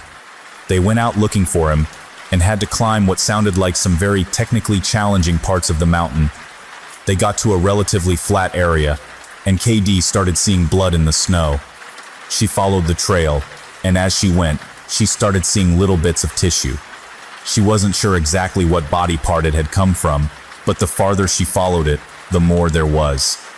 She follows this blood and tissue trail to a sheltered area under a cliff face, and she finds the climber. She said there was so much blood, more than she'd ever seen before. He was lying face down, one arm stretched in front of him, as if he died crawling. She looks closer, and sees that he's been partially disemboweled, which is where the tissue she'd seen had come from. The guy has an ice pick tucked into a hip holster, and it's covered in blood. Of course, they'll never be sure exactly what happened, but she said as best she can figure, this is what went down. The guy had been attempting to climb up to the next area, and had been using his ice axe to ascend. He'd probably hit a loose patch, and had fallen. On the way down, or possibly when he landed, he'd gotten impaled by the axe, and it had disemboweled him. He drug himself along, tearing pieces of himself out as he went, and had died under the cliff face. She isn't terribly bothered by gore, but I guess a few of the guys who came to help her remove the body threw up when they turned him over, and a good portion of his intestines spilled out. I mentioned to her that I was interested in hearing about any experiences she had with people completely disappearing. Her eyes light up, and she leans in close to me. "Want to hear a real doozy?" she asks. She tells me about how, when she first started, there was a case that got a lot of attention in the media. A family had been out berry picking in an area of the forest, very close to the entrance of the park. They had 2 little boys, both under the age of 5, and at some point during the day, one of them vanishes.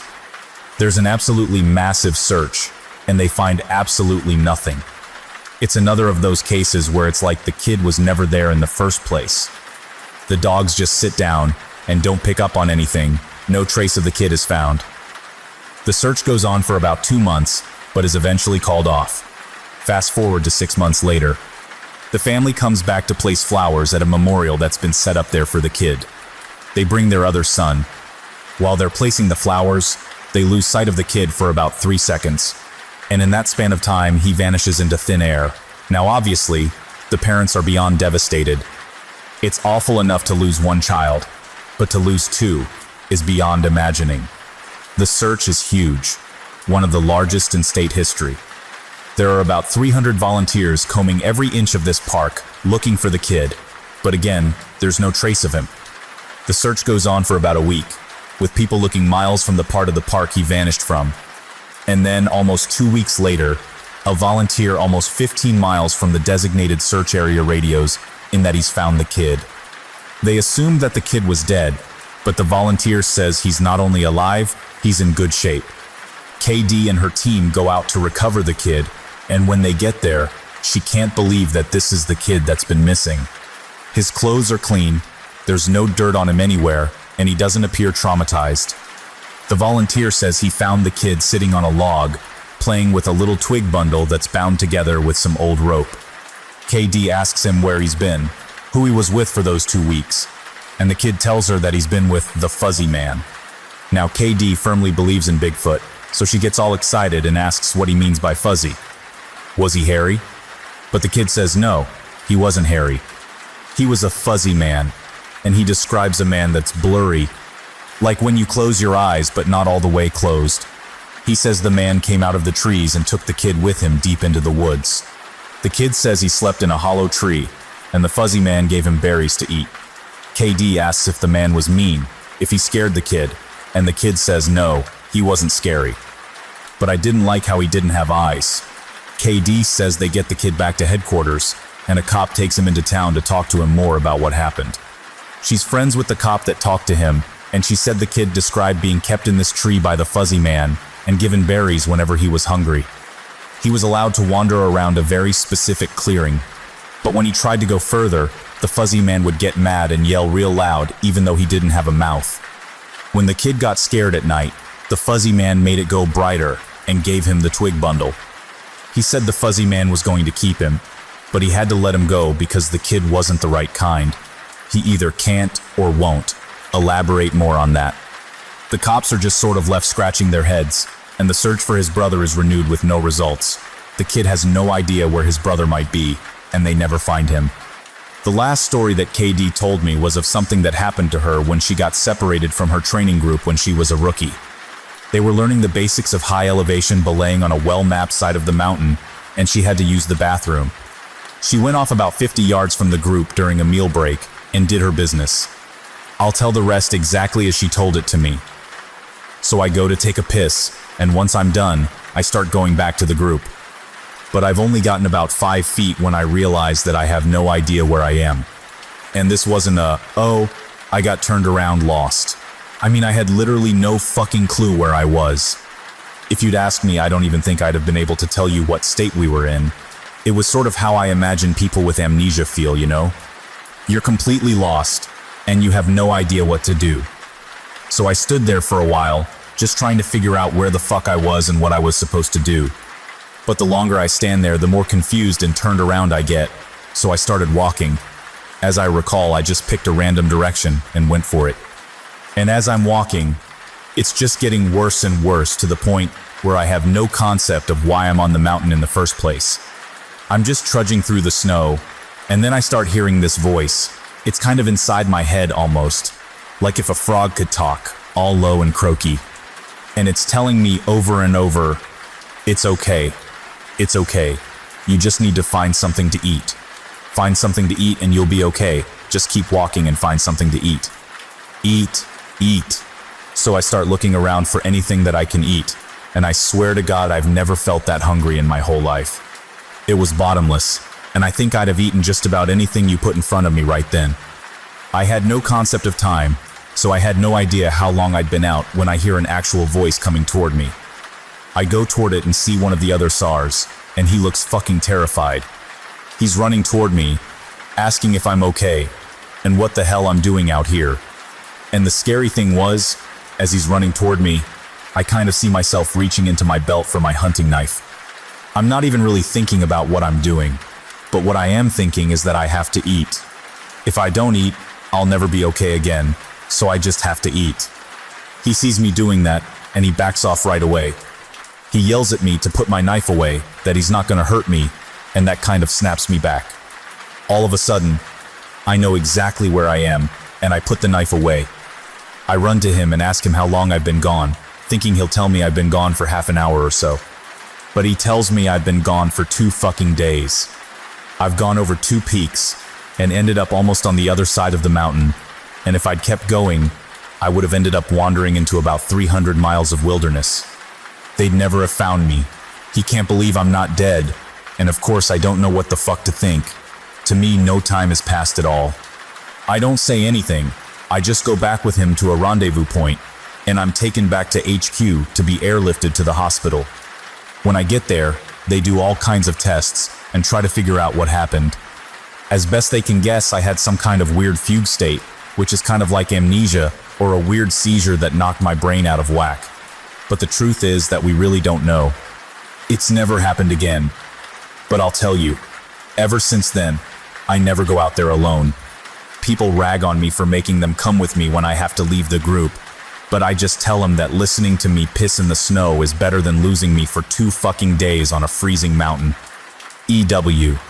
The next person I talked to was EW, a former trainer who now works as an EMT. He still comes to ops like this to help out, but doesn't work full-time for us anymore. He specialized in finding lost kids. He just seemed to have a sixth sense when it came to knowing where they'd gone.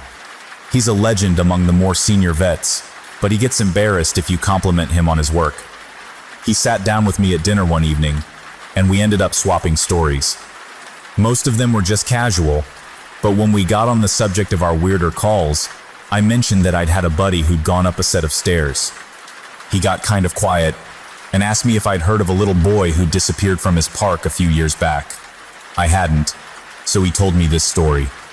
They were out looking for this 11-year-old boy, Joey, who'd gone missing near a river. Of course, the first thought was that he'd fallen in and drowned, but when they brought dogs out, they led SAR officers away from the river and up into a very densely forested area. When we do searches for people, we search in a grid pattern, and we search every box of the grid incredibly thoroughly. What EW's team noticed right away was that a very strange pattern was emerging. Dogs in alternating boxes were picking up Joey's scent, but losing it when they overlapped with another box. If you think of a checkerboard, Joey's scent was being picked up in random black squares but never in red. This of course didn't make any sense, because how could the kid bounce from area to area without leaving a scent in each place he passed? EW and his partner pass into a new box of the grid, and EW notices a set of stairs about 50 yards away. He tells his partner that they need to go check near it, but his partner flat out refuses. He tells EW that he's made it a point never to go near any stairs he sees, and that while it may be routine, he's not to pretend that it's normal. He tells EW that he'll wait in sight while EW checks. EW says he was irritated, but he felt for the guy and didn't push him on the subject. I walked over to the stairs. They were small, kind of like stairs into a basement. I don't really feel strongly one way or the other about them, the stairs I mean, so I wasn't scared or anything. I guess I'm like everyone else, and I just prefer not to think about them too much.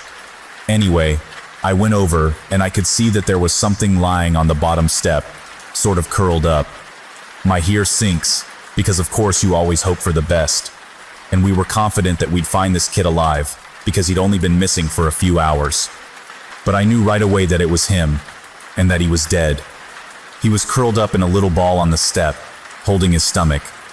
It looked like he'd been in horrible pain when he died, but I didn't see any blood, except some on his lips and chin. I radioed in that I'd found him, and we got his body back to command. That poor family, they were devastated. The parents couldn't understand how he'd be dead, because he'd only been gone for such a short amount of time. And on top of that, we didn't have any obvious cause of death, which just made it worse. I figured he'd probably eaten something poisonous, since he was holding his stomach when I found him, but I didn't want to guess. It's hard enough to hear that your kid is dead, let alone have some stupid SAR guy guessing about what happened. They took him away, and I went home and tried not to think about it. I hate finding dead kids, man. I loved this job, but it's one of the reasons I left. I've got 2 daughters, and the thought of losing them that way just... He choked up a little here. I'm not great with emotional stuff like that, and it's always sort of awkward to see a grown man cry, so I didn't really know what to do. He pulled himself together eventually, though, and he kept going. We don't always hear back from the coroners about cause of death. It's not really our job to know, I guess, and sometimes if they think it's foul play, they won't tell us because of legal bullshit. But I've got a friend who works for the sheriff's department, and he'll usually pass along any interesting info if I ask. In this case, though, I actually got a call from him about a week later. He asks if I remember the kid, and of course I do. And he says some seriously weird shit is going on. He tells me, "EW man, you're gonna think I'm crazy, but the coroner has no idea what happened to this kid. He's never seen anything like it." My friend goes on to tell me that when the coroner opened the kid up, he couldn't even believe what he was seeing. The kid's organs were like Swiss cheese.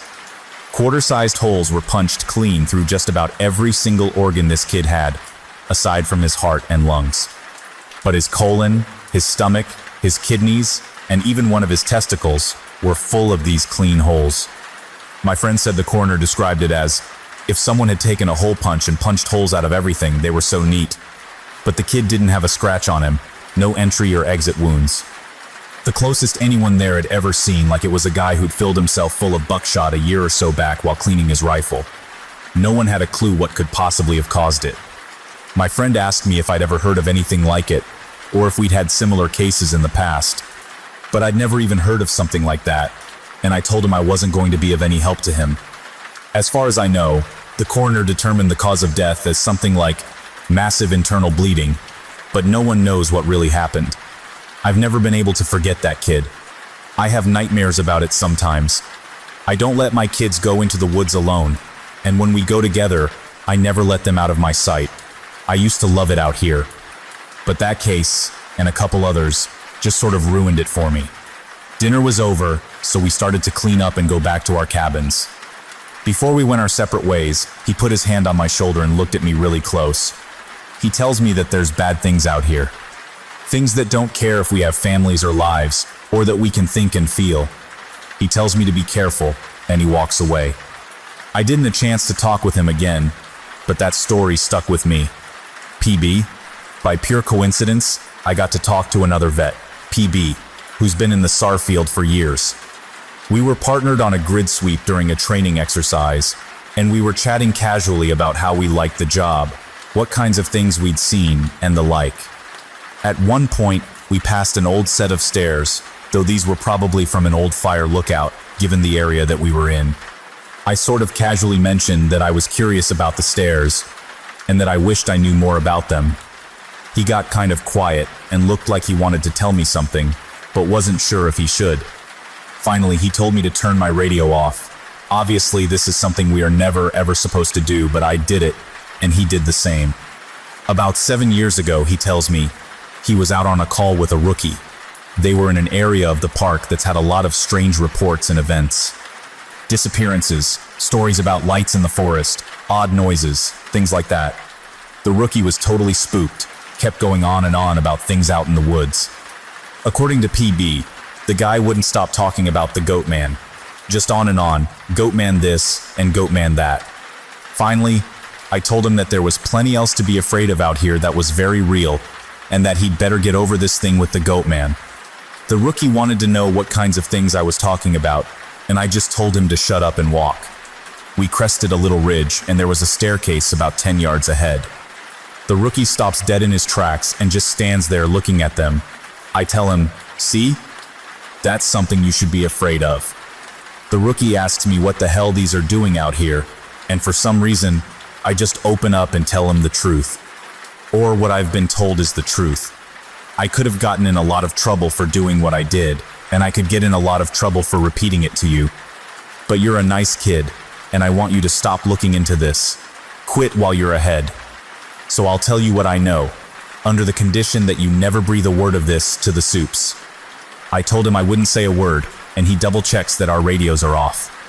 When I first started out, we were a little less tight-lipped about them, and other things that happen out here. We warned people before they were even hired that there was weird shit going on. I guess the Forest Service was tired of having such a massive turnover rate, and they wanted people to know what they were getting into. So they started having people sign these agreements that they wouldn't go to the media about what they were going to see. The FS didn't want to scare people away, so the last thing they needed were spooked rookies running off to the media with stories of ghosts and haunted stairs. But eventually, they found that the agreements weren't necessary. People not only didn't want to talk about what they saw, they wouldn't. A few times, media tried to talk to people when kids or hikers would disappear, and no one would say a word. I can't really explain it. I guess we just don't really want to admit anything is wrong. This is our job, to be out in the woods every single day. We don't need to be spooked, and the best way to avoid that is to pretend like everything's okay. So I'll tell you everything I can think of, and after that, I'm done talking about it for good. And I expect you not to bring it up around me, ever. The stairs have been out here as long as the parks have existed. We have records going back decades describing them. Sometimes people go up them and nothing happens. Other times, look, I really don't like talking about this, but sometimes really bad shit happens. I saw one guy get his hand sliced clean off when he got to the top step. He reached out to touch a tree branch, and it happened so fast. 1 second his hand was there, and the next it was gone. Completely clean wound. We didn't find his hand, and the guy almost died. Another time, a woman touched one of the stairs, and a blood vessel in her brain exploded. Literally exploded, like a water balloon. She sort of stumbled down and came over to me, and all she got out was, "I think something is wrong with me." She dropped like a sack of flour, dead before she hit the ground. I'll never forget the way the blood leaked into the inside of her eye. Before she died, I watched it turn red. I watched it happen, and there wasn't a single thing I could do to help. We warn people not to go anywhere near them, but there's always at least one idiot who does. And even if nothing happens to them, something bad always happens. Kids go missing as we're on their trail. Someone dies the next day, cut in half in a completely safe part of the park. I don't know why, but something bad always happens. I don't know exactly why they're out here, but it doesn't matter. They're here, and if we were smart, we'd tell our new officers exactly what they're capable of. We were both quiet for a little while. I was afraid to talk because I wasn't sure if he was done. He looked like he wanted to say something else. Finally, he spoke up again. "Have you ever noticed how you can't find the same ones twice?" I nodded, expecting him to continue, but he just stayed quiet, walking alongside me, and eventually he started a story about the biggest deer he'd ever seen in the park. I didn't bring up the subject again, and I didn't press him for any more stories. He dropped out of the op the next day. Apparently he left before the sun came up. He said he was sick. None of us have heard from him since he left. A firefighter who was helping us at the training op told me about a call he'd gone on, supposedly to help rescue a kid from an absolutely massive tree. He said they didn't give him details, just that they needed him to come out and help because they lacked the proper equipment. He'd been called out specifically because this thing was so huge that the SARs didn't feel safe trying to climb it.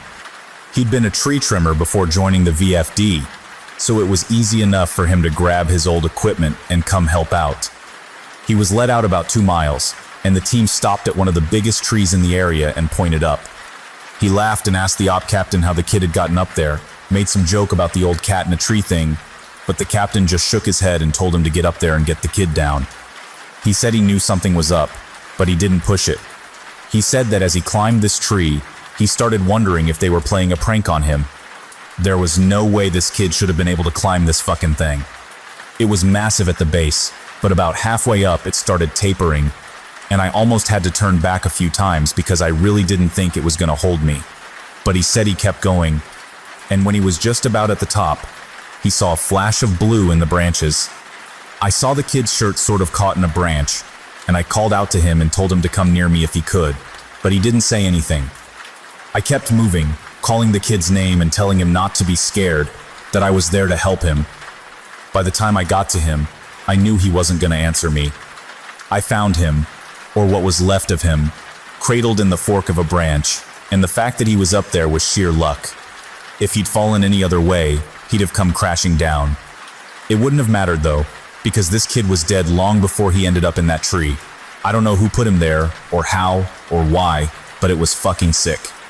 Kid's intestines had popped out of his mouth and were hanging in the branches. It was like some sick fucking Christmas tree, the way they were draped all over everything. I got a better look and saw they'd even popped out of his ass. His guts were hanging out the bottom of his pants. His eyes were gone, I assume shoved out from whatever force caused him to fucking pop like a stress ball. You ever seen a body that's been floating in water for a long time? How their tongues kind of swell up and stick out? His was like that. I remember because there were flies crawling all over it. I think I must have gone into shock because, man, I just pushed that kid down with a stick. I broke off a branch, just kind of poked him until he fell. I don't know why I did that. I almost lost my job because of that. But man, the thought of hauling that kid down over my shoulder the whole way, gathering his guts up and coiling them around me like ropes so they wouldn't get snagged.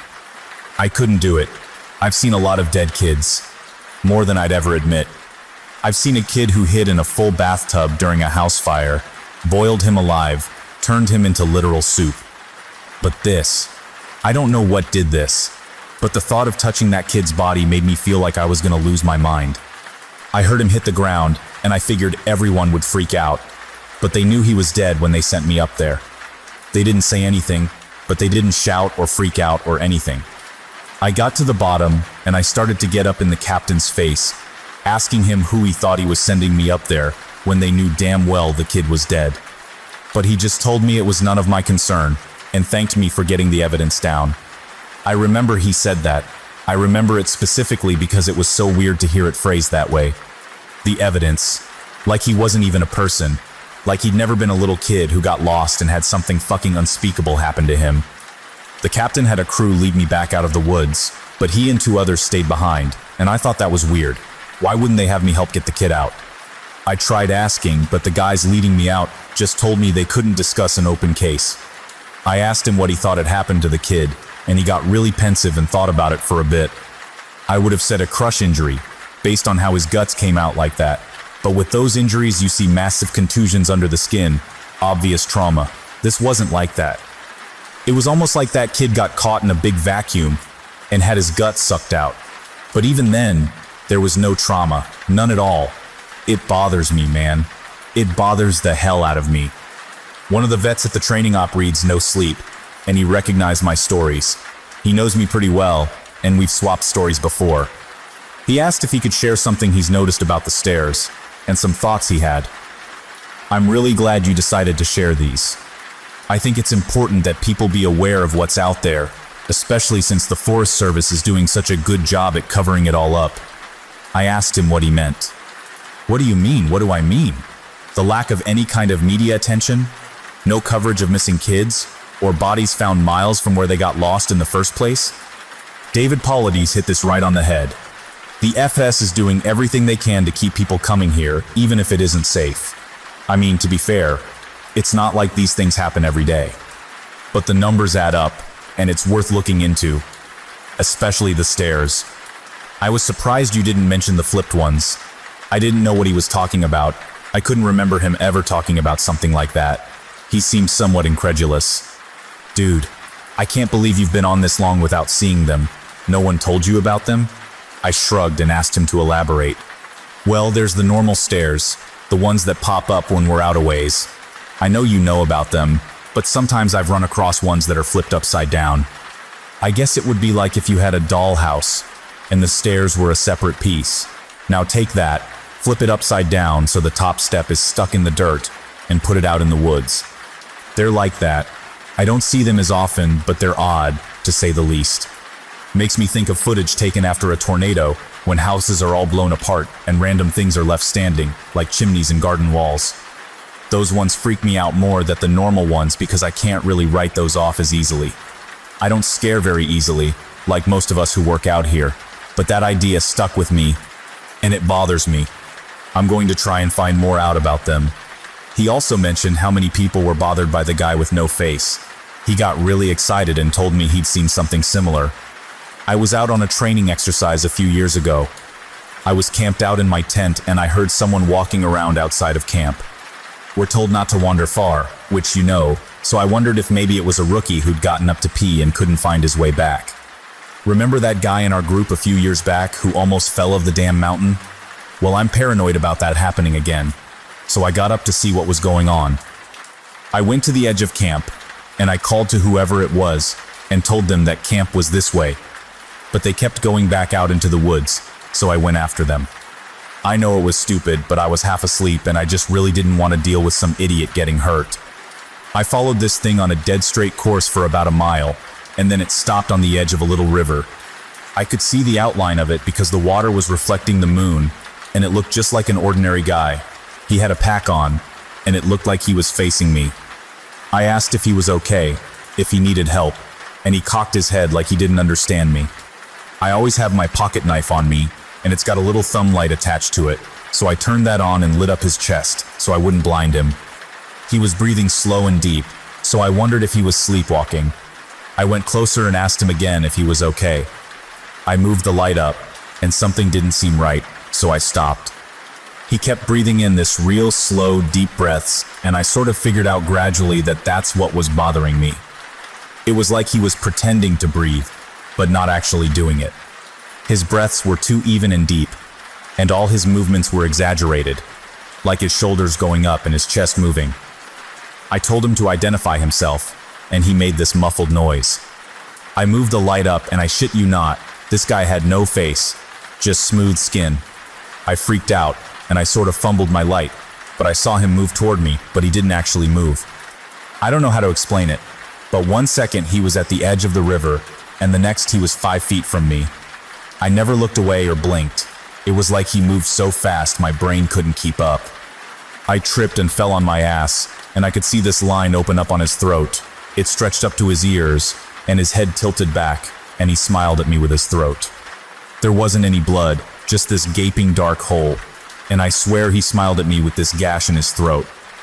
I got up and I ran as fast as I could back to camp. I couldn't hear him following me, but I felt like he was always right behind me, even though when I looked back I couldn't see him. I calmed down when I got back to camp. The fire was still going, and I guess that pack mentality of being with other people made me stop and breathe a little. I waited by the fire to see if he'd follow me there, but I didn't hear anything else for a few hours, so I went back to bed. I know it sounds weird, but the whole thing was just so surreal that it was almost like I immediately wrote it off as my imagination. We were telling ghost stories one night before bed just to scare each other and poke fun at whoever got creeped out. Most of the time it's the rookies, but one woman told a story that actually managed to get under my skin a little bit, and I know the same was true for others. She said it was true, but then again, every ghost story told around a campfire is true. Somehow, though, I don't think she was making it up. It had that ring of truth that only really traumatizing events have. She said that when she was a kid, she and her friend used to go out in the woods behind her house a lot. She lived in northern Maine, where there's a lot of dense, unpopulated national forest. She said the woods up there aren't like they are here. They're so thick in places that the trees block out the sun almost completely. She and her friend grew up there, so they weren't scared of being out there alone, but they did always maintain a sense of caution in certain areas. She said it was never really talked about, but they always knew not to go more than a mile or two beyond their homes. The adults never said why. but it was an unspoken rule that no one ventured out that far. She and her friend made up stories about bears as big as houses that lived out there, and they used to scare each other by hiding and making growling noises while the other searched for them. She said one summer, there was a series of awful storms that blew down a lot of trees and set one part of the forest a few miles behind her house on fire. Fire crews got it under control, but she said some of them came back not quite the same. It was like they'd been to war. You could tell who'd really gotten scared because they had the same look on their faces. I think it's called shell shock. My friend and I said they were like walking dead people. They didn't smile or say anything if you went up to them, and most of them left town as soon as everything was over. I asked my parents about it, but they said they didn't know what I was talking about. Once everyone was told the woods were safe again, my friend and I decided to try and hike out to where the fire had been. We didn't tell our parents where we were going, and it was pretty exciting to think that we were disobeying them like that. We hiked out about 2 miles or so, and we started seeing burnt trees and stuff. I remember my friend got really upset because we found the skeleton of a deer curled up under a tree, and I practically had to drag her away. She wanted to bury it, but I didn't want her touching it because its antlers were weird. I can't remember why. I just remember thinking that there was something wrong with them, and I didn't want either of us going near it. The farther we went, the more burnt everything got. Eventually, there were no standing trees, and it was like being on another planet. Almost nothing green, just brown and black everywhere. We were standing there looking at it all, and we both heard someone shouting in the distance. I panicked because I thought it was my dad, and that he was going to tell me I was grounded. My friend broke off and went to hide behind a big rock because she said she didn't want to be caught out here. Her parents had forbidden her to come out in the woods at all, and she'd lied and told them we were going to a movie. I followed her, and we kept listening. I could hear this voice getting closer, and I realized they were calling for help. I thought maybe it was some hiker who'd gotten lost and needed directions back to town. That used to happen all the time, so I was used to helping people out. I heard him following my voice, so I kept calling out until I saw him running in the distance. He got closer, and I could see that his face was all red. I told my friend to give me her pack because she had a first aid kit. She made this noise like she was grossed out, and she asked if I saw his face. I told her to shut up, and I jogged up to meet him. I stopped about halfway, and when he stopped in front of me, I could see that his nose and lips and part of his forehead were all gone. It was like they'd been sliced clean off. He was bleeding bad, and I saw that the knees of his pants were red too. I took a step back, but I was too scared to move much, and he grabbed my shoulders. It felt like I got a shock, and he jerked back. He started babbling, and I couldn't tell what he was saying, except that he kept asking how long he'd been gone. He asked me where his unit was, but I just shook my head. He looked me over and he saw my Walkman, and he screamed. He just kept babbling and touching his face, and I realized he wasn't wearing the right clothing. He had some kind of weird gray cloth jacket and almost formal pants on, and the jacket had these weird buttons and red borders on it.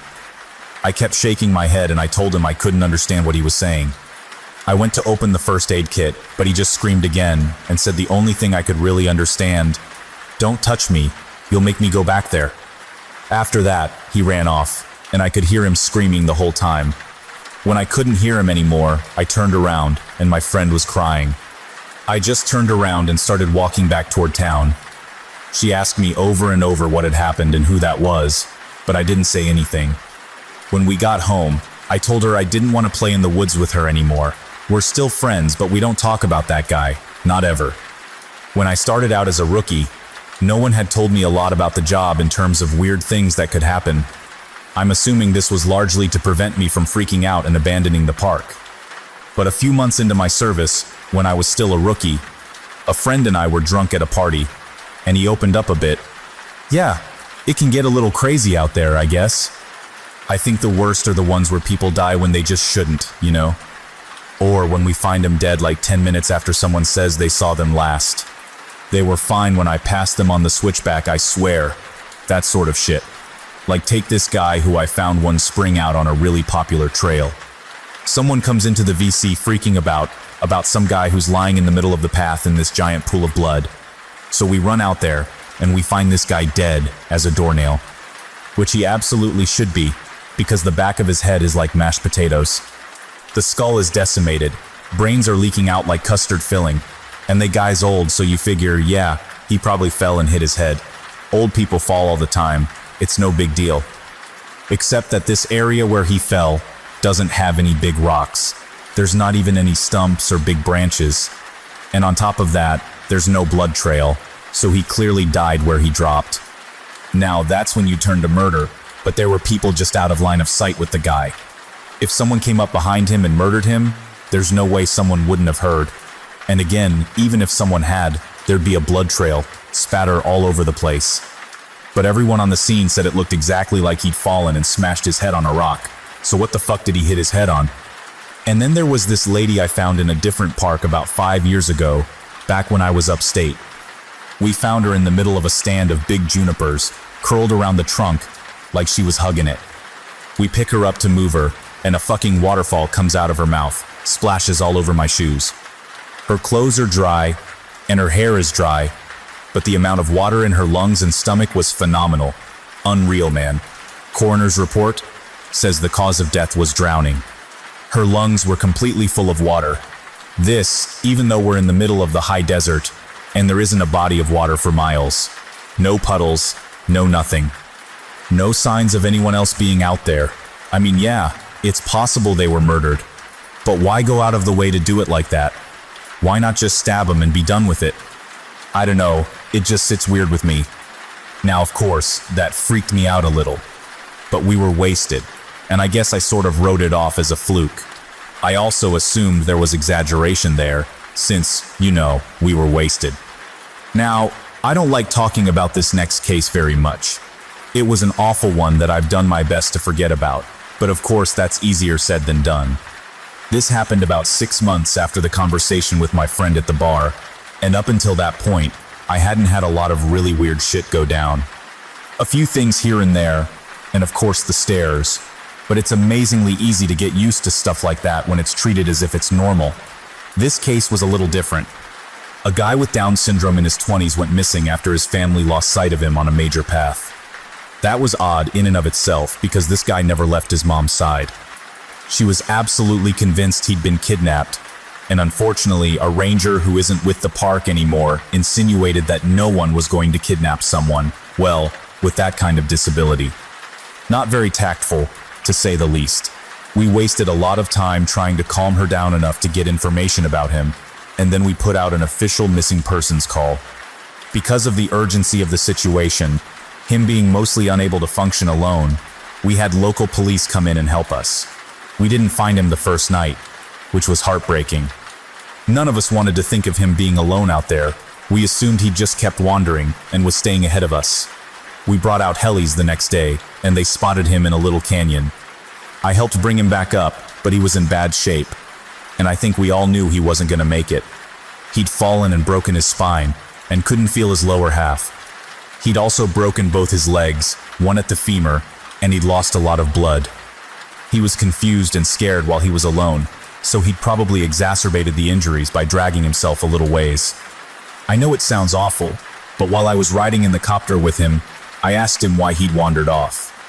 I just wanted something to tell his mother, to let her know it wasn't her fault, because he was fading fast, and I didn't think she'd get to ask him herself. He was crying, and he said something about how the little sad boy had wanted him to come play. He said the little boy wanted to trade so he could go home. Then he closed his eyes, and when he woke up again, he was in the canyon. I'm not sure that's exactly what he said, but it was what I thought the gist of it was. He kept crying, asking where his mommy was, and I held his hand and tried my best to keep him calm. It was cold out there. He kept saying that. It was cold out there. My legs was frozen. It was cold out there. It's cold in me. He was getting even weaker, so he eventually stopped talking, and he closed his eyes for a while. Then, when we were about 5 minutes from the hospital, he looked right at me, with these big tears running down his face, and he said, "Mama won't see me no more. Love Mama, wish she was here." And he closed his eyes, and he just never woke up. It was horrible, and I don't like talking about it. That case was one of the first ones that really rattled me badly. Because of how badly it affected me, I reached out to a senior ranger, and who ended up helping me through it. As time went on, and we got to know each other better, he ended up sharing one of his own stories with me. It was disturbing, but it helped to know that I wasn't the only one affected by the things going on out there. I think this must have happened before you got here, because I think if it had happened while you were here, you'd have remembered it. I know it didn't end up in the news, for some reason, but I think most people who've been here long enough know about it. The park sold off a portion of land to a logging company, and it was a really controversial thing. But it wasn't that large or old of a plot, and it was right after the recession, so we needed cash bad. Anyway, they were felling this plot of land, and we get a call that we need to get our supervisors out right away. I don't know why, but they ended up sending me and a few other guys along with the heads, I guess for power in numbers, to see what was up. We got there, and all these guys are crowded around a tree that they've just cut down. They're all pissed off and freaking out, and the foreman comes over and says he wants to know what we think we're up to. What the hell y'all think this is? Some kind of sick joke. You've got a lot of fucking nerve pulling this shit. We bought this land fair and square. Well, we don't know what the hell he's talking about, so he brings us over to this felled tree and points at it and tells us that when they cut it down, it was just like this. And they'll be damned if they put it there. The inside of the tree was all rotted out and hollow in one spot, and when they'd cut it down, it had exposed that chamber, and inside it is a hand. Like a perfectly severed hand, and looks like it's actually fused with the inside of the tree. Well, now we think they're pulling a joke, so we tell them that we don't like being fucked with, and we start to leave. But they tell us they've already called the cops, and that they'll go right to the media if we don't stick around. Well, that gets the heads' attention, so they stick around and talk to the police about it. Everyone is denying that they put the hand in there, and besides, how would anyone have even done it? It's clearly a real hand, but it's not mummified or skeletal.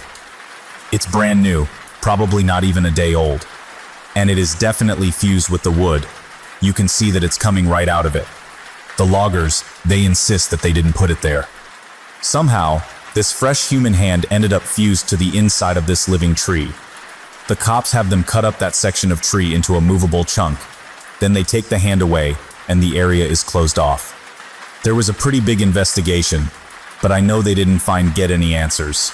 Now it's become this legend, and as far as I know, we haven't sold any more property for logging. As you all know, I went to a training seminar recently and heard some amazing and horrible things there. One of the guys I talked to while I was there told me a story when we were all around the campfire one night. We were both pretty drunk, you'll see a pattern here, and we were swapping stories. He told me this one. Me and another guy were out on a field search because some campers reported screaming noises at night. So we head out there to look for whatever fucking mountain lion has wandered into the area, and I'm pissed. We've had 3 of them show up in the camping areas that year alone, and I'm getting tired as hell of constantly having to deal with them, plus I just don't like them anyway. They're a pain in the ass, and they're loud, and they scare the shit out of me. Fucking cats. Pieces of shit. I'm groaning about it to the guy I'm with, and he thinks it's a real fucking riot. So we're seeing all these broken branches and what look like dens, and we're pretty sure we know where this thing is. I call in and they tell me to confirm if possible, which you know just means they want you to step in a big pile of shit and use that as proof. I'm not seeing any though, so I basically just tell them to shove it. I'm done. We know that damn thing's out here somewhere, even if I'm not stepping in its shit or inside its mouth or whatever. Guy I'm with wanders off to take a piss or whatever, and I stay behind watching this little burrow under a tree to see if maybe a fox or something is living under it, because I love foxes, man. They're cute as hell. But anyway, I'm watching this tree and I start hearing branches crackling, and it's coming from the direction my partner went opposite of. Now I've got my pistol, but you and I both know that's not gonna do shit against a cat. I cock it and holler for my partner to get his dumb ass back, but he's too far and he can't hear me. I stand up and get my sights on where the thing is approaching, and I shit you not, man, I just about peed myself. This guy is coming toward me, and he's backflipping through the fucking woods. Like, instead of walking, he's doing these crazy fucking backflips, and I swear to God he cleared every fucking log and bush in his path. It was like he knew right where he was going. I yell at the guy to stop right where he is, that I'm pointing a gun right at him, but he keeps coming, and I just kinda lost it. I shot at the ground in front of him, and it was a dumb fucking thing to do, But man, I didn't want this guy anywhere near me. When I fired, he was about 50 yards from me, and as soon as the gun goes off, he whirls around and goes off, backflipping back into the woods. My partner hears my gun go off and runs back and asks what's up, and I tell him there's some fucking weirdo out here hopped up on God knows what, and we need to get the hell out of Dodge. I let the cops know what happened, and I didn't get in any trouble for firing. But man, I don't know what that motherfucker was on, but I've never seen anything like that before. Shit was absolutely butt-fuck crazy.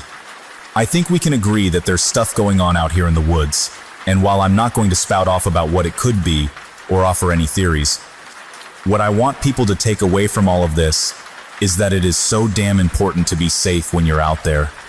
I know a lot of you think you're invincible, but the fact is that you can die out there, or be hurt, or go missing. It's easier than you'd ever imagine. I apologize for this relatively short update, guys. I will do my absolute best to continue this series as soon as possible. Thanks for all your continuing support. It means the world to me. One of the topics that I get asked about a lot, here and in real life, involve things like the rake, the Wendigo, and other related legends. I can't honestly say that I know a lot about any of them, but based on some light reading I did, I can say that I've heard stories that seem to be loosely related to them. You've heard the old adage that legends like that come from somewhere, and I'm sure that's true. But as you all know, I do try to take things with a grain of salt. You have to, out here. It's sort of like working in a hospital, I'd imagine. You could spend all day thinking about how many people have died there, and how there are probably ghosts, or whatever you want to call them, all over the place. But it doesn't do you any good. It just makes it harder to do your job. I think a lot of us feel that way, and that's why we try to just go about our work like everything is fine. Once you get paranoid, there's not really any going back, and a lot of cadets quit because of it. My park especially seems to have a high turnover rate because the cadets graduate and get so freaked out about everything, and they can't seem to let it go. You have to learn to internalize things and shut off. I've talked to KD a bit about her experience because I wanted to know what she thought about the Wendigo. She didn't really have anything in particular to say about it. Aside from that, she didn't want to think about it that much. But she told me a friend of hers had had something similar happen. I contacted this person, H, over Skype, and they agreed to talk to me a bit. They're aware of my work here, and they're fine with me posting the story exactly as they wrote it. I grew up in Central Oregon, and there's a reservation called Warm Springs, about 2 or so hours from where I lived. I only mention that because a lot of people in my area have friends there, and a lot of the land in that area belongs to that tribe. When I was a kid, we used to go camping up there. Not on the res, of course, but in that area, and I met a lot of kids who grew up there. I got to know one kid really well. His name was Nolan, and we ended up hanging out a lot when our families were in the area. Our folks got to know each other, so we'd all get in touch and camp out around the same time.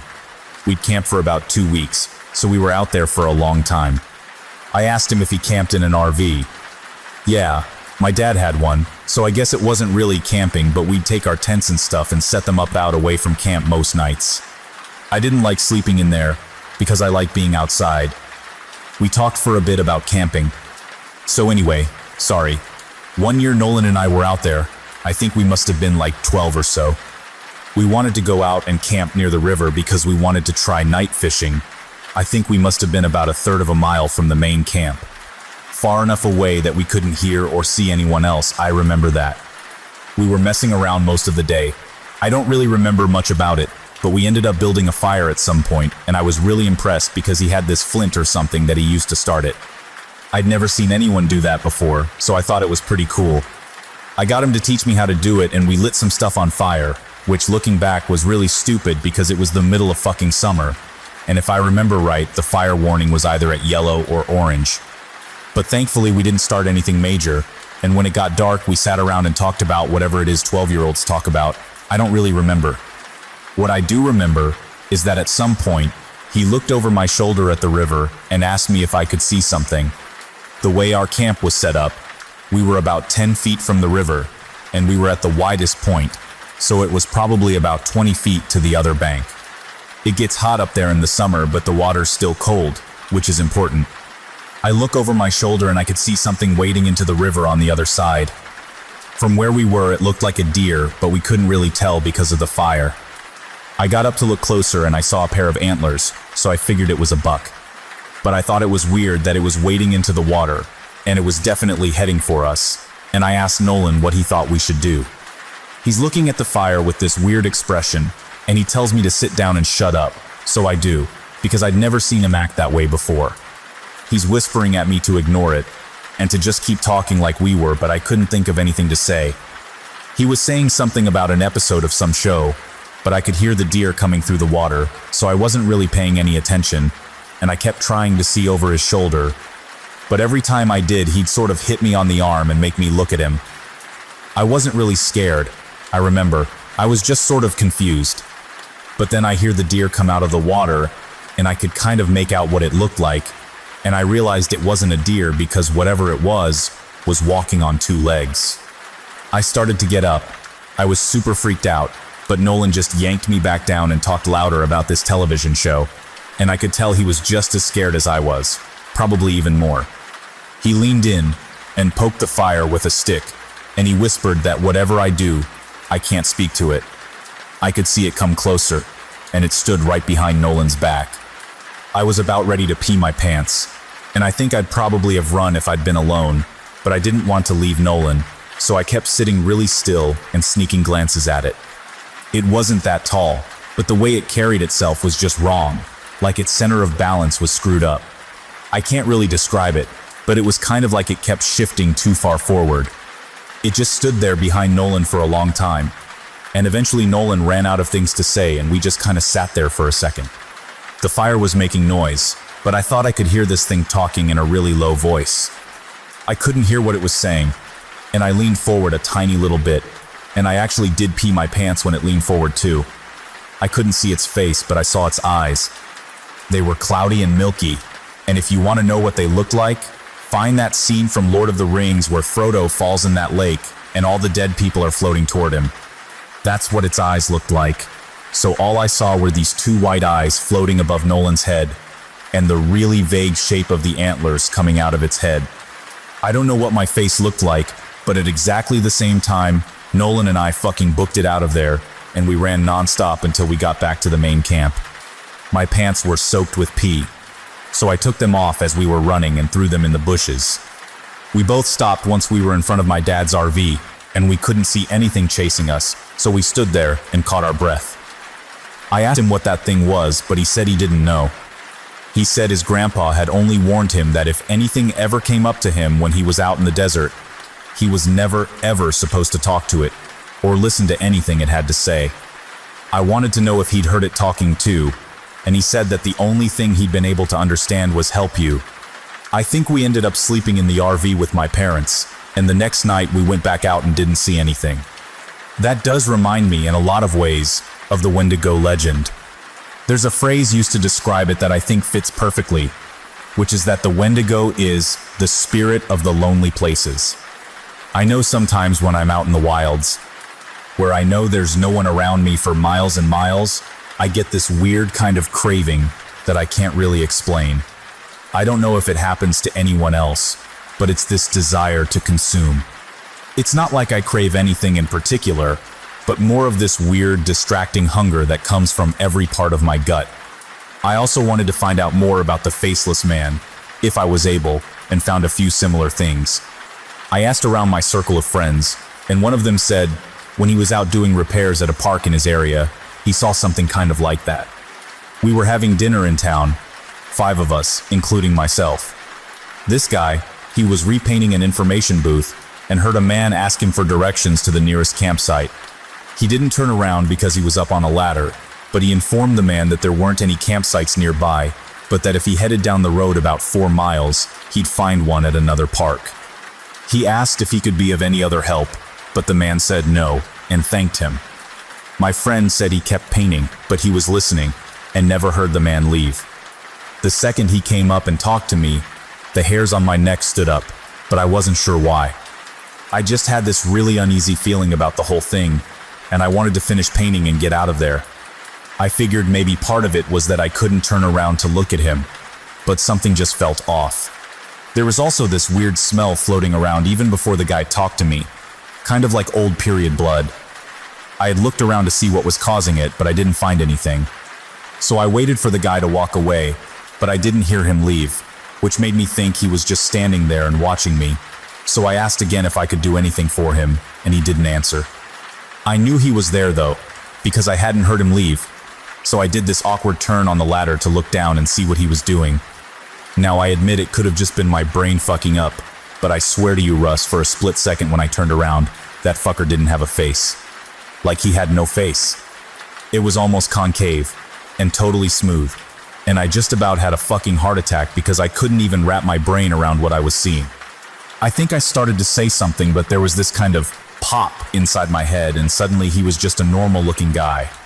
I must have looked weird because he asked me if I was okay, and I was just like, yeah, I'm fine. He asks about the campsite again, and I point to where he has to go, and he's like, I'm not from around here, can you help me get there?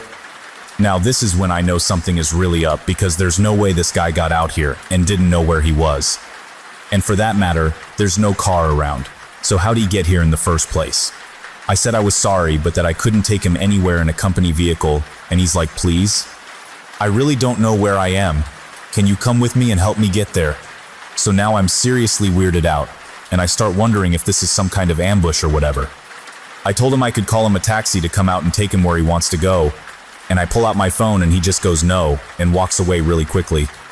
But he doesn't walk out of the park, he walks back into the fucking trees, and I got right in my fucking truck and start to get out of there, fuck the paint or whatever.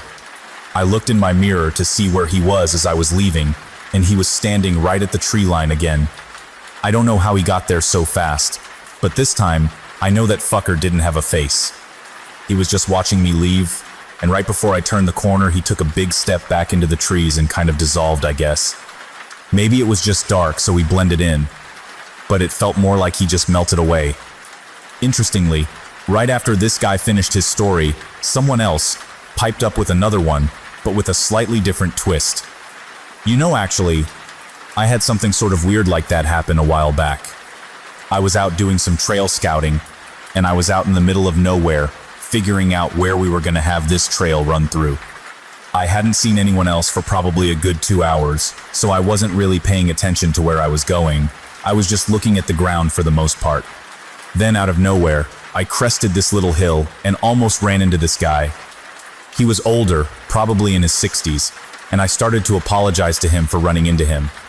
And then I noticed his face, and I probably looked like a complete douchebag because I stopped and just stared at him. It took me a second to figure out what was wrong, but this guy's face was huge. I know that sounds weird, but that's the only way I can describe it. His head wasn't big or anything, it was normal, but the amount of space his face took up was just way too much. Like if you took someone's face and enlarged it all by about 2 times. He doesn't say anything, he just kind of looks at me, and I backed up and was kind of stuttering and saying I was sorry. And I went around him and fucking got out of there and did what I needed to do. The whole time I kept looking behind me because I was so freaked out that he'd pop up behind me or something. I know it sounds ridiculous, but I swear to you, it was one of the creepiest things I've ever seen. I switched the topic to the stairs a little later, and there was a definite shift in enthusiasm. No one spoke up at first. There is a real stigma around discussing them, even when we're away from work. But I broke the ice with a story of my own, and the guy who told the story about the faceless man told this one, albeit very quietly. Couple years ago, I was camping with my girlfriend, and we're out about 2 miles from the road at this site I know. We went to bed that night, but we couldn't sleep because someone interjected a funny comment, and we were dangerously close to going off on another subject, but I got us back on track. Yeah, really funny, you fucker. No, it was because we kept hearing that grinding noise. My brother used to grind his teeth in his sleep, and it kind of reminds me of that. My girlfriend was freaking out, but I just kept telling her to ignore it because I've heard it before and you just have to ignore it. It goes away eventually, you guys know what I mean. We all knew what he meant. So eventually I got her to go to sleep, but I woke up probably 2 hours later because something was just off. I rolled over and she wasn't there, and I kind of freaked out because he thought for a second, and then he took a very long drink. Anyway, I ran out of the tent calling her name, but I didn't have to go far. She was standing at the edge of the camp looking at something in the trees, and I could see she was really pale. The fire was low but bright enough to see her. Anyway, so I ran up to see what was going on, and she was dead asleep, but her eyes were open. She had this real spaced out look, you know. So I put my arm around her to lead her back, but she wouldn't move. She just said really quietly something like, "I have to go now, Eddie. I have to go, it's here." I was like, "You're just sleepwalking, come back to bed," but she wouldn't budge. She just kept standing there and saying that she had to go. And I looked where she was looking, and there was a fucking staircase right there, about 15 yards away. Gray one, concrete. And she started to walk toward it, but I yanked her back, and that woke her up. She looked at me like I was fucking out of my mind, and she asked what the fuck she was doing out of the tent. I didn't tell her anything. I just told her she was sleepwalking. The grinding was gone, so she just went back to the tent with me and fell asleep again. I don't know. I don't like thinking about it, you know? We all knew. You guys remember that kid with, I can't remember what it was, some kind of brain fuck up, not Downs, but something like it. Someone else brought up. Well, I got to read the report he gave when they found him a week after he went missing, and it was fucked up beyond belief. I mean, you have to take it with a grain of salt, because who knows what that kid actually thinks is real. But some of this stuff, I don't think he could have made up. Like what? Well, first of all, he talked about the stairs. He said he'd been watching his dad build a fire and the stairs came up to him, and he had to go up them or something bad would happen. The cops couldn't really understand what he was talking about after that, because he just kept saying like the campfire over and over. And he kept mentioning sounds, but he couldn't say what sounds, just that it was loud and he covered his ears so he couldn't hear them. But the thing I remember most is that they asked him where exactly he'd gone, and he just said he was right there. He kept pointing at himself, and they said they thought that meant that he thought he'd never left. He said he wasn't scared because the stairs were there, and he said they talked to him, but not like people talk. Like I said, it was really convoluted and hard to understand, and I have a feeling the cops didn't take most of it down. They ended up just saying that the kid had some kind of amnesia or fugue, and that they didn't think foul play was involved. Doesn't really explain why he came back a week later perfectly fine without a speck of dirt on him and well fed. But hey, what the cops say goes. Things have deteriorated here to a degree that I didn't foresee. I didn't know how much writing about the things that are happening out here would affect every single part of my life, and maybe that was stupid of me. Maybe I should have considered it more seriously, but honestly I just thought I was writing about things that a few people would want to hear. I didn't think it would get this much attention. People ask me about the stairs now. It doesn't happen every day, but when it does happen, I never really know what to say. My bosses know someone is talking about them, and I'm sure that if they know, the higher-ups know, and I can tell you that they aren't happy about it. I've been formally told that I am not to speak a word about them to anyone anymore, which is part of the reason this has to be my final update. I can't risk my job for this.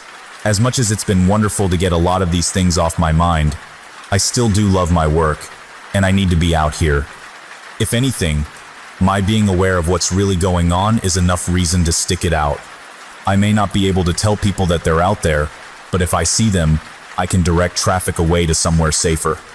Because of the amount of attention the stories have gotten, I've heard a lot of stories being swapped back and forth.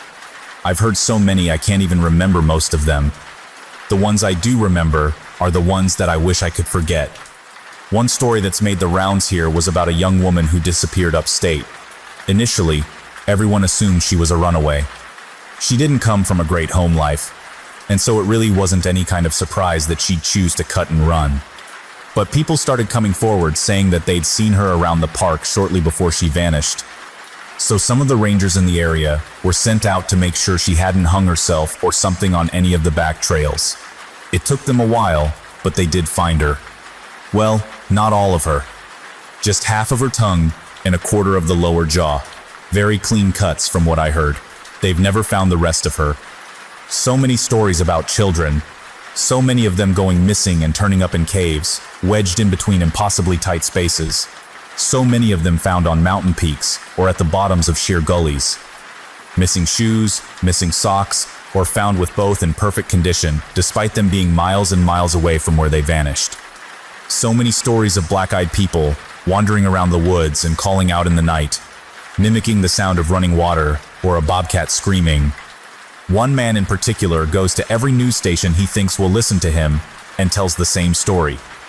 He was deer hunting, had camped out in a very remote area, and woke up because something was scraping against his tent. He thought it was a raccoon or a fox until the thing pressed its face against the door of the tent, at which point he could very clearly make out a human nose and mouth. He kicked at it, but it leaped back and was gone by the time he opened the tent flap, gun at his side.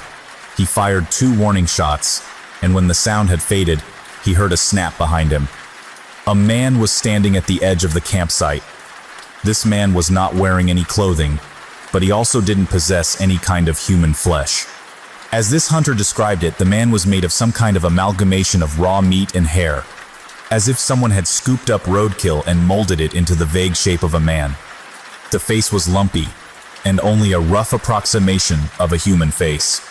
The thing opened its lopsided mouth, and from it came the sound of the gun the hunter had fired. It did this twice before mimicking the sound of the tent zipper and fleeing into the night.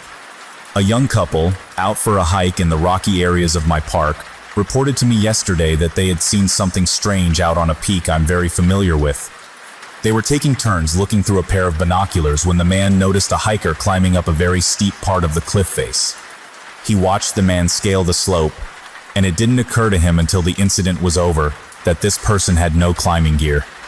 When the climber reached the top of the peak, which was about 5 miles away, they turned and faced the young man.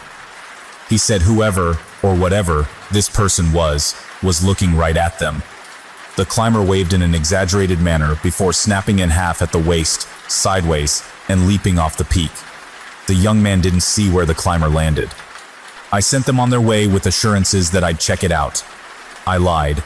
I won't be turning in a report because there are 10 others exactly like it. The climber is well known in that area. I don't question it anymore.